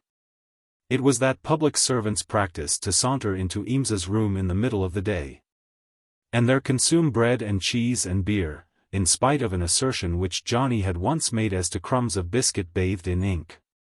But on this special day he had not done so. "I can't think he has been such a fool as that," said Johnny. "But he has," said Amelia. "It's dinner time now, and where is he? Had he any money left, Johnny?" So interrogated, Eames disclosed a secret confided to him by his friend which no other circumstances would have succeeded in dragging from his breast. She borrowed £12 from him about a fortnight since, immediately after quarter-day. And she owed him money, too, before that. "Oh, what a soft!" exclaimed Amelia. "And he hasn't paid mother a shilling for the last 2 months. It was his money, perhaps, that Mrs. Roper got from Lupex the day before yesterday. If so, it comes to the same thing as far as she is concerned, you know." "And what are we to do now?" said Amelia, as she went before her lover upstairs. "Oh, John, what will become of me if ever you serve me in that way?" What should I do if you were to go off with another lady? Lupex hasn't gone off, said Eames, who hardly knew what to say when the matter was brought before him with so closely personal a reference. But it's the same thing, said Amelia. Hearts is divided. Hearts that have been joined together ought never to be divided, ought they? And then she hung upon his arm just as they got to the drawing-room door. Hearts and darts are all my eye, said Johnny. My belief is that a man had better never marry at all. How d'you do, Mr. Lupex? Is anything the matter? Mr. Lupex was seated on a chair in the middle of the room, and was leaning with his head over the back of it. So despondent was he in his attitude that his head would have fallen off and rolled on to the floor, had it followed the course which its owner seemed to intend that it should take. His hands hung down also along the back legs of the chair, till his fingers almost touched the ground, and altogether his appearance was pendant, drooping, and woebegone. Miss Spruce was seated in one corner of the room, with her hands folded in her lap before her, and Mrs. Roper was standing on the rug with a look of severe virtue on her brow, a virtue which, to judge by its appearance, was very severe. Nor was its severity intended to be exercised solely against Mrs. Lupex. Mrs. Roper was becoming very tired of Mr. Lupex also, and would not have been unhappy if he also had run away, leaving behind him so much of his property as would have paid his bill. Mr. Lupex did not stir when first addressed by John Eames, but a certain convulsive movement was to be seen on the back of his head, indicating that this new arrival in the drawing-room had produced a fresh accession of agony. The chair, too, quivered under him, and his fingers stretched themselves nearer to the ground and shook themselves. Mr. Lupex, we're going to dinner immediately, said Mrs. Roper. Mr. Eames, where is your friend, Mr. Cradell? Upon my word I don't know, said Eames. But I know, said Lupex, jumping up and standing at his full height, while he knocked down the chair which had lately supported him. The traitor to domestic bliss. I know. And wherever he is, he has that false woman in his arms. Would he were here. And as he expressed the last wish he went through a motion with his hands and arms which seemed intended to signify that if that unfortunate young man were in the company he would pull him in pieces and double him up, and pack him close, and then dispatch his remains off, through infinite space, to the Prince of Darkness. Traitor, he exclaimed, as he finished the process. False traitor. Foul traitor. And she too. Then, as he thought of this softer side of the subject, he prepared himself to relapse again on to the chair. Finding it on the ground he had to pick it up. He did pick it up, and once more flung away his head over the back of it, and stretched his fingernails almost down to the carpet. James, said Mrs. Roper to her son, who was now in the room, I think you'd better stay with Mr. Lupex while we are at dinner. Come, Miss Spruce, I'm very sorry that you should be annoyed by this kind of thing. It don't hurt me, said Miss Spruce, preparing to leave the room. I'm only an old woman. Annoyed, said Lupex, raising himself again from his chair, not perhaps altogether disposed to remain upstairs while the dinner, for which it was intended that he should some day pay, was being eaten below. Annoyed. It is a profound sorrow to me that any lady should be annoyed by my misfortunes. As regards Miss Spruce, I look upon her character with profound veneration. You needn't mind me. I'm only an old woman, said Miss Spruce. But, by heavens, I do mind, exclaimed Lupex, and hurrying forward he seized Miss Spruce by the hand. I shall always regard age as entitled, but the special privileges which Mr. Lupex would have accorded to age were never made known to the inhabitants of Mrs. Roper's boarding-house, for the door of the room was again opened at this moment, and Mr. Cradell entered. Here you are, old fellow, to answer for yourself, said Eames. Cradell, who had heard something as he came in at the front door, but had not heard that Lupex was in the drawing-room, made a slight start backwards when he saw that gentleman's face. Upon my word and honor, he began, but he was able to carry his speech no further. Lupex, dropping the hand of the elderly lady whom he reverenced, was upon him in an instant, and Credell was shaking beneath his grasp like an aspen leaf, or rather not like an aspen leaf. Unless an aspen leaf when shaken is to be seen with its eyes shut, its mouth open, and its tongue hanging out. "Come, I say," said Eames, stepping forward to his friend's assistance, "this won't do at all, Mr. Lupex. You've been drinking. You'd better wait till tomorrow morning, and speak to Credell then."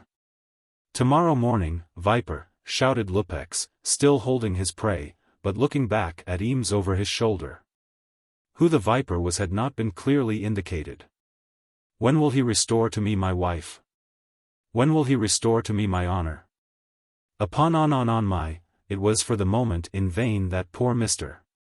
Credell endeavored to asseverate his innocence, and to stake his honor upon his own purity as regarded Mrs. Lupex. Lupex still held to his enemy's cravat, though Eames had now got him by the arm, and so far impeded his movements as to hinder him from proceeding to any graver attack. "Jemima, Jemima, Jemima!" shouted Mrs. Roper. "Run for the police, run for the police!" But Amelia, who had more presence of mind than her mother, stopped Jemima as she was making to one of the front windows. "Keep where you are," said Amelia. "They'll come quiet in a minute or two." And Amelia no doubt was right. Calling for the police when there is a row in the house is like summoning the water engines when the soot is on fire in the kitchen chimney. In such cases good management will allow the soot to burn itself out, without aid from the water engines. In the present instance the police were not called in, and I am inclined to think that their presence would not have been advantageous to any of the party. "Upon my honor, I know nothing about her," were the first words which Credell was able to articulate, when Lupex, under Eames's persuasion, at last relaxed his hold. Lupex turned round to Miss Spruce with a sardonic grin. "You hear his words, this enemy to domestic bliss, ha, ha. Man, tell me whither you have conveyed my wife." "If you were to give me the Bank of England I don't know," said Credell. "And I'm sure he does not know," said Mrs. Roper, whose suspicions against Credell were beginning to subside. But as her suspicions subsided, her respect for him decreased. Such was the case also with Miss Spruce, and with Amelia, and with Jemima. They had all thought him to be a great fool for running away with Mrs. Lupex, but now they were beginning to think him a poor creature because he had not done so. Had he committed that active folly he would have been an interesting fool. But now, if, as they all suspected, he knew no more about Mrs. Lupex than they did, he would be a fool without any special interest whatever. "Of course he doesn't," said Eames. "No more than I do," said Amelia. "His very looks show him innocent," said Mrs. Roper. "Indeed they do," said Miss Spruce. Lupex turned from one to the other as they thus defended the man whom he suspected, and shook his head at each assertion that was made. "And if he doesn't know who does?" he asked. "Haven't I seen it all for the last 3 months? Is it reasonable to suppose that a creature such as she, used to domestic comforts all her life, should have gone off in this way, at dinner-time, taking with her my property and all her jewels? And that nobody should have instigated her? Nobody assisted her? Is that a story to tell to such a man as me? You may tell it to the Marines." Mr. Lupex, as he made this speech, was walking about the room, and as he finished it he threw his pocket-handkerchief with violence onto the floor. "I know what to do, Mrs. Roper," he said. "I know what steps to take. I shall put the affair into the hands of my lawyer tomorrow morning." Then he picked up his handkerchief and walked down into the dining-room. "Of course you know nothing about it," said Eames to his friend, having run upstairs for the purpose of saying a word to him while he washed his hands. "What, about Maria?" "I don't know where she is, if you mean that." "Of course I mean that. What else should I mean? And what makes you call her Maria? It is wrong. I admit it's wrong. The word will come out, you know. Will come out. I'll tell you what it is, old fellow, you'll get yourself into a mess, and all for nothing. That fellow will have you up before the police for stealing his things. But, Johnny, I know all about it. Of course you have not stolen them, and of course there was nothing to steal. But if you go on calling her Maria, you'll find that he'll have a pull on you. Men don't call other men's wives' names for nothing. Of course we've been friends, said Credell, who rather liked this view of the matter. Yes, you have been friends. She's diddled you out of your money, and that's the beginning and the end of it. And now, if you go on showing off your friendship, you'll be done out of more money. You're making an ass of yourself. That's the long and the short of it. And what have you made of yourself with that girl? There are worse asses than I am yet, Master Johnny. Eames, as he had no answer ready to this counter-attack, left the room and went downstairs. Credell soon followed him, and in a few minutes they were all eating their dinner together at Mrs. Roper's hospitable table. Immediately after dinner Lupex took himself away, and the conversation upstairs became general on the subject of the lady's departure. If I was him I'd never ask a question about her, but let her go, said Amelia. Yes, and then have all her bills following you, wherever you went, said Amelia's brother. I'd sooner have her bills than herself, said Eames. My belief is, that she's been an ill-used woman, said Credell. If she had a husband that she could respect and have loved, and all that sort of thing, she would have been a charming woman. She's every bit as bad as he is, said Mrs. Roper. I can't agree with you, Mrs. Roper, continued the ladies' champion. Perhaps I ought to understand her position better than anyone here, Anne. Then that's just what you ought not to do, Mr. Credell, said Mrs. Roper. And now the lady of the house spoke out her mind with much maternal dignity and with some feminine severity. That's just what a young man like you has no business to know. What's a married woman like that to you, or you to her, or what have you to do with understanding her position? When you've a wife of your own, if ever you do have one, you'll find you'll have trouble enough then without anybody else interfering with you. Not but what I believe you're innocent as a lamb about Mrs. Lupex, that is, as far as any harm goes. But you've got yourself into all this trouble by meddling, and was like enough to get yourself choked upstairs by that man. And who's to wonder when you go on pretending to be in love with a woman in that way, and she old enough to be your mother? What would your mamma say if she saw you at it? Ha, ha, ha, laughed Credell. It's all very well you're laughing, but I hate such folly. If I see a young man in love with a young woman, I respect him for it, and then she looked at Johnny Eames. I respect him for it, even though he may now and then do things as he shouldn't. They most of them does that. But to see a young man like you, Mr. Credell, dangling after an old married woman, who doesn't know how to behave herself, and all just because she lets him to do it, ugh, an old broomstick with a petticoat on would do just as well. It makes me sick to see it, and that's the truth of it. I don't call it manly, and it ain't manly, is it, Miss Spruce? Of course I know nothing about it, said the lady to whom the appeal was thus made. But a young gentleman should keep himself to himself till the time comes for him to speak out, begging your pardon all the same, Mr. Credell. I don't see what a married woman should want with anyone after her but her own husband, said Amelia. And perhaps not always that, said John Eames. It was about an hour after this when the front door bell was rung, and a scream from Jemima announced to them all that some critical moment had arrived. Amelia, jumping up, opened the door, and then the rustle of a woman's dress was heard on the lower stairs. Oh, laws, ma'am, you have given us such a turn, said Jemima. We all thought you was run away. It's Mrs. Lupex, said Amelia. And in 2 minutes more that ill-used lady was in the room. Well, my dears, said she, gaily, I hope nobody has waited dinner. No, we didn't wait dinner, said Mrs. Roper, very gravely. And where's my Orson? Didn't he dine at home? Mr. Credell, will you oblige me by taking my shawl? But perhaps you had better not. People are so censorious, ain't they, Miss Spruce? Mr. Eames shall do it, and everybody knows that that will be quite safe. Won't it, Miss Amelia? Quite, I should think, said Amelia. And Mrs. Lupex knew that she was not to look for an ally in that quarter on the present occasion. Eames got up to take the shawl, and Mrs. Lupex went on.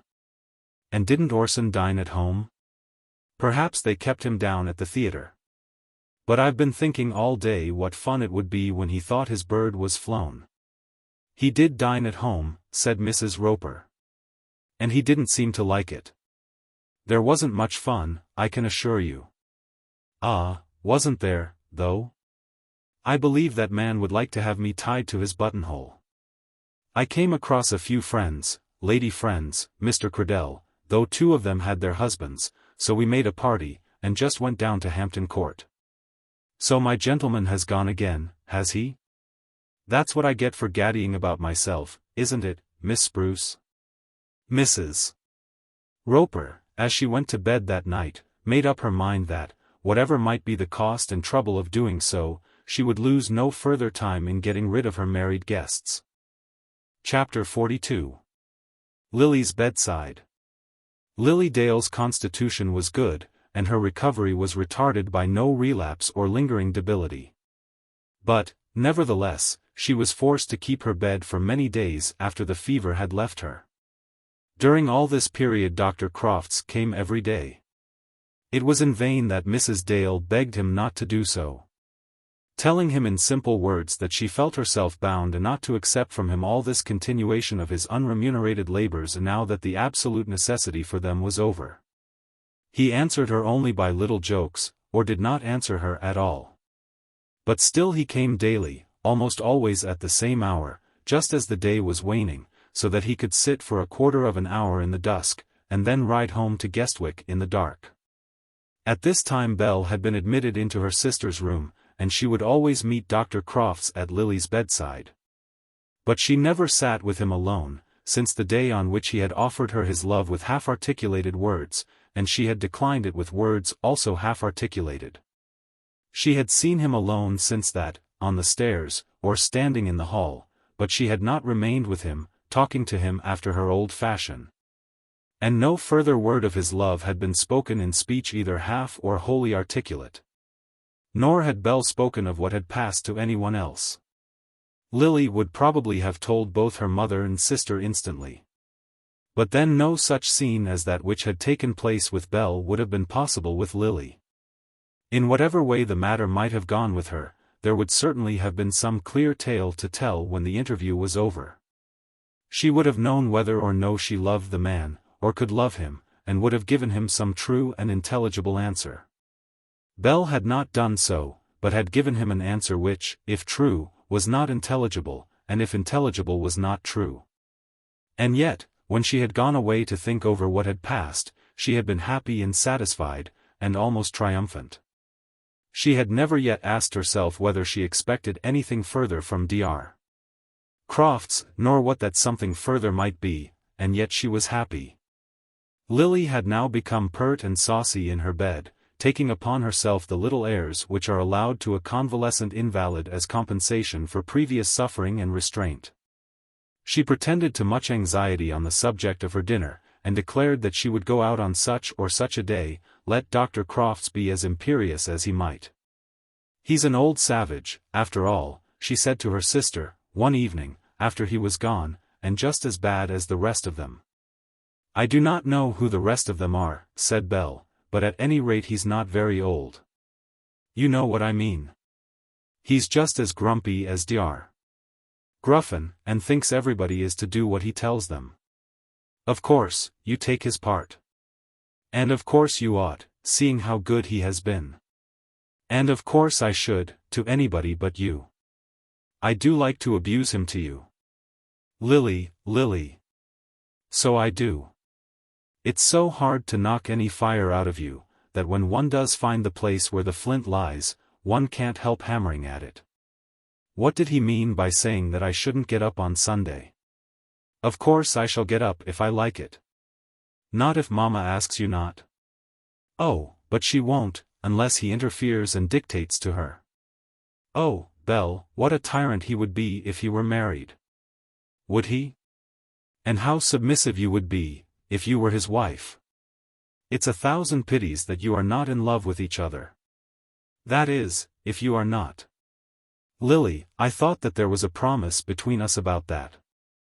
Ah. But that was in other days. Things are all altered since that promise was given, all the world has been altered. And as she said this the tone of her voice was changed, and it had become almost sad.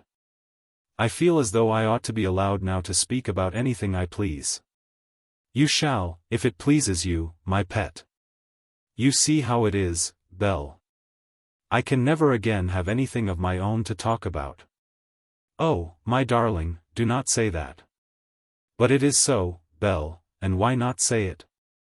Do you think I never say it to myself in the hours when I am all alone, thinking over it, thinking.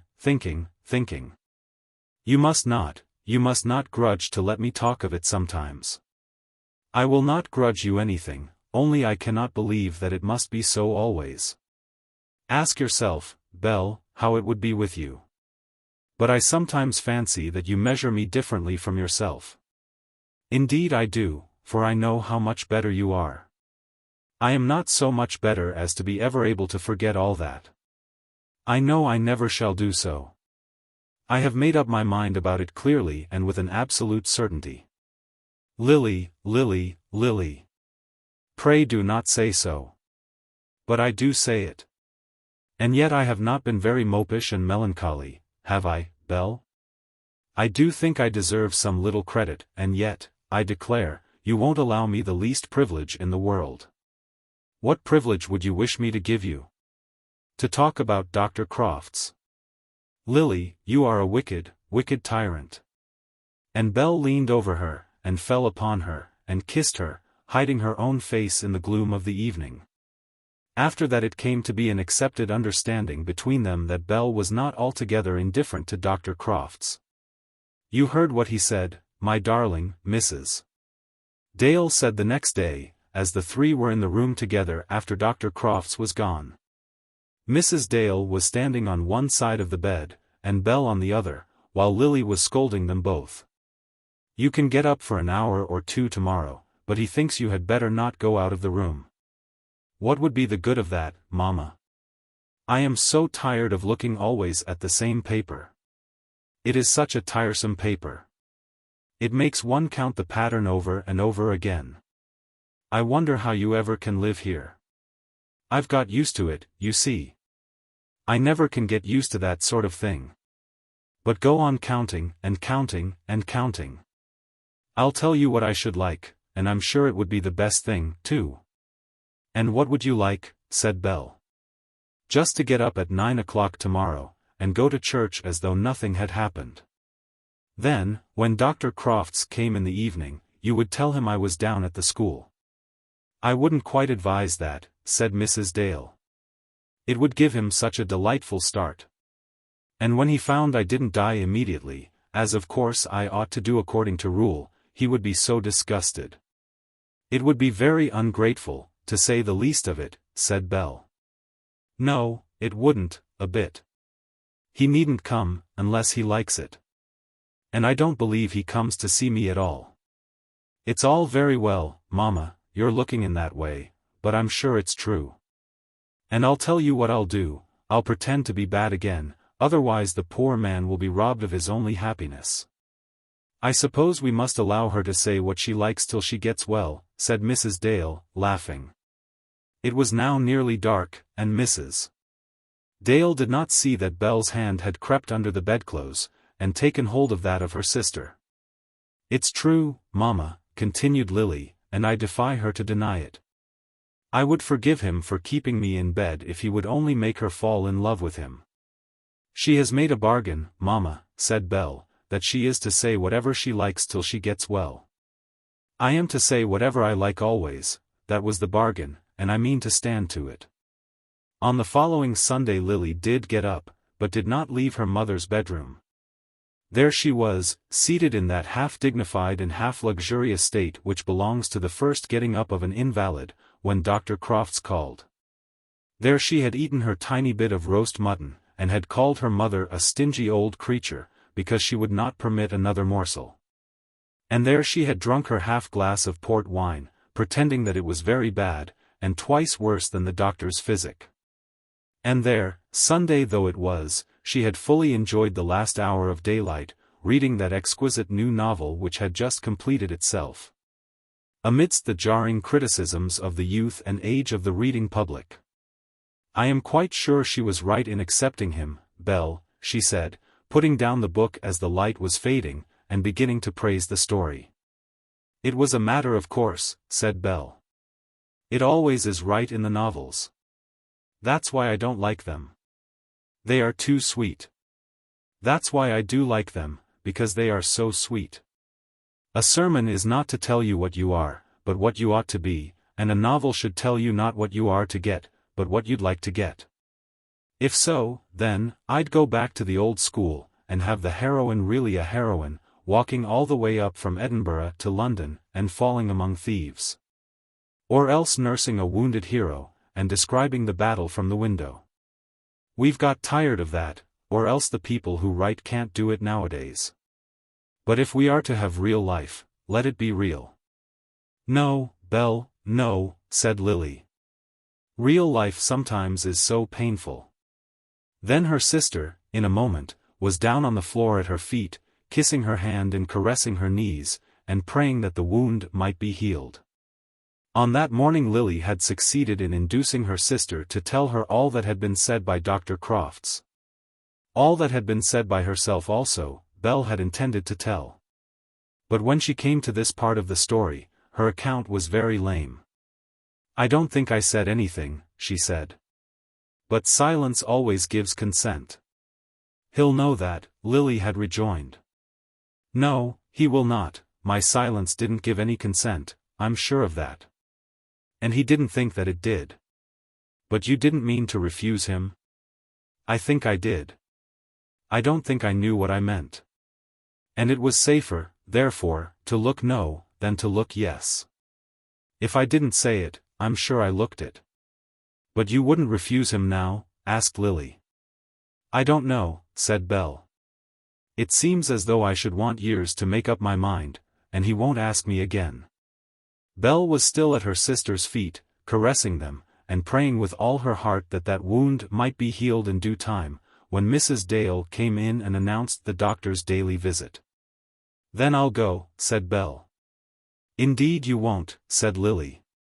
"He's coming simply to make a morning call, and nobody need run away. Now, Dr. Crofts, you need not come and stand over me with your watch, for I won't let you touch my hand except to shake hands with me," and then she held her hand out to him. "And all you'll know of my tongue you'll learn from the sound. I don't care in the least for your tongue. I dare say not, and yet you may some of these days. I can speak out, if I like it. Can't I, Mamma? I should think Dr. Crofts knows that by this time, my dear." "I don't know. There are some things gentlemen are very slow to learn. But you must sit down, Dr. Crofts, and make yourself comfortable and polite, for you must understand that you are not master here any longer. I am out of bed now, and your reign is over." "That's the gratitude of the world, all through," said Mrs. Dale. "Who is ever grateful to a doctor? He only cures you that he may triumph over some other doctor, and declare, as he goes by Dr. Gruffin's door, there, had she called you in, she'd have been dead before now, or else would have been ill for 12 months. Don't you jump for joy when Dr. Gruffin's patients die?" "Of course I do, out in the marketplace, so that everybody shall see me," said the doctor. "Lily, how can you say such shocking things?" said her sister. Then the doctor did sit down, and they were all very cozy together over the fire, talking about things which were not medical, or only half medical in their appliance. By degrees the conversation came round to Mrs. Eames and to John Eames. 2 or 3 days since, Crofts had told Mrs. Dale of that affair at the railway station, of which up to that time she had heard nothing. Mrs. Dale. When she was assured that young Eames had given Crosbie a tremendous thrashing, the tidings of the affair which had got themselves substantiated at Guestwick so described the nature of the encounter, could not withhold some meed of applause. "Dear boy," she said, almost involuntarily. "Dear boy." It came from the honestness of his heart. And then she gave special injunctions to the doctor, injunctions which were surely unnecessary, that no word of the matter should be whispered before Lily. "I was at the manor, yesterday," said the doctor, "and the Earl would talk about nothing but Master Johnny. He says he's the finest fellow going." Whereupon Mrs. Dale touched him with her foot, fearing that the conversation might be led away in the direction of Johnny's prowess. "I am so glad," said Lily. "I always knew that they'd find John out at last." "And Lady Julia is just as fond of him," said the doctor. "Dear me," said Lily. "Suppose they were to make up a match." "Lily, how can you be so absurd?" "Let me see. What relation would he be to us?" "He would certainly be Bernard's uncle, and Uncle Christopher's half-brother-in-law. Wouldn't it be odd?"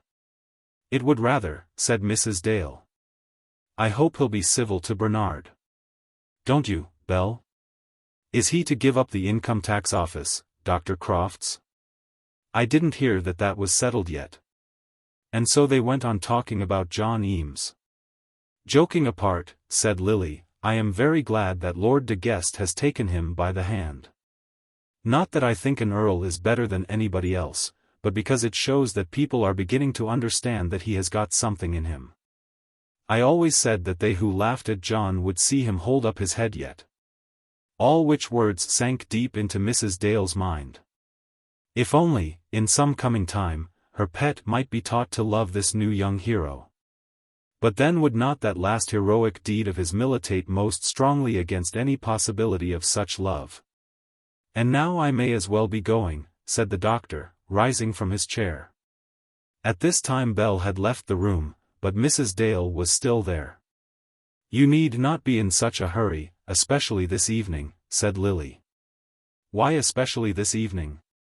"Because it will be the last." "Sit down again, Dr. Crofts.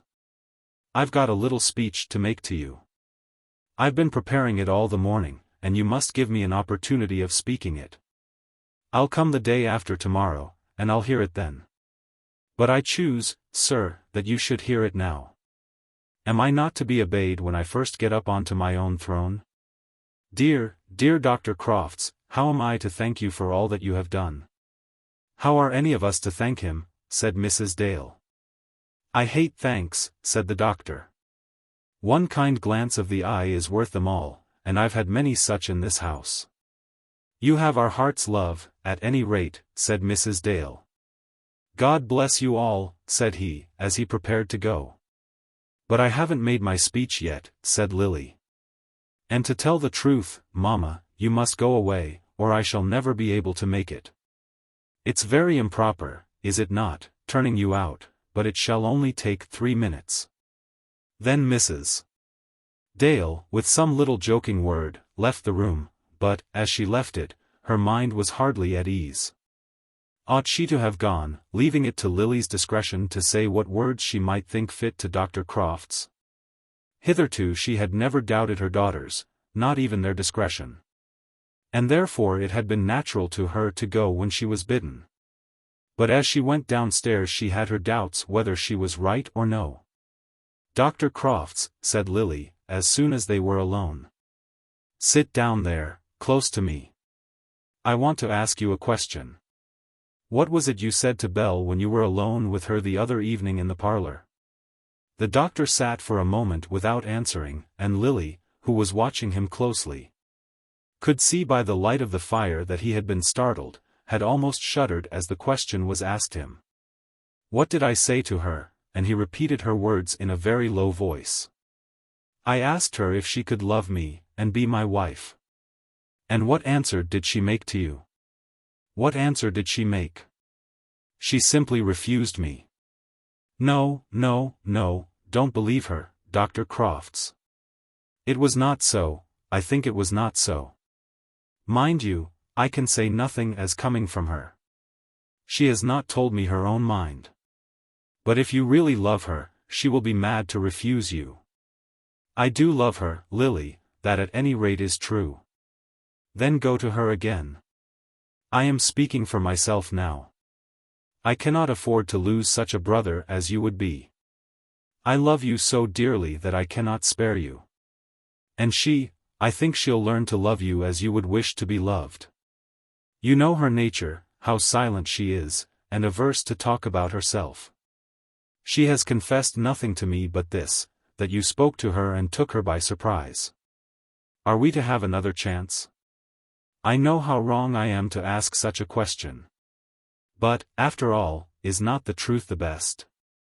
Another chance. I know what you mean, and I think she is worthy to be your wife. I do, indeed.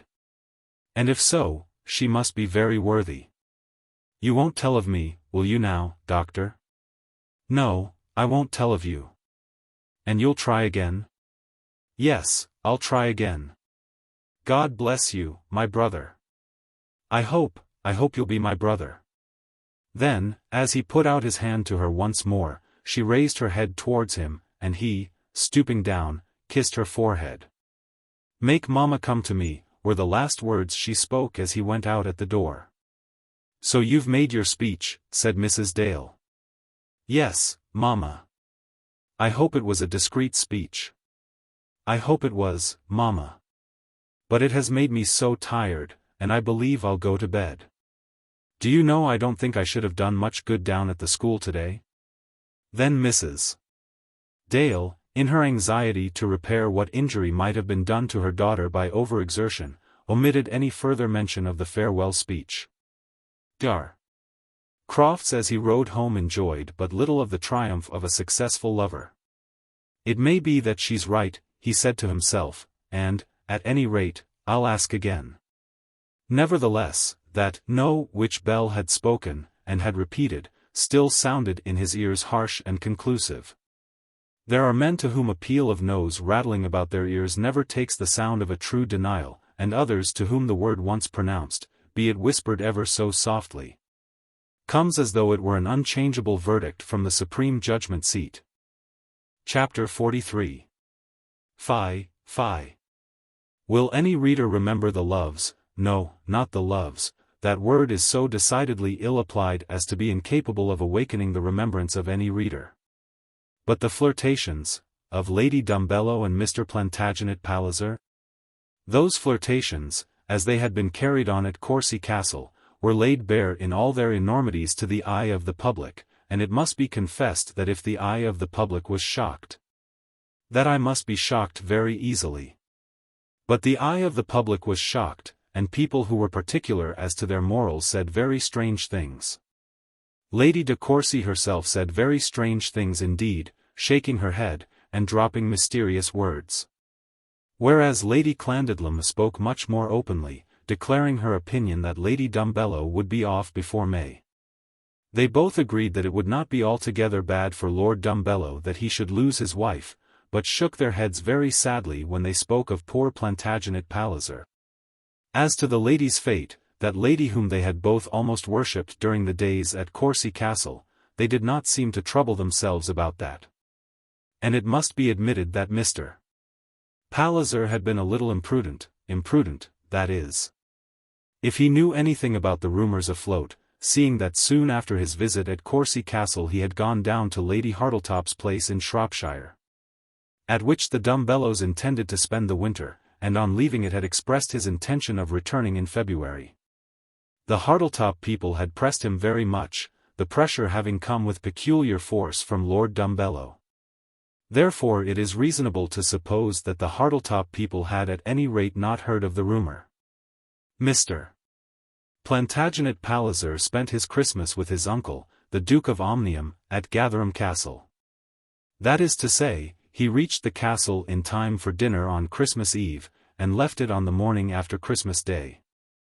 This was in accordance with the usual practice of his life, and the tenants, dependents, and followers of the Omnium interest were always delighted to see this manifestation of a healthy English domestic family feeling between the Duke and his nephew. But the amount of intercourse on such occasions between them was generally trifling. The Duke would smile as he put out his right hand to his nephew, and say, "Well, Plantagenet, very busy, I suppose?" The Duke was the only living being who called him Plantagenet to his face, though there were some scores of men who talked of Plantypal behind his back. The Duke had been the only living being so to call him. Let us hope that it still was so, and that there had arisen no feminine exception, dangerous in its nature and improper in its circumstances. "Well, Plantagenet," said the Duke, "on the present occasion, very busy, I suppose?" "Yes, indeed, Duke," said Mr. Palliser. "When a man gets the harness on him he does not easily get quit of it." The Duke remembered that his nephew had made almost the same remark at his last Christmas visit. "By the by," said the Duke, "I want to say a word or two to you before you go." Such a proposition on the Duke's part was a great departure from his usual practice, but the nephew of course undertook to obey his uncle's behests. "I'll see you before dinner tomorrow," said Plantagenet. "Ah, do," said the Duke. "I'll not keep you 5 minutes." And at 6 o'clock on the following afternoon the two were closeted together in the Duke's private room. "I don't suppose there is much in it," began the Duke, "but people are talking about you and Lady Dumbello. Upon my word, people are very kind." And Mr. Palliser bethought himself of the fact, for it certainly was a fact, that people for a great many years had talked about his uncle and Lady Dumbello's mother-in-law. "Yes, kind enough, are they not? You've just come from Hartlebury, I believe." Hartlebury was the Marquis of Hartletop's seat in Shropshire. "Yes, I have. And I'm going there again in February." "Ah, I'm sorry for that. Not that I mean, of course, to interfere with your arrangements. You will acknowledge that I have not often done so, in any matter whatever." "No. You have not," said the nephew, comforting himself with an inward assurance that no such interference on his uncle's part could have been possible. "But in this instance it would suit me, and I really think it would suit you too, that you should be as little at Hartlebury as possible. You have said you would go there, and of course you will go. But if I were you, I would not stay above a day or two." Mr. Plantagenet Palliser received everything he had in the world from his uncle. He sat in Parliament through his uncle's interest, and received an allowance of ever so many thousand a year which his uncle could stop tomorrow by his mere word. He was his uncle's heir, and the dukedom, with certain entailed properties, must ultimately fall to him, unless his uncle should marry and have a son. But by far the greater portion of the Duke's property was unentailed. The Duke might probably live for the next 20 years or more. And it was quite possible that, if offended, he might marry and become a father. It may be said that no man could well be more dependent on another than Plantagenet Palliser was upon his uncle. And it may be said also that no father or uncle ever troubled his heir with less interference. Nevertheless, the nephew immediately felt himself aggrieved by this allusion to his private life, and resolved at once that he would not submit to such surveillance. "I don't know how long I shall stay," said he, "but I cannot say that my visit will be influenced one way or the other by such a rumor as that. No, probably not. But it may perhaps be influenced by my request." And the Duke, as he spoke, looked a little savage. "You wouldn't ask me to regard a report that has no foundation." "I am not asking about its foundation. Nor do I in the least wish to interfere with your manner in life."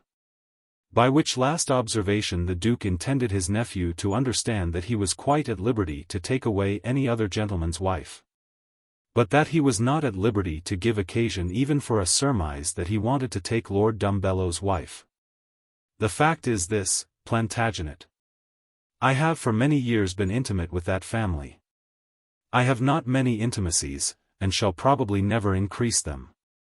Such friends as I have, I wish to keep, and you will easily perceive that any such report as that which I have mentioned, might make it unpleasant for me to go to Hartlebury. Or for the Hartlebury people to come here." The Duke certainly could not have spoken plainer, and Mr. Palliser understood him thoroughly.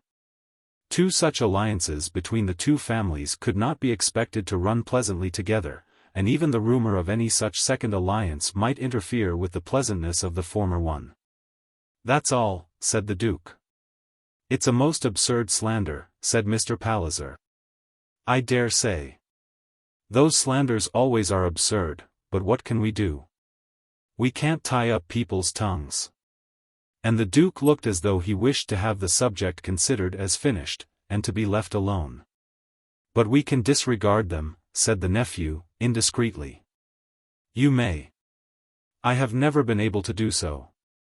And yet, I believe, I have not earned for myself the reputation of being subject to the voices of men. You think that I am asking much of you. But you should remember that hitherto I have given much and have asked nothing. I expect you to oblige me in this matter." Then Mr. Plantagenet Palliser left the room, knowing that he had been threatened. What the Duke had said amounted to this: "If you go on dangling after Lady Dumbello, I'll stop the 7,000 a year which I give you. I'll oppose your next return at Silverbridge, and I'll make a will and leave away from you Matching and the Horns, a beautiful little place in Surrey, the use of which had been already offered to Mr. Palliser in the event of his marriage, all the Littlebury estate in Yorkshire, and the enormous Scotch property. Of my personal goods, and money invested in loans, shares, and funds, you shall never touch a shilling, or the value of a shilling. And, if I find that I can suit myself, it may be that I'll leave you plain Mr. Plantagenet Palliser, with a little first cousin for the head of your family." The full amount of this threat Mr. Palliser understood, and, as he thought of it, he acknowledged to himself that he had never felt for Lady Dumbello anything like love. No conversation between them had ever been warmer than that of which the reader has seen a sample.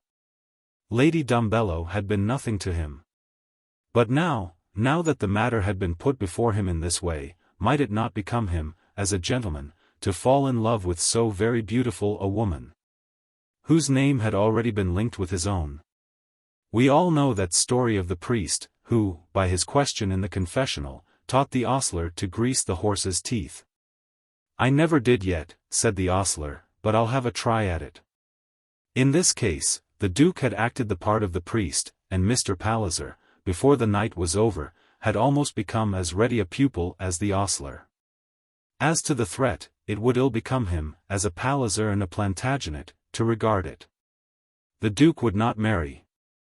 Of all men in the world he was the least likely to spite his own face by cutting off his own nose, and, for the rest of it, Mr. Palliser would take his chance. Therefore he went down to Hartlebury early in February, having fully determined to be very particular in his attentions to Lady Dumbello. Among a houseful of people at Hartlebury, he found Lord Porlock, a slight, sickly, worn-out-looking man, who had something about his eye of his father's hardness, but nothing in his mouth of his father's ferocity. "So your sister is going to be married?" said Mr. Palliser. "Yes. One has no right to be surprised at anything they do, when one remembers the life their father leads them. I was going to congratulate you." "Don't do that. I met him at Courcy, and rather liked him." Mr. Palliser had barely spoken to Mr. Crosbie at Courcy, but then in the usual course of his social life he seldom did more than barely speak to anybody. "Did you?" said Lord Porlock. "For the poor girl's sake I hope he's not a ruffian. How any man should propose to my father to marry a daughter out of his house, is more than I can understand. How was my mother looking? I didn't see anything amiss about her. I expect that he'll murder her some day." Then that conversation came to an end. Mr. Palliser himself perceived, as he looked at her he could not but perceive, that a certain amount of social energy seemed to enliven Lady Dumbello when he approached her. She was given to smile when addressed, but her usual smile was meaningless, almost leaden, and never in any degree flattering to the person to whom it was accorded. Very many women smile as they answer the words which are spoken to them, and most who do so flatter by their smile. The thing is so common that no one thinks of it. The flattering pleases, but means nothing.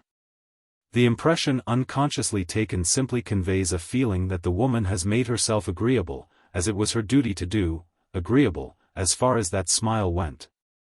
In some very infinitesimal degree. But she has thereby made her little contribution to society. She will make the same contribution 100 times in the same evening. No one knows that she has flattered anybody. She does not know it herself, and the world calls her an agreeable woman. But Lady Dumbello put no flattery into her customary smiles.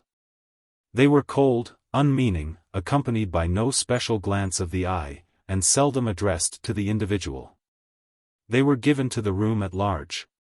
And the room at large, acknowledging her great pretensions, accepted them as sufficient. But when Mr. Palliser came near to her, she would turn herself slightly, ever so slightly, on her seat, and would allow her eyes to rest for a moment upon his face.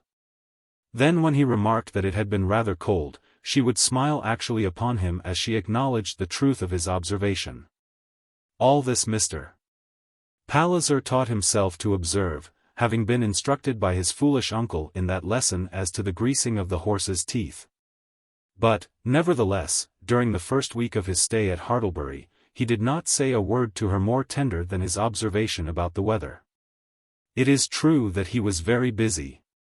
He had undertaken to speak upon the address, and as Parliament was now about to be opened, and as his speech was to be based upon statistics, he was full of figures and papers. His correspondence was pressing, and the day was seldom long enough for his purposes. He felt that the intimacy to which he aspired was hindered by the laborious routine of his life. But nevertheless he would do something before he left Hartlebury, to show the special nature of his regard. He would say something to her, that should open to her view the secret of, shall we say, his heart? Such was his resolve, day after day. And yet day after day went by, and nothing was said. He fancied that Lord Dumbello was somewhat less friendly in his manner than he had been, that he put himself in the way and looked cross. But, as he declared to himself, he cared very little for Lord Dumbello's looks. "When do you go to town?" he said to her one evening. "Probably in April." "We certainly shall not leave Hartlebury before that." "Ah, yes. You stay for the hunting." "Yes, Lord Dumbello always remains here through March. He may run up to town for a day or two." "How comfortable. I must be in London on Thursday, you know." "When Parliament meets, I suppose?" "Exactly. It is such a bore, but one has to do it. When a man makes a business of it, I suppose he must." "Oh, dear, yes, it's quite imperative." Then Mr. Palliser looked round the room, and thought he saw Lord Dumbello's eye fixed upon him. It was really very hard work. If the truth must be told, he did not know how to begin. What was he to say to her? How was he to commence a conversation that should end by being tender? She was very handsome certainly, and for him she could look interesting, but for his very life he did not know how to begin to say anything special to her. A liaison with such a woman as Lady Dumbello, platonic, innocent, but nevertheless very intimate, would certainly lend a grace to his life, which, under its present circumstances, was rather dry. He was told by public rumor which had reached him through his uncle, that the lady was willing. She certainly looked as though she liked him, but how was he to begin? The art of startling the House of Commons and frightening the British public by the voluminous accuracy of his statistics he had already learned, but what was he to say to a pretty woman? "You'll be sure to be in London in April?" This was on another occasion. "Oh, yes, I think so." "In Carlton Gardens, I suppose?" "Yes, Lord Dumbello has got a lease of the house now." "Has he, indeed? Ah, it's an excellent house. I hope I shall be allowed to call there sometimes." "Certainly, only I know you must be so busy." "Not on Saturdays and Sundays." "I always receive on Sundays," said Lady Dumbello. Mr. Palliser felt that there was nothing peculiarly gracious in this. A permission to call when all her other acquaintances would be there, was not much, but still, perhaps, it was as much as he could expect to obtain on that occasion. He looked up and saw that Lord Dumbellow's eyes were again upon him, and that Lord Dumbellow's brow was black. He began to doubt whether a country house, where all the people were thrown together, was the best place in the world for such manoeuvring. Lady Dumbellow was very handsome, and he liked to look at her, but he could not find any subject on which to interest her in that drawing-room at Hartlebury. Later in the evening he found himself saying something to her about the sugar duties, and then he knew that he had better give it up. He had only 1 day more, and that was required imperatively for his speech. The matter would go much easier in London, and he would postpone it till then. In the crowded rooms of London private conversation would be much easier, and Lord Dumbellow wouldn't stand over and look at him. Lady Dumbellow had taken his remarks about the sugar very kindly, and had asked for a definition of an ad valorem duty. It was a nearer approach to a real conversation than he had ever before made. But the subject had been unlucky, and could not, in his hands, be brought round to anything tender. So he resolved to postpone his gallantry till the London spring should make it easy, and felt as he did so, that he was relieved for the time from a heavy weight. "Goodbye, Lady Dumbellow," he said, on the next evening. "I start early tomorrow morning. Goodbye, Mr. Palliser." As she spoke she smiled ever so sweetly, but she certainly had not learned to call him Plantagenet as yet. He went up to London and immediately got himself to work.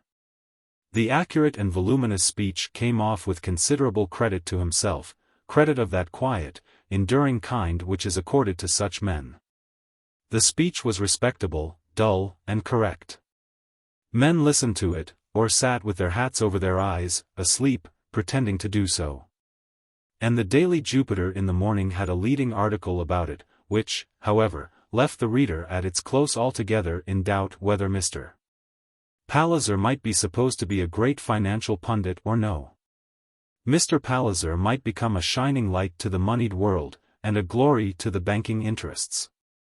He might be a future Chancellor of the Exchequer. But then again, it might turn out that, in these affairs, he was a mere ignis fatuus, a blind guide, a man to be laid aside as very respectable, but of no depth. Who, then, at the present time, could judiciously risk his credit by declaring whether Mr. Palliser understood his subject or did not understand it?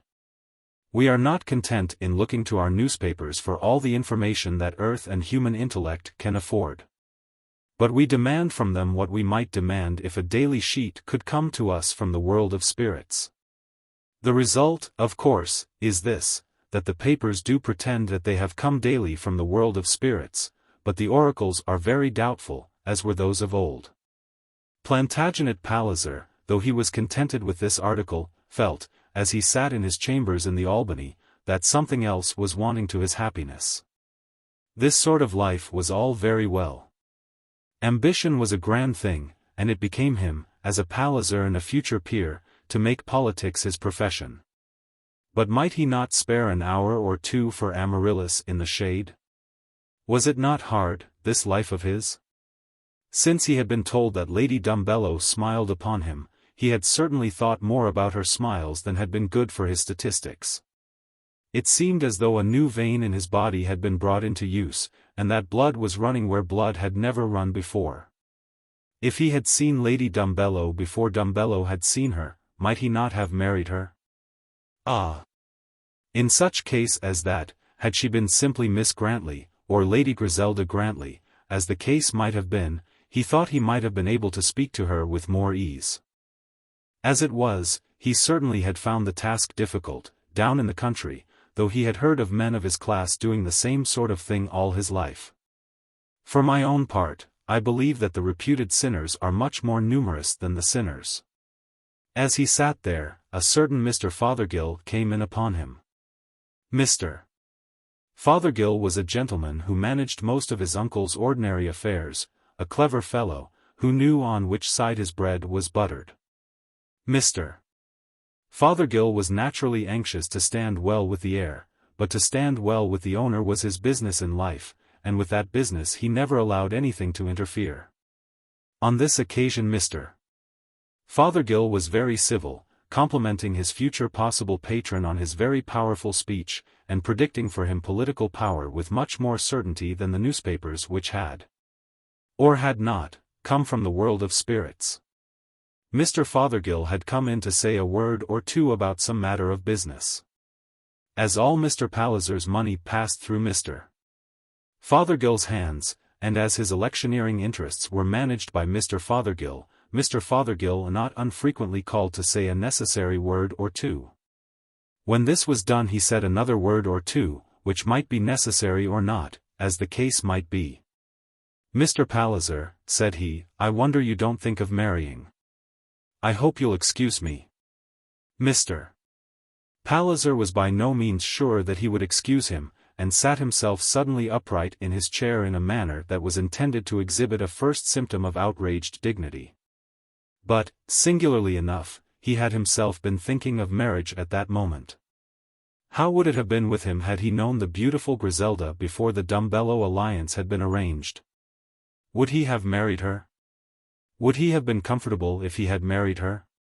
Of course he could not marry now, seeing that he was in love with Lady Dumbello, and that the lady in question, unfortunately, had a husband of her own. But though he had been thinking of marrying, he did not like to have the subject thus roughly thrust before his eyes, and, as it were, into his very lap by his uncle's agent. Mr.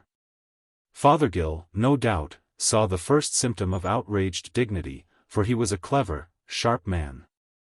But, perhaps, he did not in truth much regard it. Perhaps he had received instructions which he was bound to regard above all other matters. "I hope you'll excuse me, Mr. Palliser, I do, indeed. But I say it because I am half afraid of some diminution of good feeling, perhaps, I had better call it, between you and your uncle. Anything of that kind would be such a monstrous pity. I am not aware of any such probability." This Mr. Palliser said with considerable dignity, but when the words were spoken he bethought himself whether he had not told a fib. "No, perhaps not. I trust there is no such probability. But the Duke is a very determined man if he takes anything into his head, and then he has so much in his power. He has not me in his power, Mr. Fothergill. No. One man does not have another in his power in this country, not in that way, but then you know, Mr. Palliser, it would hardly do to offend him, would it? I would rather not offend him, as is natural. Indeed, I do not wish to offend anyone. Exactly so, and least of all the Duke, who has the whole property in his own hands. We may say the whole, for he can marry tomorrow if he pleases. And then his life is so good. I don't know a stouter man of his age, anywhere. I'm very glad to hear it. I'm sure you are, Mr. Palliser. But if he were to take offense, you know?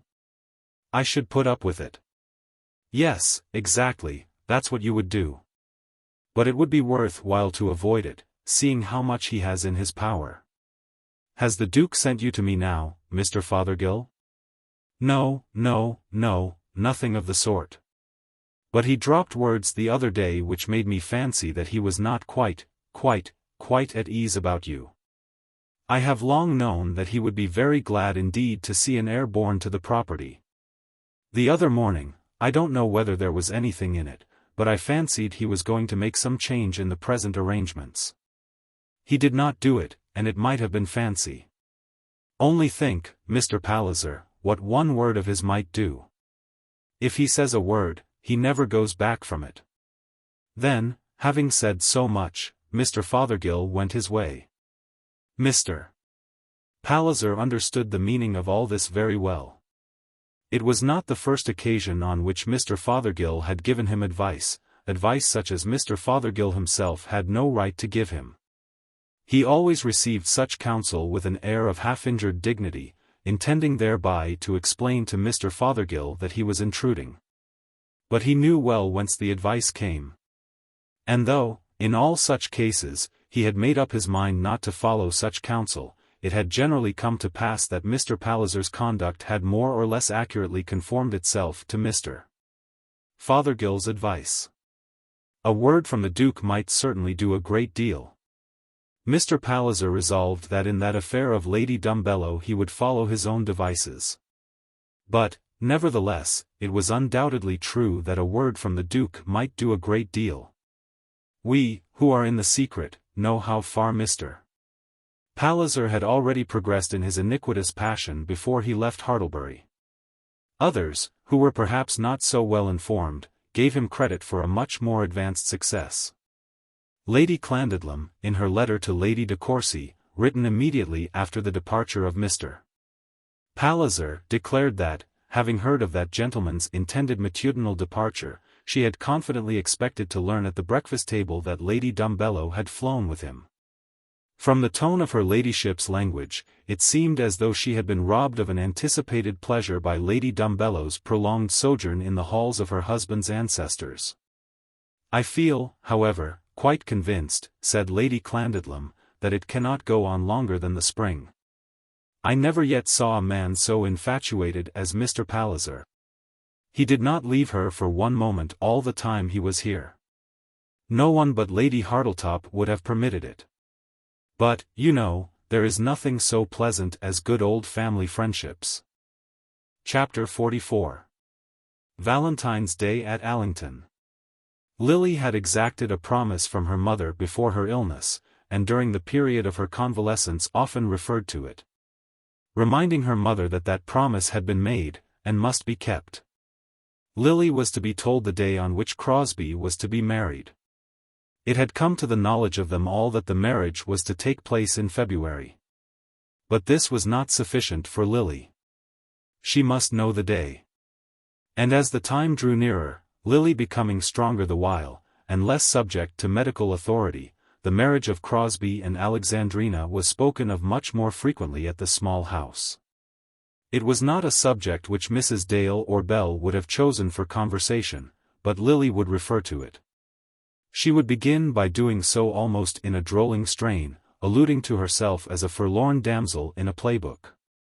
And then she would go on to speak of his interests as a matter which was still of great moment to her. But in the course of such talking she would too often break down, showing by some sad word or melancholy tone how great was the burden on her heart. Mrs. Dale and Bell would willingly have avoided the subject, but Lily would not have it avoided. For them it was a very difficult matter on which to speak in her hearing. It was not permitted to them to say a word of abuse against Crosbie, as to whom they thought that no word of condemnation could be sufficiently severe. And they were forced to listen to such excuses for his conduct as Lily chose to manufacture, never daring to point out how vain those excuses were. Indeed, in those days Lily reigned as a queen at the small house. Ill-usage and illness together falling into her hands had given her such power, that none of the other women were able to withstand it. Nothing was said about it. But it was understood by them all, Jane and the cook included, that Lily was for the time paramount. She was a dear, gracious, loving, brave queen, and no one was anxious to rebel. Only that those praises of Crosbie were so very bitter in the ears of her subjects. The day was named soon enough, and the tidings came down to Allington. On the 14th of February, Crosbie was to be made a happy man.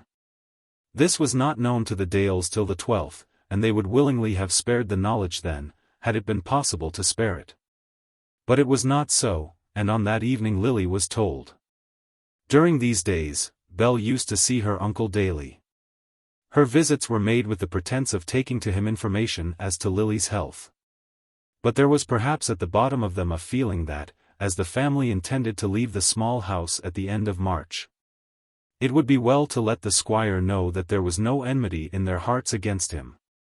Nothing more had been said about their moving, nothing, that is, from them to him. But the matter was going on, and he knew it. Dar. Crofts was already in treaty on their behalf for a small furnished house at Guestwick. The squire was very sad about it, very sad indeed. When Hopkins spoke to him on the subject, he sharply desired that faithful gardener to hold his tongue, giving it to be understood that such things were not to be made matter of talk by the Allington dependents till they had been officially announced. With Bell during these visits he never alluded to the matter. She was the chief sinner, in that she had refused to marry her cousin, and had declined even to listen to rational counsel upon the matter. But the squire felt that he could not discuss the subject with her, seeing that he had been specially informed by Mrs. Dale that his interference would not be permitted. And then he was perhaps aware that if he did discuss the subject with Bell, he would not gain much by such discussion. Their conversation, therefore, generally fell upon Crosbie, and the tone in which he was mentioned in the great house was very different from that assumed in Lily's presence. "He'll be a wretched man," said the squire, when he told Bell of the day that had been fixed. "I don't want him to be wretched," said Bell. "But I can hardly think that he can act as he has done without being punished. He will be a wretched man. He gets no fortune with her, and she will expect everything that fortune can give. I believe, too, that she is older than he is. I cannot understand it. Upon my word, I cannot understand how a man can be such a knave and such a fool. Give my love to Lily. I'll see her tomorrow or the next day.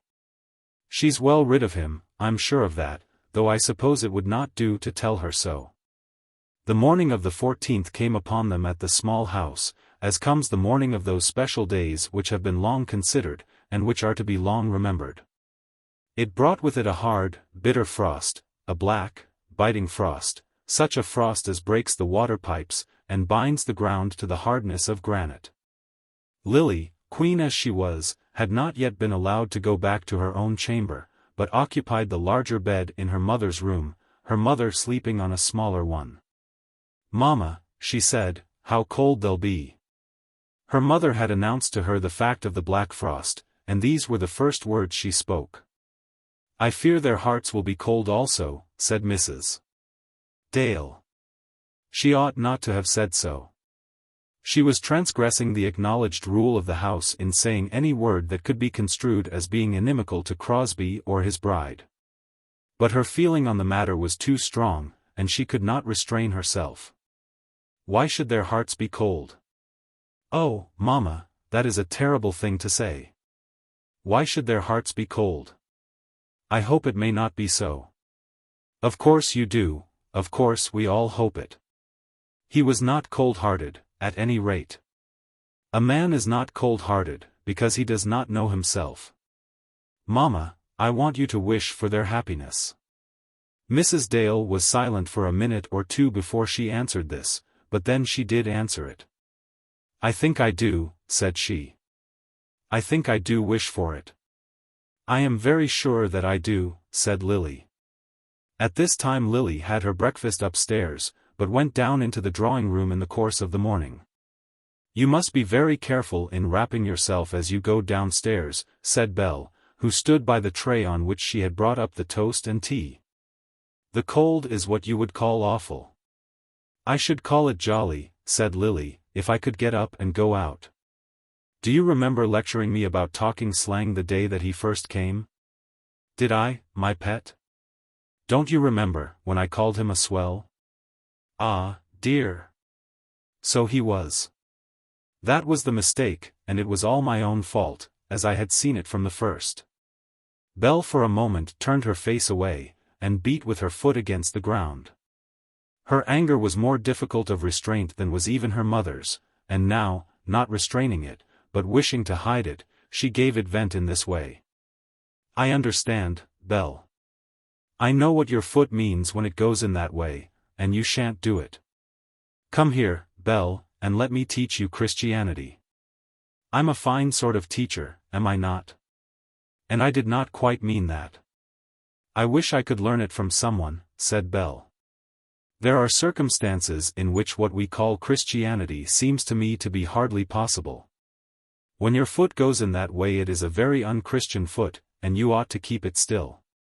It means anger against him, because he discovered before it was too late that he would not be happy, that is, that he and I would not be happy together if we were married. Don't scrutinize my foot too closely, Lily. But your foot must bear scrutiny, and your eyes, and your voice. He was very foolish to fall in love with me. And so was I very foolish to let him love me, at a moment's notice, without a thought as it were. I was so proud of having him, that I gave myself up to him all at once, without giving him a chance of thinking of it. In a week or two it was done. Who could expect that such an engagement should be lasting? And why not? That is nonsense, Lily. But we will not talk about it. Ah, but I want to talk about it. It was as I have said, and if so, you shouldn't hate him because he did the only thing which he honestly could do when he found out his mistake. What, become engaged again within a week? There had been a very old friendship, Belle, you must remember that. But I was speaking of his conduct to me. And not of his conduct to, and then she remembered that that other lady might at this very moment possess the name which she had once been so proud to think that she would bear herself. Belle, she said, stopping her other speech suddenly, at what o'clock do people get married in London? Oh, at all manner of hours, any time before 12. They will be fashionable, and will be married late. You don't think she's Mrs. Crosbie yet, then? Lady Alexandrina Crosbie, said Belle, shuddering. Yes, of course, I forgot. I should so like to see her. I feel such an interest about her. I wonder what colored hair she has. I suppose she is a sort of Juno of a woman, very tall and handsome. I'm sure she has not got a pug-nose like me. Do you know what I should really like, only of course it's not possible, to be godmother to his first child. Oh, Lily. I should. Don't you hear me say that I know it's not possible? I'm not going up to London to ask her. She'll have all manner of grandees for her godfathers and godmothers. I wonder what those grand people are really like. I don't think there's any difference. Look at Lady Julia. Oh, she's not a grand person. It isn't merely having a title. Don't you remember that he told us that Mr. Palliser is about the grandest grandee of them all? I suppose people do learn to like them. He always used to say that he had been so long among people of that sort, that it would be very difficult for him to divide himself off from them. I should never have done for that kind of thing. Should I? There is nothing I despise so much as what you call that kind of thing. Do you? I don't. After all, think how much work they do. He used to tell me of that. They have all the governing in their hands, and get very little money for doing it. Worse luck for the country. The country seems to do pretty well. But you're a radical, Belle. My belief is, you wouldn't be a lady if you could help it. I'd sooner be an honest woman. And so you are, my own dear, dearest, honest Belle, and the fairest lady that I know. If I were a man, Belle, you are just the girl that I should worship. But you are not a man, so it's no good. But you mustn't let your foot go astray in that way, you mustn't, indeed. Somebody said, that whatever is right, and I declare I believe it. I'm sometimes inclined to think, that whatever is wrong. That's because you're a radical. I think I'll get up now, Belle, only it's so frightfully cold that I'm afraid. There's a beautiful fire, said Belle. Yes, I see. But the fire won't go all around me, like the bed does. I wish I could know the very moment when they're at the altar. It's only 10:30 yet. I shouldn't be at all surprised if it's over. Over. What a word that is. A thing like that is over, and then all the world cannot put it back again. What if he should be unhappy after all? He must take his chance, said Belle, thinking within her own mind that that chance would be a very bad one. Of course he must take his chance. Well, I'll get up now. And then she took her first step out into the cold world beyond her bed. We must all take our chance. I have made up my mind that it will be at 11:30. When 11:30 came, she was seated in a large easy chair over the drawing-room fire, with a little table by her side, on which a novel was lying. She had not opened her book that morning, and had been sitting for some time perfectly silent, with her eyes closed, and her watch in her hand. "Mamma," she said at last, "it is over now, I'm sure." "What is over, my dear?" "He has made that lady his wife." I hope God will bless them, and I pray that they may be happy." As she spoke these words, there was an unwonted solemnity in her tone which startled Mrs. Dale and Bell. "I also will hope so," said Mrs. Dale. "And now, Lily, will it not be well that you should turn your mind away from the subject, and endeavor to think of other things?" "But I can't, Mamma. It is so easy to say that. But people can't choose their own thoughts. They can usually direct them as they will, if they make the effort. But I can't make the effort. Indeed, I don't know why I should. It seems natural to me to think about him, and I don't suppose it can be very wrong. When you have had so deep an interest in a person, you can't drop him all of a sudden." Then there was again silence, and after a while Lily took up her novel. She made that effort of which her mother had spoken, but she made it altogether in vain. "I declare, Belle," she said, "it's the greatest rubbish I ever attempted to read." This was specially ungrateful, because Belle had recommended the book. "All the books have got to be so stupid. I think I'll read Pilgrim's Progress again." "What do you say to Robinson Crusoe?" said Belle. "Or Paul and Virginia?" said Lily. "But I believe I'll have Pilgrim's Progress.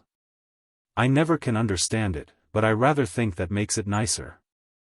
"I hate books I can't understand," said Belle. "I like a book to be clear as running water, so that the whole meaning may be seen at once." "The quick seeing of the meaning must depend a little on the reader, must it not?" said Mrs. Dale. "The reader mustn't be a fool, of course," said Belle. "But then so many readers are fools," said Lily. "And yet they get something out of their reading. Mrs.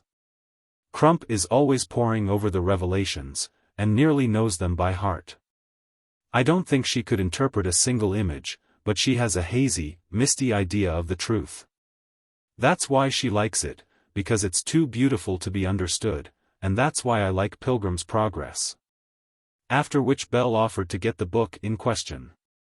"No, not now," said Lily. "I'll go on with this, as you say it's so grand. The personages are always in their tantrums, and go on as though they were mad. Mamma, do you know where they're going for the honeymoon?" "No, my dear. He used to talk to me about going to the lakes." And then there was another pause, during which Belle observed that her mother's face became clouded with anxiety. "But I won't think of it any more," continued Lily. "I will fix my mind to something." And then she got up from her chair. "I don't think it would have been so difficult if I had not been ill." "Of course it would not, my darling. And I'm going to be well again now, immediately. Let me see, I was told to read Carlyle's History of the French Revolution, and I think I'll begin now." It was Crosbie who had told her to read the book, as both Belle and Mrs. Dale were well aware. "But I must put it off till I can get it down from the other house." "Jane shall fetch it, if you really want it," said Mrs. Dale. "Belle shall get it, when she goes up in the afternoon, will you, Belle? And I'll try to get on with this stuff in the meantime." Then again she sat with her eyes fixed upon the pages of the book. "I'll tell you what, Mamma, you may have some comfort in this, that when today's gone by, I shan't make a fuss about any other day." "Nobody thinks that you are making a fuss, Lily." "Yes, but I am. Isn't it odd, Belle, that it should take place on Valentine's Day? I wonder whether it was so settled on purpose, because of the day. Oh, dear, I used to think so often of the letter that I should get from him on this day, when he would tell me that I was his Valentine. Well, he's got another Valentine now." So much she said with articulate voice, and then she broke down, bursting out into convulsive sobs, and crying in her mother's arms as though she would break her heart. And yet her heart was not broken, and she was still strong in that resolve which she had made, that her grief should not overpower her. As she had herself said, the thing would not have been so difficult, had she not been weakened by illness. "Lily, my darling, my poor, ill-used darling. No, Mamma, I won't be that." And she struggled grievously to get the better of the hysterical attack which had overpowered her. "I won't be regarded as ill-used, not especially ill-used. But I am your darling, your own darling. Only I wish you'd beat me and thump me when I'm such a fool, instead of pitying me. It's a great mistake being soft to people when they make fools of themselves. There, Belle, there's your stupid book, and I won't have any more of it. I believe it was that did it. And she pushed the book away from her. After this little scene she said no further word about Crosbie and his bride on that day, but turned the conversation towards the prospect of their new house at Guestwick. It will be a great comfort to be nearer Dr. Crofts, won't it, Belle? I don't know, said Belle. Because if we are ill, he won't have such a terrible distance to come. That will be a comfort for him, I should think, said Belle, very demurely. In the evening the first volume of the French Revolution had been procured, and Lily stuck to her reading with laudable perseverance. Till at 8 her mother insisted on her going to bed, queen as she was. I don't believe a bit, you know, that the king was such a bad man as that, she said. I do, said Belle. Ah, that's because you're a radical. I never will believe that kings are so much worse than other people. As for Charles I, he was about the best man in history. This was an old subject of dispute, but Lily on the present occasion was allowed her own way, as being an invalid. Chapter 45. Valentine's Day in London. The 14th of February in London was quite as black, and cold, and as wintersome as it was at Allington, and was, perhaps, somewhat more melancholy in its coldness. Nevertheless Lady Alexandrina de Courcy looked as bright as bridal finery could make her, when she got out of her carriage and walked into St. James's Church at 11 o'clock on that morning. It had been finally arranged that the marriage should take place in London. There were certainly many reasons which would have made a marriage from Courcy Castle more convenient. The de Courcy family were all assembled at their country family residence, and could therefore have been present at the ceremony without cost or trouble. The castle too was warm with the warmth of life, and the pleasantness of home would have lent a grace to the departure of one of the daughters of the house. The retainers and servants were there, and something of the rich mellowness of a noble alliance might have been felt, at any rate by Crosbie, at a marriage so celebrated. And it must have been acknowledged, even by Lady de Courcy, that the house in Portman Square was very cold, that a marriage from thence would be cold, that there could be no hope of attaching to it any honour and glory, or of making it resound with fashionable eclat in the columns of the Morning Post. But then, had they been married in the country, the Earl would have been there, whereas there was no probability of his travelling up to London for the purpose of being present on such an occasion. The Earl was very terrible in these days, and Alexandrina, as she became confidential in her communications with her future husband, spoke of him as of an ogre, who could not by any means be avoided in all the concerns of life, but whom one might shun now and again by some subtle device and careful arrangement of favourable circumstances. Crosbie had more than once taken upon himself to hint that he did not specially regard the ogre, seeing that for the future he could keep himself altogether apart from the malicious monster's dominions. He will not come to me in our new home, he had said to his love, with some little touch of affection. But to this view of the case Lady Alexandrina had demurred. The ogre in question was not only her parent, but was also a noble peer, and she could not agree to any arrangement by which their future connection with the Earl, and with nobility in general, might be endangered. Her parent, doubtless, was an ogre, and in his ogreship could make himself very terrible to those near him. But then might it not be better for them to be near to an earl who was an ogre, than not to be near to any earl at all? She had therefore signified to Crosbie that the ogre must be endured. But, nevertheless, it was a great thing to be rid of him on that happy occasion. He would have said very dreadful things, things so dreadful that there might have been a question whether the bridegroom could have borne them. Since he had heard of Crosbie's accident at the railway station, he had constantly talked with fiendish glee of the beating which had been administered to his son-in-law. Lady de Courcy, in taking Crosbie's part, and maintaining that the match was fitting for her daughter, had ventured to declare before her husband that Crosbie was a man of fashion. And the Earl would now ask, with a loathsome grin, whether the bridegroom's fashion had been improved by his little adventure at Paddington. Crosbie, to whom all this was not repeated, would have preferred a wedding in the country. But the Countess and Lady Alexandrina knew better. The Earl had strictly interdicted any expenditure, and the Countess had of necessity construed this as forbidding any unnecessary expense. To marry a girl without any immediate cost was a thing which nobody could understand, as the Countess remarked to her eldest daughter. "I would really spend as little as possible," Lady Amelia had answered. "You see, Mamma, there are circumstances about it which one doesn't wish to have talked about just at present. There's the story of that girl, and then that fracas at the station.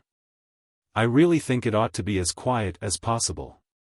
The good sense of Lady Amelia was not to be disputed, as her mother acknowledged.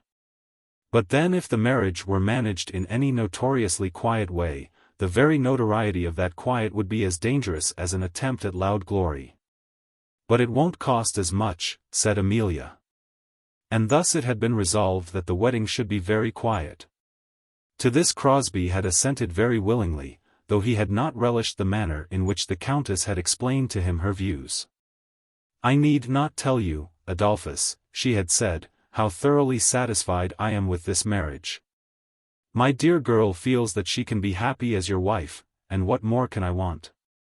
I declared to her and to Amelia that I was not ambitious, for their sakes, and have allowed them both to please themselves.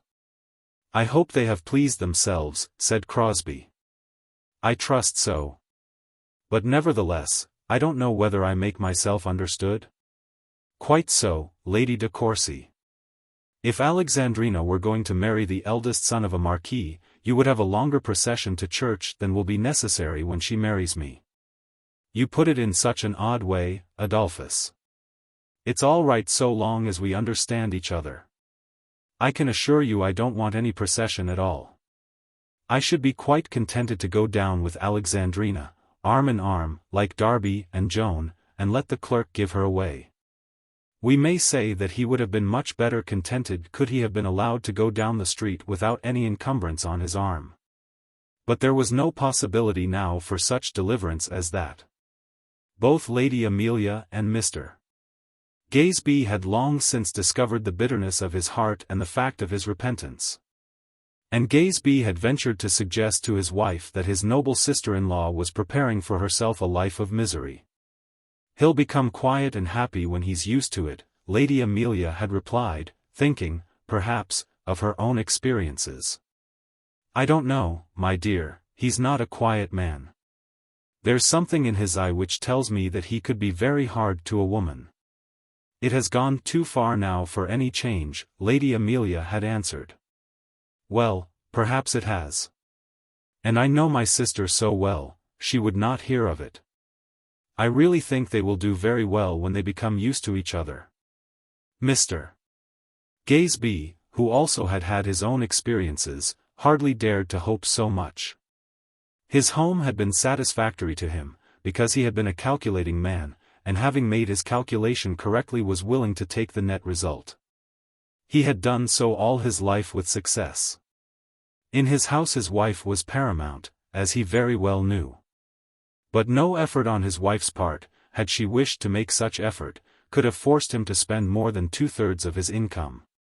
Of this she also was aware, and had trimmed her sails accordingly, likening herself to him in this respect.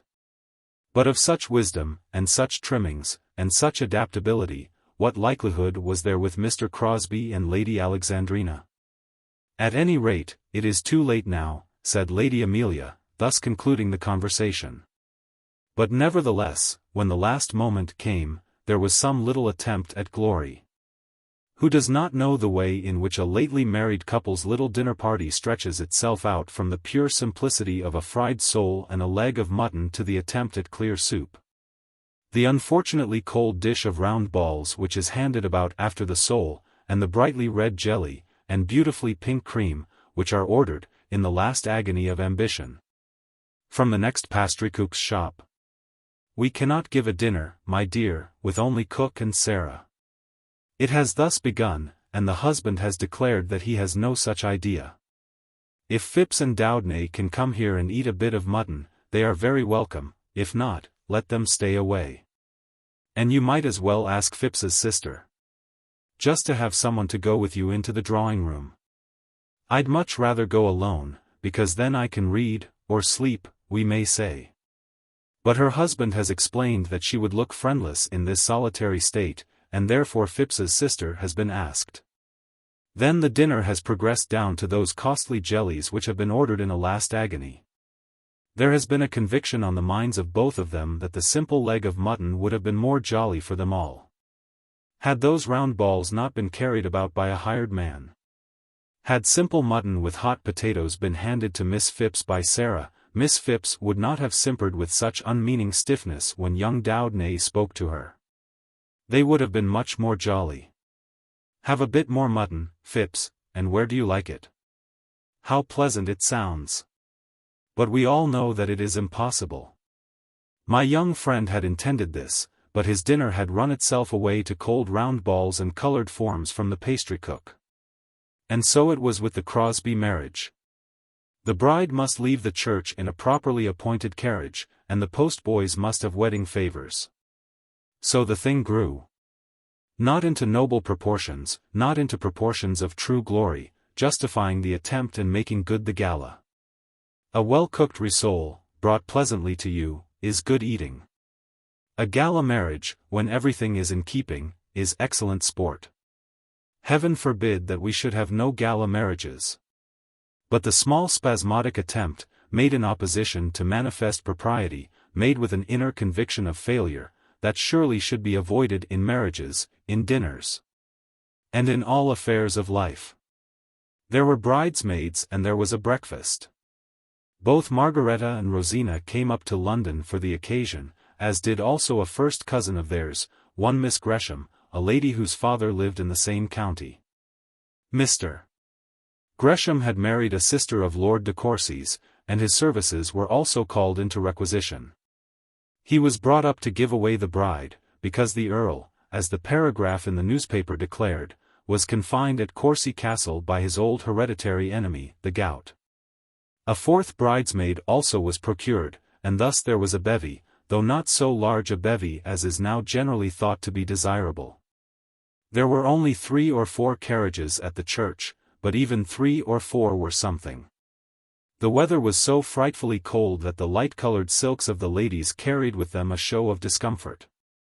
Girls should be very young to look nice in light dresses on a frosty morning, and the bridesmaids at Lady Alexandrina's wedding were not very young. Lady Rosina's nose was decidedly red. Lady Margaretta was very wintry, and apparently very cross. Miss Gresham was dull, tame, and insipid. And the Honourable Miss O'Flaherty, who filled the 4th place, was sulky at finding that she had been invited to take a share in so very lame a performance. But the marriage was made good, and Crosbie bore up against his misfortunes like a man. Montgomery Dobbs and Fowler Pratt both stood by him, giving him, let us hope, some assurance that he was not absolutely deserted by all the world, that he had not given himself up, bound hand and foot, to the de Courcys, to be dealt with in all matters as they might please.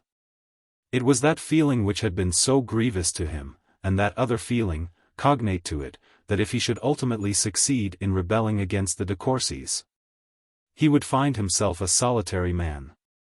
Yes, I shall go, Fowler Pratt had said to Montgomery Dobbs. I always stick to a fellow if I can. Crosbie has behaved like a blackguard, and like a fool also, and he knows that I think so. But I don't see why I should drop him on that account. I shall go as he has asked me. So shall I, said Montgomery Dobbs, who considered that he would be safe in doing whatever Fowler Pratt did, and who remarked to himself that after all Crosbie was marrying the daughter of an earl. Then, after the marriage, came the breakfast, at which the Countess presided with much noble magnificence. She had not gone to church, thinking, no doubt, that she would be better able to maintain her good humour at the feast, if she did not subject herself to the chance of lumbago in the church. At the foot of the table sat Mr. Gresham, her brother-in-law, who had undertaken to give the necessary toast and make the necessary speech. The Honourable John was there, saying all manner of ill-natured things about his sister and new brother-in-law, because he had been excluded from his proper position at the foot of the table. But Alexandrina had declared that she would not have the matter entrusted to her brother. The Honourable George would not come, because the Countess had not asked his wife. Maria may be slow, and all that sort of thing, George had said, but she is my wife. And she had got what they haven't. Love me, love my dog, you know. So he had stayed down at Courcy, very properly as I think. Alexandrina had wished to go away before breakfast, and Crosbie would not have cared how early an escape had been provided for him. But the Countess had told her daughter that if she would not wait for the breakfast, there should be no breakfast at all, and in fact no wedding, nothing but a simple marriage. Had there been a grand party, that going away of the bride and bridegroom might be very well. But the Countess felt that on such an occasion as this nothing but the presence of the body of the sacrifice could give any reality to the festivity. So Crosbie and Lady Alexandrina Crosbie heard Mr. Gresham's speech, in which he prophesied for the young couple an amount of happiness and prosperity almost greater than is compatible with the circumstances of humanity. His young friend Crosbie, whose acquaintance he had been delighted to make, was well known as one of the rising pillars of the state. Whether his future career might be parliamentary, or devoted to the permanent civil service of the country, it would be alike great, noble, and prosperous. As to his dear niece, who was now filling that position in life which was most beautiful and glorious for a young woman, she could not have done better. She had preferred genius to wealth, so said Mr. Gresham, and she would find her fitting reward. As to her finding her fitting reward, whatever her preferences may have been, there Mr. Gresham was no doubt quite right. On that head I myself have no doubt whatever. After that Crosbie returned thanks, making a much better speech than 9 men do out of 10 on such occasions, and then the thing was over. No other speaking was allowed, and within half an hour from that time, he and his bride were in the post-chaise, being carried away to the Folkestone railway station.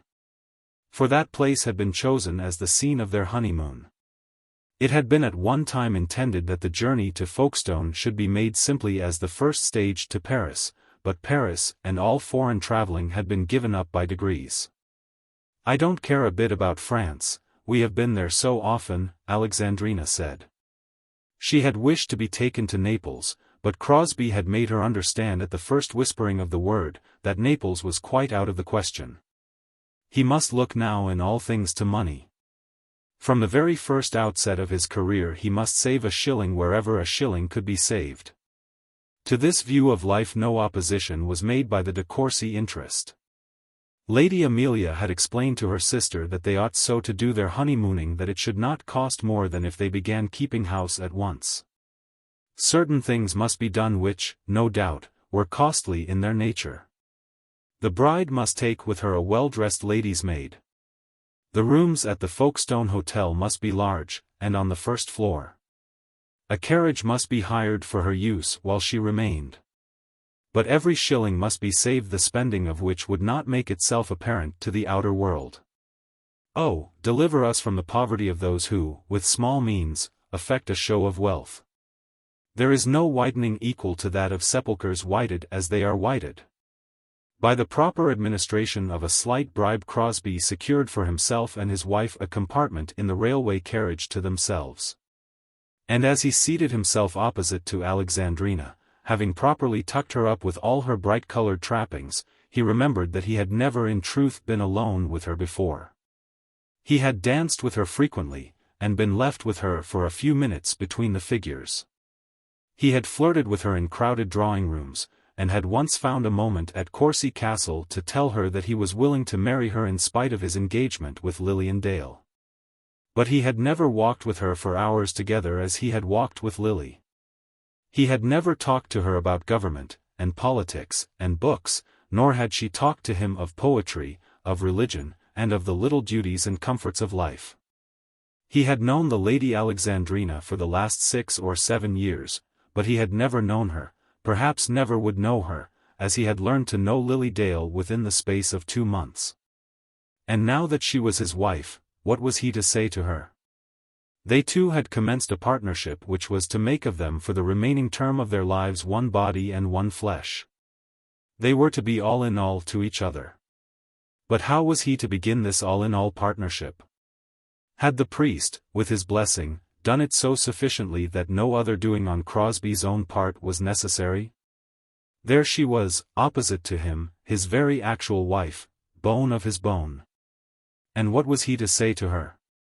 As he settled himself on his seat, taking over his own knees a part of a fine fur rug trimmed with scarlet, with which he had covered her other mufflings, he bethought himself how much easier it would have been to talk to Lily. And Lily would have been ready with all her ears, and all her mind, and all her wit, to enter quickly upon whatever thoughts had occurred to him. In that respect Lily would have been a wife indeed, a wife that would have transferred herself with quick mental activity into her husband's mental sphere. Had he begun about his office Lily would have been ready for him, but Alexandrina had never yet asked him a single question about his official life. Had he been prepared with a plan for tomorrow's happiness Lily would have taken it up eagerly, but Alexandrina never cared for such trifles. "Are you quite comfortable?" he said, at last. "Oh, yes, quite, thank you. By the by, what did you do with my dressing case?" And that question she did ask with some energy. "It is under you. You can have it as footstool if you like it." "Oh, no, I should scratch it. I was afraid that if Hannah had it, it might be lost." Then again there was silence, and Crosbie again considered as to what he would next say to his wife. We all know the advice given us of old as to what we should do under such circumstances, and who can be so thoroughly justified in following that advice as a newly married husband? So he put out his hand for hers and drew her closer to him. "Take care of my bonnet," she said, as she felt the motion of the railway carriage when he kissed her. I don't think he kissed her again till he had landed her and her bonnet safely at Folkestone. How often would he have kissed Lily, and how pretty would her bonnet have been when she reached the end of her journey. And how delightfully happy would she have looked when she scolded him for bending it. But Alexandrina was quite in earnest about her bonnet, by far too much in earnest for any appearance of happiness. So he sat without speaking, till the train came to the tunnel. "I do so hate tunnels," said Alexandrina. He had half intended to put out his hand again, under some mistaken idea that the tunnel afforded him an opportunity. The whole journey was one long opportunity, had he desired it, but his wife hated tunnels, and so he drew his hand back again. Lily's little fingers would have been ready for his touch. He thought of this, and could not help thinking of it. He had the Times newspaper in his dressing bag. She also had a novel with her. Would she be offended if he took out the paper and read it? The miles seemed to pass by very slowly, and there was still another hour down to Folkestone. He longed for his Times, but resolved at last that he would not read unless she read first. She also had remembered her novel, but by nature she was more patient than he, and she thought that on such a journey any reading might perhaps be almost improper. So she sat tranquilly, with her eyes fixed on the netting over her husband's head. At last he could stand it no longer, and he dashed off into a conversation, intended to be most affectionate and serious. "Alexandrina," he said, and his voice was well tuned for the tender serious manner, had her ears been alive to such tuning. "Alexandrina, this is a very important step that you and I have taken today." "Yes, it is, indeed," said she. "I trust we shall succeed in making each other happy." "Yes, I hope we shall. If we both think seriously of it, and remember that that is our chief duty, we shall do so." "Yes, I suppose we shall. I only hope we shan't find the house very cold. It is so new, and I am so subject to colds in my head. Amelia says we shall find it very cold, but then she was always against our going there." "The house will do very well," said Crosbie. And Alexandrina could perceive that there was something of the master in his tone as he spoke. "I am only telling you what Amelia said," she replied. Had Lily been his bride, and had he spoken to her of their future life and mutual duties, how she would have kindled to the theme. She would have knelt at his feet on the floor of the carriage, and, looking up into his face, would have promised him to do her best, her very best. And with what an eagerness of inward resolution would she have determined to keep her promise. He thought of all this now, but he knew that he ought not to think of it. Then, for some quarter of an hour, he did take out his newspaper, and she, when she saw him do so, did take out her novel. He took out his newspaper, but he could not fix his mind upon the politics of the day. Had he not made a terrible mistake? Of what use to him in life would be that thing of a woman that sat opposite to him? Had not a great punishment come upon him, and had he not deserved the punishment? In truth, a great punishment had come upon him. It was not only that he had married a woman incapable of understanding the higher duties of married life, but that he himself would have been capable of appreciating the value of a woman who did understand them. He would have been happy with Lily Dale, and therefore we may surmise that his unhappiness with Lady Alexandrina would be the greater. There are men who, in marrying such as Lady Alexandrina de Courcy, would get the article best suited to them, as Mortimer Gaysby had done in marrying her sister. Miss Griselda Grantley, who had become Lady Dumbello, though somewhat colder and somewhat cleverer than Lady Alexandrina, had been of the same sort. But in marrying her, Lord Dumbello had got the article best suited to him, if only the ill-natured world would allow him to keep the article. It was in this that Crosbie's failure had been so grievous, that he had seen and approved the better course, but had chosen for himself to walk in that which was worse. During that week at Courcy Castle, the week which he passed there immediately after his second visit to Allington, he had deliberately made up his mind that he was more fit for the bad course than for the good one. The course was now before him, and he had no choice but to walk in it. It was very cold when they got to Folkestone, and Lady Alexandrina shivered as she stepped into the private-looking carriage which had been sent to the station for her use. "We shall find a good fire in the parlour at the hotel," said Crosbie. "Oh, I hope so," said Alexandrina, "and in the bedroom too." The young husband felt himself to be offended, but he hardly knew why. He felt himself to be offended, and with difficulty induced himself to go through all those little ceremonies the absence of which would have been remarked by everybody. He did his work, however, seeing to all her shawls and wrappings, speaking with good nature to Hannah, and paying special attention to the dressing-case. "What time would you like to dine?" he asked, as he prepared to leave her alone with Hannah in the bedroom. "Whenever you please, only I should like some tea and bread and butter presently." Crosbie went into the sitting-room, ordered the tea and bread and butter, ordered also the dinner, and then stood himself up with his back to the fire, in order that he might think a little of his future career. He was a man who had long since resolved that his life should be a success. It would seem that all men would so resolve, if the matter were simply one of resolution. But the majority of men, as I take it, make no such resolution, and very many men resolve that they will be unsuccessful. Crosbie, however, had resolved on success, and had done much towards carrying out his purpose. He had made a name for himself, and had acquired a certain fame. That, however, was, as he acknowledged to himself, departing from him. He looked the matter straight in the face, and told himself that his fashion must be abandoned, but the office remained to him. He might still rule over Mr. Optimist, and make a subservient slave of Butterwell. That must be his line in life now, and to that line he would endeavour to be true. As to his wife and his home, he would look to them for his breakfast, and perhaps his dinner. He would have a comfortable armchair, and if Alexandrina should become a mother, he would endeavour to love his children, but above all things he would never think of Lily. After that he stood and thought of her for half an hour. "If you please, sir, my lady wants to know at what time you have ordered dinner." "At 7, Hannah. My lady says she is very tired, and will lie down till dinner time." "Very well, Hannah. I will go into her room when it is time to dress. I hope they are making you comfortable downstairs." Then Crosbie strolled out on the pier in the dusk of the cold winter evening. Chapter 46. John Eames at his office. Mr. Crosbie and his wife went upon their honeymoon tour to Folkestone in the middle of February, and returned to London about the end of March. Nothing of special moment to the interests of our story occurred during those 6 weeks, unless the proceedings of the young married couple by the seaside may be thought to have any special interest.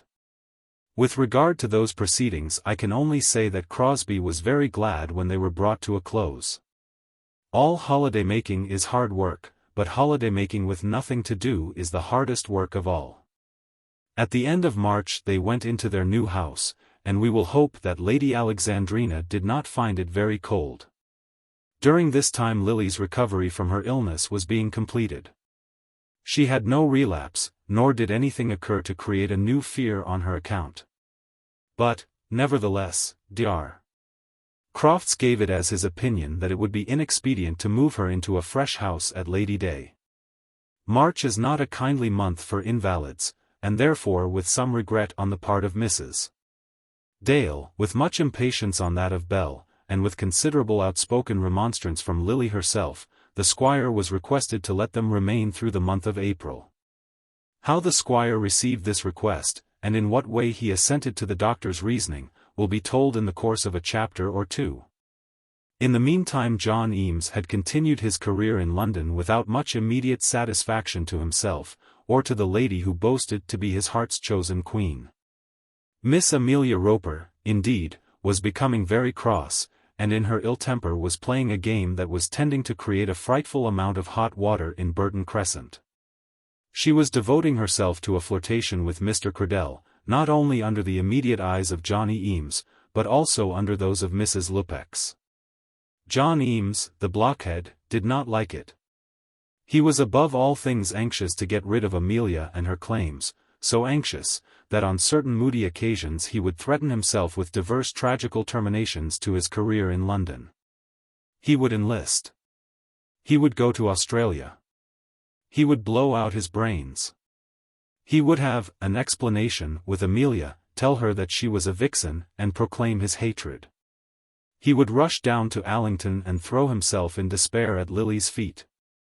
Amelia was the bugbear of his life.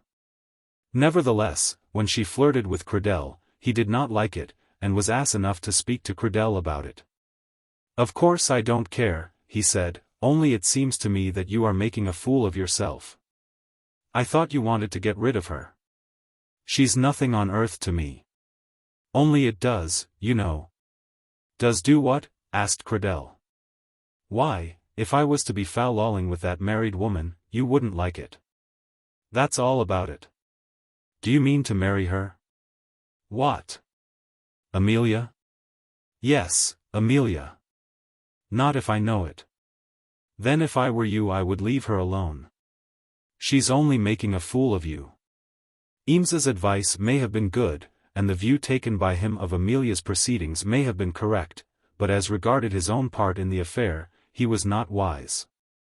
Miss Roper, no doubt, wished to make him jealous, and she succeeded in the teeth of his aversion to her and of his love elsewhere. He had no desire to say soft things to Miss Roper. Miss Roper, with all her skill, could not extract a word pleasantly soft from him once a week. But, nevertheless, soft words to her and from her in another quarter made him uneasy. Such being the case, must we not acknowledge that John Eames was still floundering in the ignorance of his hobbledehoyhood? The Lupexes at this time still held their ground in the Crescent, although repeated warnings to go had been given them.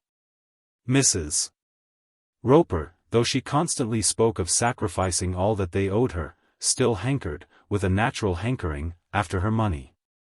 And as each warning was accompanied by a demand for payment, and usually produced some slight subsidy on account, the thing went on from week to week, and at the beginning of April Mr. and Mrs. Lupex were still boarders at Mrs. Roper's house. Eames had heard nothing from Allington since the time of his Christmas visit, and his subsequent correspondence with Lord de Guest. In his letters from his mother he was told that game came frequently from Guestwick Manor, and in this way he knew that he was not forgotten by the Earl. But of Lily he had heard not a word, except, indeed, the rumour, which had now become general, that the Dales from the small house were about to move themselves into Guestwick. When first he learned this he construed the tidings as favourable to himself, thinking that Lily, removed from the grandeur of Allington, might possibly be more easily within his reach. But, latterly, he had given up any such hope as that, and was telling himself that his friend at the manor had abandoned all idea of making up the marriage. 3 months had already elapsed since his visit. 5 months had passed since Crosbie had surrendered his claim. Surely such a knave as Crosbie might be forgotten in 5 months. If any steps could have been taken through the squire, surely 3 months would have sufficed for them. It was very manifest to him that there was no ground of hope for him at Allington, and it would certainly be well for him to go off to Australia. He would go to Australia, but he would thrash Credell first for having dared to interfere with Amelia Roper. That, generally, was the state of his mind during the first week in April. Then there came to him a letter from the Earl which instantly effected a great change in all his feelings. Which taught him to regard Australia as a dream, and almost put him into a good humour with Credell. The Earl had by no means lost sight of his friend's interests at Allington. And, moreover, those interests were now backed by an ally who in this matter must be regarded as much more powerful than the Earl. The squire had given in his consent to the Eames alliance. The Earl's letter was as follows. Guestwick Manor, April 7, 18. My dear John. I told you to write to me again, and you haven't done it. I saw your mother the other day, or else you might have been dead for anything I knew. A young man always ought to write letters when he is told to do so. Eames, when he had got so far, felt himself rather aggrieved by this rebuke. Knowing that he had abstained from writing to his patron simply from an unwillingness to intrude upon him with his letters. By Jove, I'll write to him every week of his life, till he's sick of me, Johnny said to himself when he found himself thus instructed as to a young man's duties. And now I have got to tell you a long story, and I should like it much better if you were down here, so that I might save myself the trouble. But you would think me ill-natured if I were to keep you waiting. I happened to meet Mr. Dale the other day, and he said that he should be very glad if a certain young lady would make up her mind to listen to a certain young friend of mine. So I asked him what he meant to do about the young lady's fortune, and he declared himself willing to give her 100 a year during his life, and to settle £4,000 upon her after his death. I said that I would do as much on my part by the young man, but as 200 a year, with your salary, would hardly give you enough to begin with, I'll make mine 150. You'll be getting up in your office soon, and with 500 a year you ought to be able to get along, especially as you need not insure your life. I should live somewhere near Bloomsbury Square at first, because I'm told you can get a house for nothing. After all, what's fashion worth? You can bring your wife down here in the autumn, and have some shooting. She won't let you go to sleep under the trees, I'll be bound. But you must look after the young lady. You will understand that no one has said a word to her about it, or, if they have, I don't know it. You'll find the squire on your side, that's all. Couldn't you manage to come down this Easter? Tell old Buffle, with my compliments, that I want you. I'll write to him if you like it. I did know him at one time, though I can't say I was ever very fond of him. It stands to reason that you can't get on with Miss Lily without seeing her, unless, indeed, you like better to write to her, which always seems to me to be very poor sort of fun. You'd much better come down, and go a-wooing in the regular old-fashioned way. I need not tell you that Lady Julia will be delighted to see you. You are a prime favourite with her since that affair at the railway station. She thinks a great deal more about that than she does about the bull. Now, my dear fellow, you know all about it, and I shall take it very much amiss of you if you don't answer my letter soon. Your very sincere friend, De Guest. When Eames had finished this letter, sitting at his office desk, his surprise and elation were so great that he hardly knew where he was or what he ought to do. Could it be the truth that Lily's uncle had not only consented that the match should be made, but that he had also promised to give his niece a considerable fortune? For a few minutes it seemed to Johnny as though all obstacles to his happiness were removed. and that there was no impediment between him and an amount of bliss of which he had hitherto hardly dared to dream. Then, when he considered the Earl's munificence, he almost cried. He found that he could not compose his mind to think, or even his hand to write. He did not know whether it would be right in him to accept such pecuniary liberality from any living man, and almost thought that he should feel himself bound to reject the Earl's offer. As to the squire's money, that he knew he might accept. All that comes in the shape of a young woman's fortune may be taken by any man. He would certainly answer the Earl's letter, and that at once. He would not leave the office till he had done so. His friend should have cause to bring no further charge against him of that kind. And then again he reverted to the injustice which had been done to him in the matter of letter writing, as if that consideration were of moment in such a state of circumstances as was now existing. But at last his thoughts brought themselves to the real question at issue. Would Lily Dale accept him? After all, the realization of his good fortune depended altogether upon her feelings. And, as he remembered this, his mind misgave him sorely. It was filled not only with a young lover's ordinary doubts, with the fear and trembling incidental to the bashfulness of hobbledehoyhood, but with an idea that that affair with Crosbie would still stand in his way.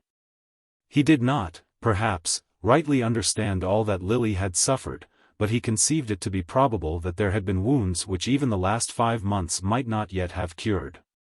Could it be that she would allow him to cure these wounds? As he thought of this he felt almost crushed to the earth by an indomitable bashfulness and conviction of his own unworthiness. What had he to offer worthy of the acceptance of such a girl as Lilian Dale? I fear that the Crown did not get out of John Eames an adequate return for his salary on that day. So adequate, however, had been the return given by him for some time past, that promotion was supposed throughout the Income Tax Office to be coming in his way, much to the jealousy of Credell, Fisher, and others, his immediate compeers and cronies. And the place assigned to him by rumour was one which was generally regarded as a perfect Elysium upon earth in the civil service world. He was, so rumour said, to become private secretary to the First Commissioner. He would be removed by such a change as this from the large uncarpeted room in which he at present sat, occupying the same desk with another man to whom he had felt himself to be ignominiously bound, as dogs must feel when they are coupled. This room had been the bear garden of the office. 12 or 14 men sat in it. Large pewter pots were brought into it daily at 1 o'clock, giving it an air that was not aristocratic. The senior of the room, one Mr. Love, who was presumed to have it under his immediate dominion, was a clerk of the ancient stamp, dull, heavy, unambitious, living out on the farther side of Islington, and unknown beyond the limits of his office to any of his younger brethren. He was generally regarded as having given a bad tone to the room.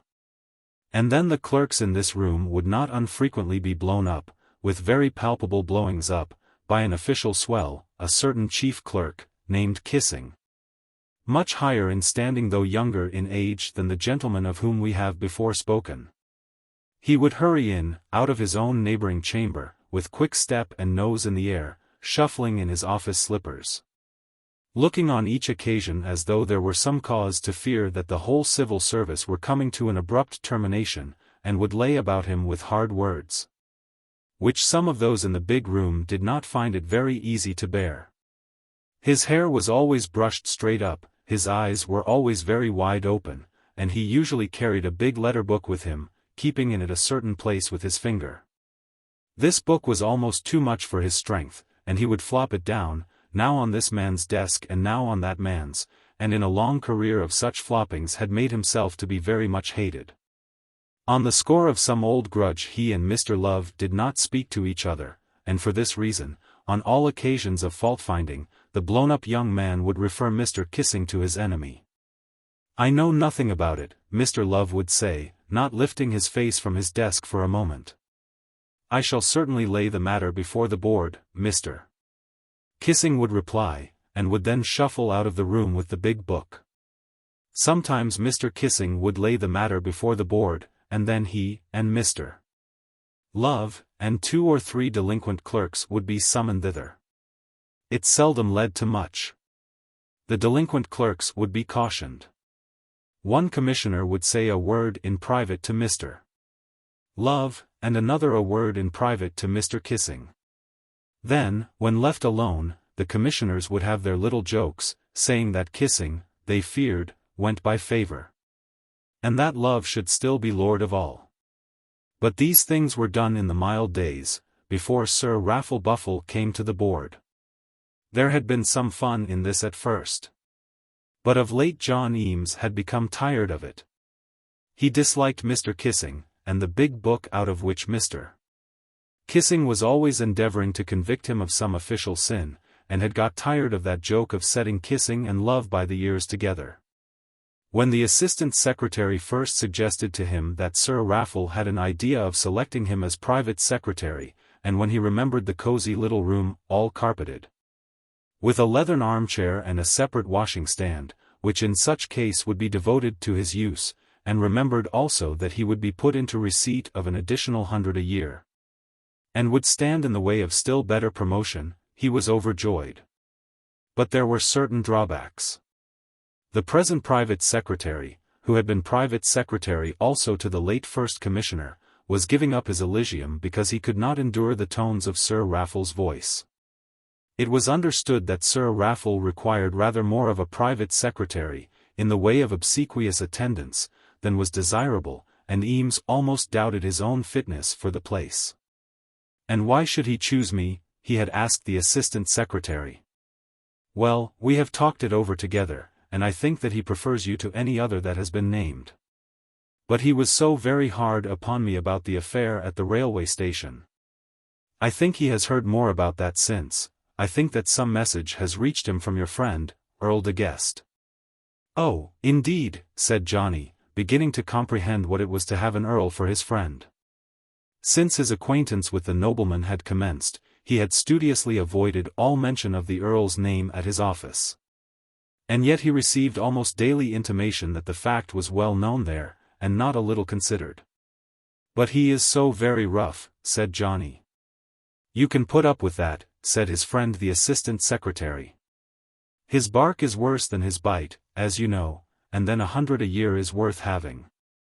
Eames was at that moment inclined to take a gloomy view of life in general, and was disposed to refuse the place, should it be offered to him. He had not then received the Earl's letter. But now, as he sat with that letter open before him, lying in the drawer beneath his desk so that he could still read it as he leaned back in his chair, he was enabled to look at things in general through a different atmosphere. In the first place, Lilian Dale's husband ought to have a room to himself, with a carpet and an armchair. And then that additional 100 a year would raise his income at once to the sum as to which the Earl had made some sort of stipulation. But could he get that leave of absence at Easter? If he consented to be Sir Raffle's private secretary, he would make that a part of the bargain. At this moment the door of the big room was opened, and Mr. Kissing shuffled in with very quick little steps. He shuffled in, and coming direct up to John's desk, flopped his ledger down upon it before its owner had had time to close the drawer which contained the precious letter. "What have you got in that drawer, Mr. Eames?" "A private letter, Mr. Kissing." "Oh, a private letter," said Mr.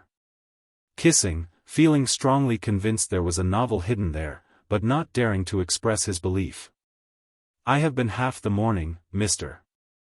Eames, looking for this letter to the Admiralty, and you've put it under S." A bystander listening to Mr. Kissing's tone would have been led to believe that the whole Income Tax Office was jeopardized by the terrible iniquity thus disclosed. "Somerset House," pleaded Johnny. "Pshaw, Somerset House. Half the offices in London." "You'd better ask Mr. Love," said Eames.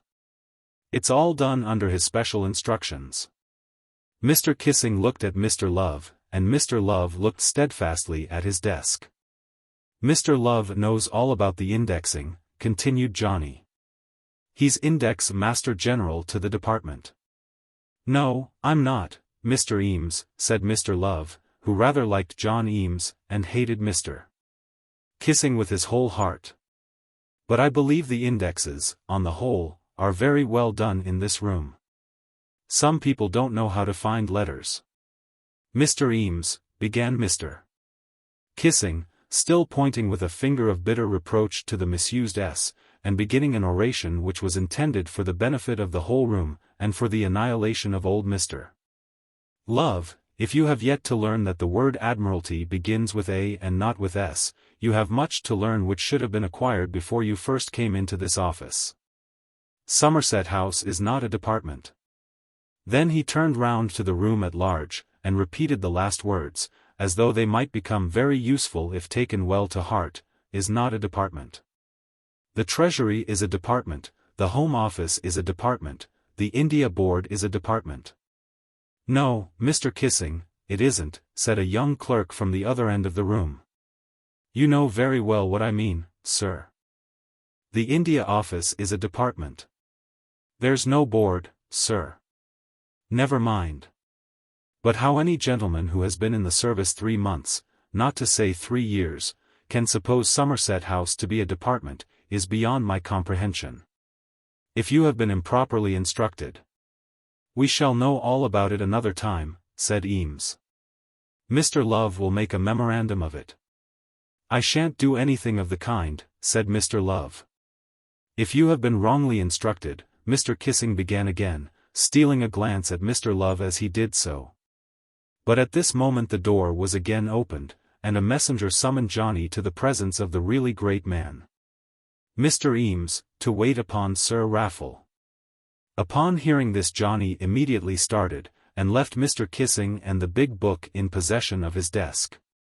How the battle was waged, and how it raged in the large room, we cannot stop to hear, as it is necessary that we should follow our hero into the presence of Sir Raffle Buffle. Ah, Eames, yes, said Sir Raffle, looking up from his desk when the young man entered, just wait half a minute, will you?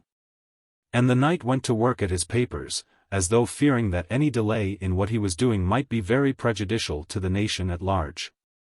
Ah, Eames, well, yes, he said again, as he pushed away from him, almost with a jerk, the papers on which he had been writing. They tell me that you know the business of this office pretty well. Some of it, sir, said Eames. Well, yes, some of it. But you'll have to understand the whole of it if you come to me. And you must be very sharp about it too. You know that FitzHoward is leaving me? I have heard of it, sir. A very excellent young man, though perhaps not, but we won't mind that. The work is a little too much for him, and he's going back into the office. I believe Lord de Guest is a friend of yours, isn't he? Yes, he is a friend of mine, certainly. He's been very kind to me. Ah, well. I've known the Earl for many years, for very many years, and intimately at one time. Perhaps you may have heard him mention my name? Yes, I have, Sir Raffle. We were intimate once, but those things go off, you know. He's been the country mouse and I've been the town mouse. Ha, ha, ha. You may tell him that I say so. He won't mind that coming from me. Oh, no, not at all, said Eames. Mind you tell him when you see him. The Earl is a man for whom I've always had a great respect, a very great respect, I may say regard. And now, Eames, what do you say to taking FitzHoward's place? The work is hard. It is fair that I should tell you that. The work will, no doubt, be very hard. I take a greater share of what's going than my predecessors have done. And I don't mind telling you that I have been sent here, because a man was wanted who would do that.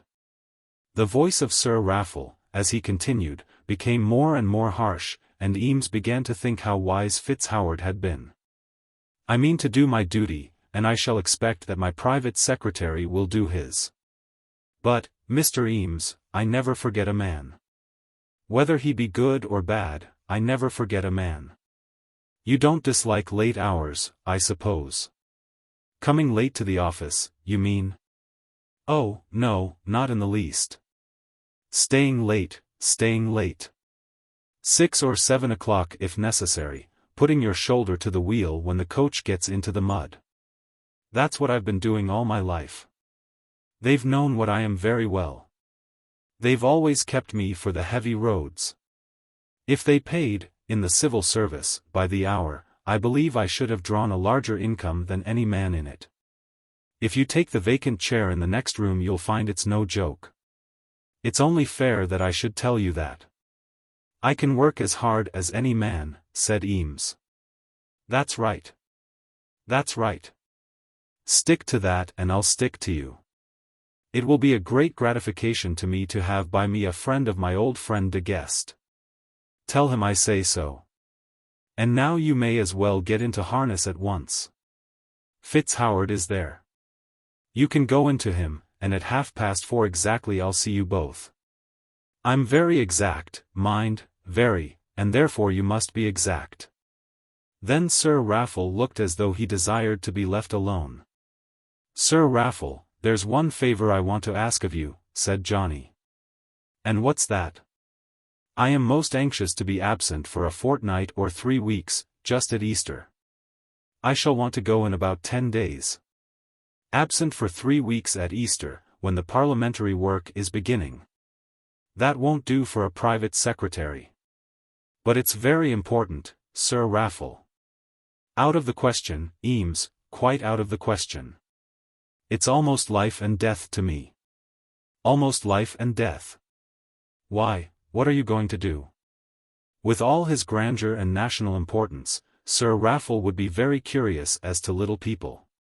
Well, I can't exactly tell you, and I'm not quite sure myself. Then don't talk nonsense. It's impossible that I should spare my private secretary just at that time of the year. I couldn't do it. The service won't admit of it. You're not entitled to leave at that season. Private secretaries always take their leave in the autumn. I should like to be absent in the autumn too, but it's out of the question, Mr. Eames. Then John Eames reflected that it behoved him in such an emergency to fire off his big gun. He had a great dislike to firing this big gun, but, as he said to himself, there are occasions which make a big gun very necessary. I got a letter from Lord de Guest this morning, pressing me very much to go to him at Easter. It's about business, added Johnny. If there was any difficulty, he said, he should write to you. Write to me, said Sir Raffle, who did not like to be approached too familiarly in his office, even by an earl. Of course I shouldn't tell him to do that. But, Sir Raffle, if I remained out there, in the office, and Johnny pointed towards the big room with his head, I could choose April for my month. And as the matter is so important to me, and to the Earl. What can it be? Said Sir Raffle. It's quite private, said John Eames. Hereupon Sir Raffle became very petulant, feeling that a bargain was being made with him. This young man would only consent to become his private secretary upon certain terms. Well, go into FitzHoward now. I can't lose all my day in this way. But I shall be able to get away at Easter?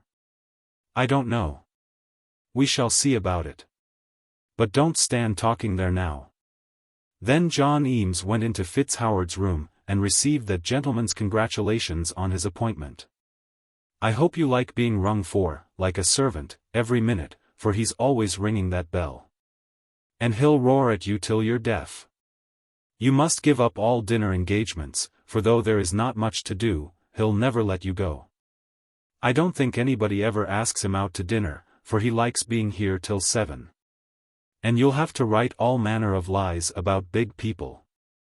And, sometimes, when he has sent Rafferty out about his private business, he'll ask you to bring him his shoes. Now Rafferty was the first commissioner's messenger. It must be remembered, however, that this little account was given by an outgoing and discomfited private secretary. A man is not asked to bring another man his shoes, said Eames to himself, until he shows himself fit for that sort of business. Then he made within his own breast a little resolution about Sir Raffle's shoes. Chapter 47. The New Private Secretary. Income Tax Office, April 8, 18. My dear Lord de Guest. I hardly know how to answer your letter, it is so very kind, more than kind. And about not writing before, I must explain that I have not liked to trouble you with letters. I should have seemed to be encroaching if I had written much. Indeed, it didn't come from not thinking about you. And first of all, about the money, as to your offer, I mean. I really feel that I do not know what I ought to say to you about it, without appearing to be a simpleton. The truth is, I don't know what I ought to do, and can only trust to you not to put me wrong. I have an idea that a man ought not to accept a present of money, unless from his father, or somebody like that. And the sum you mention is so very large that it makes me wish you had not named it. If you choose to be so generous, would it not be better that you should leave it me in your will? So that he might always want me to be dying, said Lord de Guest, as he read the letter out loud to his sister. I'm sure he wouldn't want that, said Lady Julia. But you may live for 25 years, you know. Say 50, said the Earl. And then he continued the reading of his letter.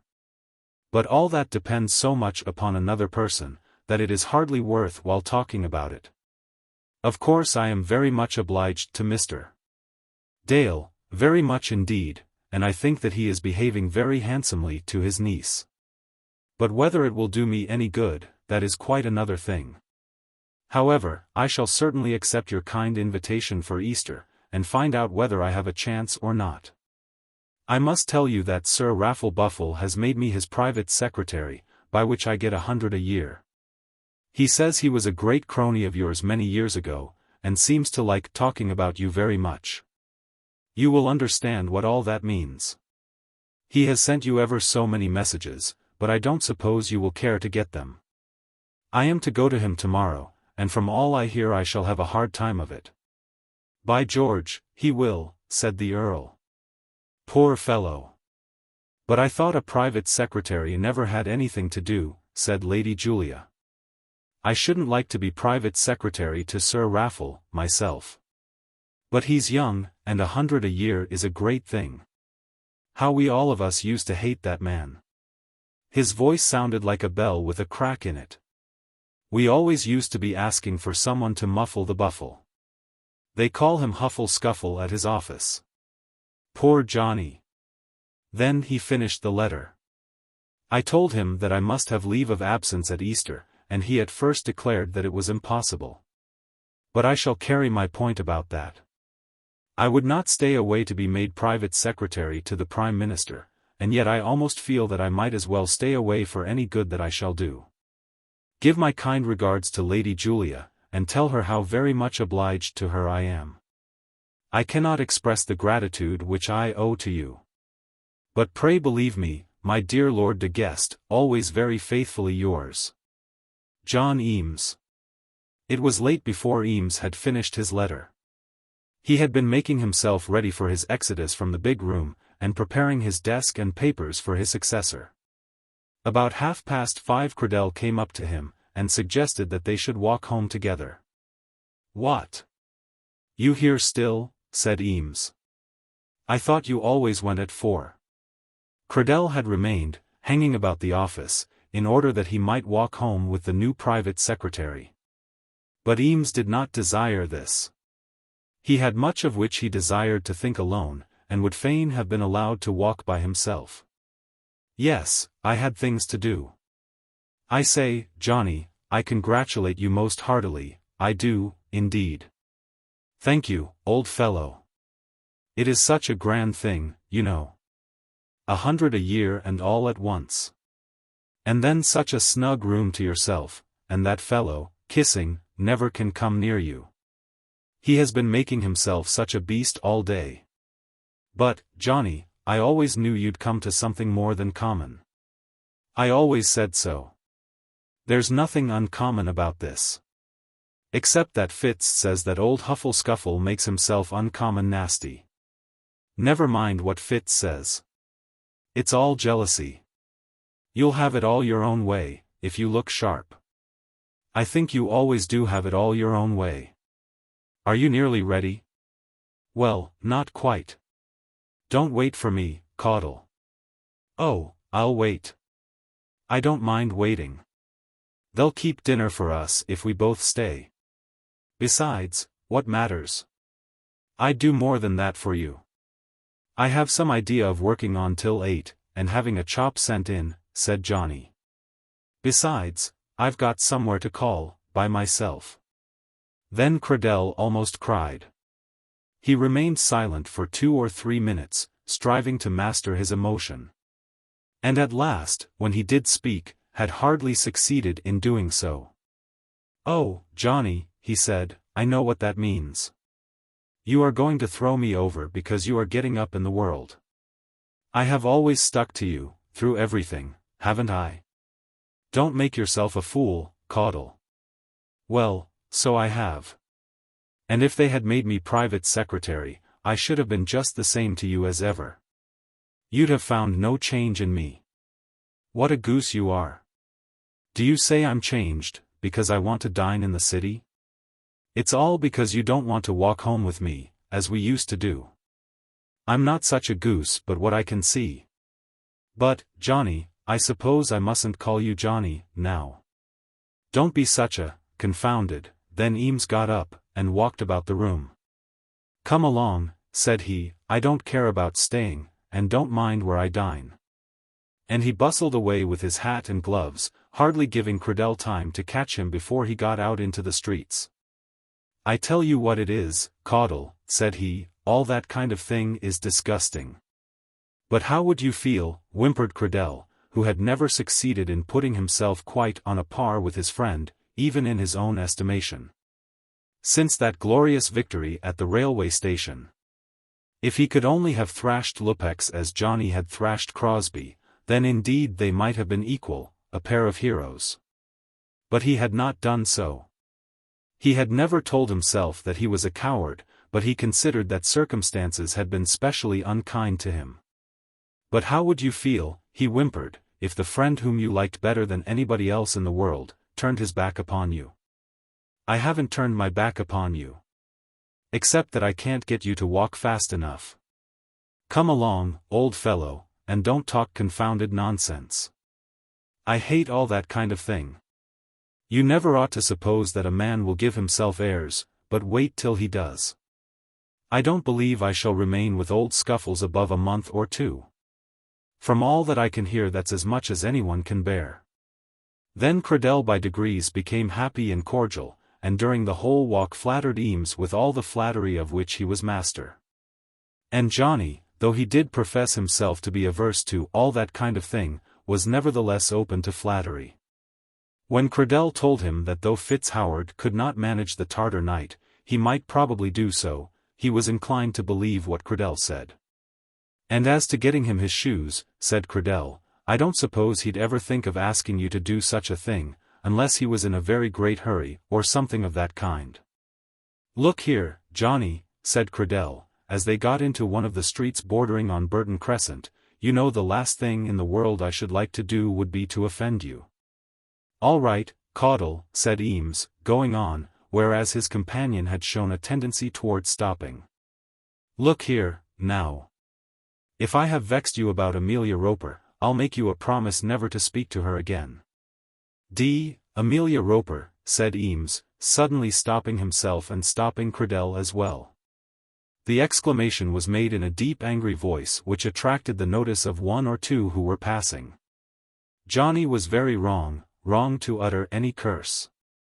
Very wrong to ejaculate that curse against a human being, and especially wrong to fulminate it against a woman whom he had professed to love.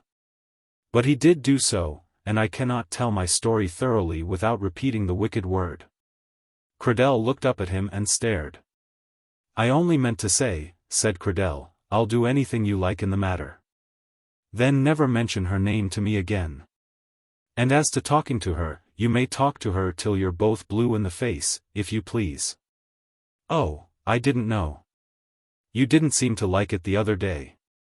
"I was a fool the other day, a confounded fool. And so I have been all my life. Amelia Roper. Look here, Caudle. If she makes up to you this evening, as I've no doubt she will, for she seems to be playing that game constantly now, just let her have her fling.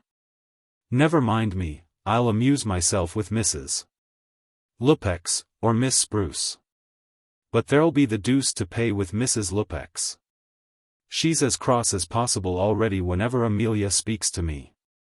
You don't know what a jealous woman is, Johnny. Cradell had got upon what he considered to be his high ground. And on that he felt himself equal to any man. It was no doubt true that Eames had thrashed a man, and that he had not. It was true also that Eames had risen to very high place in the social world, having become a private secretary. But for a dangerous, mysterious, overwhelming, life-enveloping intrigue, was not he the acknowledged hero of such an affair? He had paid very dearly, both in pocket and in comfort, for the blessing of Mrs. Lupex's society, but he hardly considered that he had paid too dearly. There are certain luxuries which a man will find to be expensive, but, for all that, they may be worth their price. Nevertheless, as he went up the steps of Mrs. Roper's house, he made up his mind that he would oblige his friend. The intrigue might in that way become more mysterious, and more life-enveloping. Whereas it would not become more dangerous, seeing that Mr. Lupex could hardly find himself to be aggrieved by such a proceeding. The whole number of Mrs. Roper's boarders were assembled at dinner that day. Mr. Lupex seldom joined that festive board, but on this occasion he was present, appearing from his voice and manner to be in high good humor. Cradell had communicated to the company in the drawing-room the great good fortune which had fallen upon his friend, and Johnny had thereby become the mark of a certain amount of hero-worship. "Oh, indeed," said Mrs. Roper. "An 'appy woman your mother will be when she hears it. But I always said you'd come down right side uppermost." "Handsome is as handsome does," said Miss Spruce. "Oh, Mr. Eames," exclaimed Mrs. Lupex, with graceful enthusiasm, "I wish you joy from the very depth of my heart. It is such an elegant appointment." "Accept the hand of a true and disinterested friend," said Lupex. And Johnny did accept the hand, though it was very dirty and stained all over with paint. Amelia stood apart and conveyed her congratulations by a glance, or, I might better say, by a series of glances. "And now will you not be mine?" the glances said. "Now that you are rolling in wealth and prosperity?" And then before they went downstairs she did whisper one word to him. "Oh, I am so happy, John, so very happy." "Bother," said Johnny, in a tone quite loud enough to reach the lady's ear. Then making his way round the room, he gave his arm to Miss Spruce. Amelia, as she walked downstairs alone, declared to herself that she would wring his heart. She had been employed in wringing it for some days past, and had been astonished at her own success. It had been clear enough to her that Eames had been piqued by her overtures to Cradell, and she had therefore to play out that game. "Oh, Mr. Cradell," she said, as she took her seat next to him. "The friends I like are the friends that remain always the same. I hate your sudden rises. They do so often make a man upsetting. I should like to try, myself, all the same," said Cradell. "Well, I don't think it would make any difference in you, I don't indeed. And of course your time will come too. It's that Earl as has done it, he that was worried by the bull. Since we have known an Earl we have been so mighty fine." And Amelia gave her head a little toss, and then smiled archly, in a manner which, to Cradell's eyes, was really very becoming. But he saw that Mrs. Lupex was looking at him from the other side of the table, and he could not quite enjoy the goods which the gods had provided for him. When the ladies left the dining-room, Lupex and the two young men drew their chairs near the fire, and each prepared for himself a moderate potation. Eames made a little attempt at leaving the room, but he was implored by Lupex with such earnest protestations of friendship to remain, and was so weakly fearful of being charged with giving himself airs, that he did as he was desired. "And here, Mr. Eames, is to your very good health," said Lupex, raising to his mouth a steaming goblet of gin and water, "and wishing you many years to enjoy your official prosperity." "Thank ye," said Eames. "I don't know much about the prosperity, but I'm just as much obliged." "Yes, sir, when I see a young man of your age beginning to rise in the world, I know he'll go on." Now look at me, Mr. Eames. Mr. Cradell, here's your very good health, and may all unkindness be drowned in the flowing bowl. Look at me, Mr. Eames. I've never risen in the world. I've never done any good in the world, and never shall. Oh, Mr. Lupex, don't say that. Ah, but I do say it. I've always been pulling the devil by the tail, and never yet got as much as a good hold on to that. And I'll tell you why, I never got a chance when I was young. If I could have got any big fellow, a star, you know, to let me paint his portrait when I was your age, such a one, let us say, as your friend Sir Raffle. What a star, said Cradell. Well, I suppose he's pretty much known in the world, isn't he? Or Lord Derby, or Mr. Spurgeon. You know what I mean. If I'd got such a chance as that when I was young, should never have been doing jobs of scene painting at the minor theatres at so much a square yard.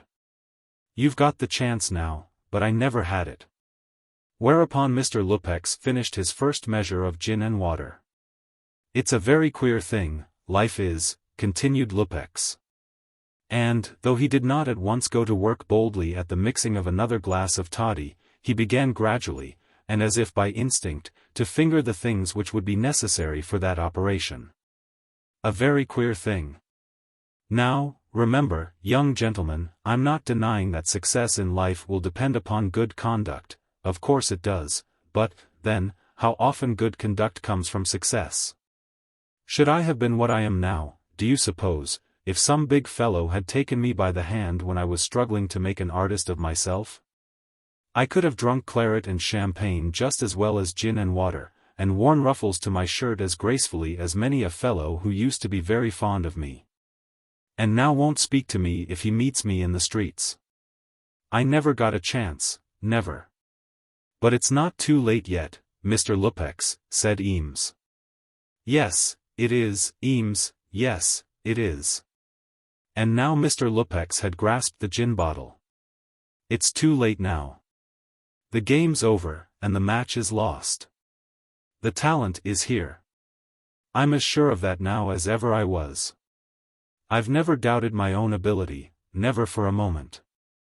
There are men this very day making 1,000 a year off their easels who haven't so good and true an eye in drawing as I have, or so good a feeling in colors. I could name them, only I won't. And why shouldn't you try again, said Eames. If I were to paint the finest piece that ever delighted the eye of man, who would come and look at it? Who would have enough belief in me to come as far as this place and see if it were true? No, Eames, I know my own position and my own ways, and I know my own weakness. I couldn't do a day's work now, unless I were certain of getting a certain number of shillings at the end of it. That's what a man comes to when things have gone against him. But I thought men got lots of money by scene painting? I don't know what you may call lots, Mr. Cradell. I don't call it lots. But I'm not complaining. I know who I have to thank. And if ever I blow my own brains out I shan't be putting the blame on the wrong shoulders. If you'll take my advice, and now he turned round to Eames, you'll beware of marrying too soon in life. I think a man should marry early, if he marries well, said Eames. Don't misunderstand me, continued Lupex. It isn't about Mrs. L. I'm speaking. I've always regarded my wife as a very fascinating woman. Here, here, here, said Cradell, thumping the table. Indeed she is, said Eames. And when I caution you against marrying, don't you misunderstand me. I've never said a word against her to any man, and never will. If a man don't stand by his wife, whom will he stand by? I blame no one but myself. But I do say this, I never had a chance, I never had a chance, never had a chance. And as he repeated the words for the third time, his lips were already fixed to the rim of his tumbler. At this moment the door of the dining room was opened, and Mrs. Lupex put in her head. Lupex, she said, what are you doing? Yes, my dear. I can't say I'm doing anything at the present moment. I was giving a little advice to these young gentlemen. Mr. Cradell, I wonder at you. And, Mr. Eames, I wonder at you, too, in your position. Lupex, come upstairs at once. She then stepped into the room and secured the gin bottle. Oh, Mr. Cradell, do come here, said Amelia, in her liveliest tone, as soon as the men made their appearance above. I've been waiting for you this half-hour. I've got such a puzzle for you. And she made way for him to a chair which was between herself and the wall. Cradell looked half afraid of his fortunes as he took the proffered seat. But he did take it, and was soon secured from any positive physical attack by the strength and breadth of Miss Roper's crinoline. Dear me! Here's a change, said Mrs. Lupex, out loud. Johnny Eames was standing close, and whispered into her ear, changes are so pleasant sometimes. Don't you think so? I do. Chapter 48. Nemesis. Crosbie had now settled down to the calm realities of married life, and was beginning to think that the odium was dying away which for a week or two had attached itself to him. Partly on account of his usage of Miss Dale, but more strongly in consequence of the thrashing which he had received from John Eames. Not that he had in any way recovered his former tone of life, or that he ever hoped to do so. But he was able to go in and out of his club without embarrassment.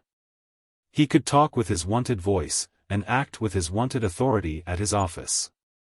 He could tell his friends, with some little degree of pleasure in the sound, that Lady Alexandrina would be very happy to see them. And he could make himself comfortable in his own chair after dinner, with his slippers and his newspaper. He could make himself comfortable, or at any rate could tell his wife that he did so. It was very dull. He was obliged to acknowledge to himself, when he thought over the subject, that the life which he was leading was dull. Though he could go into his club without annoyance, nobody there ever thought of asking him to join them at dinner. It was taken for granted that he was going to dine at home. And in the absence of any provocation to the contrary, he always did dine at home. He had now been in his house for 3 weeks, and had been asked with his wife to a few bridal dinner parties, given chiefly by friends of the de Courcy family. Except on such occasions he never passed an evening out of his own house, and had not yet, since his marriage, dined once away from his wife. He told himself that his good conduct in this respect was the result of his own resolution, but, nevertheless, he felt that there was nothing else left for him to do. Nobody asked him to go to the theatre. Nobody begged him to drop in of an evening. Men never asked him why he did not play a rubber.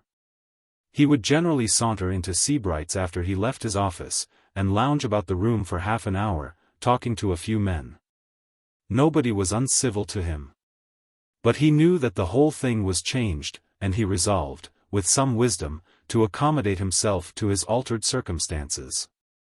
Lady Alexandrina also found her new life rather dull, and was sometimes inclined to be a little querulous. She would tell her husband that she never got out, and would declare, when he offered to walk with her, that she did not care for walking in the streets. "I don't exactly see, then, where you are to walk," he once replied. She did not tell him that she was fond of riding, and that the park was a very fitting place for such exercise. But she looked it, and he understood her. "I'll do all I can for her," he said to himself, "but I'll not ruin myself." "Amelia is coming to take me for a drive," she said another time. "Ah, that'll be very nice," he answered. "No, it won't be very nice," said Alexandrina. "Amelia is always shopping and bargaining with the tradespeople. But it will be better than being kept in the house without ever stirring out." They breakfasted nominally at 9:30. In truth, it was always nearly 10, as Lady Alexandrina found it difficult to get herself out of her room. At 10:30 punctually he left his house for his office. He usually got home by 6, and then spent the greatest part of the hour before dinner in the ceremony of dressing. He went, at least, into his dressing room, after speaking a few words to his wife, and there remained, pulling things about, clipping his nails, looking over any paper that came in his way, and killing the time.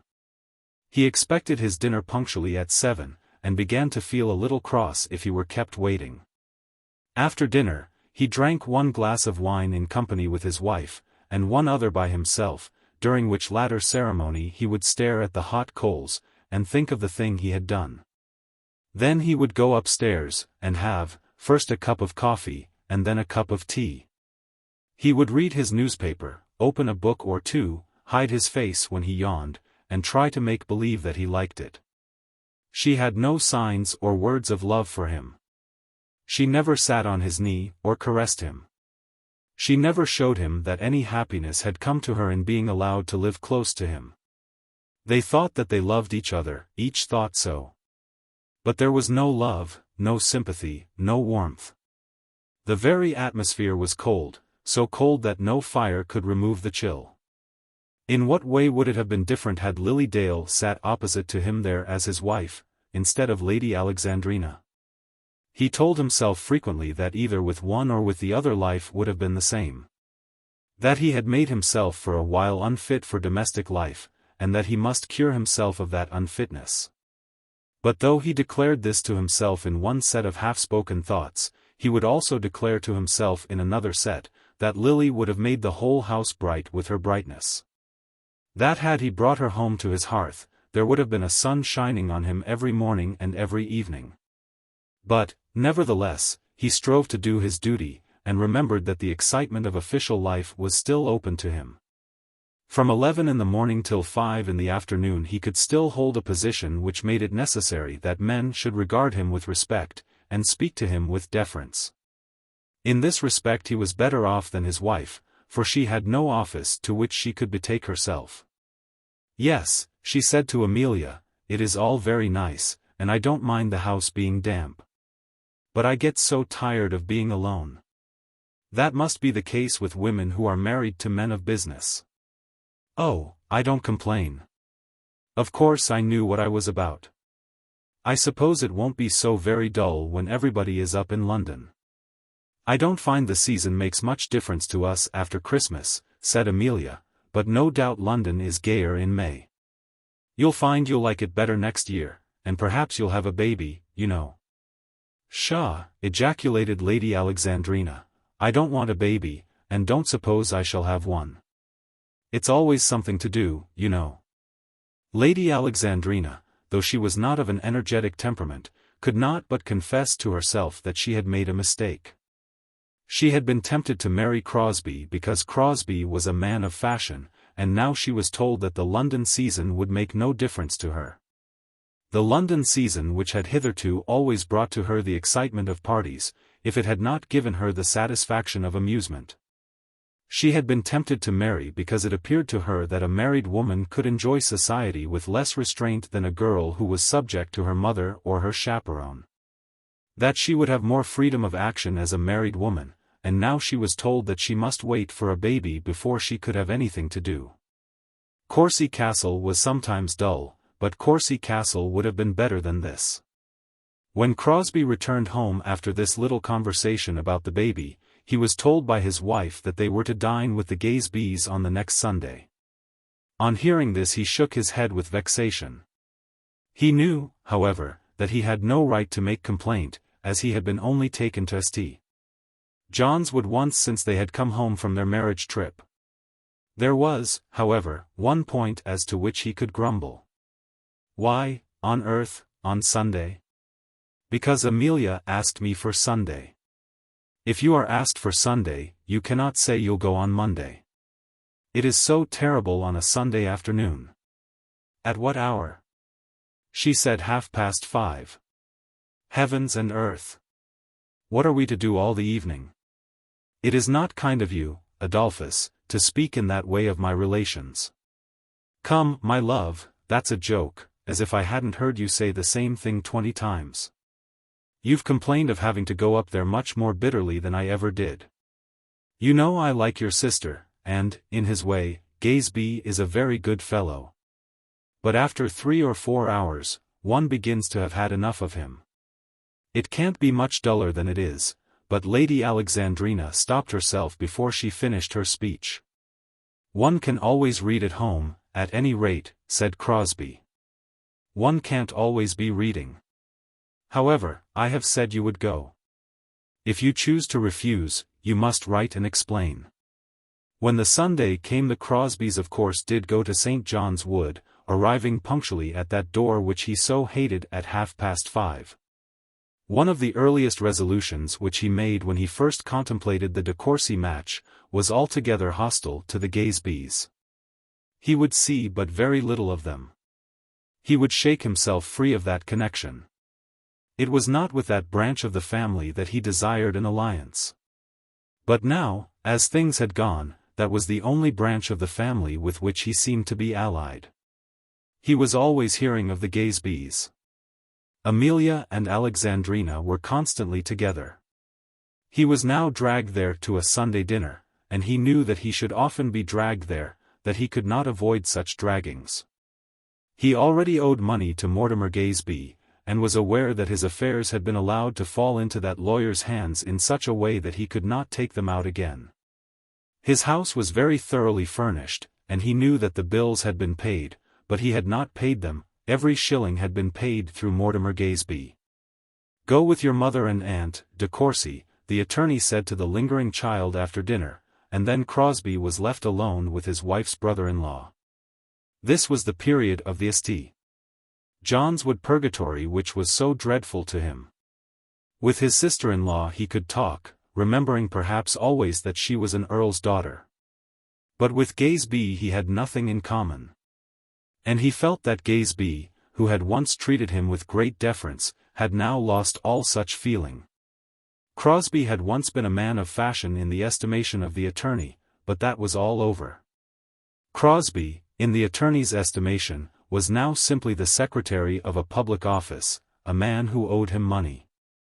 The two had married sisters, and there was no reason why the light of the prosperous attorney should pale before that of the civil servant, who was not very prosperous. All this was understood thoroughly by both the men. "There's terrible bad news from Courcy," said the attorney, as soon as the boy was gone. "Why, what's the matter?" "Porlock has married, that woman, you know." "Nonsense." "He has. The old lady has been obliged to tell me, and she's nearly broken-hearted about it. But that's not the worst of it to my mind. All the world knows that Porlock had gone to the mischief. But he is going to bring an action against his father for some arrears of his allowance, and he threatens to have everything out in court, if he doesn't get his money." "But is there money due to him?" "Yes, there is. A couple of £1,000 or so. I suppose I shall have to find it. But, upon my honor, I don't know where it's to come from, I don't, indeed. In one way or another, I've paid over £1,400 for you." £1,400? "Yes, indeed. What with the insurance and the furniture, and the bill from our house for the settlements. That's not paid yet, but it's the same thing. A man doesn't get married for nothing, I can tell you. But you've got security." "Oh, yes, I've got security. But the thing is the ready money. Our house has advanced so much on the Courcy property, that they don't like going any further. And therefore it is that I have to do this myself. They'll all have to go abroad, that'll be the end of it. There's been such a scene between the Earl and George. George lost his temper and told the Earl that Porlock's marriage was his fault. It has ended in George with his wife being turned out. He has money of his own." "Yes, but he won't spend it. He's coming up here, and we shall find him hanging about us. I don't mean to give him a bed here, and I advise you not to do so either. You'll not get rid of him if you do. I have the greatest possible dislike to him. Yes, he's a bad fellow. So is John. Porlock was the best, but he's gone altogether to ruin. They've made a nice mess of it between them. Haven't they?" This was the family for whose sake Crosbie had jilted Lily Dale. His single and simple ambition had been that of being an earl's son-in-law. To achieve that it had been necessary that he should make himself a villain. In achieving it he had gone through all manner of dirt and disgrace. He had married a woman whom he knew he did not love. He was thinking almost hourly of a girl whom he had loved, whom he did love, but whom he had so injured, that, under no circumstances, could he be allowed to speak to her again. The attorney there, who sat opposite to him, talking about his thousands of pounds with that disgusting assumed solicitude which such men put on, when they know very well what they are doing, had made a similar marriage. But he had known what he was about. He had got from his marriage all that he had expected. But what had Crosbie got? "They're a bad set, said he in his bitterness. "The men are," said Gaesby, very comfortably. Said Crosbie. It was manifest to Gaesby that his friend was expressing a feeling that the women, also, were not all that they should be, but he took no offence, though some portion of the censure might thereby be supposed to attach to his own wife. "The Countess means well," said Gaesby. "But she's had a hard life of it, a very hard life. I've heard him call her names that would frighten a coal-heaver." "I have, indeed. But he'll die soon, and then she'll be comfortable. She has 3,000 a year jointure. He'll die soon, and then she'll be comfortable." That was one phase of married life. As Crosbie's mind dwelt upon the words, he remembered Lily's promise made in the fields, that she would do everything for him. He remembered her kisses, the touch of her fingers, the low silvery laughing voice, the feel of her dress as she would press close to him. After that he reflected whether it would not be well that he too should die, so that Alexandrina might be comfortable. She and her mother might be very comfortable together, with plenty of money, at Baden-Baden. The Squire at Allington, and Mrs. Dale, and Lady Julia de Guest, had been, and still were, uneasy in their minds because no punishment had fallen upon Crosbie, no vengeance had overtaken him in consequence of his great sin. How little did they know about it! Could he have been prosecuted and put into prison, with hard labor, for 12 months, the punishment would not have been heavier. He would, in that case, at any rate, have been saved from Lady Alexandrina. "George and his wife are coming up to town, couldn't we ask them to come to us for a week or so?" said his wife to him, as soon as they were in the fly together, going home. "No," shouted Crosbie, "we will do no such thing." There was not another word said on the subject, nor on any other subject till they got home. When they reached their house Alexandrina had a headache, and went up to her room immediately. Crosbie threw himself into a chair before the remains of a fire in the dining-room, and resolved that he would cut the whole de Courcy family altogether. His wife, as his wife, should obey him. She should obey him, or else leave him and go her way by herself, leaving him to go his way. There was an income of 1,200 a year. Would it not be a fine thing for him if he could keep 600 for himself and return to his old manner of life? All his old comforts of course he would not have, nor the old esteem and regard of men. But the luxury of a club dinner he might enjoy. Unembarrassed evenings might be his, with liberty to him to pass them as he pleased. He knew many men who were separated from their wives, and who seemed to be as happy as their neighbors. And then he remembered how ugly Alexandrina had been this evening, wearing a great tinsel coronet full of false stones, with a cold in her head which had reddened her nose. There had, too, fallen upon her in these her married days a certain fixed dreary dowdiness. She certainly was very plain. So he said to himself, and then he went to bed. I myself am inclined to think that his punishment was sufficiently severe. The next morning his wife still complained of headache, so that he breakfasted alone. Since that positive refusal which he had given to her proposition for inviting her brother, there had not been much conversation between them. "My head is splitting, and Sarah shall bring some tea and toast up to me, if you will not mind it." He did not mind it in the least, and ate his breakfast by himself, with more enjoyment than usually attended that meal. It was clear to him that all the present satisfaction of his life must come to him from his office work. There are men who find it difficult to live without some source of daily comfort, and he was such a man. He could hardly endure his life unless there were some page in it on which he could look with gratified eyes. He had always liked his work, and he now determined that he would like it better than ever. But in order that he might do so, it was necessary that he should have much of his own way. According to the theory of his office, it was incumbent on him as secretary simply to take the orders of the commissioners, and see that they were executed. And to such work as this his predecessor had strictly confined himself. But he had already done more than this, and had conceived the ambition of holding the board almost under his thumb. He flattered himself that he knew his own work and theirs better than they knew either, and that by a little management he might be their master. It is not impossible that such might have been the case had there been no fracas at the Paddington station, but, as we all know, the dominant cock of the farmyard must be ever dominant. When he shall once have had his wings so smeared with mud as to give him even the appearance of adversity, no other cock will ever respect him again. Mr. Optimist and Mr. Butterwell knew very well that their secretary had been cudgelled, and they could not submit themselves to a secretary who had been so treated. "Oh, by the by, Crosbie," said Butterwell, coming into his room, soon after his arrival at his office on that day of his solitary breakfast, "I want to say just a few words to you." And Butterwell turned round and closed the door, the lock of which had not previously been fastened. Crosbie, without much thinking, immediately foretold himself the nature of the coming conversation.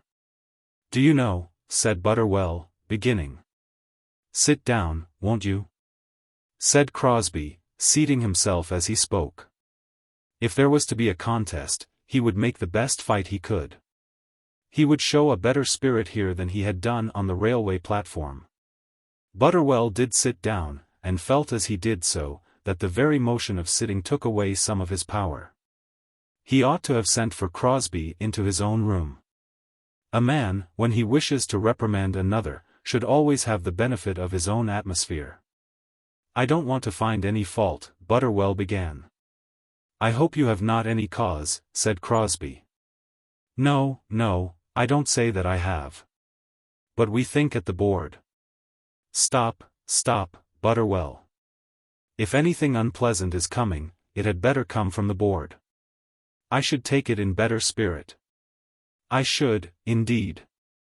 What takes place at the board must be official. I shall not mind that in the least. I should rather like it than otherwise. It simply amounts to this, that we think you are taking a little too much on yourself. No doubt, it's a fault on the right side, and arises from your wishing to have the work well done." "And if I don't do it, who will?" asked Crosbie. "The board is very well able to get through all that appertains to it. Come, Crosbie, you and I have known each other a great many years, and it would be a pity that we should have any words. I have come to you in this way because it would be disagreeable to you to have any question raised officially. Optimist isn't given to being very angry, but he was downright angry yesterday. You had better take what I say in good part, and go along a little quieter." But Crosbie was not in a humor to take anything quietly. He was sore all over, and prone to hit out at everybody that he met. "I have done my duty to the best of my ability, Mr. Butterwell," he said, "and I believe I have done it well. I believe I know my duty here as well as anyone can teach me. If I have done more than my share of work, it is because other people have done less than theirs." As he spoke, there was a black cloud upon his brow, and the commissioner could perceive that the secretary was very wrathful. "Oh. Very well," said Butterwell, rising from his chair. "I can only, under such circumstances, speak to the chairman, and he will tell you what he thinks at the board. I think you're foolish, I do, indeed. As for myself, I have only meant to act kindly by you." After that, Mr. Butterwell took himself off. On the same afternoon, Crosbie was summoned into the boardroom in the usual way, between 2 and 3. This was a daily occurrence, as he always sat for about an hour with 2 out of the 3 commissioners, after they had fortified themselves with a biscuit and a glass of sherry. On the present occasion, the usual amount of business was transacted, but it was done in a manner which made Crosbie feel that they did not all stand together on their usual footing. The 3 commissioners were all there. The chairman gave his directions in a solemn, pompous voice, which was by no means usual to him when he was in good humor. The major said little or nothing. But there was a gleam of satisfied sarcasm in his eye. Things were going wrong at the board, and he was pleased. Mr. Butterwell was exceedingly civil in his demeanor, and rather more than ordinarily brisk. As soon as the regular work of the day was over, Mr. Optimist shuffled about on his chair, rising from his seat, and then sitting down again.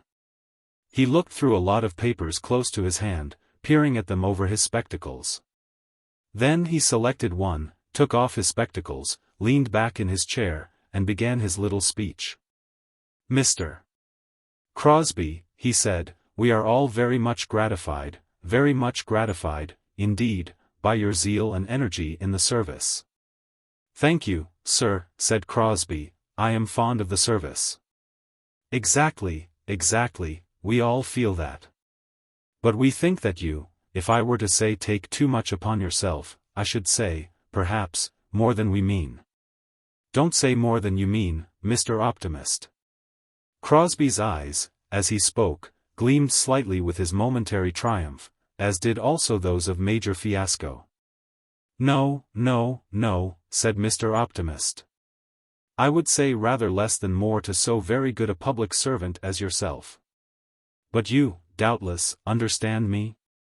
I don't think I do quite, sir.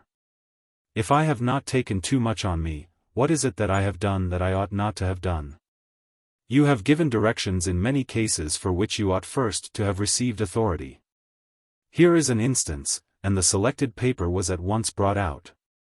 It was a matter in which the secretary had been manifestly wrong according to written law, and he could not defend it on its own merits. If you wish me, said he, to confine myself exactly to the positive instructions of the office, I will do so, but I think you will find it inconvenient. It will be far the best, said Mr. Optimist. Very well, said Mr. Crosbie, it shall be done. And he at once determined to make himself as unpleasant to the three gentlemen in the room as he might find it within his power to do. He could make himself very unpleasant, but the unpleasantness would be as much to him as to them. Nothing would now go right with him. He could look in no direction for satisfaction. He sauntered into Sebright's, as he went home, but he could not find words to speak to anyone about the little matters of the day. He went home, and his wife, though she was up, complained still of her headache. I haven't been out of the house all day, she said, and that has made it worse. I don't know how you are to get out if you won't walk, he answered. Then there was no more said between them till they sat down to their meal. Had the Squire at Allington known all, he might, I think, have been satisfied with the punishment which Crosbie had encountered. Chapter 49. Preparations for going. Mamma read that letter. It was Mrs. Dale's eldest daughter who spoke to her, and they were alone together in the parlour at the small house. Mrs. Dale took the letter and read it very carefully. She then put it back into its envelope and returned it to Belle. It is, at any rate, a good letter, and, as I believe, tells the truth. I think it tells a little more than the truth, Mamma. As you say, it is a well-written letter. He always writes well when he is in earnest. But yet what, my dear? There is more head than heart in it. If so, he will suffer the less, that is, if you are quite resolved in the matter. I am quite resolved, and I do not think he will suffer much. He would not, I suppose, have taken the trouble to write like that, if he did not wish this thing. I am quite sure that he does wish it, most earnestly, and that he will be greatly disappointed. As he would be if any other scheme did not turn out to his satisfaction, that is all. The letter, of course, was from Belle's cousin Bernard, and containing the strongest plea he was able to make in favour of his suit for her hand. Bernard Dale was better able to press such a plea by letter than by spoken words. He was a man capable of doing anything well in the doing of which a little time for consideration might be given to him. But he had not in him that power of passion which will force a man to eloquence in asking for that which he desires to obtain. His letter on this occasion was long, and well argued. If there was little in it of passionate love, there was much of pleasant flattery. He told Belle how advantageous to both their families their marriage would be. He declared to her that his own feeling in the matter had been rendered stronger by absence. He alluded without boasting to his past career of life as her best guarantee for his future conduct. He explained to her that if this marriage could be arranged there need then, at any rate, be no further question as to his aunt removing with Lily from the small house. And then he told her that his affection for herself was the absorbing passion of his existence. Had the letter been written with the view of obtaining from a third person a favorable verdict as to his suit, it would have been a very good letter indeed. But there was not a word in it that could stir the heart of such a girl as Belle Dale. "Answer him kindly," Mrs. Dale said. "As kindly as I know how," said Belle. "I wish you would write the letter, Mamma. I fear that would not do. What I should say would only tempt him to try again." Mrs. Dale knew very well, had known for some months past, that Bernard's suit was hopeless. She felt certain, although the matter had not been discussed between them, that whenever Dr. Crofts might choose to come again and ask for her daughter's hand he would not be refused. Of the two men she probably liked Dr. Crofts the best. But she liked them both, and she could not but remember that the one, in a worldly point of view, would be a very poor match, whereas the other would, in all respects, be excellent. She would not, on any account, say a word to influence her daughter, and knew, moreover, that no word which she could say would influence her. But she could not divest herself of some regret that it should be so. "I know what you would wish, Mamma," said Belle. "I have but one wish, dearest, and that is for your happiness. May God preserve you from any such fate as Lily's. When I tell you to write kindly to your cousin, I simply mean that I think him to have deserved a kind reply by his honesty. It shall be as kind as I can make it, Mamma, but you know what the lady says in the play, how hard it is to take the sting from that word no." Then Belle walked out alone for a while, and on her return got her desk and wrote her letter. It was very firm and decisive. As for that wit which should pluck the sting from such a sharp and waspish word as no, I fear she had it not. "It will be better to make him understand that I, also, am in earnest," she said to herself, and in this frame of mind she wrote her letter. "Pray do not allow yourself to think that what I have said is unfriendly," she added, in a postscript. "I know how good you are, and I know the great value of what I refuse. But in this matter it must be my duty to tell you the simple truth." It had been decided between the Squire and Mrs. Dale that the removal from the small house to Guestwick was not to take place till the 1st of May. When he had been made to understand that Dr. Crofts had thought it injudicious that Lily should be taken out of their present house in March, he had used all the eloquence of which he was master to induce Mrs. Dale to consent to abandon her project. He had told her that he had always considered that house as belonging, of right, to some other of the family than himself. That it had always been so inhabited, and that no Squire of Allington had for years past taken rent for it. "There is no favour conferred, none at all," he had said. But speaking nevertheless in his usual sharp, ungenial tone. "There is a favour, a great favour, and great generosity," Mrs. Dale had replied. "And I have never been too proud to accept it. But when I tell you that we think we shall be happier at Guestwick, you will not refuse to let us go. Lily has had a great blow in that house, and Belle feels that she is running counter to your wishes on her behalf, wishes that are so very kind. No more need be said about that. All that may come right yet, if you will remain where you are." But Mrs. Dale knew that all that could never come right, and persisted. Indeed, she would hardly have dared to tell her girls that she had yielded to the Squire's entreaties. It was just then, at that very time, that the Squire was, as it were, in treaty with the Earl about Lily's fortune. And he did feel it hard that he should be opposed in such a way by his own relatives at the moment when he was behaving towards them with so much generosity. But in his arguments about the house he said nothing of Lily, or her future prospects. They were to move on the 1st of May, and 1 week of April was already past. The squire had said nothing further on the matter after the interview with Mrs. Dale to which allusion has just been made. He was vexed and sore at the separation, thinking that he was ill-used by the feeling which was displayed by this refusal. He had done his duty by them, as he thought. Indeed, more than his duty, and now they told him that they were leaving him because they could no longer bear the weight of an obligation conferred by his hands. But in truth he did not understand them, nor did they understand him. He had been hard in his manner, and had occasionally domineered, not feeling that his position, though it gave him all the privileges of a near and a dear friend, did not give him the authority of a father or a husband. In that matter of Bernard's proposed marriage he had spoken as though Belle should have considered his wishes before she refused her cousin. He had taken upon himself to scold Mrs. Dale, and had thereby given offence to the girls, which they at the time had found it utterly impossible to forgive. But they were hardly better satisfied in the matter than was he. And now that the time had come, though they could not bring themselves to go back from their demand, almost felt that they were treating the squire with cruelty. When their decision had been made, while it had been making, he had been stern and hard to them. Since that he had been softened by Lily's misfortune, and softened also by the anticipated loneliness which would come upon him when they should be gone from his side. It was hard upon him that they should so treat him when he was doing his best for them all.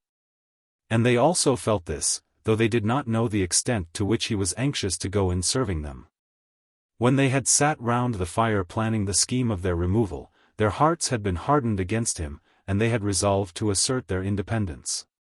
But now, when the time for action had come, they felt that their grievances against him had already been in a great measure assuaged. This tinged all that they did with a certain sadness. But still they continued their work. Who does not know how terrible are those preparations for house moving? How infinite in number are the articles which must be packed, how inexpressibly uncomfortable is the period of packing. And how poor and tawdry is the aspect of one's belongings while they are thus in a state of dislocation. Nowadays people who understand the world, and have money commensurate with their understanding, have learned the way of shunning all these disasters, and of leaving the work to the hands of persons paid for doing it. The crockery is left in the cupboards, the books on the shelves, the wine in the bins, the curtains on their poles, and the family that is understanding goes for a fortnight to Brighton. At the end of that time the crockery is comfortably settled in other cupboards, the books on other shelves, the wine in other bins, the curtains are hung on other poles, and all is arranged. But Mrs. Dale and her daughters understood nothing of such a method of moving as this. The assistance of the village carpenter in filling certain cases that he had made was all that they knew how to obtain beyond that of their own 2 servants. Every article had to pass through the hands of someone of the family. And as they felt almost overwhelmed by the extent of the work to be done, they began it much sooner than was necessary, so that it became evident as they advanced in their work that they would have to pass a dreadfully dull, stupid, uncomfortable week at last, among their boxes and cases, in all the confusion of dismantled furniture. At first an edict had gone forth that Lily was to do nothing. She was an invalid, and was to be petted and kept quiet. But this edict soon fell to the ground, and Lily worked harder than either her mother or her sister. In truth she was hardly an invalid any longer, and would not submit to an invalid's treatment.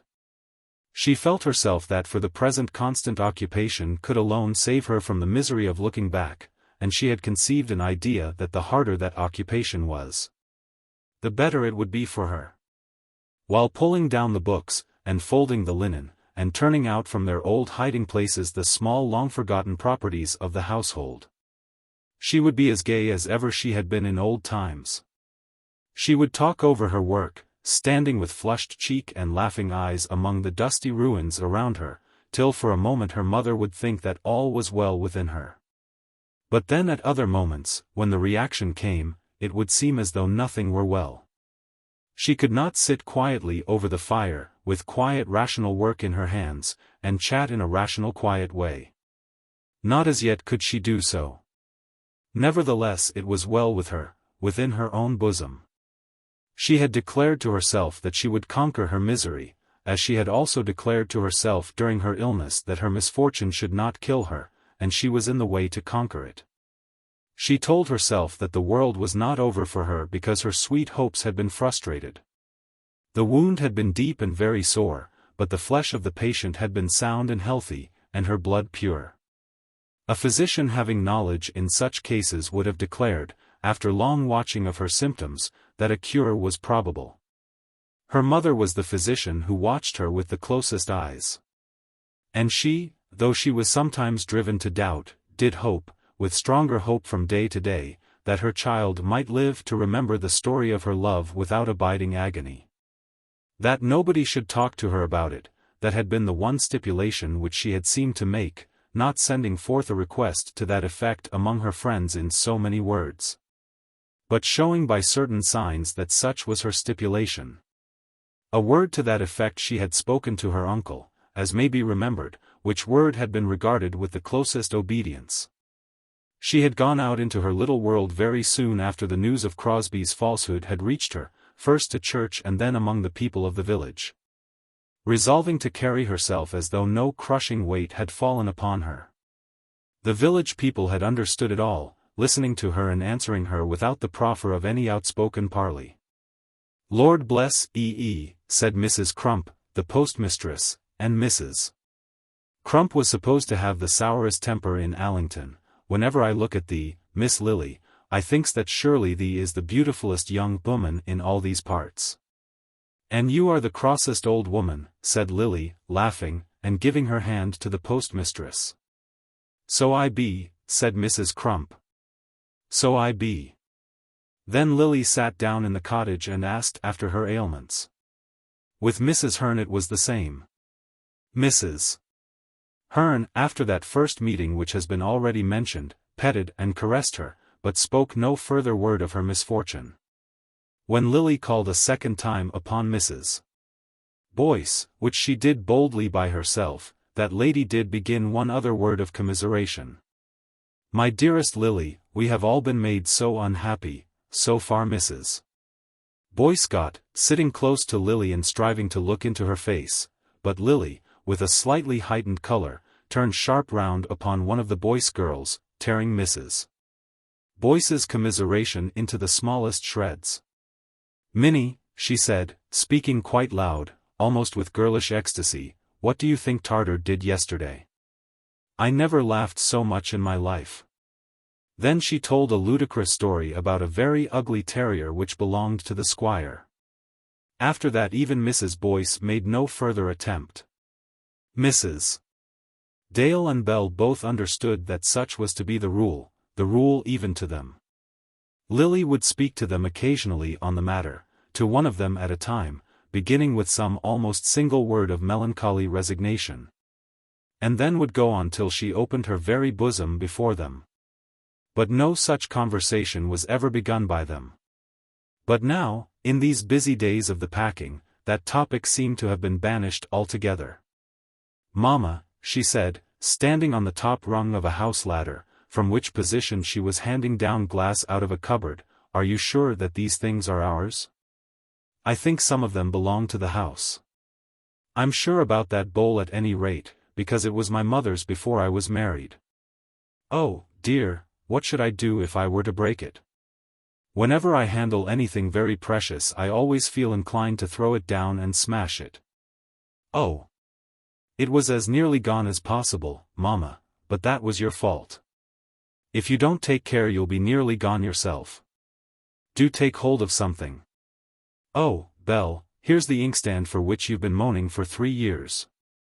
"I haven't been moaning for 3 years, but who could have put it up there?" "Catch it," said Lily, and she threw the bottle down onto a pile of carpets. At this moment a step was heard in the hall, and the squire entered through the open door of the room. "So you're all at work," said he. "Yes, we're at work," said Mrs. Dale, almost with a tone of shame. "If it is to be done it is as well that it should be got over." "It makes me wretched enough," said the squire. "But I didn't come to talk about that. I've brought you a note from Lady Julia de Guest, and I've had one from the Earl."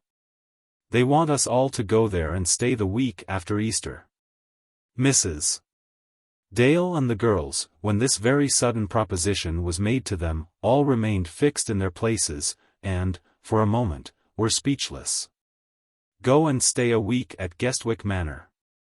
The whole family. Hitherto the intercourse between the manor and the small house had been confined to morning calls, very far between. Mrs. Dale had never dined there, and had latterly even deputed the calling to her daughters. Once Belle had dined there with her uncle, the squire, and once Lily had gone over with her uncle Orlando. Even this had been long ago, before they were quite brought out, and they had regarded the occasion with the solemn awe of children. Now, at this time of their flitting into some small mean dwelling at Guestwick, they had previously settled among themselves that that affair of calling at the manor might be allowed to drop. Mrs. Eames never called, and they were descending to the level of Mrs. Eames. Perhaps we shall get games sent to us, and that will be better, Lily had said. And now, at this very moment of their descent in life, they were all asked to go and stay a week at the manor. Stay a week with Lady Julia. Had the Queen sent the Lord Chamberlain down to bid them all go to Windsor Castle, it could hardly have startled them more at the first blow. Belle had been seated on the folded carpet when her uncle had entered, and now had again sat herself in the same place. Lily was still standing at the top of the ladder, and Mrs. Dale was at the foot with one hand on Lily's dress. The squire had told his story very abruptly, but he was a man who, having a story to tell, knew nothing better than to tell it out abruptly, letting out everything at the first moment. "Wants us all," said Mrs. Dale. "How many does the all mean?" Then she opened Lady Julia's note and read it, not moving from her position at the foot of the ladder. "Do let me see, Mamma," said Lily, and then the note was handed up to her. Had Mrs. Dale well considered the matter, she might probably have kept the note to herself for a while, but the whole thing was so sudden that she had not considered the matter well. "My dear Mrs. Dale," the letter ran. "I send this inside a note from my brother to Mr. Dale. We particularly want you and your two girls to come to us for a week from the 17th of this month. Considering our near connection, we ought to have seen more of each other than we have done for years past, and of course it has been our fault. But it is never too late to amend one's ways. And I hope you will receive my confession in the true spirit of affection in which it is intended, and that you will show your goodness by coming to us. I will do all I can to make the house pleasant to your girls, for both of whom I have much real regard. I should tell you that John Eames will be here for the same week. My brother is very fond of him, and thinks him the best young man of the day. He is one of my heroes, too, I must confess. Very sincerely yours, Julia de Guest." Lily, standing on the ladder, read the letter very attentively. The squire meanwhile stood below speaking a word or two to his sister-in-law and niece. No one could see Lily's face, as it was turned away towards the window, and it was still averted when she spoke. "It is out of the question that we should go, Mamma, that is, all of us." "Why out of the question?" said the squire. "A whole family," said Mrs. Dale. "That is just what they want," said the squire. "I should like of all things to be left alone for a week," said Lily, "if Mamma and Belle would go." "That wouldn't do at all," said the squire. "Lady Julia specially wants you to be one of the party." The thing had been badly managed altogether. The reference in Lady Julia's note to John Eames had explained to Lily the whole scheme at once, and had so opened her eyes that all the combined influence of the Dale and de Guest families could not have dragged her over to the manor. "Why not do?" said Lily. "It would be out of the question a whole family going in that way, but it would be very nice for Belle." "No, it would not," said Belle. "Don't be ungenerous about it, my dear," said the squire, turning to Belle. "Lady Julia means to be kind." "But, my darling," and the squire turned again towards Lily, addressing her, as was his wont in these days, with an affection that was almost vexatious to her, "but, my darling, why should you not go? A change of scene like that will do you all the good in the world, just when you are getting well. Mary, tell the girls that they ought to go. Mrs. Dale stood silent, again reading the note, and Lily came down from the ladder. When she reached the floor she went directly up to her uncle, and taking his hand turned him round with herself towards one of the windows, so that they stood with their backs to the room. "Uncle," she said, "do not be angry with me. I can't go," and then she put up her face to kiss him. He stooped and kissed her and still held her hand. He looked into her face and read it all. He knew well, now, why she could not go, or, rather, why she herself thought that she could not go. "Cannot you, my darling?" he said. "No, uncle. It is very kind, but I cannot go. I am not fit to go anywhere. But you should get over that feeling. You should make a struggle. I am struggling, and I shall succeed, but I cannot do it all at once. At any rate I could not go there. You must give my love to Lady Julia, and not let her think me cross. Perhaps Bell will go. What would be the good of Bell's going, or the good of his putting himself out of the way, by a visit which would of itself be so tiresome to him? If the one object of the visit could not be carried out? The Earl and his sister had planned the invitation with the express intention of bringing Lily and Eames together. It seemed that Lily was firm in her determination to resist this intention. And, if so, it would be better that the whole thing should fall to the ground. He was very vexed, and yet he was not angry with her. Everybody lately had opposed him in everything. All his intended family arrangements had gone wrong. But yet he was seldom angry respecting them. He was so accustomed to be thwarted that he hardly expected success. In this matter of providing Lily with a second lover, he had not come forward of his own accord. He had been appealed to by his neighbour the Earl, and had certainly answered the appeal with much generosity. He had been induced to make the attempt with eagerness, and a true desire for its accomplishment, but in this, as in all his own schemes, he was met at once by opposition and failure. "I will leave you to talk it over among yourselves," he said. "But, Mary, you had better see me before you send your answer. If you will come up by and by, Ralph shall take the 2 notes over together in the afternoon." So saying, he left the small house, and went back to his own solitary home. "Lily, dear," said Mrs. Dale, as soon as the front door had been closed, "this is meant for kindness to you, for most affectionate kindness." "I know it, mamma.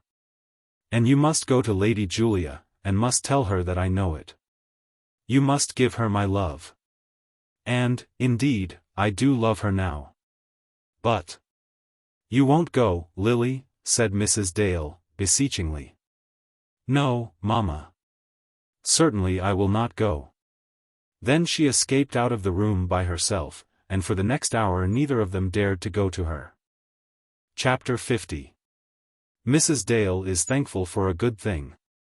On that day they dined early at the small house, as they had been in the habit of doing since the packing had commenced. And after dinner Mrs. Dale went through the gardens, up to the other house, with a written note in her hand. In that note she had told Lady Julia, with many protestations of gratitude, that Lily was unable to go out so soon after her illness, and that she herself was obliged to stay with Lily. She explained also, that the business of moving was in hand, and that, therefore, she could not herself accept the invitation.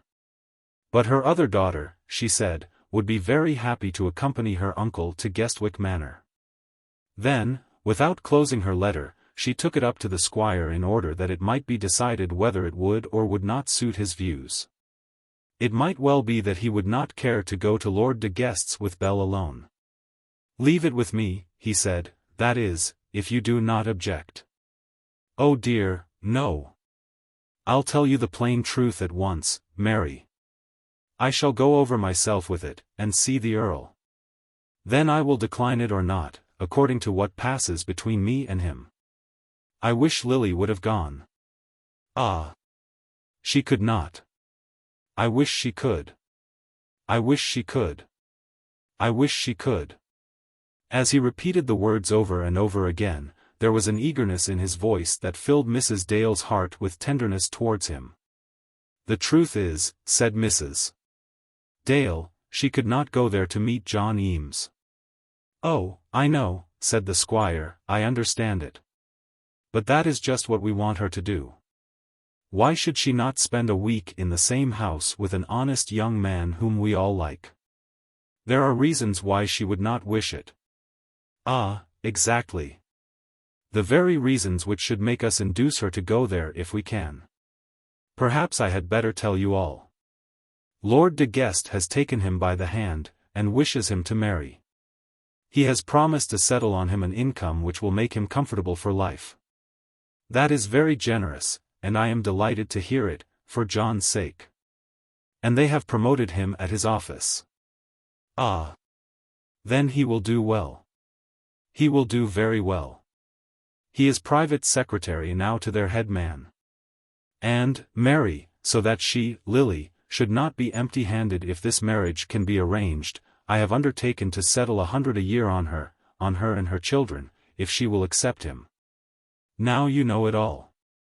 I did not mean to tell you, but it is as well that you should have the means of judging. That other man was a villain. This man is honest. Would it not be well that she should learn to like him? She always did like him, I thought, before that other fellow came down here among us. She has always liked him, as a friend. She will never get a better lover." Mrs. Dale sat silent, thinking over it all. Every word that the squire said was true. It would be a healing of wounds most desirable and salutary. An arrangement advantageous to them all, a destiny for Lily most devoutly to be desired, if only it were possible. Mrs. Dale firmly believed that if her daughter could be made to accept John Eames as her second lover in a year or two all would be well. Crosbie would then be forgotten or thought of without regret, and Lily would become the mistress of a happy home.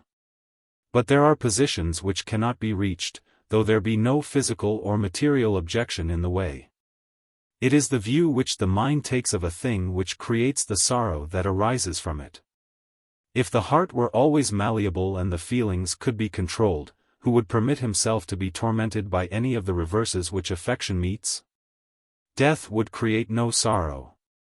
Ingratitude would lose its sting, and the betrayal of love would do no injury beyond that which it might entail upon worldly circumstances. But the heart is not malleable. Nor will the feelings admit of such control. "It is not possible for her," said Mrs. Dale. "I fear it is not possible.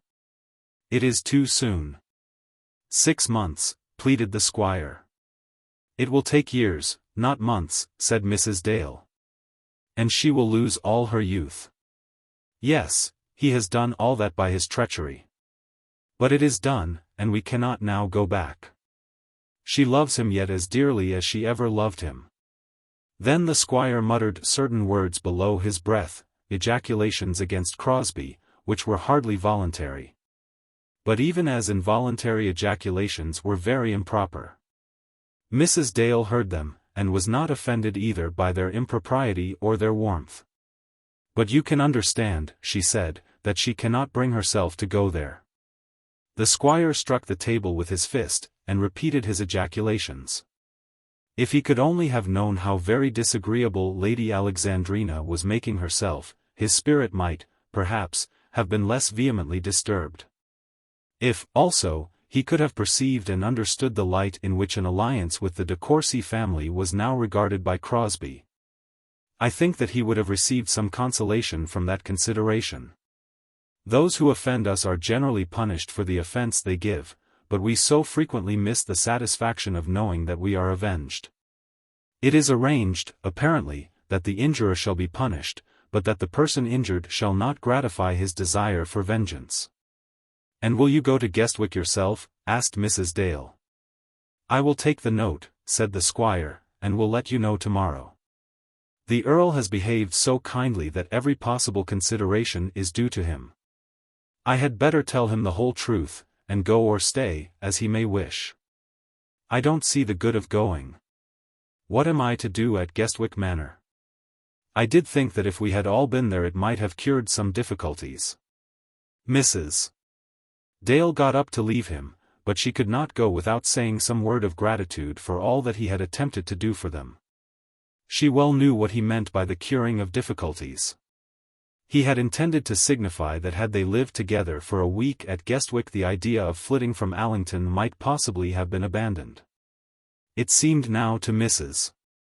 Dale as though her brother-in-law were heaping coals of fire on her head in return for that intention. She felt half ashamed of what she was doing, almost acknowledging to herself that she should have borne with his sternness in return for the benefits he had done to her daughters.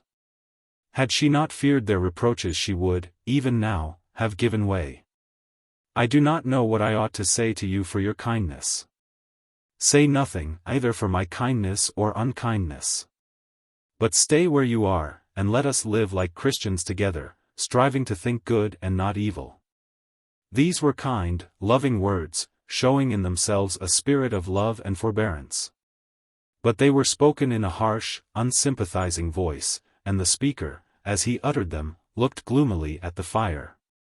In truth the squire, as he spoke, was half ashamed of the warmth of what he said. At any rate I will not think evil, Mrs. Dale answered, giving him her hand. After that she left him, and returned home.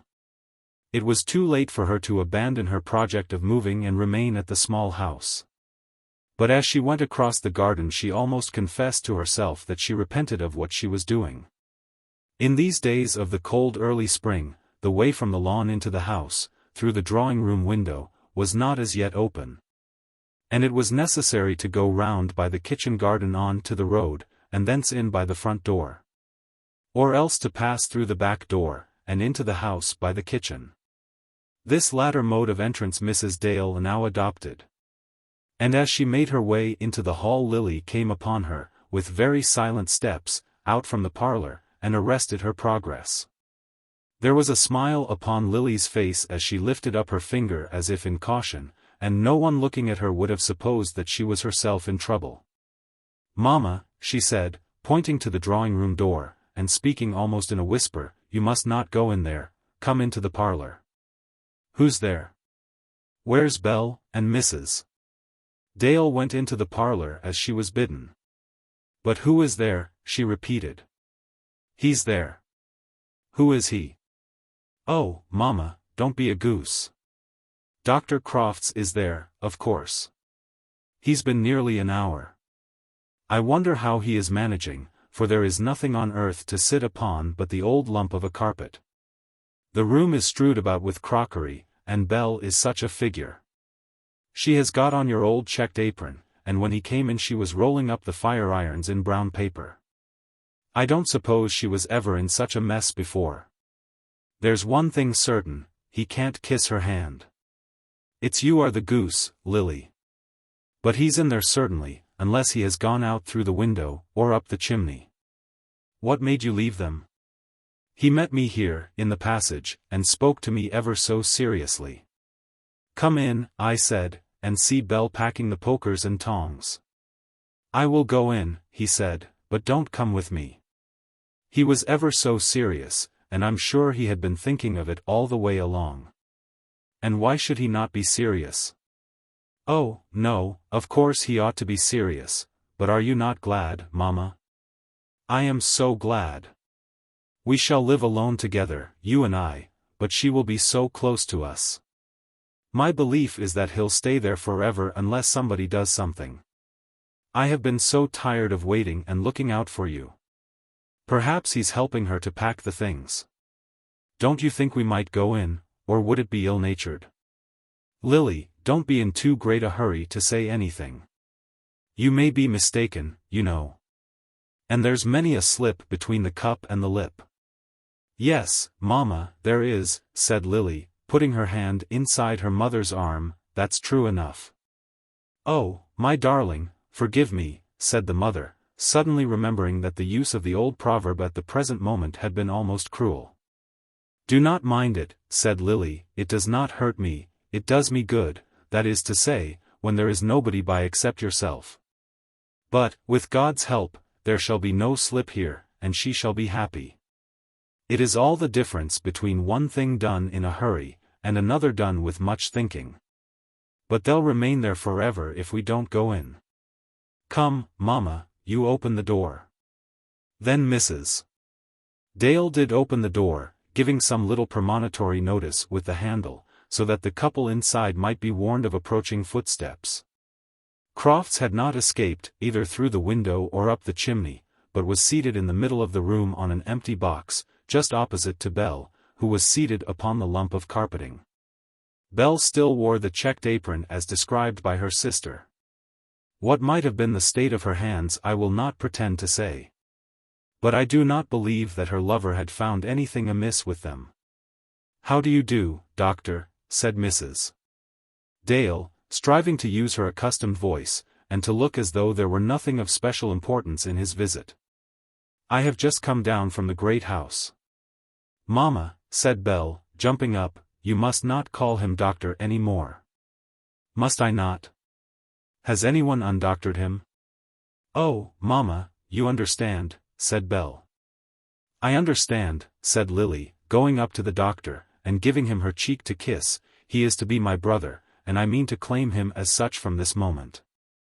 I expect him to do everything for us, and not to call a moment of his time his own." "Mrs. Dale," said the doctor, "Belle has consented that it shall be so, if you will consent." "There is but little doubt of that," said Mrs. Dale. "We shall not be rich," began the doctor. "I hate to be rich," said Belle. "I hate even to talk about it. I don't think it quite manly even to think about it, and I'm sure it isn't womanly." "Belle was always a fanatic in praise of poverty," said Mrs. Dale. "No, I'm no fanatic. I'm very fond of money earned. I would like to earn some myself if I knew how." "Let her go out and visit the lady patients," said Lily. "They do in America." Then they all went into the parlor and sat round the fire talking as though they were already one family. The proceeding, considering the nature of it, that a young lady, acknowledged to be of great beauty and known to be of good birth, had on the occasion been asked and given in marriage, was carried on after a somewhat humdrum fashion, and in a manner that must be called commonplace. How different had it been when Crosbie had made his offer! Lily for the time had been raised to a pinnacle which might be dangerous, but which was, at any rate, lofty. With what a pretty speech had Crosbie been greeted! How it had been felt by all concerned that the fortunes of the small house were in the ascendant, felt, indeed, with some trepidation, but still with much inward triumph. How great had been the occasion, forcing Lily almost to lose herself in wonderment at what had occurred. There was no great occasion now, and no wonderment.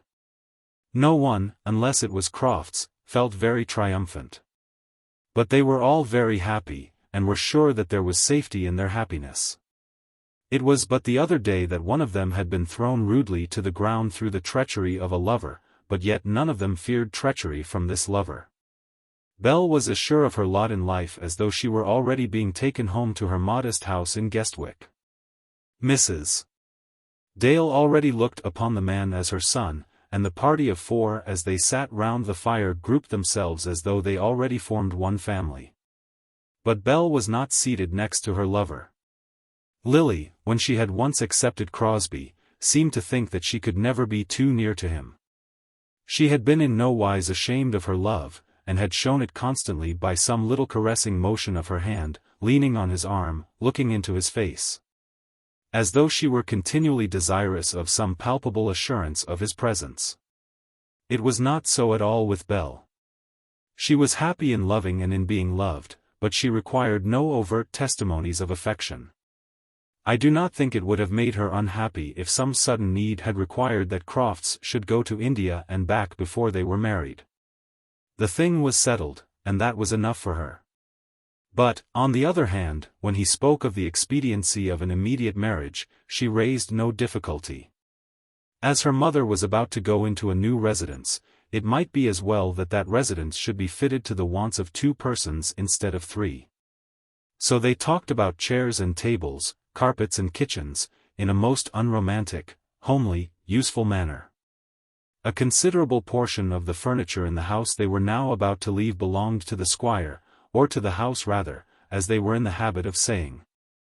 The older and more solid things, articles of household stuff that stand the wear of half a century, had been in the small house when they came to it. There was, therefore, a question of buying new furniture for a house in Guestwick, a question not devoid of importance to the possessor of so moderate an income as that owned by Mrs. Dale. In the first month or two they were to live in lodgings, and their goods were to be stored in some friendly warehouse. Under such circumstances would it not be well that Belle's marriage should be so arranged that the lodging question might not be in any degree complicated by her necessities? This was the last suggestion made by Dr. Crofts, induced no doubt by the great encouragement he had received. That would be hardly possible, said Mrs. Dale. It only wants 3 weeks. And with the house in such a condition. James is joking, said Belle. I was not joking at all, said the doctor. Why not send for Mr. Boyce, and carry her off at once on a pillion behind you? Said Lily. It's just the sort of thing for primitive people to do, like you and Belle. All the same, Belle, I do wish you could have been married from this house. I don't think it will make much difference, said Belle. Only if you would have waited till summer we would have had such a nice party on the lawn. It sounds so ugly, being married from lodgings.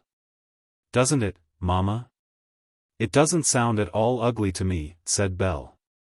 I shall always call you Dame Commonplace when you're married, said Lily. Then they had tea, and after tea Dr.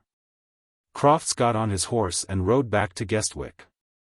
Now may I talk about him, said Lily, as soon as the door was closed behind his back. No, you may not. As if I hadn't known it all along. And wasn't it hard to bear that you should have scolded me with such pertinacious austerity, and that I wasn't to say a word in answer? I don't remember the austerity, said Mrs. Dale. Nor yet Lily's silence, said Belle. But it's all settled now, said Lily, and I'm downright happy. I never felt more satisfaction, never, Belle. Nor did I, said her mother. I may truly say that I thank God for this good thing. Chapter 51. John Eames does things which he ought not to have done. John Eames succeeded in making his bargain with Sir Raffle Buffle. He accepted the private secretaryship on the plainly expressed condition that he was to have leave of absence for a fortnight towards the end of April. Having arranged this he took an affectionate leave of Mr. Love, who was really much affected at parting with him, discussed valedictory pots of porter in the big room, over which many wishes were expressed that he might be enabled to compass the length and breadth of old Huffle's feet, uttered a last cutting joke at Mr.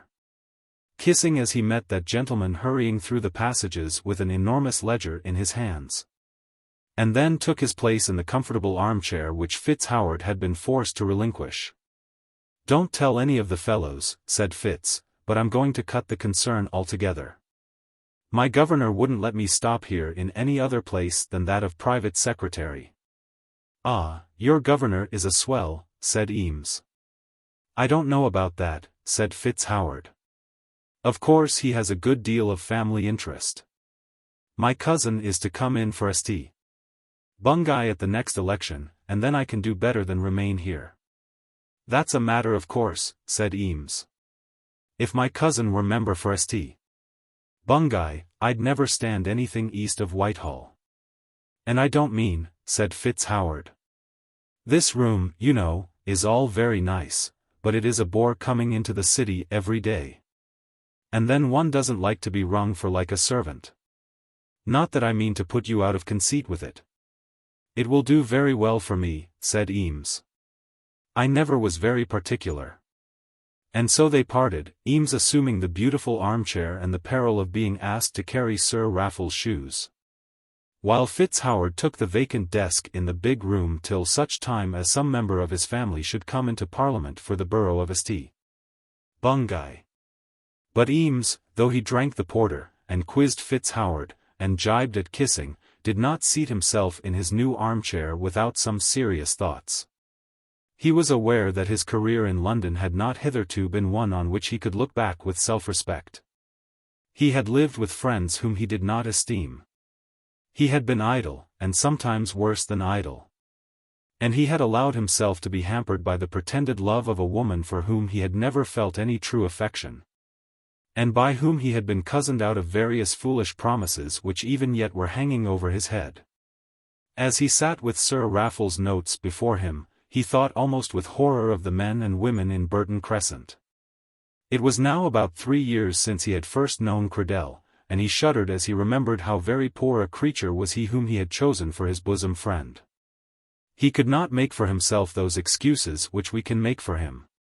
He could not tell himself that he had been driven by circumstances to choose a friend, before he had learned to know what were the requisites for which he should look. He had lived on terms of closest intimacy with this man for 3 years, and now his eyes were opening themselves to the nature of his friend's character. Credell was in age 3 years his senior. "I won't drop him," he said to himself, "but he is a poor creature." He thought, too, of the Lupexes, of Miss Spruce, and of Mrs. Roper, and tried to imagine what Lily Dale would do if she found herself among such people. It would be impossible that she should ever so find herself.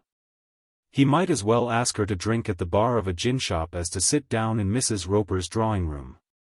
If destiny had in store for him such good fortune as that of calling Lily his own, it was necessary that he should altogether alter his mode of life. In truth, his hobbledehoyhood was dropping off from him, as its old skin drops from a snake. Much of the feeling and something of the knowledge of manhood was coming on him, and he was beginning to recognize to himself that the future manner of his life must be to him a matter of very serious concern. No such thought had come near him when he first established himself in London. It seems to me that in this respect the fathers and mothers of the present generation understand but little of the inward nature of the young men for whom they are so anxious. They give them credit for so much that it is impossible they should have, and then deny them credit for so much that they possess. They expect from them when boys the discretion of men, that discretion which comes from thinking, but will not give them credit for any of that power of thought which alone can ultimately produce good conduct. Young men are generally thoughtful, more thoughtful than their seniors. But the fruit of their thought is not as yet there. And then so little is done for the amusement of lads who are turned loose into London at 19 or 20. Can it be that any mother really expects her son to sit alone evening after evening in a dingy room drinking bad tea, and reading good books? And yet it seems that mothers do so expect, the very mothers who talk about the thoughtlessness of youth. O ye mothers who from year to year see your sons launched forth upon the perils of the world, and who are so careful with your good advice, with under-flannel shirting, with books of devotion and tooth-powder, does it never occur to you that provision should be made for amusement, for dancing, for parties, for the excitement and comfort of women's society? That excitement your sons will have, and if it be not provided by you of one kind, will certainly be provided by themselves of another kind. If I were a mother sending lads out into the world, the matter most in my mind would be this: to what houses full of nicest girls could I get them admission, so that they might do their flirting in good company? Poor John Eames had been so placed that he had been driven to do his flirting in very bad company, and he was now fully aware that it had been so. It wanted but 2 days to his departure for Guestwick Manor, and as he sat breathing a while after the manufacture of a large batch of Sir Raffles' notes, he made up his mind that he would give Mrs. Roper notice before he started, that on his return to London he would be seen no more in Burton Crescent. He would break his bonds altogether asunder, and if there should be any penalty for such breaking he would pay it in what best manner he might be able. He acknowledged to himself that he had been behaving badly to Amelia, confessing, indeed, more sin in that respect than he had in truth committed. But this, at any rate, was clear to him, that he must put himself on a proper footing in that quarter before he could venture to speak to Lily Dale. As he came to a definite conclusion on this subject, the little handbell which always stood on Sir Raffles' table was sounded, and Eames was called into the presence of the great man. "Ah," said Sir Raffle, leaning back in his armchair, and stretching himself after the great exertions which he had been making. "Ah, let me see. You are going out of town the day after tomorrow." "Yes, Sir Raffle, the day after tomorrow." "Ah. It's a great annoyance, a very great annoyance. But on such occasions I never think of myself. I never have done so, and don't suppose I ever shall." "So you're going down to my old friend the guest?" Eames was always angered when his new patron Sir Raffle talked of his old friendship with the Earl, and never gave the Commissioner any encouragement. "I am going down to Guestwick," said he. "Ah. Yes, to Guestwick Manor?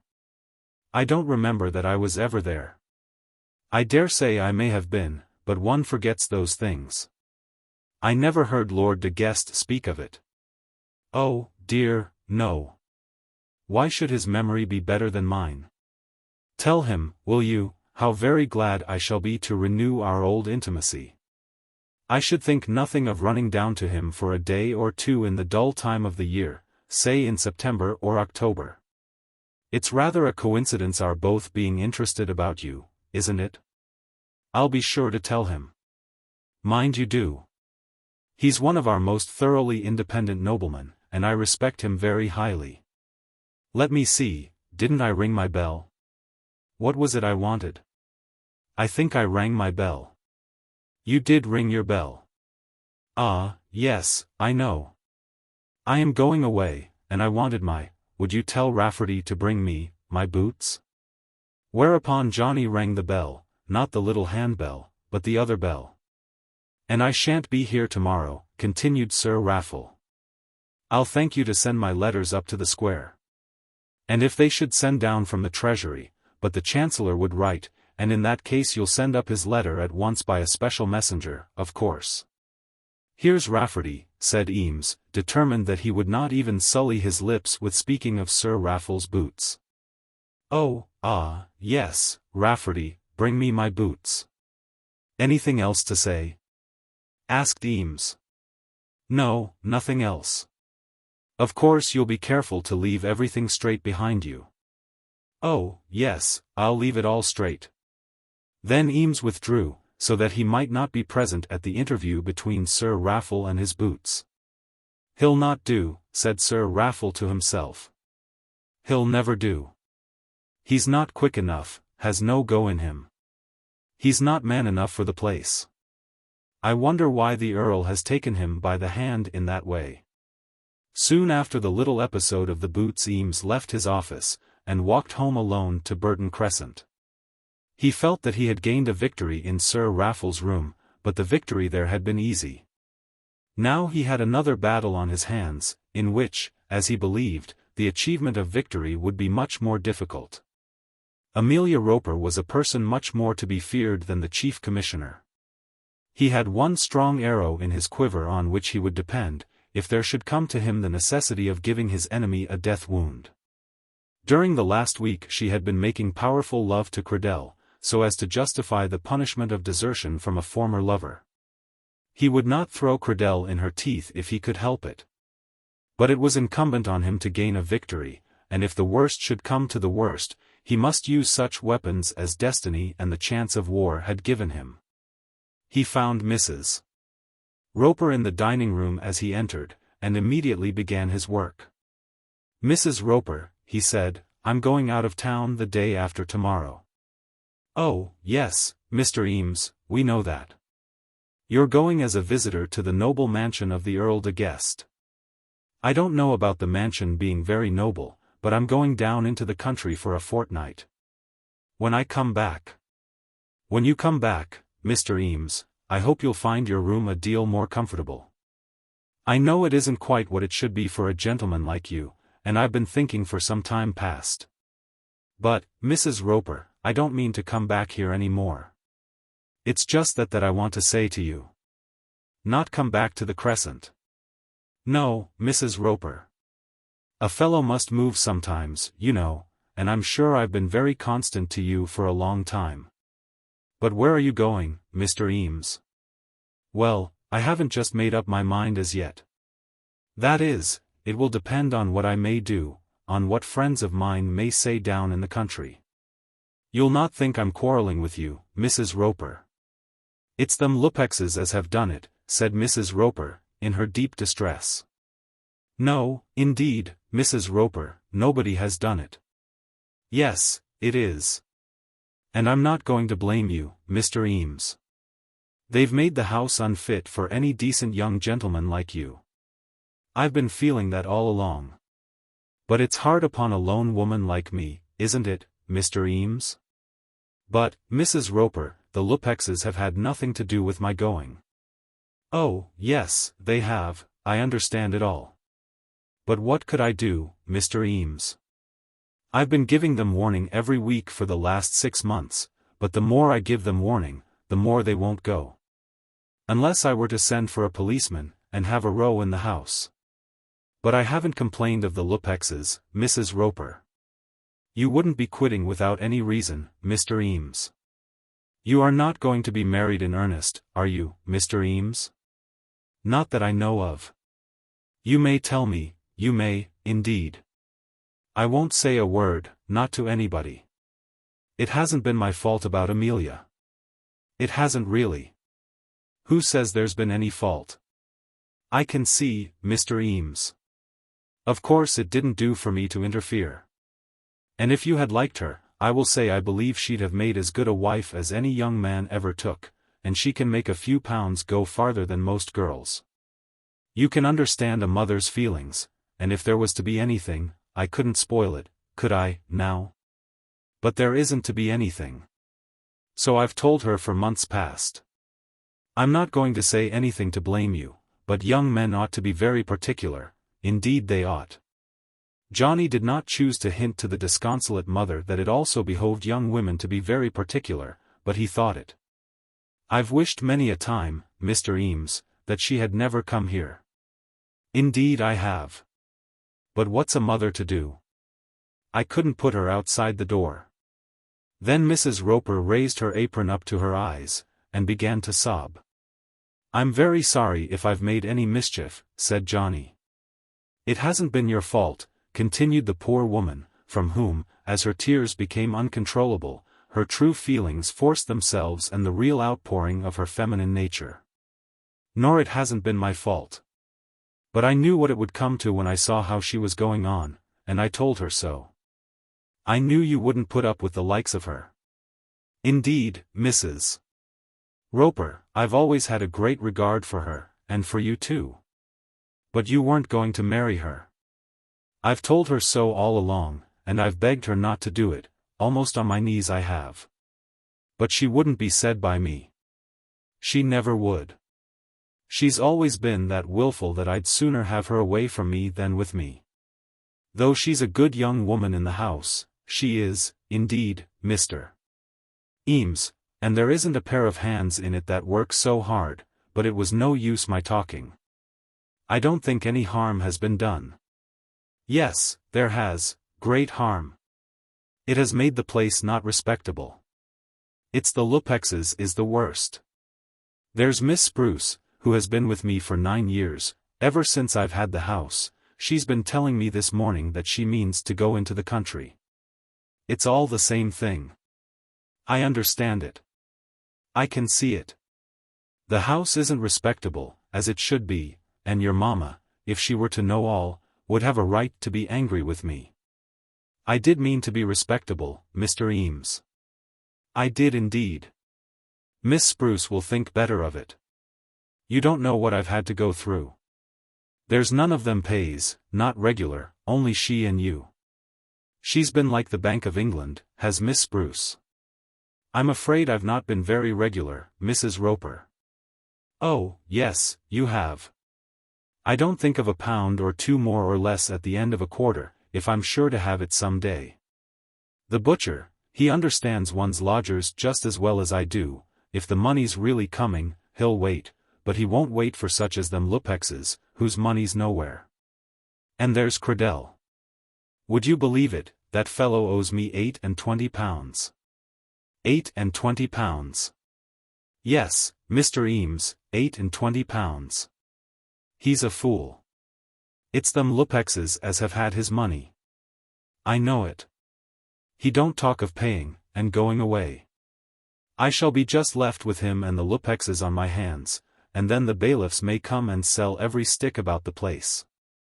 I won't say nay to them. Then she threw herself into the old horsehair armchair, and gave way to her womanly sorrow. I think I'll go upstairs, and get ready for dinner, said Eames. And you must go away when you come back, said Mrs. Roper. Well, yes, I'm afraid I must. I meant you to have a month's warning from today. Of course I shall pay for the month. I don't want to take any advantage, indeed, I don't. But I do hope you'll leave your things. You can have them whenever you like. If Chumpend knows that you and Miss Spruce are both going, of course he'll be down upon me for his money. Chumpend was the butcher. But Eames made no answer to this piteous plea. Whether or no he could allow his old boots to remain in Burton Crescent for the next week or two, must depend on the manner in which he might be received by Amelia Roper this evening. When he came down to the drawing-room, there was no one there but Miss Spruce. A fine day, Miss Spruce, said he.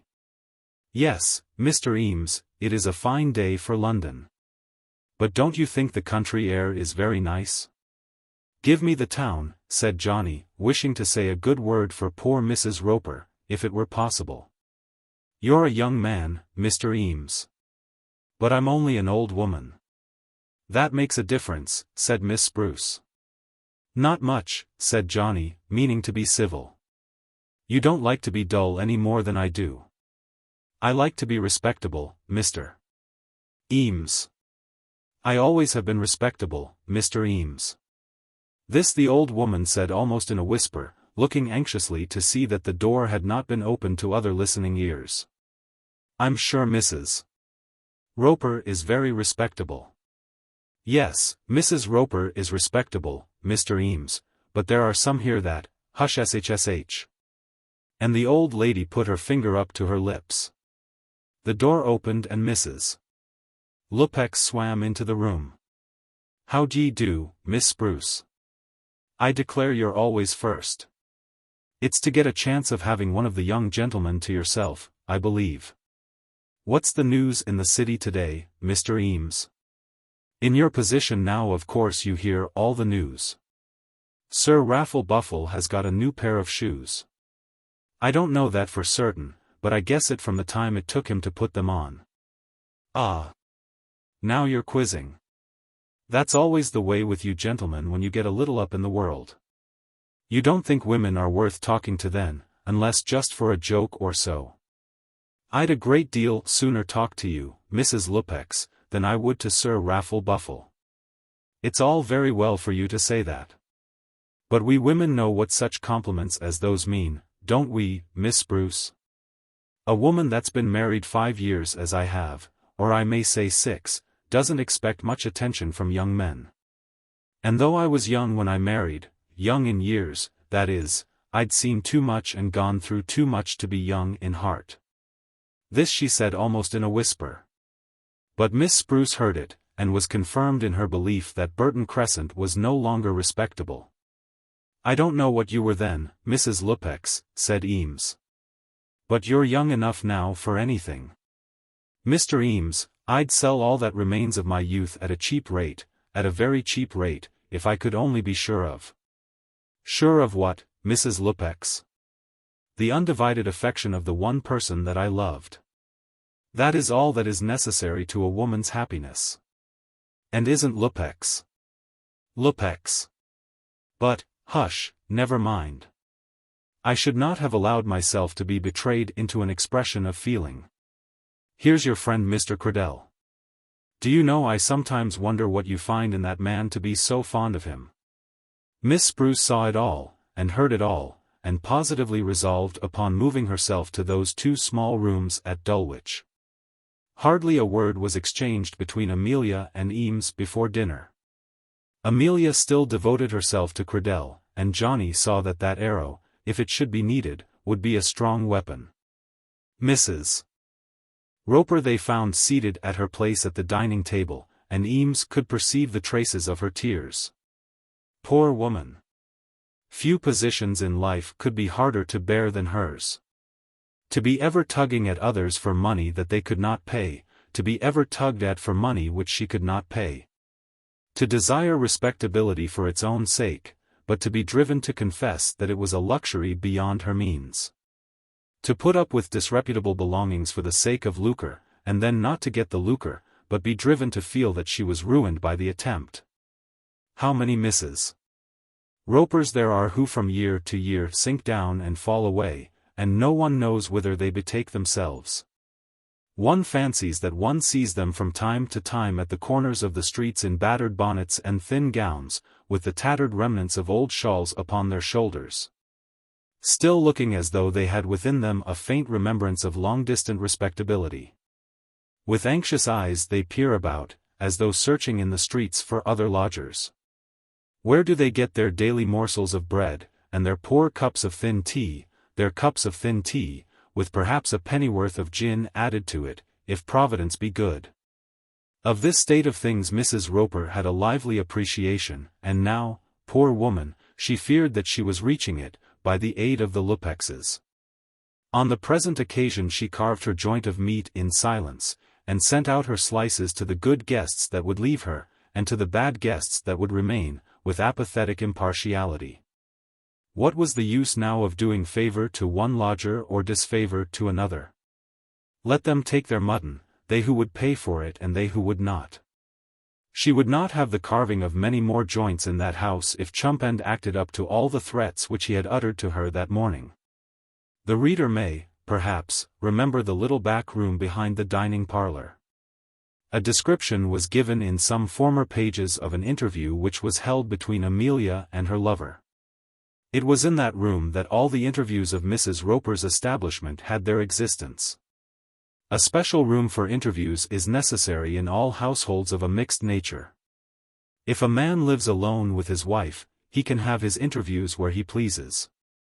Sons and daughters, even when they are grown up, hardly create the necessity of an interview chamber. Though some such need may be felt if the daughters are marriageable and independent in their natures. But when the family becomes more complicated than this, if an extra young man be introduced, or an aunt comes into residence, or grown-up children by a former wife interfere with the domestic simplicity, then such accommodation becomes quite indispensable. No woman would think of taking in lodgers without such a room, and this room there was at Mrs. Roper's, very small and dingy, but still sufficient, just behind the dining parlour and opposite to the kitchen stairs. Hither, after dinner, Amelia was summoned. She had just seated herself between Mrs. Lupex and Miss Spruce, ready to do battle with the former because she would stay, and with the latter because she would go, when she was called out by the servant girl. Miss Melier, sh,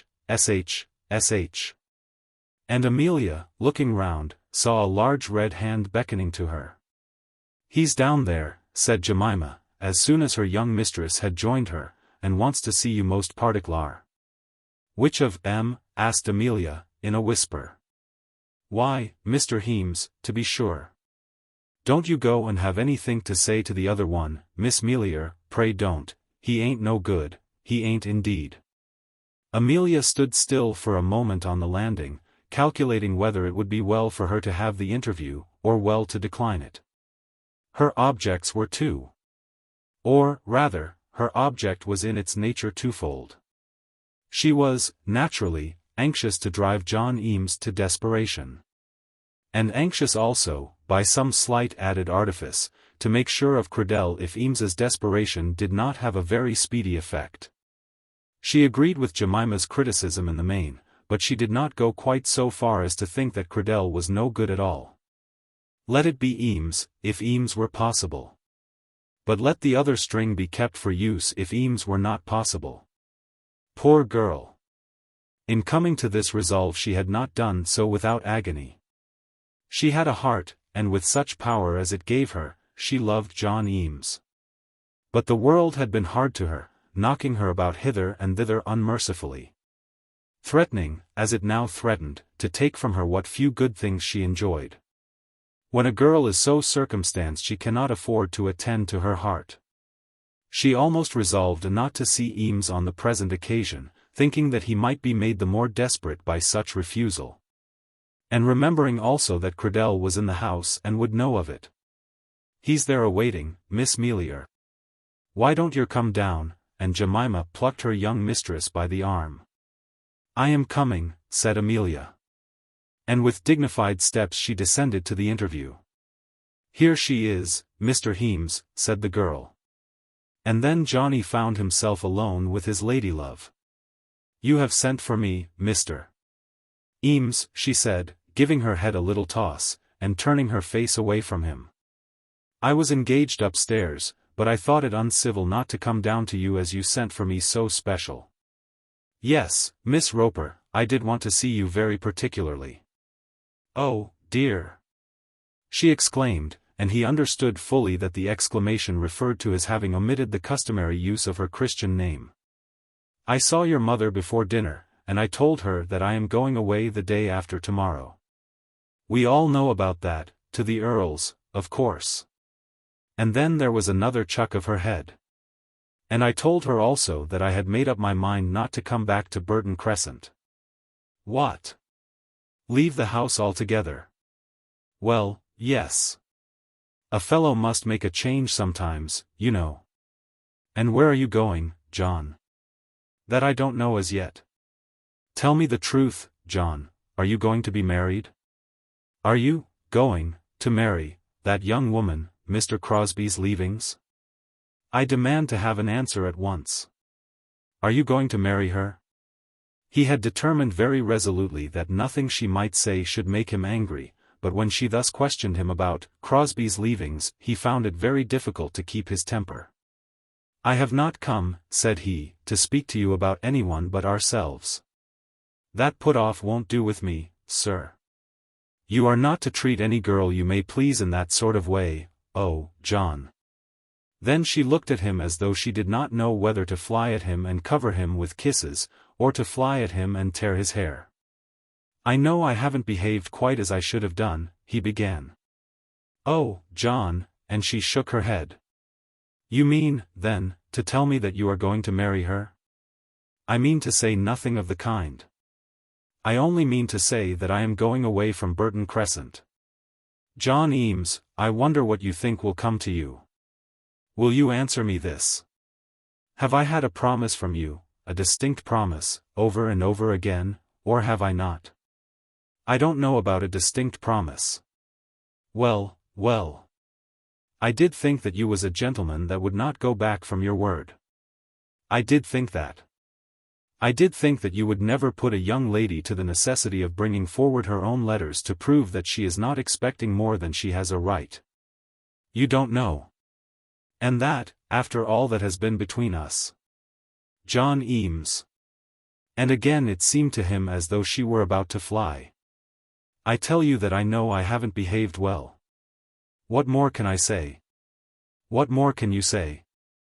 "Oh, John. To ask me such a question. If you were a man you would know very well what more to say. But all you private secretaries are given to deceit, as the sparks fly upwards. However, I despise you, I do, indeed. I despise you. If you despise me, we might as well shake hands and part at once. I dare say that will be best. One doesn't like to be despised, of course, but sometimes one can't help it." And then he put out his hand to her. "And is this to be the end of all?" she said, taking it. "Well, yes, I suppose so. You say I'm despised. You shouldn't take up a poor girl in that way for a sharp word, not when she is suffering as I am made to suffer. If you only think of it, think what I have been expecting." And now Amelia began to cry, and to look as though she were going to fall into his arms. "It is better to tell the truth," he said, "isn't it? But it shouldn't be the truth." "But it is the truth. I couldn't do it. I should ruin myself and you too, and we should never be happy. I should be happy, very happy indeed." At this moment the poor girl's tears were unaffected, and her words were not artful. For a minute or two her heart, her actual heart, was allowed to prevail. It cannot be, Amelia. Will you not say goodbye? Goodbye, she said, leaning against him as she spoke. I do so hope you will be happy, he said. And then, putting his arm round her waist, he kissed her. Which he certainly ought not to have done. When the interview was over, he escaped out into the Crescent, and as he walked down through the squares, Woburn Square, and Russell Square, and Bedford Square, towards the heart of London, he felt himself elated almost to a state of triumph. He had got himself well out of his difficulties, and now he would be ready for his love tale to Lily. Chapter 52. The first visit to the Guestwick Bridge. When John Eames arrived at Guestwick Manor, he was first welcomed by Lady Julia. My dear Mr. Eames, she said, I cannot tell you how glad we are to see you. After that she always called him John, and treated him throughout his visit with wonderful kindness. No doubt that affair of the bull had in some measure produced this feeling, no doubt, also, she was well disposed to the man who she hoped might be accepted as a lover by Lily Dale. But I am inclined to think that the fact of his having beaten Crosbie had been the most potential cause of this affection for our hero on the part of Lady Julia. Ladies, especially discreet old ladies, such as Lady Julia de Guest, are bound to entertain pacific theories, and to condemn all manner of violence. Lady Julia would have blamed anyone who might have advised Eames to commit an assault upon Crosbie. But, nevertheless, deeds of prowess are still dear to the female heart, and a woman, be she ever so old and discreet, understands and appreciates the summary justice which may be done by means of a thrashing. Lady Julia, had she been called upon to talk of it, would undoubtedly have told Eames that he had committed a fault in striking Mr. Crosbie. But the deed had been done, and Lady Julia became very fond of John Eames. Vickers shall show you your room, if you like to go upstairs. But you'll find my brother close about the house if you choose to go out. I saw him not half an hour since. But John seemed to be well satisfied to sit in the armchair over the fire, and talk to his hostess, so neither of them moved. And now that you're a private secretary, how do you like it? I like the work well enough, only I don't like the man, Lady Julia. But I shouldn't say so, because he is such an intimate friend of your brother's. An intimate friend of Theodore's. Sir Raffle Buffle. Lady Julia stiffened her back and put on a serious face, not being exactly pleased at being told that the Earl de Guest had any such intimate friend. At any rate he tells me so about 4 times a day, Lady Julia. And he particularly wants to come down here next September. Did he tell you that, too? Indeed he did. You can't believe what a goose he is. Then his voice sounds like a cracked bell. It's the most disagreeable voice you ever heard in your life. And one has always to be on one's guard lest he should make one do something that isn't quite the thing for a gentleman. You understand, what the messenger ought to do. You shouldn't be too much afraid of your own dignity. No, I'm not. If Lord de Guest were to ask me to fetch him his shoes, I'd run to Guestwick and back for them and think nothing of it, just because I know he's my friend. He'd have a right to send me. But I'm not going to do such things as that for Sir Raffle Buffle. Fetch him his shoes. That's what FitzHoward had to do, and he didn't like it. Isn't Mr. FitzHoward nephew to the Duchess of St. Bungay? Nephew, or cousin, or something. Dear me, said Lady Julia, what a horrible man. And in this way John Eames and her ladyship became very intimate. There was no one at dinner at the manor that day but the Earl and his sister and their single guest. The Earl when he came in was very warm in his welcome, slapping his young friend on the back, and poking jokes at him with a good-humoured if not brilliant pleasantry. Thrashed anybody lately, John? Nobody to speak of, said Johnny. Brought your nightcap down for your out-o-doors nap? No, but I've got a grand stick for the bull, said Johnny. Ah. That's no joke now, I can tell you, said the Earl. We had to sell him, and it half broke my heart. We don't know what had come to him, but he became quite unruly after that. Knocked Darvell down in the straw yard. It was a very bad business, indeed. Come, go and dress. Do you remember how you came down to dinner that day? I shall never forget how Croft stared at you. Come, you've only got 20 minutes, and you London fellows always want an hour. He's entitled to some consideration now he's a private secretary, said Lady Julia. Bless us all. Yes, I forgot that. Come, Mr. Private Secretary, don't stand on the grandeur of your necktie today, as there's nobody here but ourselves. You shall have an opportunity tomorrow. Then Johnny was handed over to the groom of the chambers, and exactly in 20 minutes he reappeared in the drawing-room. As soon as Lady Julia had left them after dinner, the Earl began to explain his plan for the coming campaign. I'll tell you now what I have arranged, said he. The Squire is to be here tomorrow with his eldest niece, your Miss Lily's sister, you know. What, Belle? Yes, with Belle, if her name is Belle. She's a very pretty girl, too. I don't know whether she's not the prettiest of the two, after all. That's a matter of opinion. Just so, Johnny, and do you stick to your own? They're coming here for 3 or 4 days. Lady Julia did ask Mrs. Dale and Lily. I wonder whether you'll let me call her Lily? Oh, dear. I wish I might have the power of letting you. That's just the battle that you've got to fight. But the mother and the younger sister wouldn't come. Lady Julia says it's all right, that, as a matter of course, she wouldn't come when she heard you were to be here. I don't quite understand it.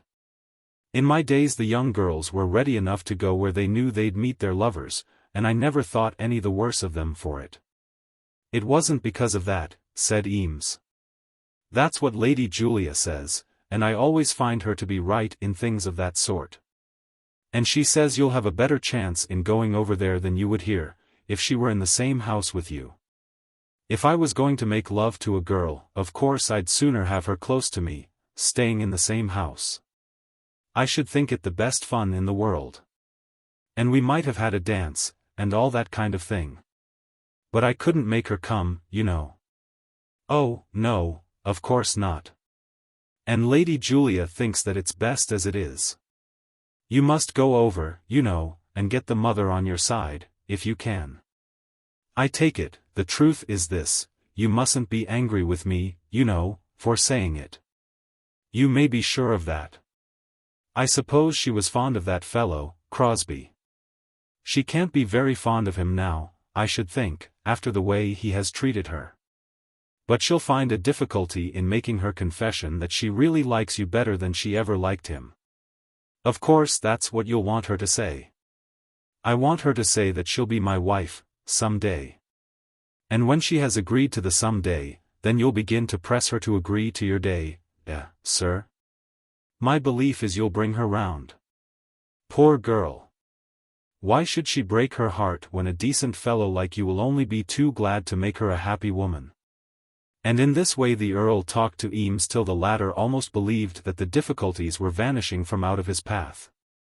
Could it be possible, he asked himself, as he went to bed, that in a fortnight's time Lily Dale should have accepted him as her future husband? Then he remembered that day on which Crosbie, with the 2 girls, had called at his mother's house, when in the bitterness of his heart he had sworn to himself that he would always regard Crosbie as his enemy. Since then the world had gone well with him, and he had no longer any very bitter feeling against Crosbie.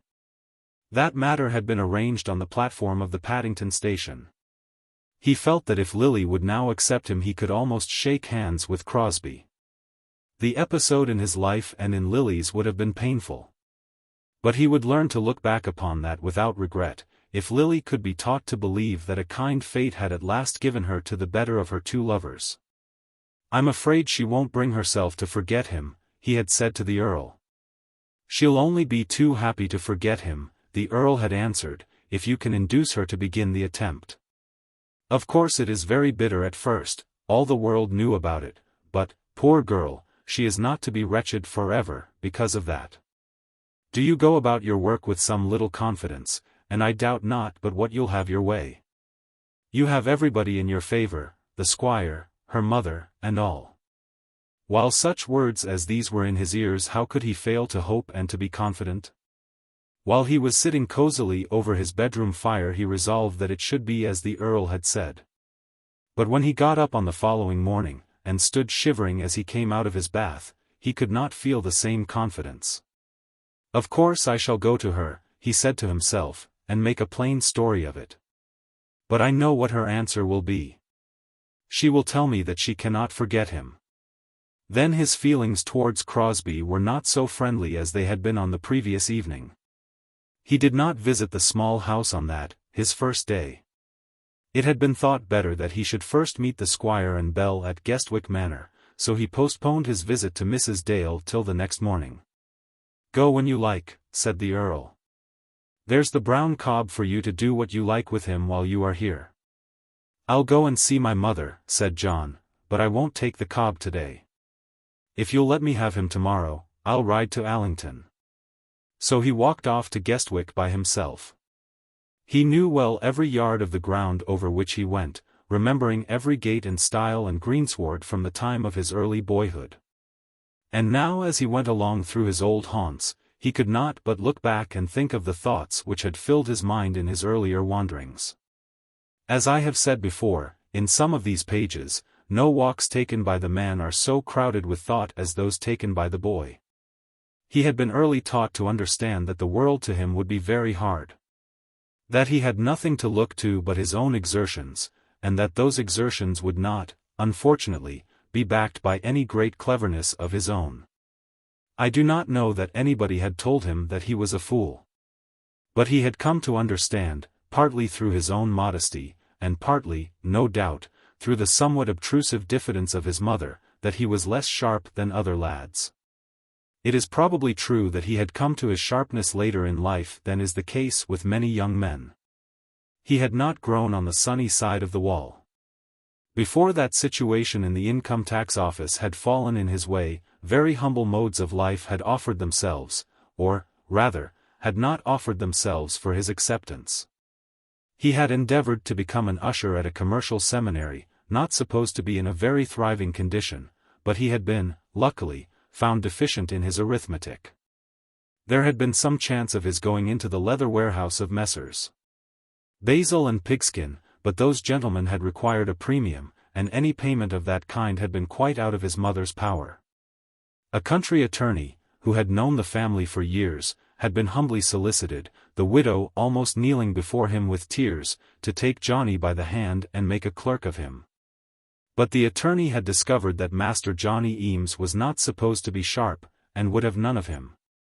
During those days, those gawky, gainless, unadmired days, in which he had wandered about the lanes of Guestwick as his only amusement, and had composed hundreds of rhymes in honor of Lily Dale which no human eye but his own had ever seen, he had come to regard himself as almost a burden upon the earth. Nobody seemed to want him. His own mother was very anxious, but her anxiety seemed to him to indicate a continual desire to get rid of him. For hours upon hours he would fill his mind with castles in the air, dreaming of wonderful successes in the midst of which Lily Dale always reigned as a queen. He would carry on the same story in his imagination from month to month, almost contenting himself with such ideal happiness. Had it not been for the possession of that power, what comfort could there have been to him in his life? There are lads of 17 who can find happiness in study, who can busy themselves in books and be at their ease among the creations of other minds. These are they who afterwards become well-informed men. It was not so with John Eames. He had never been studious. The perusal of a novel was to him in those days a slow affair. And of poetry he read but little, storing up accurately in his memory all that he did read. But he created for himself his own romance, though to the eye a most unromantic youth. And he wandered through the Guestwick woods with many thoughts of which they who knew him best knew nothing. All this he thought of now as, with devious steps, he made his way towards his old home. With very devious steps, for he went backwards through the woods by a narrow path which led right away from the town down to a little watercourse, over which stood a wooden footbridge with a rail. He stood on the center of the plank, at a spot which he knew well, and rubbing his hand upon the rail, cleansed it for the space of a few inches of the vegetable growth produced by the spray of the water. There, rudely carved in the wood, was still the word Lily. When he cut those letters she had been almost a child. "I wonder whether she will come here with me and let me show it to her," he said to himself. Then he took out his knife and cleared the cuttings of the letters, and having done so, leaned upon the rail, and looked down upon the running water. How well things in the world had gone for him! How well! And yet what would it all be if Lily would not come to him? How well the world had gone for him! In those days when he stood there carving the girl's name, everybody had seemed to regard him as a heavy burden, and he had so regarded himself.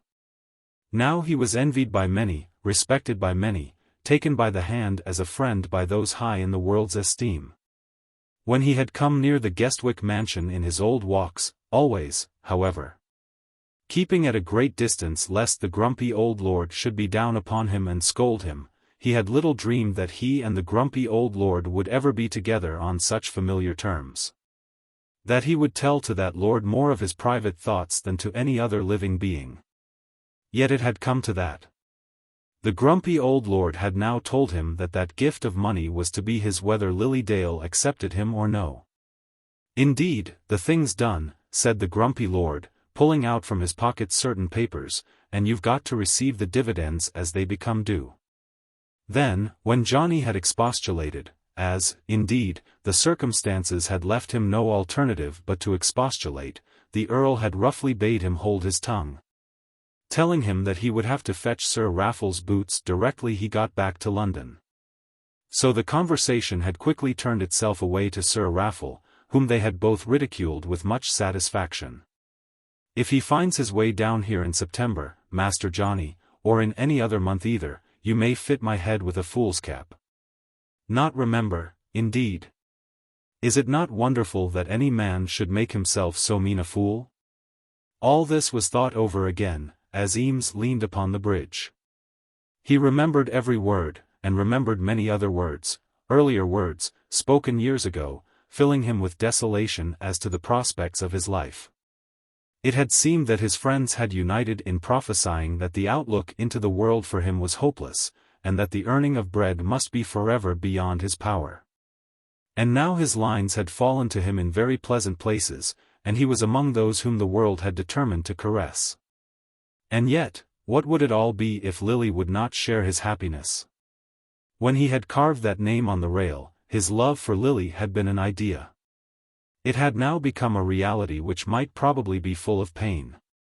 If it were so, if such should be the result of his wooing, would not those old dreamy days have been better than these, the days of his success? It was 1 o'clock by the time that he reached his mother's house, and he found her and his sister in a troubled and embarrassed state. "Of course you know, John," said his mother, as soon as their first embraces were over, "that we are going to dine at the manor this evening?" But he did not know it, neither the Earl nor Lady Julia having said anything on the subject. "Of course we are going," said Mrs. Eames, "and it was so very kind. But I've never been out to such a house for so many years, John, and I do feel in such a twitter. I dined there once, soon after we were married, but I never have been there since that." "It's not the Earl I mind, but Lady Julia," said Mary Eames. "She's the most good-natured woman in the world," said Johnny. "Oh, dear, people say she is so cross." "That's because people don't know her. If I was asked who is the kindest-hearted woman I know in the world, I think I should say Lady Julia de Guest. I think I should." "Ah. But then they're so fond of you," said the admiring mother. "You saved his lordship's life, under Providence." "That's all bosh, mother. You ask Dr. Crofts. He knows them as well as I do." "Gar. Crofts is going to marry Belle Dale," said Mary, and then the conversation was turned from the subject of Lady Julia's perfections, and the awe inspired by the Earl. "Crofts going to marry Belle!" exclaimed Eames, thinking almost with dismay of the doctor's luck in thus getting himself accepted all at once, while he had been suing with the constancy almost of a Jacob. "Yes," said Mary. "And they say that she has refused her cousin Bernard, and that, therefore, the squire is taking away the house from them. You know they're all coming into Guestwick." "Yes, I know they are. But I don't believe that the squire is taking away the house." "Why should they come then? Why should they give up such a charming place as that?" "Rent-free," said Mrs. Eames. "I don't know why they should come away, but I can't believe the squire is turning them out, at any rate not for that reason." The squire was prepared to advocate John's suit, and therefore John was bound to do battle on the squire's behalf. "He is a very stern man," said Mrs. Eames, "and they say that since that affair of poor Lily's he has been more cross than ever with them. As far as I know, it was not Lily's fault." "Poor Lily," said Mary. "I do pity her. If I was her I should hardly know how to show my face, I shouldn't, indeed." "And why shouldn't she show her face?" said John, in an angry tone. "What has she done to be ashamed of?" "Show her face indeed. I cannot understand the spite which one woman will sometimes have to another." "There is no spite, John, and it's very wrong of you to say so," said Mary, defending herself. "But it is a very unpleasant thing for a girl to be jilted. All the world knows that she was engaged to him. And all the world knows, but he would not proceed to declare that all the world knew also that Crosbie had been well thrashed for his baseness. It would not become him to mention that even before his mother and sister. All the world did know it, all the world that cared to know anything of the matter, except Lily Dale herself. Nobody had ever yet told Lily Dale of that occurrence at the Paddington railway station, and it was well for John that her friends and his had been so discreet. "Oh, of course you are her champion," said Mary. "And I didn't mean to say anything unkind. Indeed I didn't. Of course it was a misfortune. I think it was the best piece of good fortune that could have happened to her, not to marry a scoundrel like." "Oh, John," exclaimed Mrs. Eames. "I beg your pardon, mother. But it isn't swearing to call such a man as that a scoundrel." And he particularly emphasized the naughty word, thinking that thereby he would add to its import, and take away from its naughtiness. "But we won't talk any more about him. I hate the man's very name. I hated him the first moment that I saw him, and knew that he was a blackguard from his look. And I don't believe a word about the squire having been cross to them. Indeed I know he has been the reverse of cross. So Belle is going to marry Dr. Crofts." "There is no doubt on earth about that," said Mary. "And they say that Bernard Dale is going abroad with his regiment." Then John discussed with his mother his duties as private secretary, and his intention of leaving Mrs. Roper's house. "I suppose it isn't nice enough for you now, John," said his mother. "It never was very nice, mother, to tell you the truth. There were people there. But you mustn't think I am turning up my nose because I'm getting grand. I don't want to live any better than we all lived at Mrs. Roper's, but she took in persons that were not agreeable. There is a Mr. and Mrs. Lupex there." Then he described something of their life in Burton Crescent, but did not say much about Amelia Roper. Amelia Roper had not made her appearance in Guestwick, as he had once feared that she would do.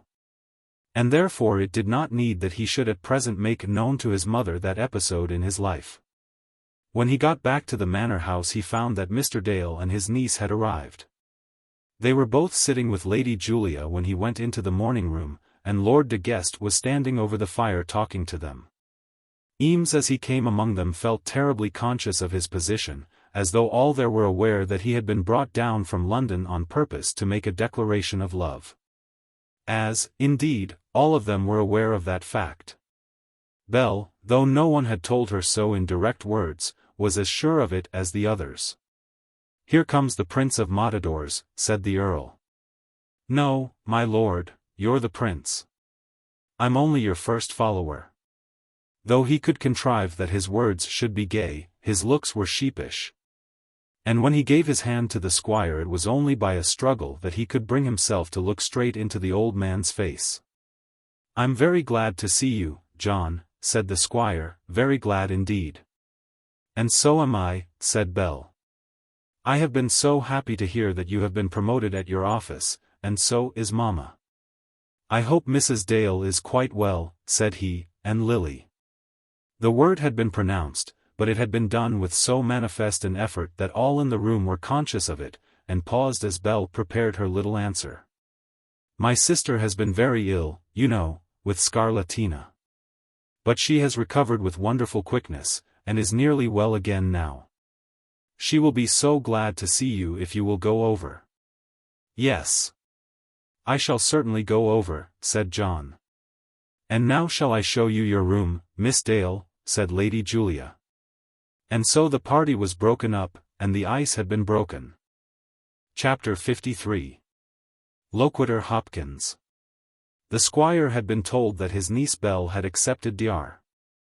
Crofts, and he had signified a sort of acquiescence in the arrangement, saying that if it were to be so, he had nothing to say against Dr. Crofts.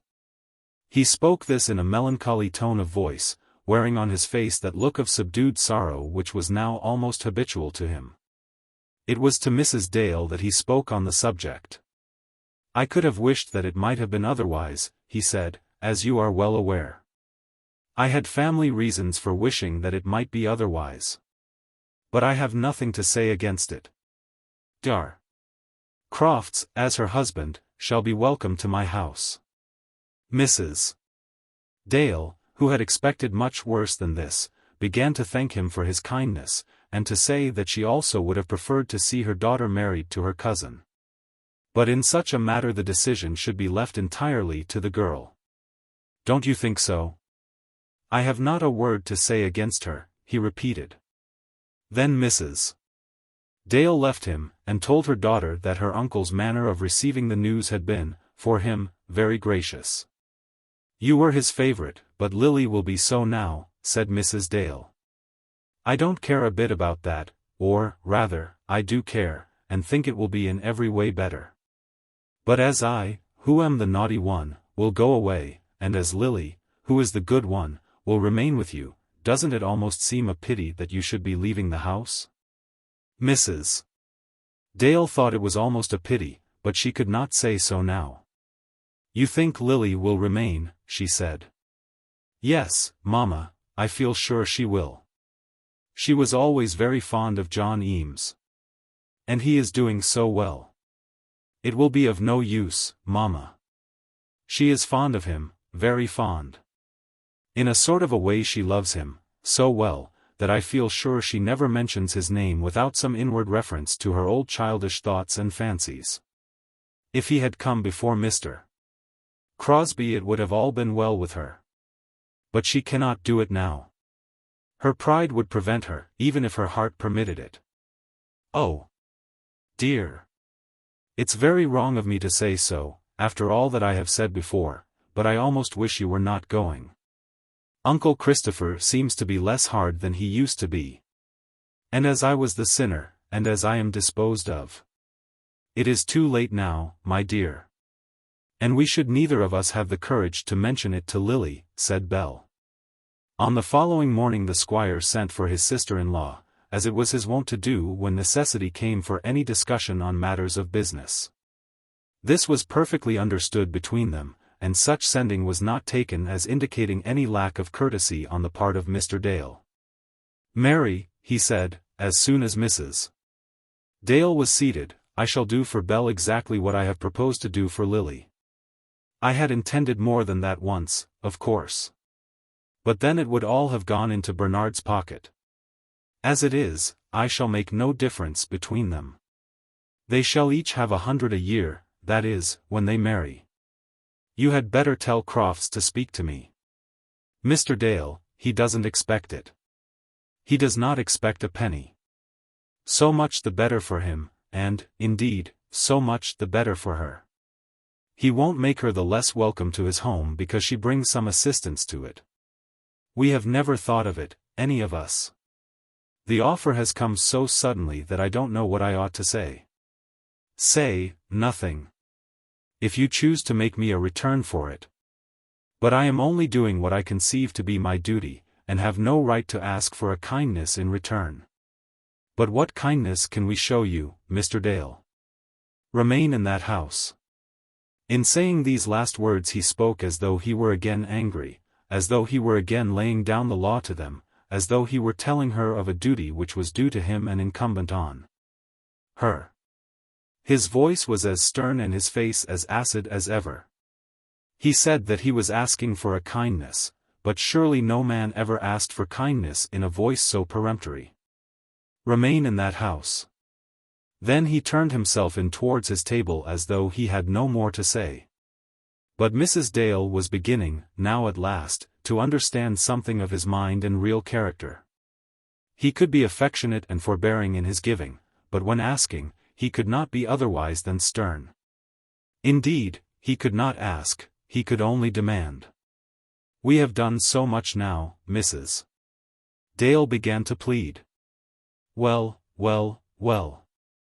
I did not mean to speak about that. Things are unpacked easier than they are packed. But, however, never mind. Belle is to go with me this afternoon to Guestwick Manor.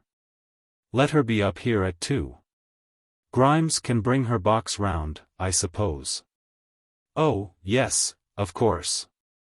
And don't be talking to her about money before she starts. I had rather you didn't, you understand. But when you see Crofts, tell him to come to me. Indeed, he'd better come at once, if this thing is to go on quickly. It may easily be understood that Mrs. Dale would disobey the injunctions contained in the squire's last words. It was quite out of the question that she should return to her daughters and not tell them the result of her morning's interview with their uncle. 100 a year in the doctor's modest household would make all the difference between plenty and want, between modest plenty and endurable want. Of course she told them, giving Belle to understand that she must dissemble so far as to pretend ignorance of the affair. I shall thank him at once, said Belle. And tell him that I did not at all expect it, but am not too proud to accept it. Pray don't, my dear, not just now. I am breaking a sort of promise in telling you at all, only I could not keep it to myself. And he has so many things to worry him. Though he says nothing about it now, he has half broken his heart about you and Bernard. Then, too, Mrs. Dale told the girls what request the squire had just made, and the manner in which he had made it. The tone of his voice as he spoke brought tears into my eyes. I almost wish we had not done anything. But, Mamma, said Lily, what difference can it make to him? You know that our presence near him was always a trouble to him. He never really wanted us. He liked to have Belle there when he thought that Belle would marry his pet. Don't be unkind, Lily. I don't mean to be unkind. Why shouldn't Bernard be his pet? I love Bernard dearly, and always thought it the best point in Uncle Christopher that he was so fond of him. I knew, you know, that it was no use. Of course I knew it, as I understood all about somebody else. But Bernard is his pet. He's fond of you all, in his own way, said Mrs. Dale. But is he fond of you? That's the question, said Lily. We could have forgiven him anything done to us, and have put up with any words he might have spoken to us, because he regards us as children. His giving 100 a year to Belle won't make you comfortable in this house if he still domineers over you. If a neighbor be neighborly, near neighborhood is very nice. But Uncle Christopher has not been neighborly. He has wanted to be more than an uncle to us, on condition that he might be less than a brother to you. Belle and I have always felt that his regard on such terms was not worth having. I almost feel that we have been wrong, said Mrs. Dale. But in truth I never thought that the matter would be to him one of so much moment. When Belle had gone, Mrs. Dale and Lily were not disposed to continue with much energy the occupation on which they had all been employed for some days past. There had been life and excitement in the work when they had first commenced their packing, but now it was grown wearisome, dull, and distasteful. Indeed, so much of it was done that but little was left to employ them, except those final strappings and fastenings. And that last collection of odds and ends which could not be accomplished till they were absolutely on the point of starting. The squire had said that unpacking would be easier than packing, and Mrs. Dale, as she wandered about among the hampers and cases, began to consider whether the task of restoring all the things to their old places would be very disagreeable. She said nothing of this to Lily, and Lily herself, whatever might be her thoughts, made no such suggestion to her mother. "I think Hopkins will miss us more than anyone else," she said. "Hopkins will have no one to scold." Just at that moment Hopkins appeared at the parlour window, and signified his desire for a conference. "You must come round," said Lily. "It's too cold for the window to be opened. I always like to get him into the house, because he feels himself a little abashed by the chairs and tables. Or, perhaps, it is the carpet that is too much for him. Out on the gravel walks he is such a terrible tyrant, and in the greenhouse he almost tramples upon one." Hopkins, when he did appear at the parlour door, seemed by his manner to justify Lily's discretion. He was not at all masterful in his tone or bearing, and seemed to pay to the chairs and tables all the deference which they could have expected. "So you be going in earnest, ma'am," he said, looking down at Mrs. Dale's feet. As Mrs. Dale did not answer him at once, Lily spoke. "Yes, Hopkins, we are going in a very few days, now. We shall see you sometimes, I hope, over at Guestwick." "Humph," said Hopkins. "So you be really going?" "I didn't think it'd ever come to that, miss, I didn't indeed, and no more it oughtn't. But of course it isn't for me to speak. People must change their residence sometimes, you know," said Mrs. Dale, using the same argument by which Eames had endeavoured to excuse his departure to Mrs. Roper. "Well, ma'am, it ain't for me to say anything. But this I will say, I've lived here about Squire's place, man and boy, just all my life, seeing I was born here, as you knows, Mrs. Dale. And of all the bad things I ever see come about the place, this is a sight the worst." "Oh, Hopkins." "The worst of all, ma'am, the worst of all. It'll just kill Squire. There's nary doubt in the world about that. It'll be the very death of old man." "That's nonsense, Hopkins," said Lily. "Very well, miss. I don't say but what it is nonsense, only you'll see. There's Mr. Bernard, he's gone away, and by all accounts he never did care very much for the place. They all say he's going to the Hingies. And Miss Bell is going to be married, which is all proper, in course, why shouldn't she? And why shouldn't you, too, Miss Lily? Perhaps I shall, some day, Hopkins. There's no day like the present, Miss Lily. And I do say this, that the man as pitched into him would be the man for my money."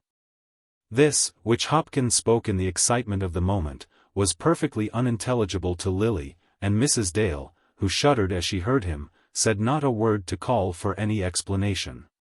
"But," continued Hopkins, "that's all as it may be, Miss Lily, and you be in the hands of Providence, as is others." "Exactly so, Hopkins. But why should your mamma be all for going away? She ain't going to marry no one. Here's the house, and there's she, and there's Squire, and why should she be for going away? So much going away all at once can't be for any good. It's just a breaking up of everything, as though nothing wasn't good enough for nobody. I never went away, and I can't abide it." "Well, Hopkins, it's settled now," said Mrs. Dale, "and I'm afraid it can't be unsettled." "Settled, well. Tell me this, do you expect, Mrs. Dale, that he's to live there all alone by hisself without anyone to say a cross word to, unless it be me or Dingles, for Jolliffe's worse than nobody, he's so mortial cross hisself. Of course he can't stand it. If you goes away, Mrs. Dale, Mr. Bernard, he'll be squire in less than 12 months. He'll come back from the Hingies, then, I suppose? I don't think my brother-in-law will take it in that way, Hopkins." "Ah, ma'am, you don't know him, not as I knows him, all the ins and outs and crinks and crannies of him. I knows him as I does the old apple trees that I've been handling for 40 year.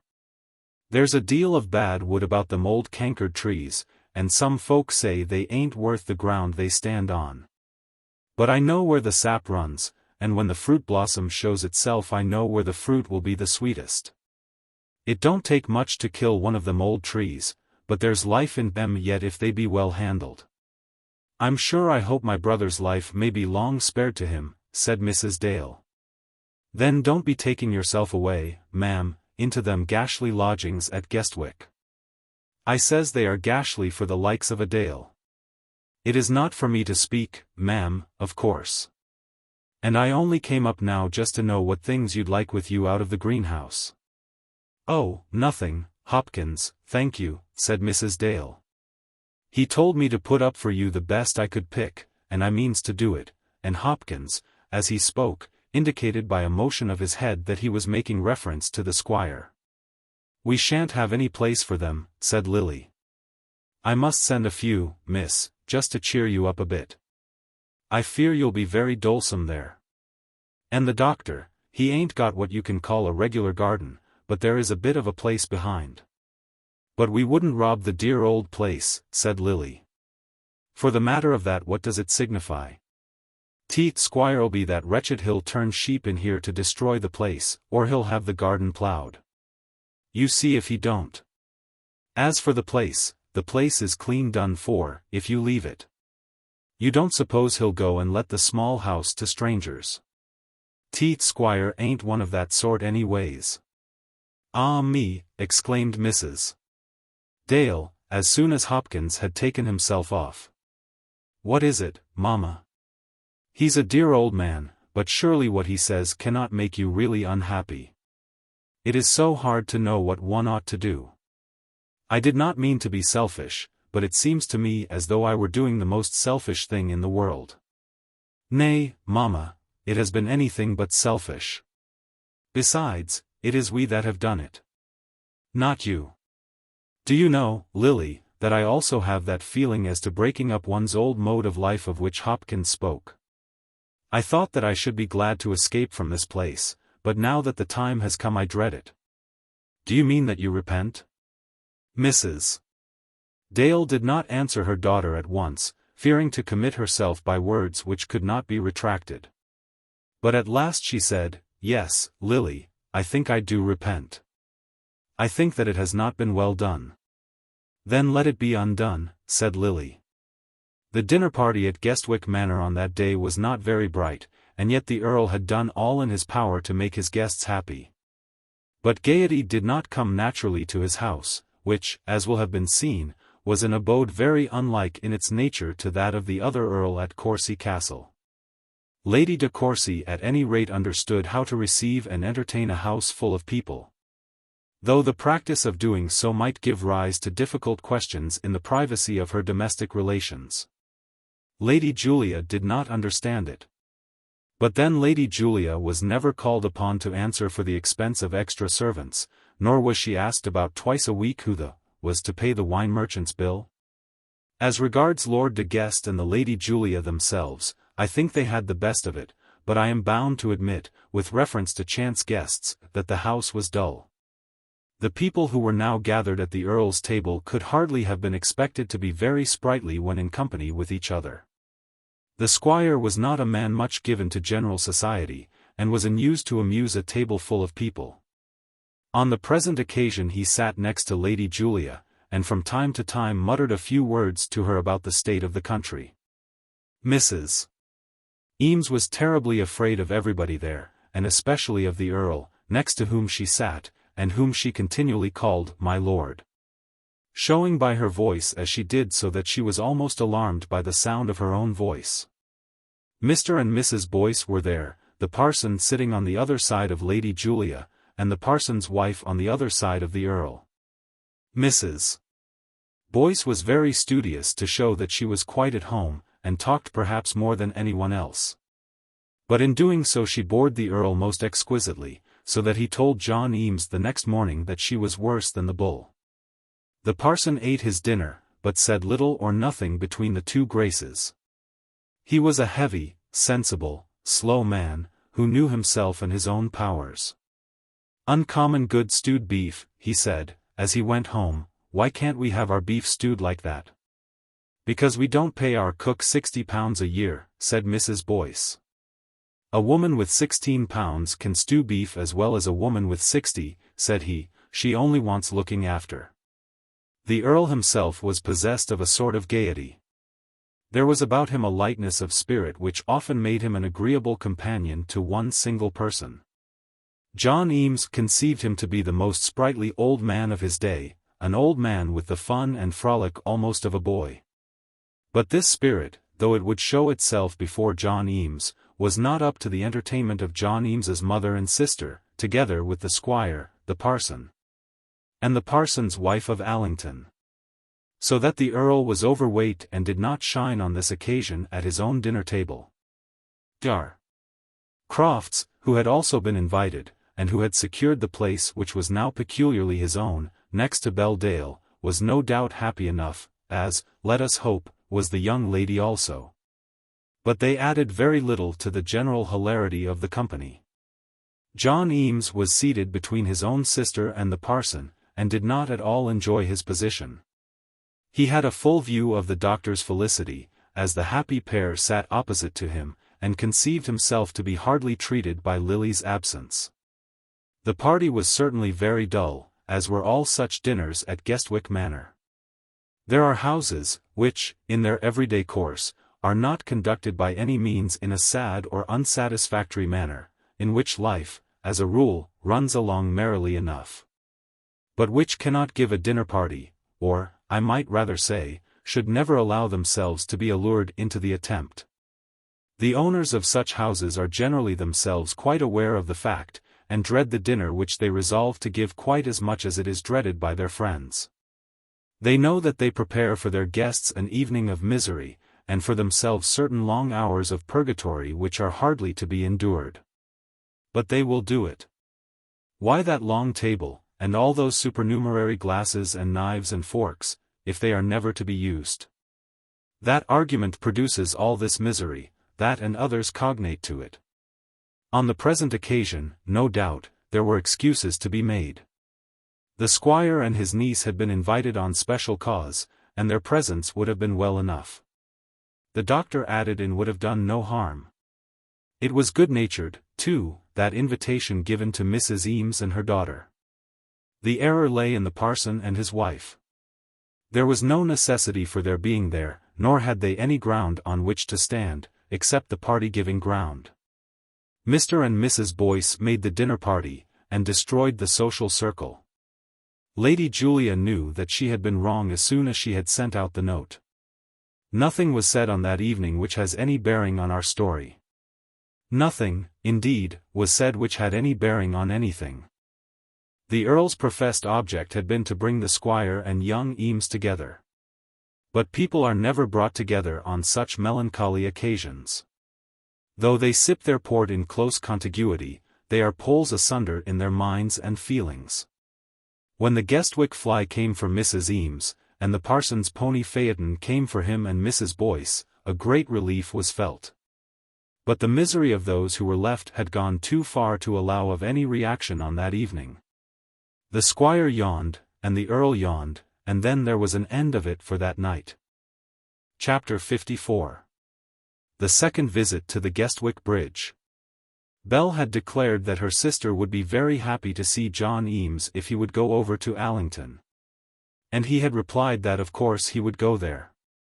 So much having been, as it were, settled, he was able to speak of his visit as a matter of course at the breakfast table, on the morning after the Earl's dinner party.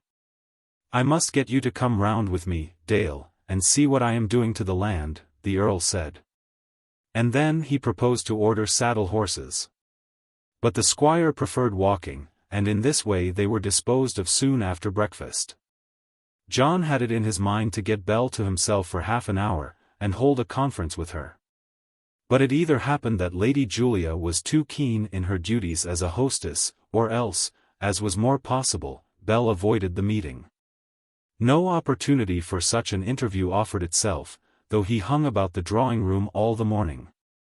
"You had better wait for luncheon, now," Lady Julia said to him about 12. But this he declined, and taking himself away hid himself about the place for the next hour and a half.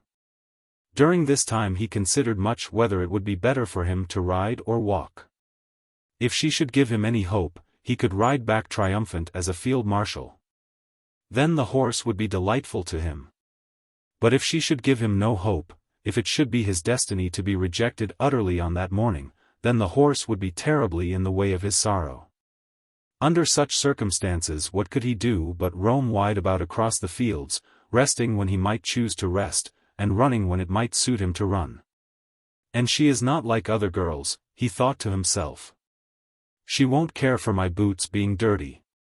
So at last he elected to walk. "Stand up to her boldly, man," the Earl had said to him. "By George, what is there to be afraid of? It's my belief they'll give most to those who ask for most. There's nothing sets against a man like being sheepish." How the Earl knew so much, seeing that he had not himself given signs of any success in that walk of life, I am not prepared to say.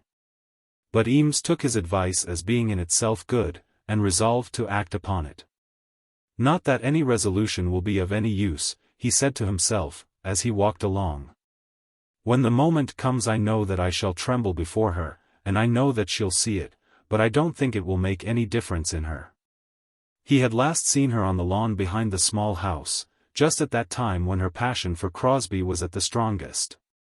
Eames had gone thither impelled by a foolish desire to declare to her his hopeless love, and she had answered him by telling him that she loved Mr. Crosbie better than all the world besides.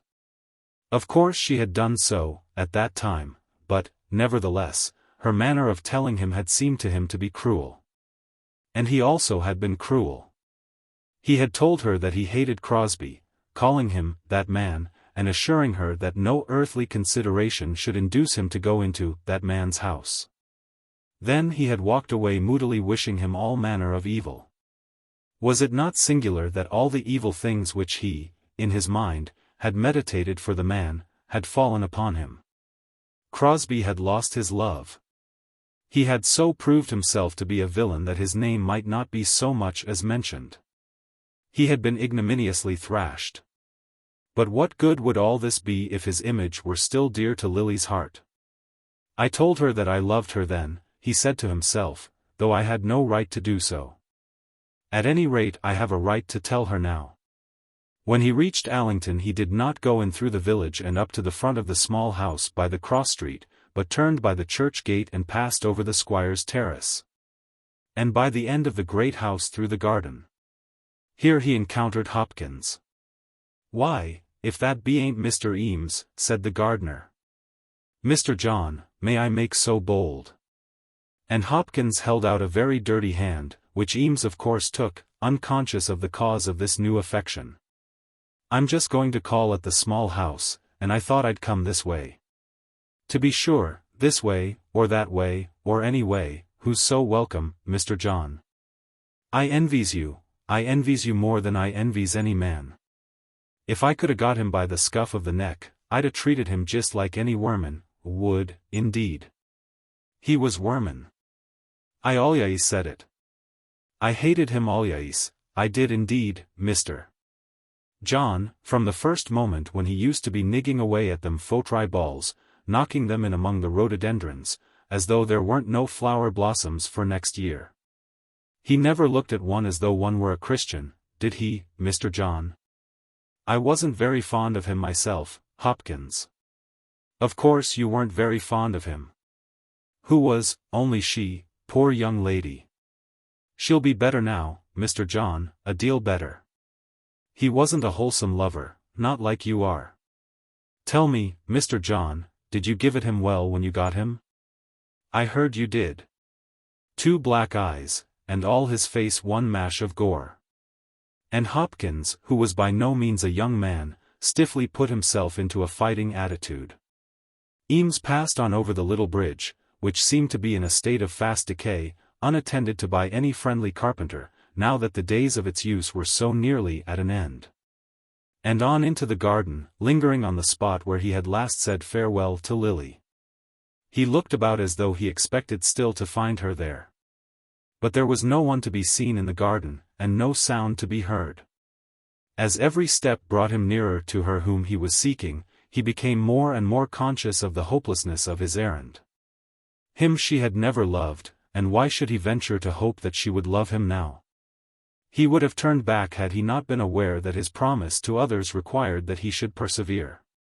He had said that he would do this thing, and he would be as good as his word. But he hardly ventured to hope that he might be successful. In this frame of mind he slowly made his way up across the lawn. "My dear, there is John Eames," said Mrs. Dale, who had first seen him from the parlor window. "Don't go, Mamma. I don't know. Perhaps it will be better that I should." "No, Mamma, no, what good can it do?" "It can do no good. I like him as well as I can like anyone. I love him dearly. But it can do no good. Let him come in here, and be very kind to him, but do not go away and leave us. Of course I knew he would come, and I shall be very glad to see him." Then Mrs. Dale went round to the other room, and admitted her visitor through the window of the drawing-room. "We are in terrible confusion, John, are we not? And so you are really going to live in Guestwick? Well, it looks like it, does it not? But, to tell you a secret, only it must be a secret, you must not mention it at Guestwick Manor. Even Belle does not know, we have half made up our minds to unpack all our things and stay where we are." Eames was so intent on his own purpose, and so fully occupied with the difficulty of the task before him, that he could hardly receive Mrs. Dale's tidings with all the interest which they deserved. "Unpack them all again," he said. "That will be very troublesome. Is Lily with you, Mrs. Dale?" "Yes, she is in the parlor." "Come and see her." So he followed Mrs. Dale through the hall, and found himself in the presence of his love. "How do you do, John? How do you do, Lily?" We all know the way in which such meetings are commenced. Each longed to be tender and affectionate to the other, each in a different way, but neither knew how to throw any tenderness into this first greeting. "So you're staying at the manor house," said Lily. "Yes, I'm staying there. Your uncle and Belle came yesterday afternoon." "Have you heard about Belle?" said Mrs. Dale. "Oh, yes, Mary told me. I'm so glad of it. I always liked Dr. Crofts very much. I have not congratulated her, because I didn't know whether it was a secret. But Crofts was there last night, and if it is a secret he didn't seem to be very careful about keeping it." "It is no secret," said Mrs. Dale. "I don't know that I am fond of such secrets." But as she said this, she thought of Crosbie's engagement, which had been told to everyone, and of its consequences. "Is it to be soon?" he asked. "Well, yes, we think so. Of course nothing is settled." "It was such fun," said Lily. "James, who took, at any rate, a year or two to make his proposal, wanted to be married the next day afterwards."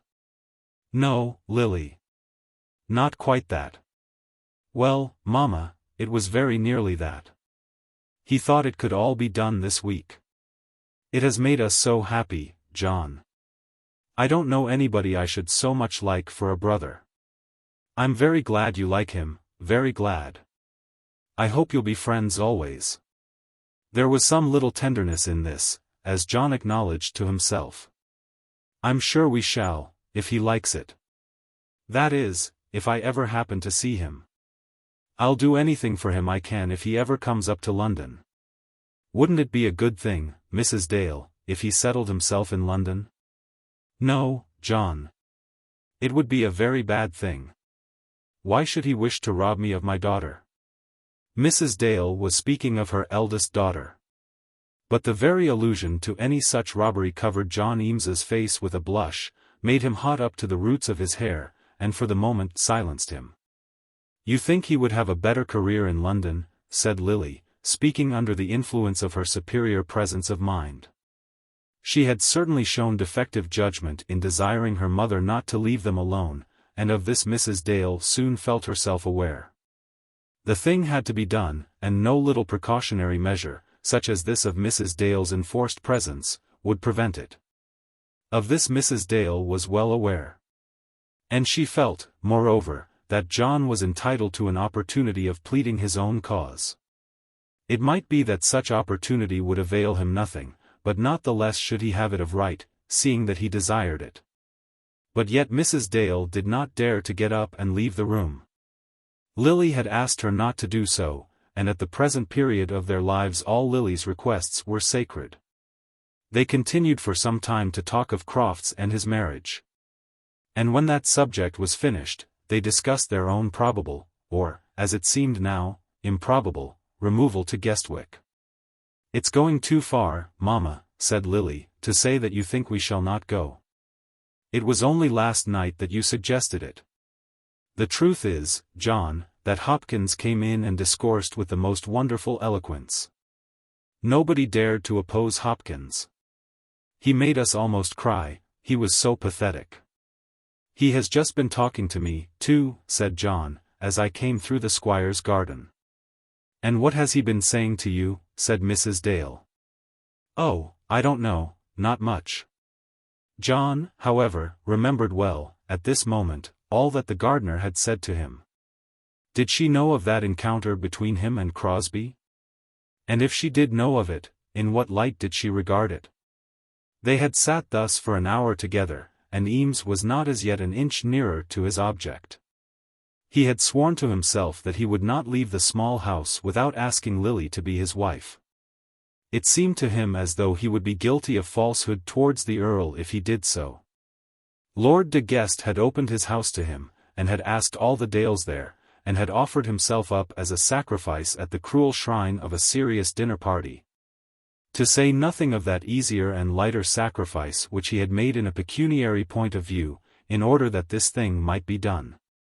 Under such circumstances Eames was too honest a man not to do it, let the difficulties in his way be what they might. He had sat there for an hour, and Mrs. Dale still remained with her daughter. Should he get up boldly and ask Lily to put on her bonnet and come out into the garden? As the thought struck him, he rose and grasped at his hat. "I am going to walk back to Guestwick," said he. "It was very good of you to come so far to see us." "I was always fond of walking," he said.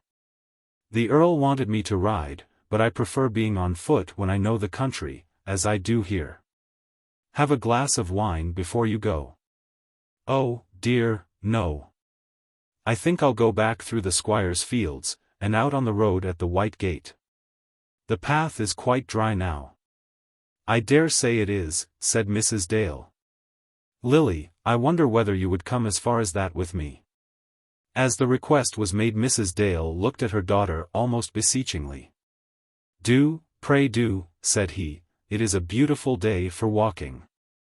The path proposed lay right across the field into which Lily had taken Crosbie when she made her offer to let him off from his engagement. Could it be possible that she should ever walk there again with another lover? "No, John," she said, "not today, I think. I am almost tired, and I had rather not go out." "It would do you good," said Mrs. Dale. "I don't want to be done good to, mamma. Besides, I should have to come back by myself." "I'll come back with you," said Johnny. "Oh, yes. And then I should have to go again with you. But, John, really I don't wish to walk today." Whereupon John Eames again put down his hat. "Lily," said he, and then he stopped.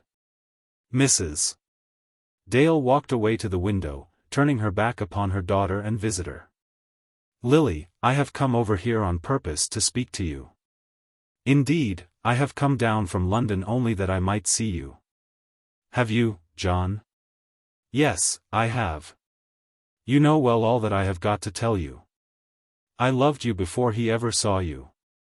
And now that he has gone, I love you better than I ever did.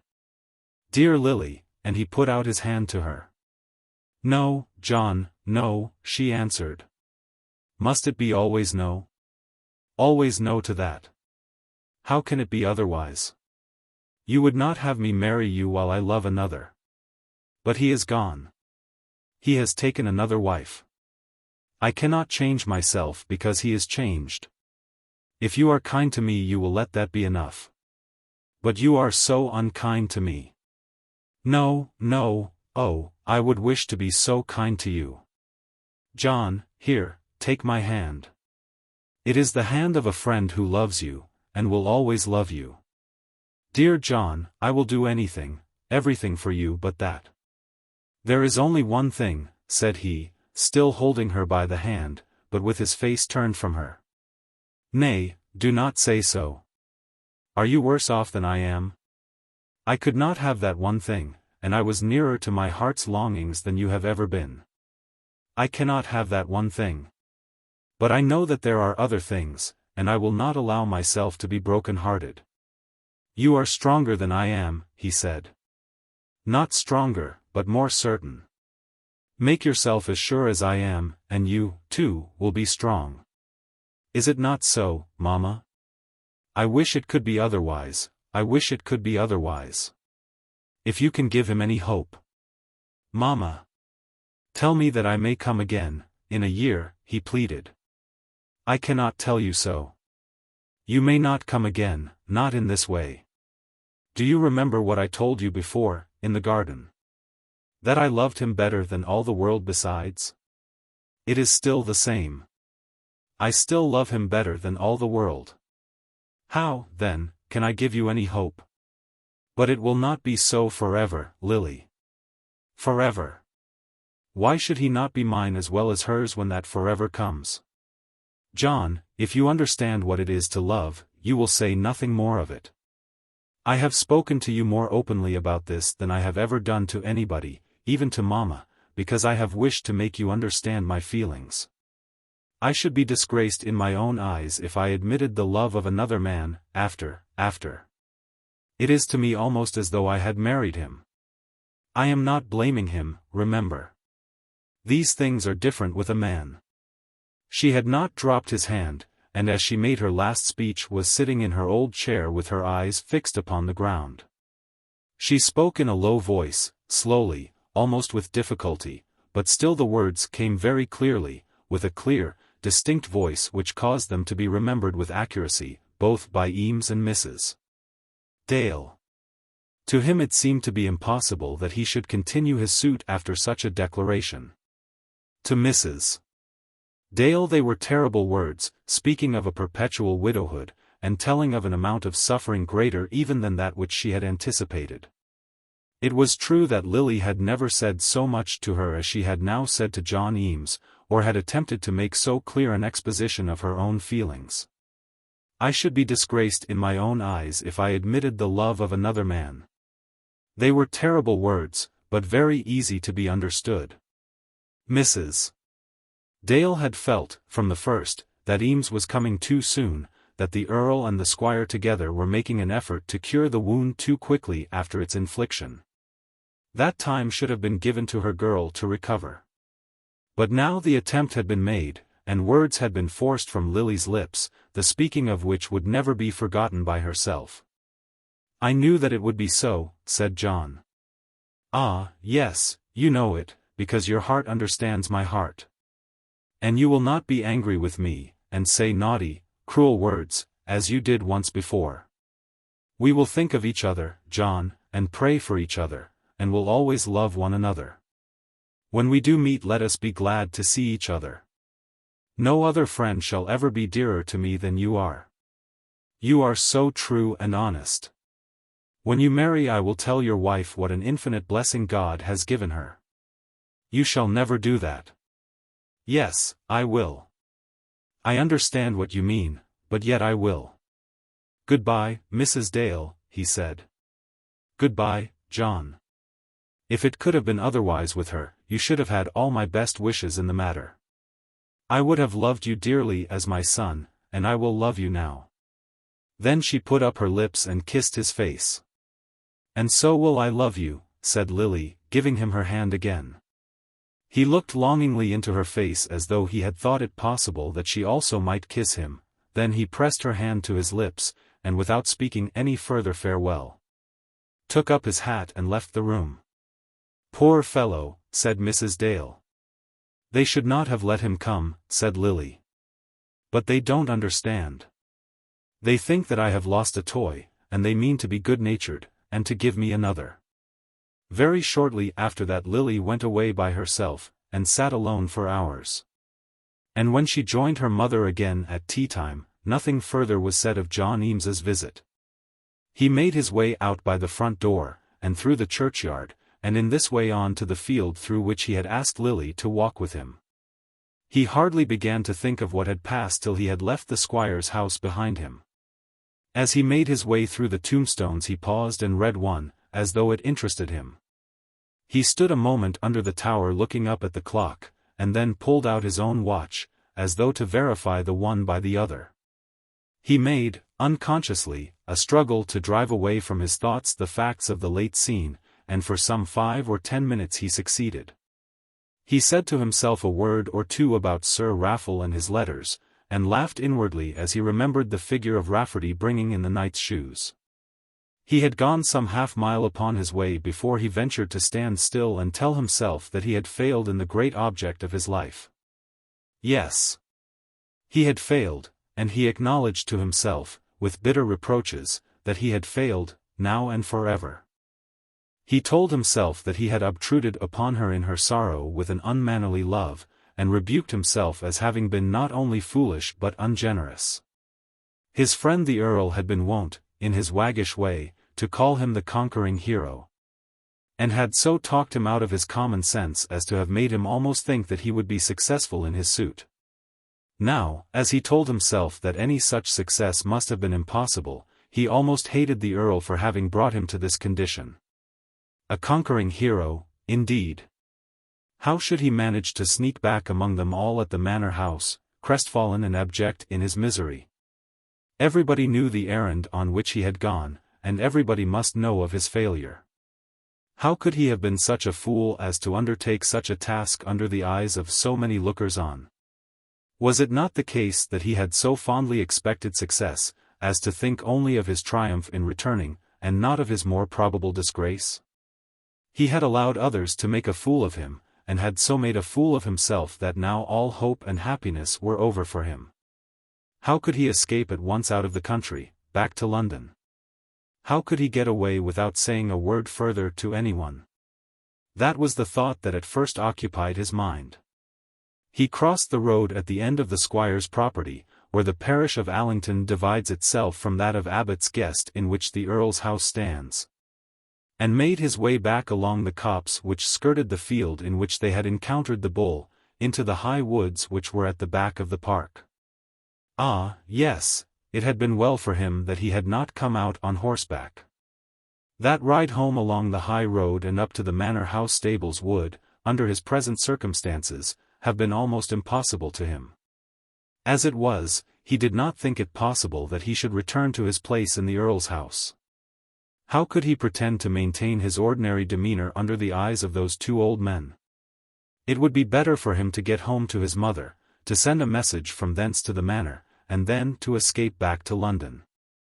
So thinking, but with no resolution made, he went on through the woods, and down from the hill back towards the town till he again came to the little bridge over the brook. There he stopped and stood a while with his broad hand spread over the letters which he had cut in those early days, so as to hide them from his sight. "What an ass I have been, always and ever," he said to himself. It was not only of his late disappointment that he was thinking, but of his whole past life. He was conscious of his hobbledehoyhood, of that backwardness on his part in assuming manhood which had rendered him incapable of making himself acceptable to Lily before she had fallen into the clutches of Crosbie. As he thought of this he declared to himself that if he could meet Crosbie again he would again thrash him, that he would so belabor him as to send him out of the world. If such sending might possibly be done by fair beating, regardless whether he himself might be called upon to follow him. Was it not hard that for the two of them, for Lily and for him also, there should be such punishment because of the insincerity of that man? When he had thus stood upon the bridge for some quarter of an hour, he took out his knife, and, with deep, rough gashes in the wood, cut out Lily's name from the rail. He had hardly finished, and was still looking at the chips as they were being carried away by the stream, when a gentle step came close up to him, and turning round, he saw that Lady Julia was on the bridge. She was close to him, and had already seen his handiwork. "Has she offended you, John?" she said. "Oh, Lady Julia. Has she offended you? She has refused me, and it is all over." "It may be that she has refused you, and that yet it need not be all over. I am sorry that you have cut out the name, John. Do you mean to cut it out from your heart?" "Never. I would if I could, but I never shall. Keep to it as to a great treasure. It will be a joy to you in after years, and not a sorrow. To have loved truly, even though you shall have loved in vain, will be a consolation when you are as old as I am. It is something to have had a heart. I don't know. I wish that I had none. And, John, I can understand her feeling now, and indeed, I thought all through that you were asking her too soon, but the time may yet come when she will think better of your wishes." "No, no. Never. I begin to know her now. If you can be constant in your love you may win her yet. Remember how young she is, and how young you both are. Come again in 2 years' time, and then, when you have won her, you shall tell me that I have been a good old woman to you both. I shall never win her, Lady Julia." As he spoke these last words the tears were running down his cheeks, and he was weeping openly in presence of his companion. It was well for him that she had come upon him in his sorrow. When he once knew that she had seen his tears, he could pour out to her the whole story of his grief, and as he did so she led him back quietly to the house. Chapter 55. Not very fi-fi after all.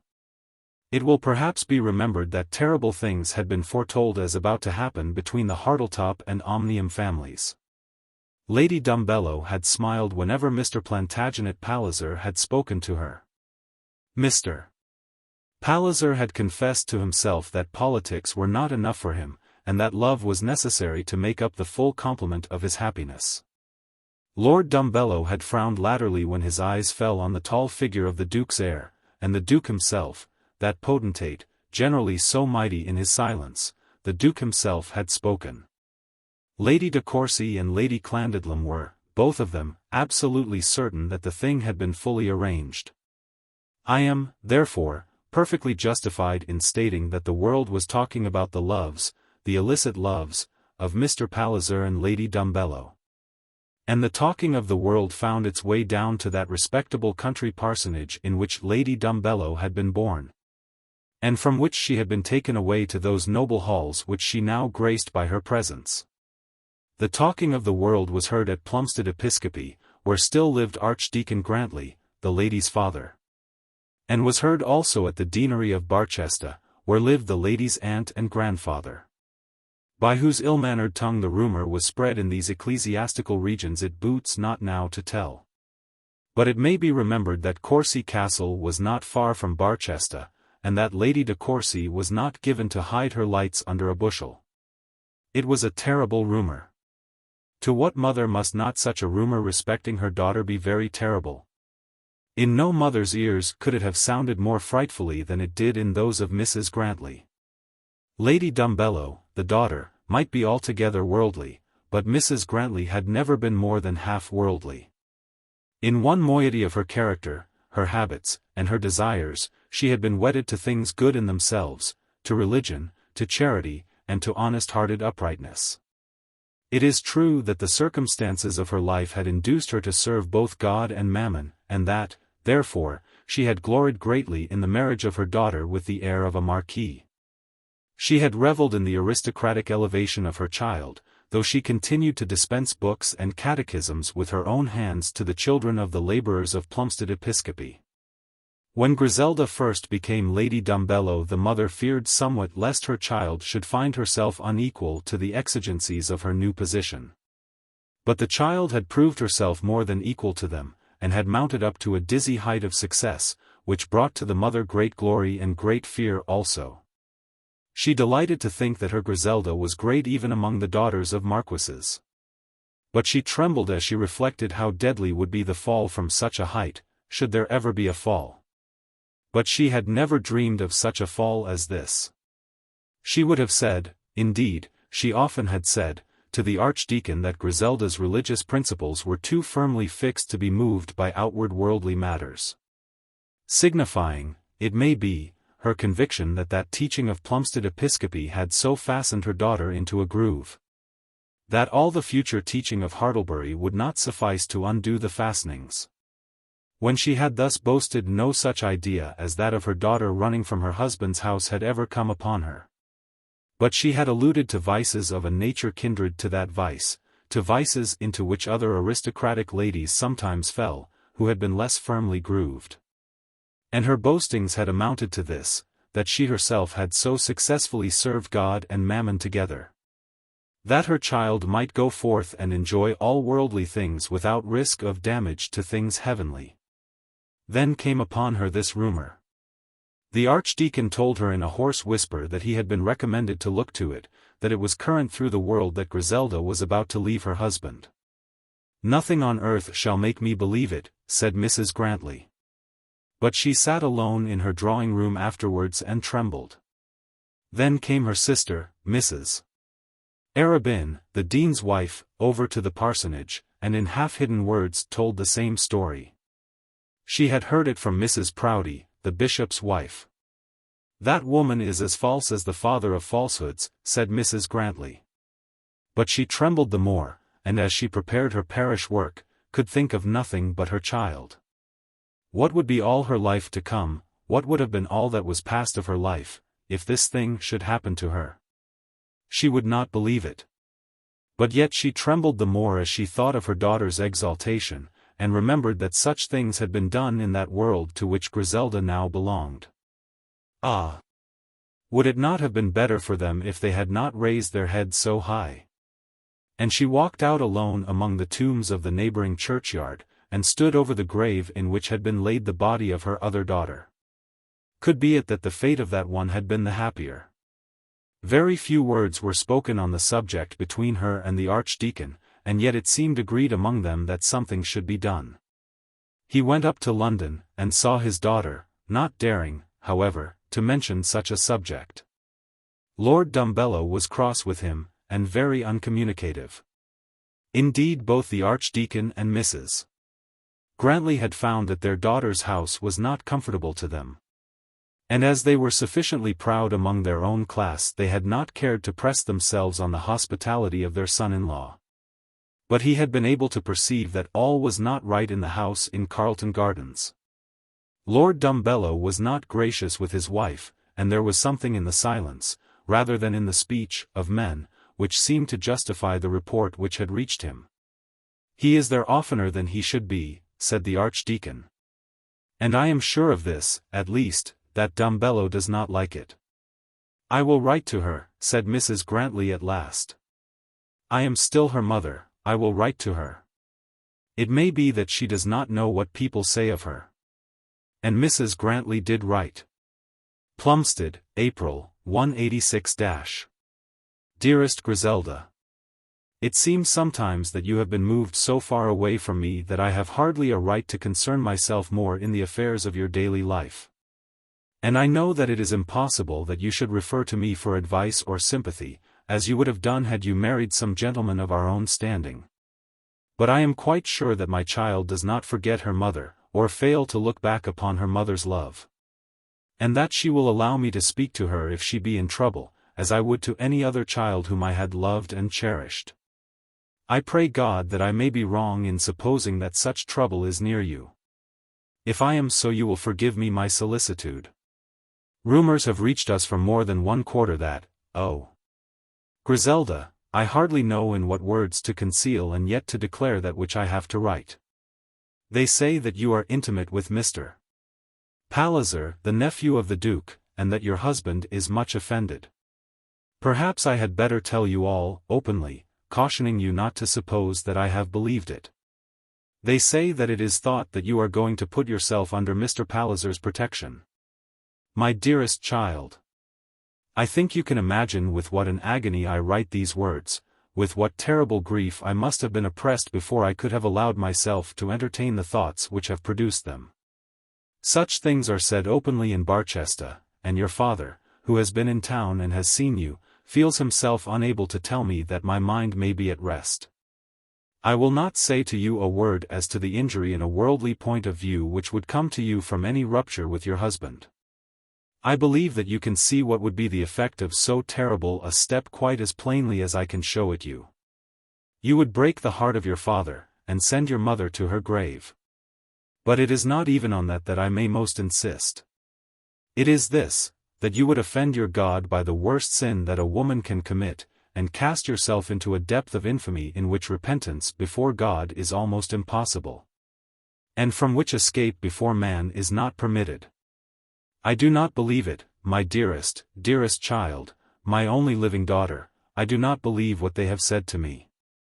But as a mother I have not dared to leave the slander unnoticed. If you will write to me and say that it is not so, you will make me happy again, even though you should rebuke me for my suspicion. Believe that at all times, and under all circumstances, I am still your loving mother, as I was in other days.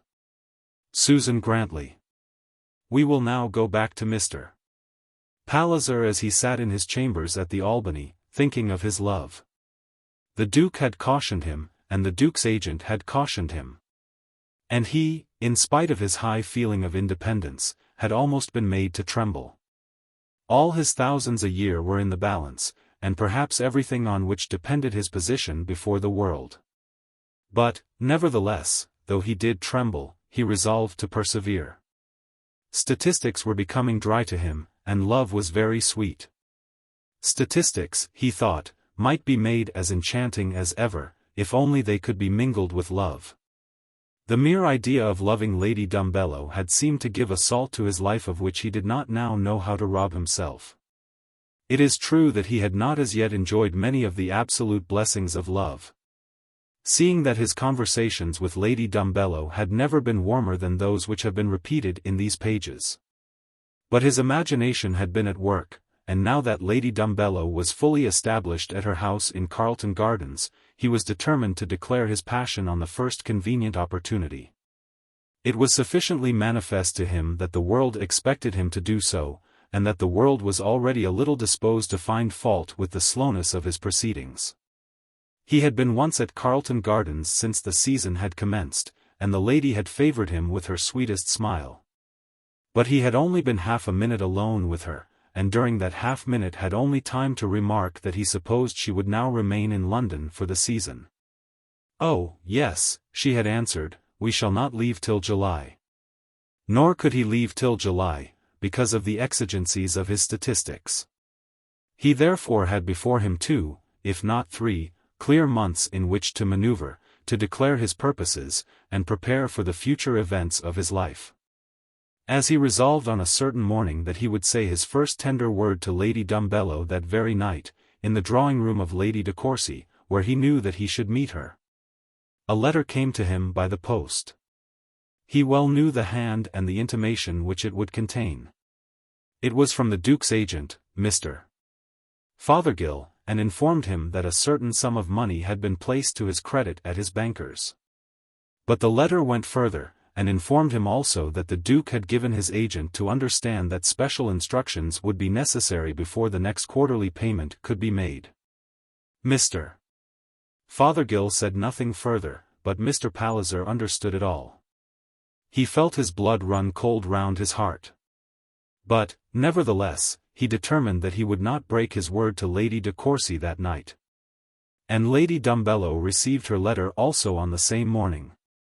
She was being dressed as she read it, and the maidens who attended her found no cause to suspect that anything in the letter had excited her ladyship. Her ladyship was not often excited, though she was vigilant in exacting from them their utmost cares. She read her letter, however, very carefully, and as she sat beneath the toilet implements of her maidens thought deeply of the tidings which had been brought to her. She was angry with no one. She was thankful to no one. She felt no special love for any person concerned in the matter. Her heart did not say, "Oh, my lord and husband," or, "Oh, my lover." Or, oh, my mother, the friend of my childhood. But she became aware that matter for thought had been brought before her, and she did think. Send my love to Lord Dumbello, she said, when the operations were nearly completed, and tell him that I shall be so glad to see him if he will come to me while I am at breakfast. Yes, my lady. And then the message came back, his lordship would be with her ladyship certainly. Gustavus, she said, as soon as she had seated herself discreetly in her chair, I have had a letter from my mother, which you had better read, and she handed to him the document. I do not know what I have done to deserve such suspicions from her, but she lives in the country, and has probably been deceived by ill-natured people. At any rate you must read it, and tell me what I should do. We may predicate from this that Mr. Palliser's chance of being able to shipwreck himself upon that rock was but small, and that he would, in spite of himself, be saved from his uncle's anger. Lord Dumbello took the letter and read it very slowly, standing, as he did so, with his back to the fire. He read it very slowly, and his wife, though she never turned her face directly upon his, could perceive that he became very red, that he was fluttered and put beyond himself. And that his answer was not ready. She was well aware that his conduct to her during the last 3 months had been much altered from his former usages. That he had been rougher with her in his speech when alone, and less courteous in his attention when in society. But she had made no complaint or spoken a word to show him that she had marked the change. She had known, moreover, the cause of his altered manner, and having considered much, had resolved that she would live it down. She had declared to herself that she had done no deed and spoken no word that justified suspicion, and therefore she would make no change in her ways, or show herself to be conscious that she was suspected. But now, having her mother's letter in her hand, she could bring him to an explanation without making him aware that she had ever thought that he had been jealous of her. To her, her mother's letter was a great assistance. It justified a scene like this, and enabled her to fight her battle after her own fashion. As for eloping with any Mr. Palliser, and giving up the position which she had won, no, indeed. She had been fastened in her grooves too well for that.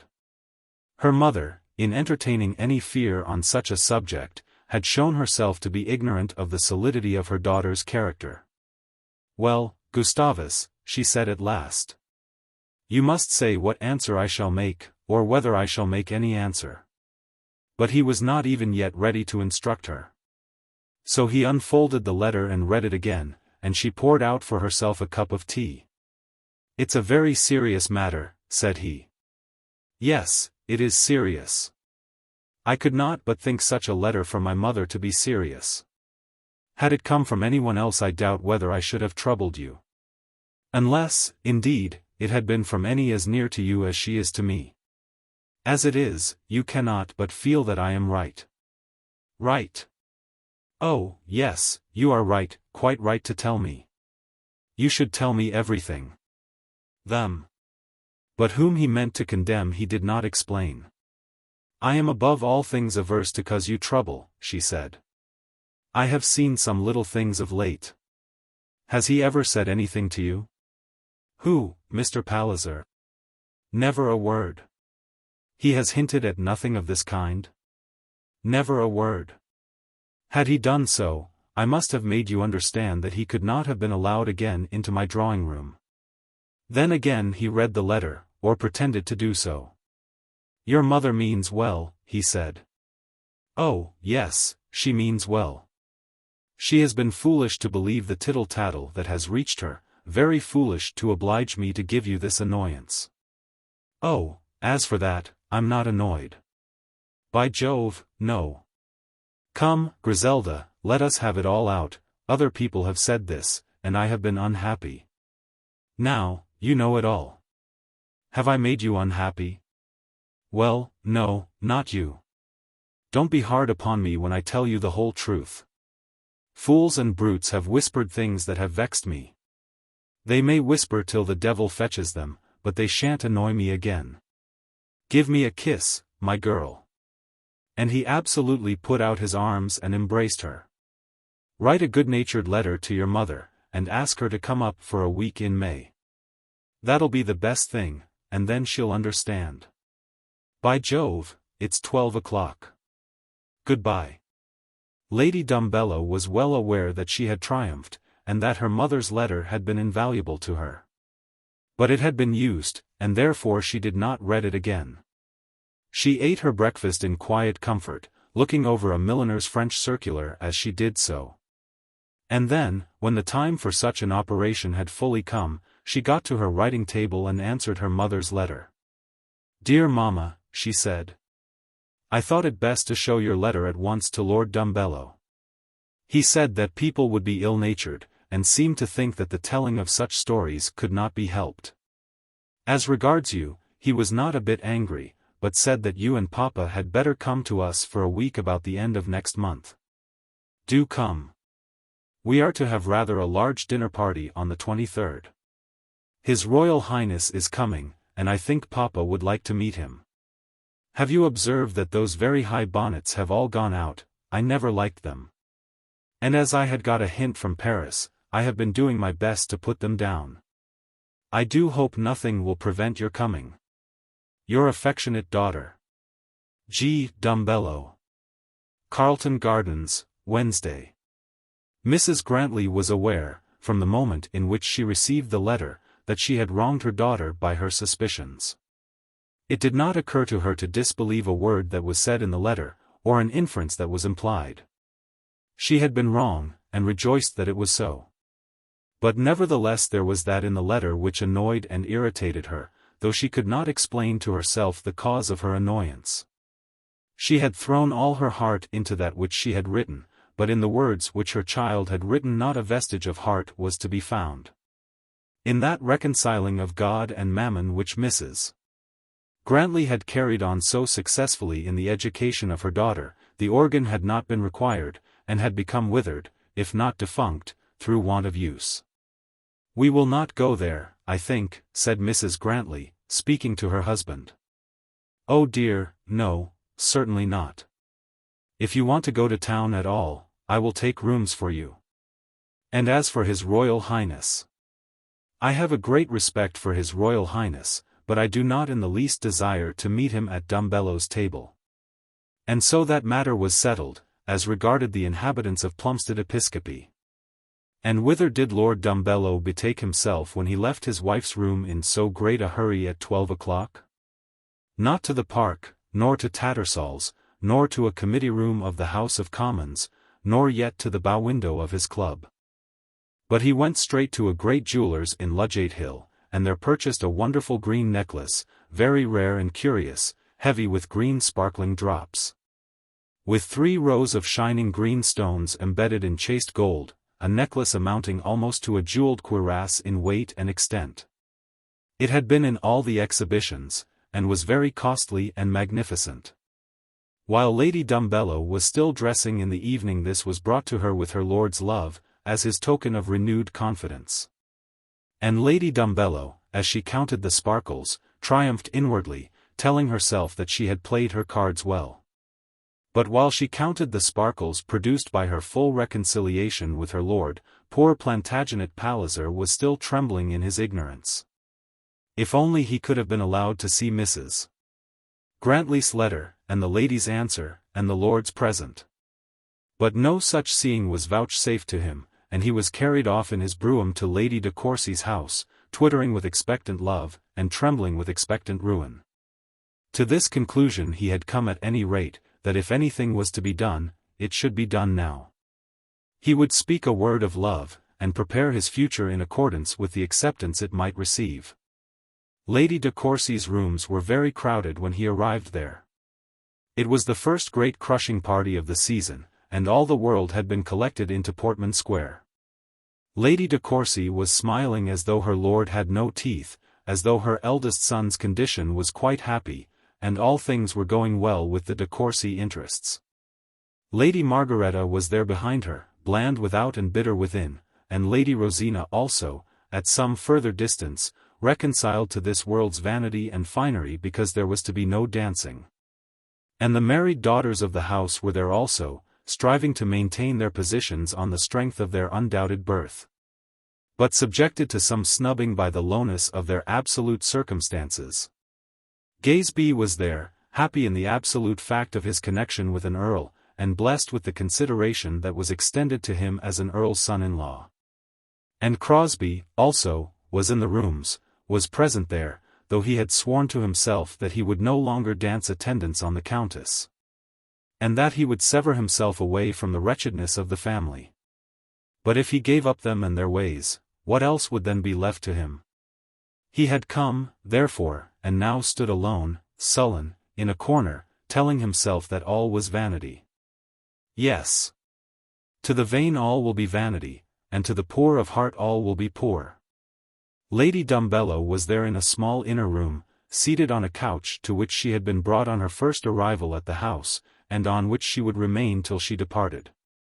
From time to time some very noble or very elevated personage would come before her and say a word, and she would answer that elevated personage with another word. But nobody had attempted with her the task of conversation. It was understood that Lady Dumbello did not converse, unless it were occasionally with Mr. Palliser. She knew well that Mr. Palliser was to meet her there. He had told her expressly that he should do so, having inquired, with much solicitude, whether she intended to obey the invitation of the countess. "I shall probably be there," she had said, and now had determined that her mother's letter and her husband's conduct to her should not cause her to break her word. Should Mr. Palliser forget himself, she would know how to say a word to him as she had known how to say a word to her husband.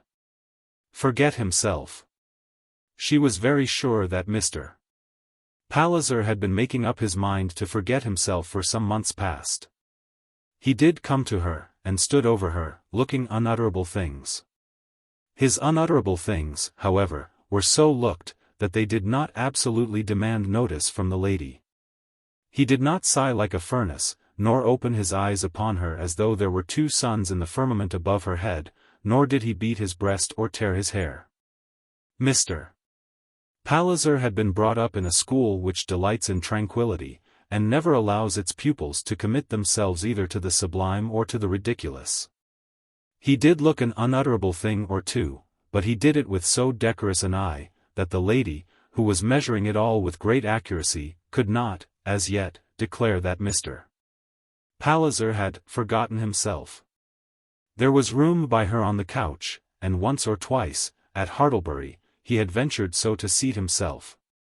On the present occasion, however, he could not do so without placing himself manifestly on her dress. She would have known how to fill a larger couch even than that, as she would have known, also, how to make room, had it been her mind to do so. So he stood still over her, and she smiled at him. Such a smile! It was cold as death, flattering no one, saying nothing, hideous in its unmeaning, unreal grace. Ah! How I hate the smile of a woman who smiles by rote. It made Mr. Palliser feel very uncomfortable, but he did not analyze it, and persevered. "Lady Dumbello," he said, and his voice was very low, "I have been looking forward to meeting you here." "Have you, Mr. Palliser?" "Yes, I remember that you asked me whether I was coming." "I did." Lady Dumbello." And he almost trenched upon the outside verge of that schooling which had taught him to avoid both the sublime and the ridiculous. But he had not forgotten himself as yet, and so she smiled again. "Lady Dumbello, in this world in which we live, it is so hard to get a moment in which we can speak." He had thought that she would move her dress, but she did not. "Oh, I don't know," she said. "One doesn't often want to say very much, I think." "Ah, no, not often, perhaps. But when one does want. How I do hate these crowded rooms." Yet, when he had been at Hartlebury he had resolved that the only ground for him would be the crowded drawing-room of some large London house. "I wonder whether you ever desire anything beyond them?"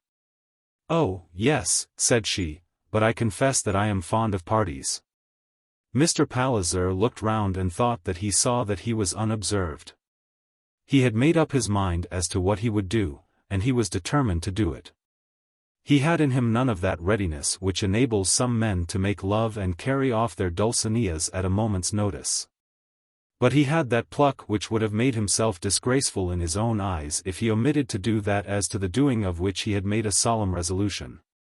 He would have preferred to do it sitting, but, faute de mieux, seeing that a seat was denied to him, he would do it standing. Griselda, he said, and it must be admitted that his tone was not bad. The word sank softly into her ear, like small rain upon moss, and it sank into no other ear. Griselda. Mr. Palliser, said she. And though she made no scene, though she merely glanced upon him once, he could see that he was wrong. May I not call you so? Certainly not. Shall I ask you to see if my people are there? He stood a moment before her hesitating. My carriage, I mean. As she gave the command she glanced at him again, and then he obeyed her orders. When he returned she had left her seat. But he heard her name announced on the stairs, and caught a glance of the back of her head as she made her way gracefully down through the crowd. He never attempted to make love to her again, utterly disappointing the hopes of Lady de Courcy, Mrs. Proudie, and Lady Clandidlem. As I would wish those who are interested in Mr. Palliser's fortunes to know the ultimate result of this adventure, and as we shall not have space to return to his affairs in this little history, I may, perhaps, be allowed to press somewhat forward, and tell what fortune did for him before the close of that London season. Everybody knows that in that spring Lady Glencora McCluskey was brought out before the world, and it is equally well known that she, as the only child of the late Lord of the Isles, was the great heiress of the day. It is true that the hereditary possession of Skye, Staffa, Mull, Arran, and Bute went, with the title, to the Marquis of Auld-Reekie, together with the counties of Caithness and Ross-shire. But the property in Fife, Aberdeen, Perth, and Kincardineshire, comprising the greater part of those counties, and the coal mines in Lanark, as well as the enormous estate within the city of Glasgow, were unentailed, and went to the Lady Glencora. She was a fair girl, with bright blue eyes and short wavy flaxen hair, very soft to the eye. The Lady Glencora was small in stature, and her happy round face lacked, perhaps, the highest grace of female beauty. But there was ever a smile upon it, at which it was very pleasant to look. And the intense interest with which she would dance, and talk, and follow up every amusement that was offered her, was very charming. The horse she rode was the dearest love, oh! She loved him so dearly. And she had a little dog that was almost as dear as the horse. The friend of her youth, Sabrina Scott, was, oh, such a girl. And her cousin, the little Lord of the Isles, the heir of the Marquis, was so gracious and beautiful that she was always covering him with kisses. Unfortunately he was only 6, so that there was hardly a possibility that the properties should be brought together. But Lady Glencora, though she was so charming, had even in this, her first outset upon the world, given great uneasiness to her friends, and caused the Marquis of Auld-Reekie to be almost wild with dismay. There was a terribly handsome man about town, who had spent every shilling that anybody would give him, who was very fond of brandy, who was known, but not trusted, at Newmarket, who was said to be deep in every vice, whose father would not speak to him. And with him the Lady Glencora was never tired of dancing. One morning she had told her cousin the Marquis, with a flashing eye, for the round blue eye could flash, that Burgo Fitzgerald was more sinned against than sinning. Ah me! What was a guardian Marquis, anxious for the fate of the family property, to do under such circumstances as that? But before the end of the season the Marquis and the Duke were both happy men, and we will hope that the Lady Glencora also was satisfied. Mr. Plantagenet Palliser had danced with her twice, and had spoken his mind. He had an interview with the Marquis, which was preeminently satisfactory, and everything was settled. Glencora no doubt told him how she had accepted that plain gold ring from Burgo Fitzgerald, and how she had restored it. But I doubt whether she ever told him of that wavy lock of golden hair which Burgo still keeps in his receptacle for such treasures. Plantagenet, said the Duke, with quite unaccustomed warmth, in this, as in all things, you have shown yourself to be everything that I could desire. I have told the Marquis that Matching Priory, with the whole estate, should be given over to you at once. It is the most comfortable country house I know. Glencora shall have the horns as her wedding present. But the genial, frank delight of Mr. Fothergill pleased Mr. Palliser the most. The heir of the Pallisers had done his duty, and Mr. Fothergill was unfeignedly a happy man. Chapter 56. Showing how Mr. Crosbie became again a happy man. It has been told in the last chapter how Lady de Courcy gave a great party in London in the latter days of April. And it may therefore be thought that things were going well with the de Courcys. But I fear the inference would be untrue. At any rate, things were not going well with Lady Alexandrina, for she, on her mother's first arrival in town, had rushed to Portman Square with a long tale of her sufferings. "Oh, mamma! You would not believe it, but he hardly ever speaks to me. My dear, there are worse faults in a man than that. I am alone there all the day. I never get out. He never offers to get me a carriage. He asked me to walk with him once last week, when it was raining. I saw that he waited till the rain began. Only think, I have not been out 3 evenings this month, except to Amelia's, and now he says he won't go there any more, because a fly is so expensive. You can't believe how uncomfortable the house is. I thought you chose it, my dear. I looked at it, but, of course, I didn't know what a house ought to be. Amelia said it wasn't nice, but he would have it. He hates Amelia. I'm sure of that, for he says everything he can to snub her and Mr. Gaysby. Mr. Gaysby is as good as he, at any rate. What do you think? He has given Richard warning to go. You never saw him, but he was a very good servant. He has given him warning, and he is not talking of getting another man. I won't live with him without somebody to wait upon me. My dearest girl, do not think of such a thing as leaving him. But I will think of it, mamma. You do not know what my life is in that house. He never speaks to me, never. He comes home before dinner at 6:30, and when he has just shown himself he goes to his dressing-room. He is always silent at dinner-time, and after dinner he goes to sleep. He breakfasts always at 9, and goes away at 9:30, though I know he does not get to his office till 11. If I want anything, he says that it cannot be afforded. I never thought before that he was stingy, but I am sure now that he must be a miser at heart. It is better so than a spendthrift, Alexandrina. I don't know that it is better. He could not make me more unhappy than I am. Unhappy is no word for it. What can I do, shut up in such a house as that by myself from 9 o'clock in the morning till 6 in the evening? Everybody knows what he is, so that nobody will come to see me. I tell you fairly, mamma, I will not stand it. If you cannot help me, I will look for help elsewhere. It may, at any rate, be said that things were not going well with that branch of the de Courcy family. Nor, indeed, was it going well with some other branches. Lord Porlock had married, not having selected his partner for life from the choicest cream of the aristocratic circles, and his mother, while endeavouring to say a word in his favour, had been so abused by the Earl that she had been driven to declare that she could no longer endure such usage. She had come up to London in direct opposition to his commands, while he was fastened to his room by gout, and had given her party in defiance of him, so that people should not say, when her back was turned, that she had slunk away in despair. I have borne it, she said to Margaretta, longer than any other woman in England would have done. While I thought that any of you would marry. Oh, don't talk of that, mamma, said Margaretta, putting a little scorn into her voice. She had not been quite pleased that even her mother should intimate that all her chance was over, and yet she herself had often told her mother that she had given up all thought of marrying.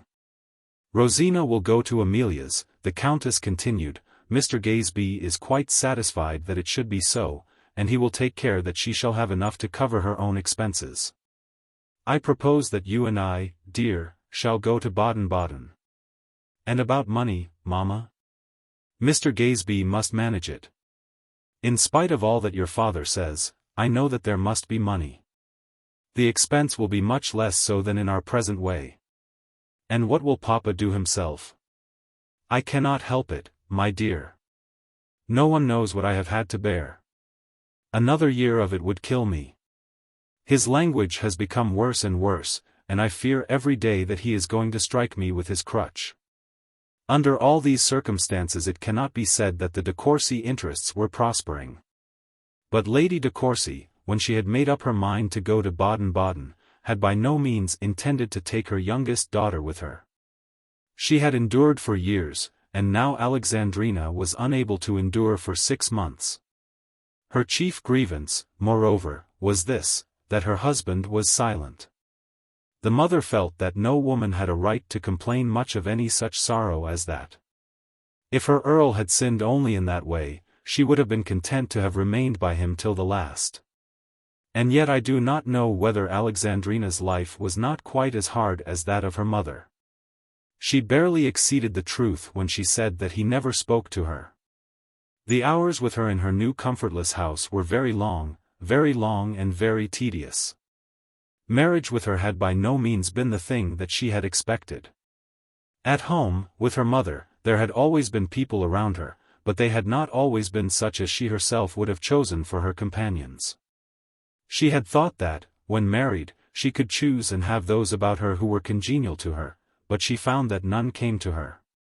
Her sister, who was a wiser woman than she, had begun her married life with a definite idea, and had carried it out, but this poor creature found herself, as it were, stranded. When once she had conceived it in her heart to feel anger against her husband, and she had done so before they had been a week together, there was no love to bring her back to him again. She did not know that it behoved her to look pleased when he entered the room, and to make him at any rate think that his presence gave her happiness. She became gloomy before she reached her new house, and never laid her gloom aside. He would have made a struggle for some domestic comfort, had any seemed to be within his reach. As it was, he struggled for domestic propriety, believing that he might so best bolster up his present lot in life. But the task became harder and harder to him, and the gloom became denser and more dense. He did not think of her unhappiness, but of his own, as she did not think of his tedium, but of hers. If this be domestic felicity, he would say to himself, as he sat in his armchair, striving to fix his attention upon a book. If this be the happiness of married life. She thought, as she remained listless, without even the pretense of a book, behind her teacups. In truth she would not walk with him, not caring for such exercise round the pavement of a London square, and he had resolutely determined that she should not run into debt for carriage hire. He was not a curmudgeon with his money, he was no miser. But he had found that in marrying an earl's daughter he had made himself a poor man, and he was resolved that he would not also be an embarrassed man. When the bride heard that her mother and sister were about to escape to Baden-Baden, there rushed upon her a sudden hope that she might be able to accompany the flight. She would not be parted from her husband, or at least not so parted that the world should suppose that they had quarrelled. She would simply go away and make a long visit, a very long visit. 2 years ago a sojourn with her mother and Margaretta at Baden-Baden would not have offered to her much that was attractive, but now, in her eyes, such a life seemed to be a life in paradise. In truth, the tedium of those hours in Princess Royal Crescent had been very heavy. But how could she contrive that it should be so? That conversation with her mother had taken place on the day preceding the party, and Lady de Courcy had repeated it with dismay to Margaretta. Of course he would allow her an income, Margaretta had coolly said. But, my dear, they have been married only 10 weeks.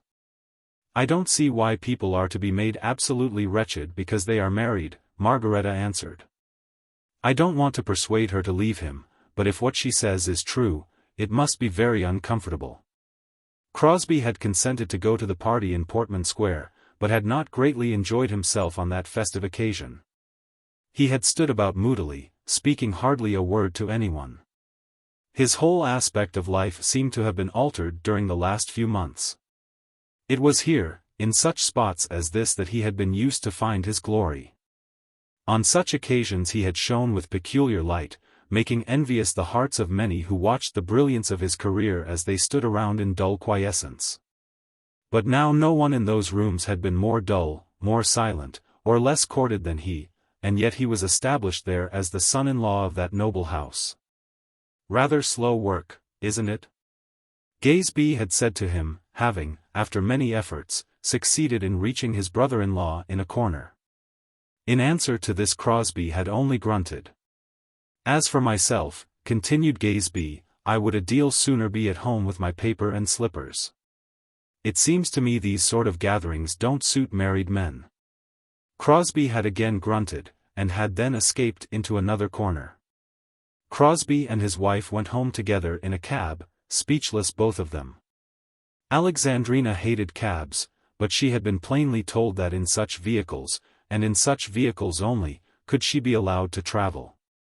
On the following morning he was at the breakfast table punctually by 9, but she did not make her appearance till after he had gone to his office.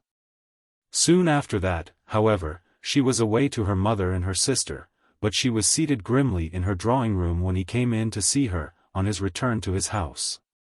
Having said some word which might be taken for a greeting, he was about to retire, but she stopped him with a request that he would speak to her. "Certainly," said he. "I was only going to dress. It is nearly the half-hour.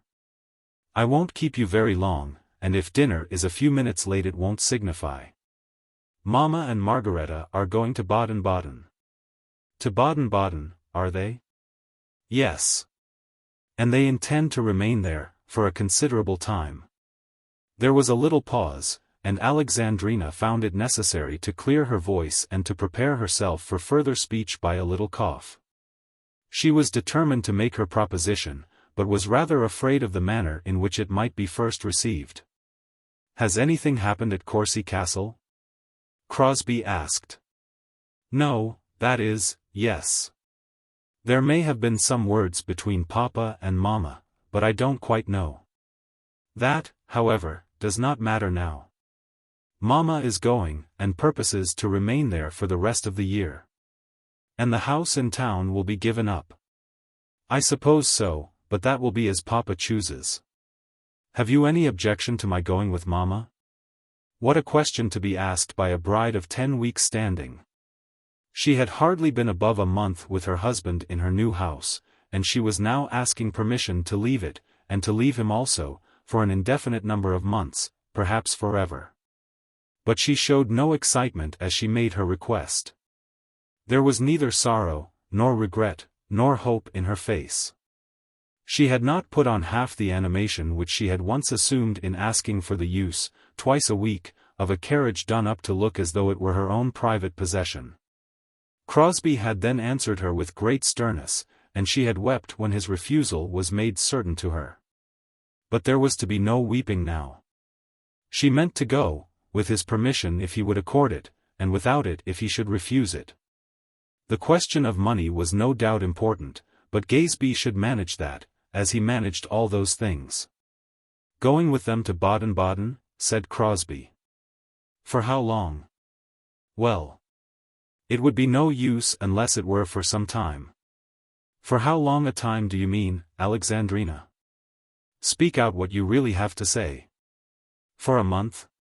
"Oh, more than that. For 2 months, or 6, or as long as they may stay there. We could settle that afterwards, when I am there." During all this time she did not once look into his face, though he was looking hard at her throughout. "You mean," said he, "that you wish to go away from me." "In one sense it would be going away, certainly. But in the ordinary sense? Is it not so? When you talk of going to Baden-Baden for an unlimited number of months, have you any idea of coming back again?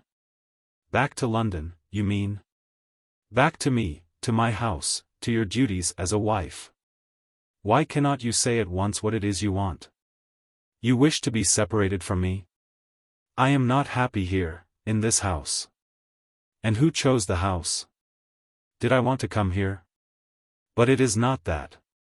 If you are not happy here, what could you have in any other house to make you happy? If you were left alone in this room for 7 or 8 hours at a time, without a soul to come to you, you would know what I mean. And even after that, it is not much better. You never speak to me when you are here. Is it my fault that nobody comes to you? The fact is, Alexandrina, that you will not reconcile yourself to the manner of life which is suitable to my income. You are wretched because you cannot have yourself driven round the park. I cannot find you a carriage, and will not attempt to do so. You may go to Baden-Baden, if you please, that is, if your mother is willing to take you. Of course I must pay my own expenses, said Alexandrina. But to this he made no answer on the moment. As soon as he had given his permission he had risen from his seat and was going, and her last words only caught him in the doorway. After all, would not this be the cheapest arrangement that he could make? As he went through his calculations he stood up with his elbow on the mantelpiece in his dressing-room. He had scolded his wife because she had been unhappy with him, but had he not been quite as unhappy with her? Would it not be better that they should part in this quiet, half-unnoticed way? That they should part and never again come together? He was lucky in this, that hitherto had come upon them no prospect of any little Crosbie to mar the advantages of such an arrangement. If he gave her 400 a year, and allowed Gaesby 2 more towards the paying off of encumbrances, he would still have 6 on which to enjoy himself in London. Of course he could not live as he had lived in those happy days before his marriage, nor, independently of the cost, would such a mode of life be within his reach. But he might go to his club for his dinners, he might smoke his cigar in luxury. He would not be bound to that wooden home which, in spite of all his resolutions, had become almost unendurable to him. So he made his calculations, and found that it would be well that his bride should go. He would give over his house and furniture to Gaesby, allowing Gaesby to do as he would about that. To be once more a bachelor, in lodgings, with 600 a year to spend on himself, seemed to him now such a prospect of happiness that he almost became light-hearted as he dressed himself. He would let her go to Baden-Baden. There was nothing said about it at dinner, nor did he mention the subject again till the servant had left the tea things on the drawing-room table. "You can go with your mother if you like it," he then said. "I think it will be best," she answered. "Perhaps it will. At any rate you shall suit yourself. And about money? You had better leave me to speak to Gaesby about that." "Very well. Will you have some tea?" And then the whole thing was finished. On the next day she went after lunch to her mother's house, and never came back again to Princess Royal Crescent. During that morning she packed up those things which she cared to pack herself, and sent her sisters there, with an old family servant, to bring away whatever else might be supposed to belong to her. "Dear, dear," said Amelia, "what trouble I had in getting these things together for them, and only the other day. I can't but think she's wrong to go away." "I don't know," said Margaretta. "She has not been so lucky as you have in the man she has married. I always felt that she would find it difficult to manage him. But, my dear, she has not tried. She has given up at once. It isn't management that was wanting. The fact is that when Alexandrina began she didn't make up her mind to the kind of thing she was coming to. I did. I knew it wasn't to be all party-going and that sort of thing. But I must own that Crosbie isn't the same sort of man as Mortimer. I don't think I could have gone on with him. You might as well have those small books put up, he won't care about them." And in this way Crosbie's house was dismantled. She saw him no more, for he made no farewell visit to the house in Portman Square. A note had been brought to him at his office: "I am here with Mamma, and may as well say goodbye now. We start on Tuesday. If you wish to write, you can send your letters to the housekeeper here. I hope you will make yourself comfortable, and that you will be well. Yours affectionately, C." He made no answer to it, but went that day and dined at his club. "I haven't seen you this age," said Montgomery Dobbs. "No. My wife is going abroad with her mother, and while she is away I shall come back here again." There was nothing more said to him, and no one ever made any inquiry about his domestic affairs. It seemed to him now as though he had no friend sufficiently intimate with him to ask him after his wife or family. She was gone, and in a month's time he found himself again in Mount Street, beginning the world with 500 a year, not 6. For Mr. Gaysby, when the reckoning came, showed him that a larger income at the present moment was not possible for him. The Countess had for a long time refused to let Lady Alexandrina go with her on so small a pittance as 450, and then were there not the insurances to be maintained? But I think he would have consented to accept his liberty with 300 a year, so great to him was the relief.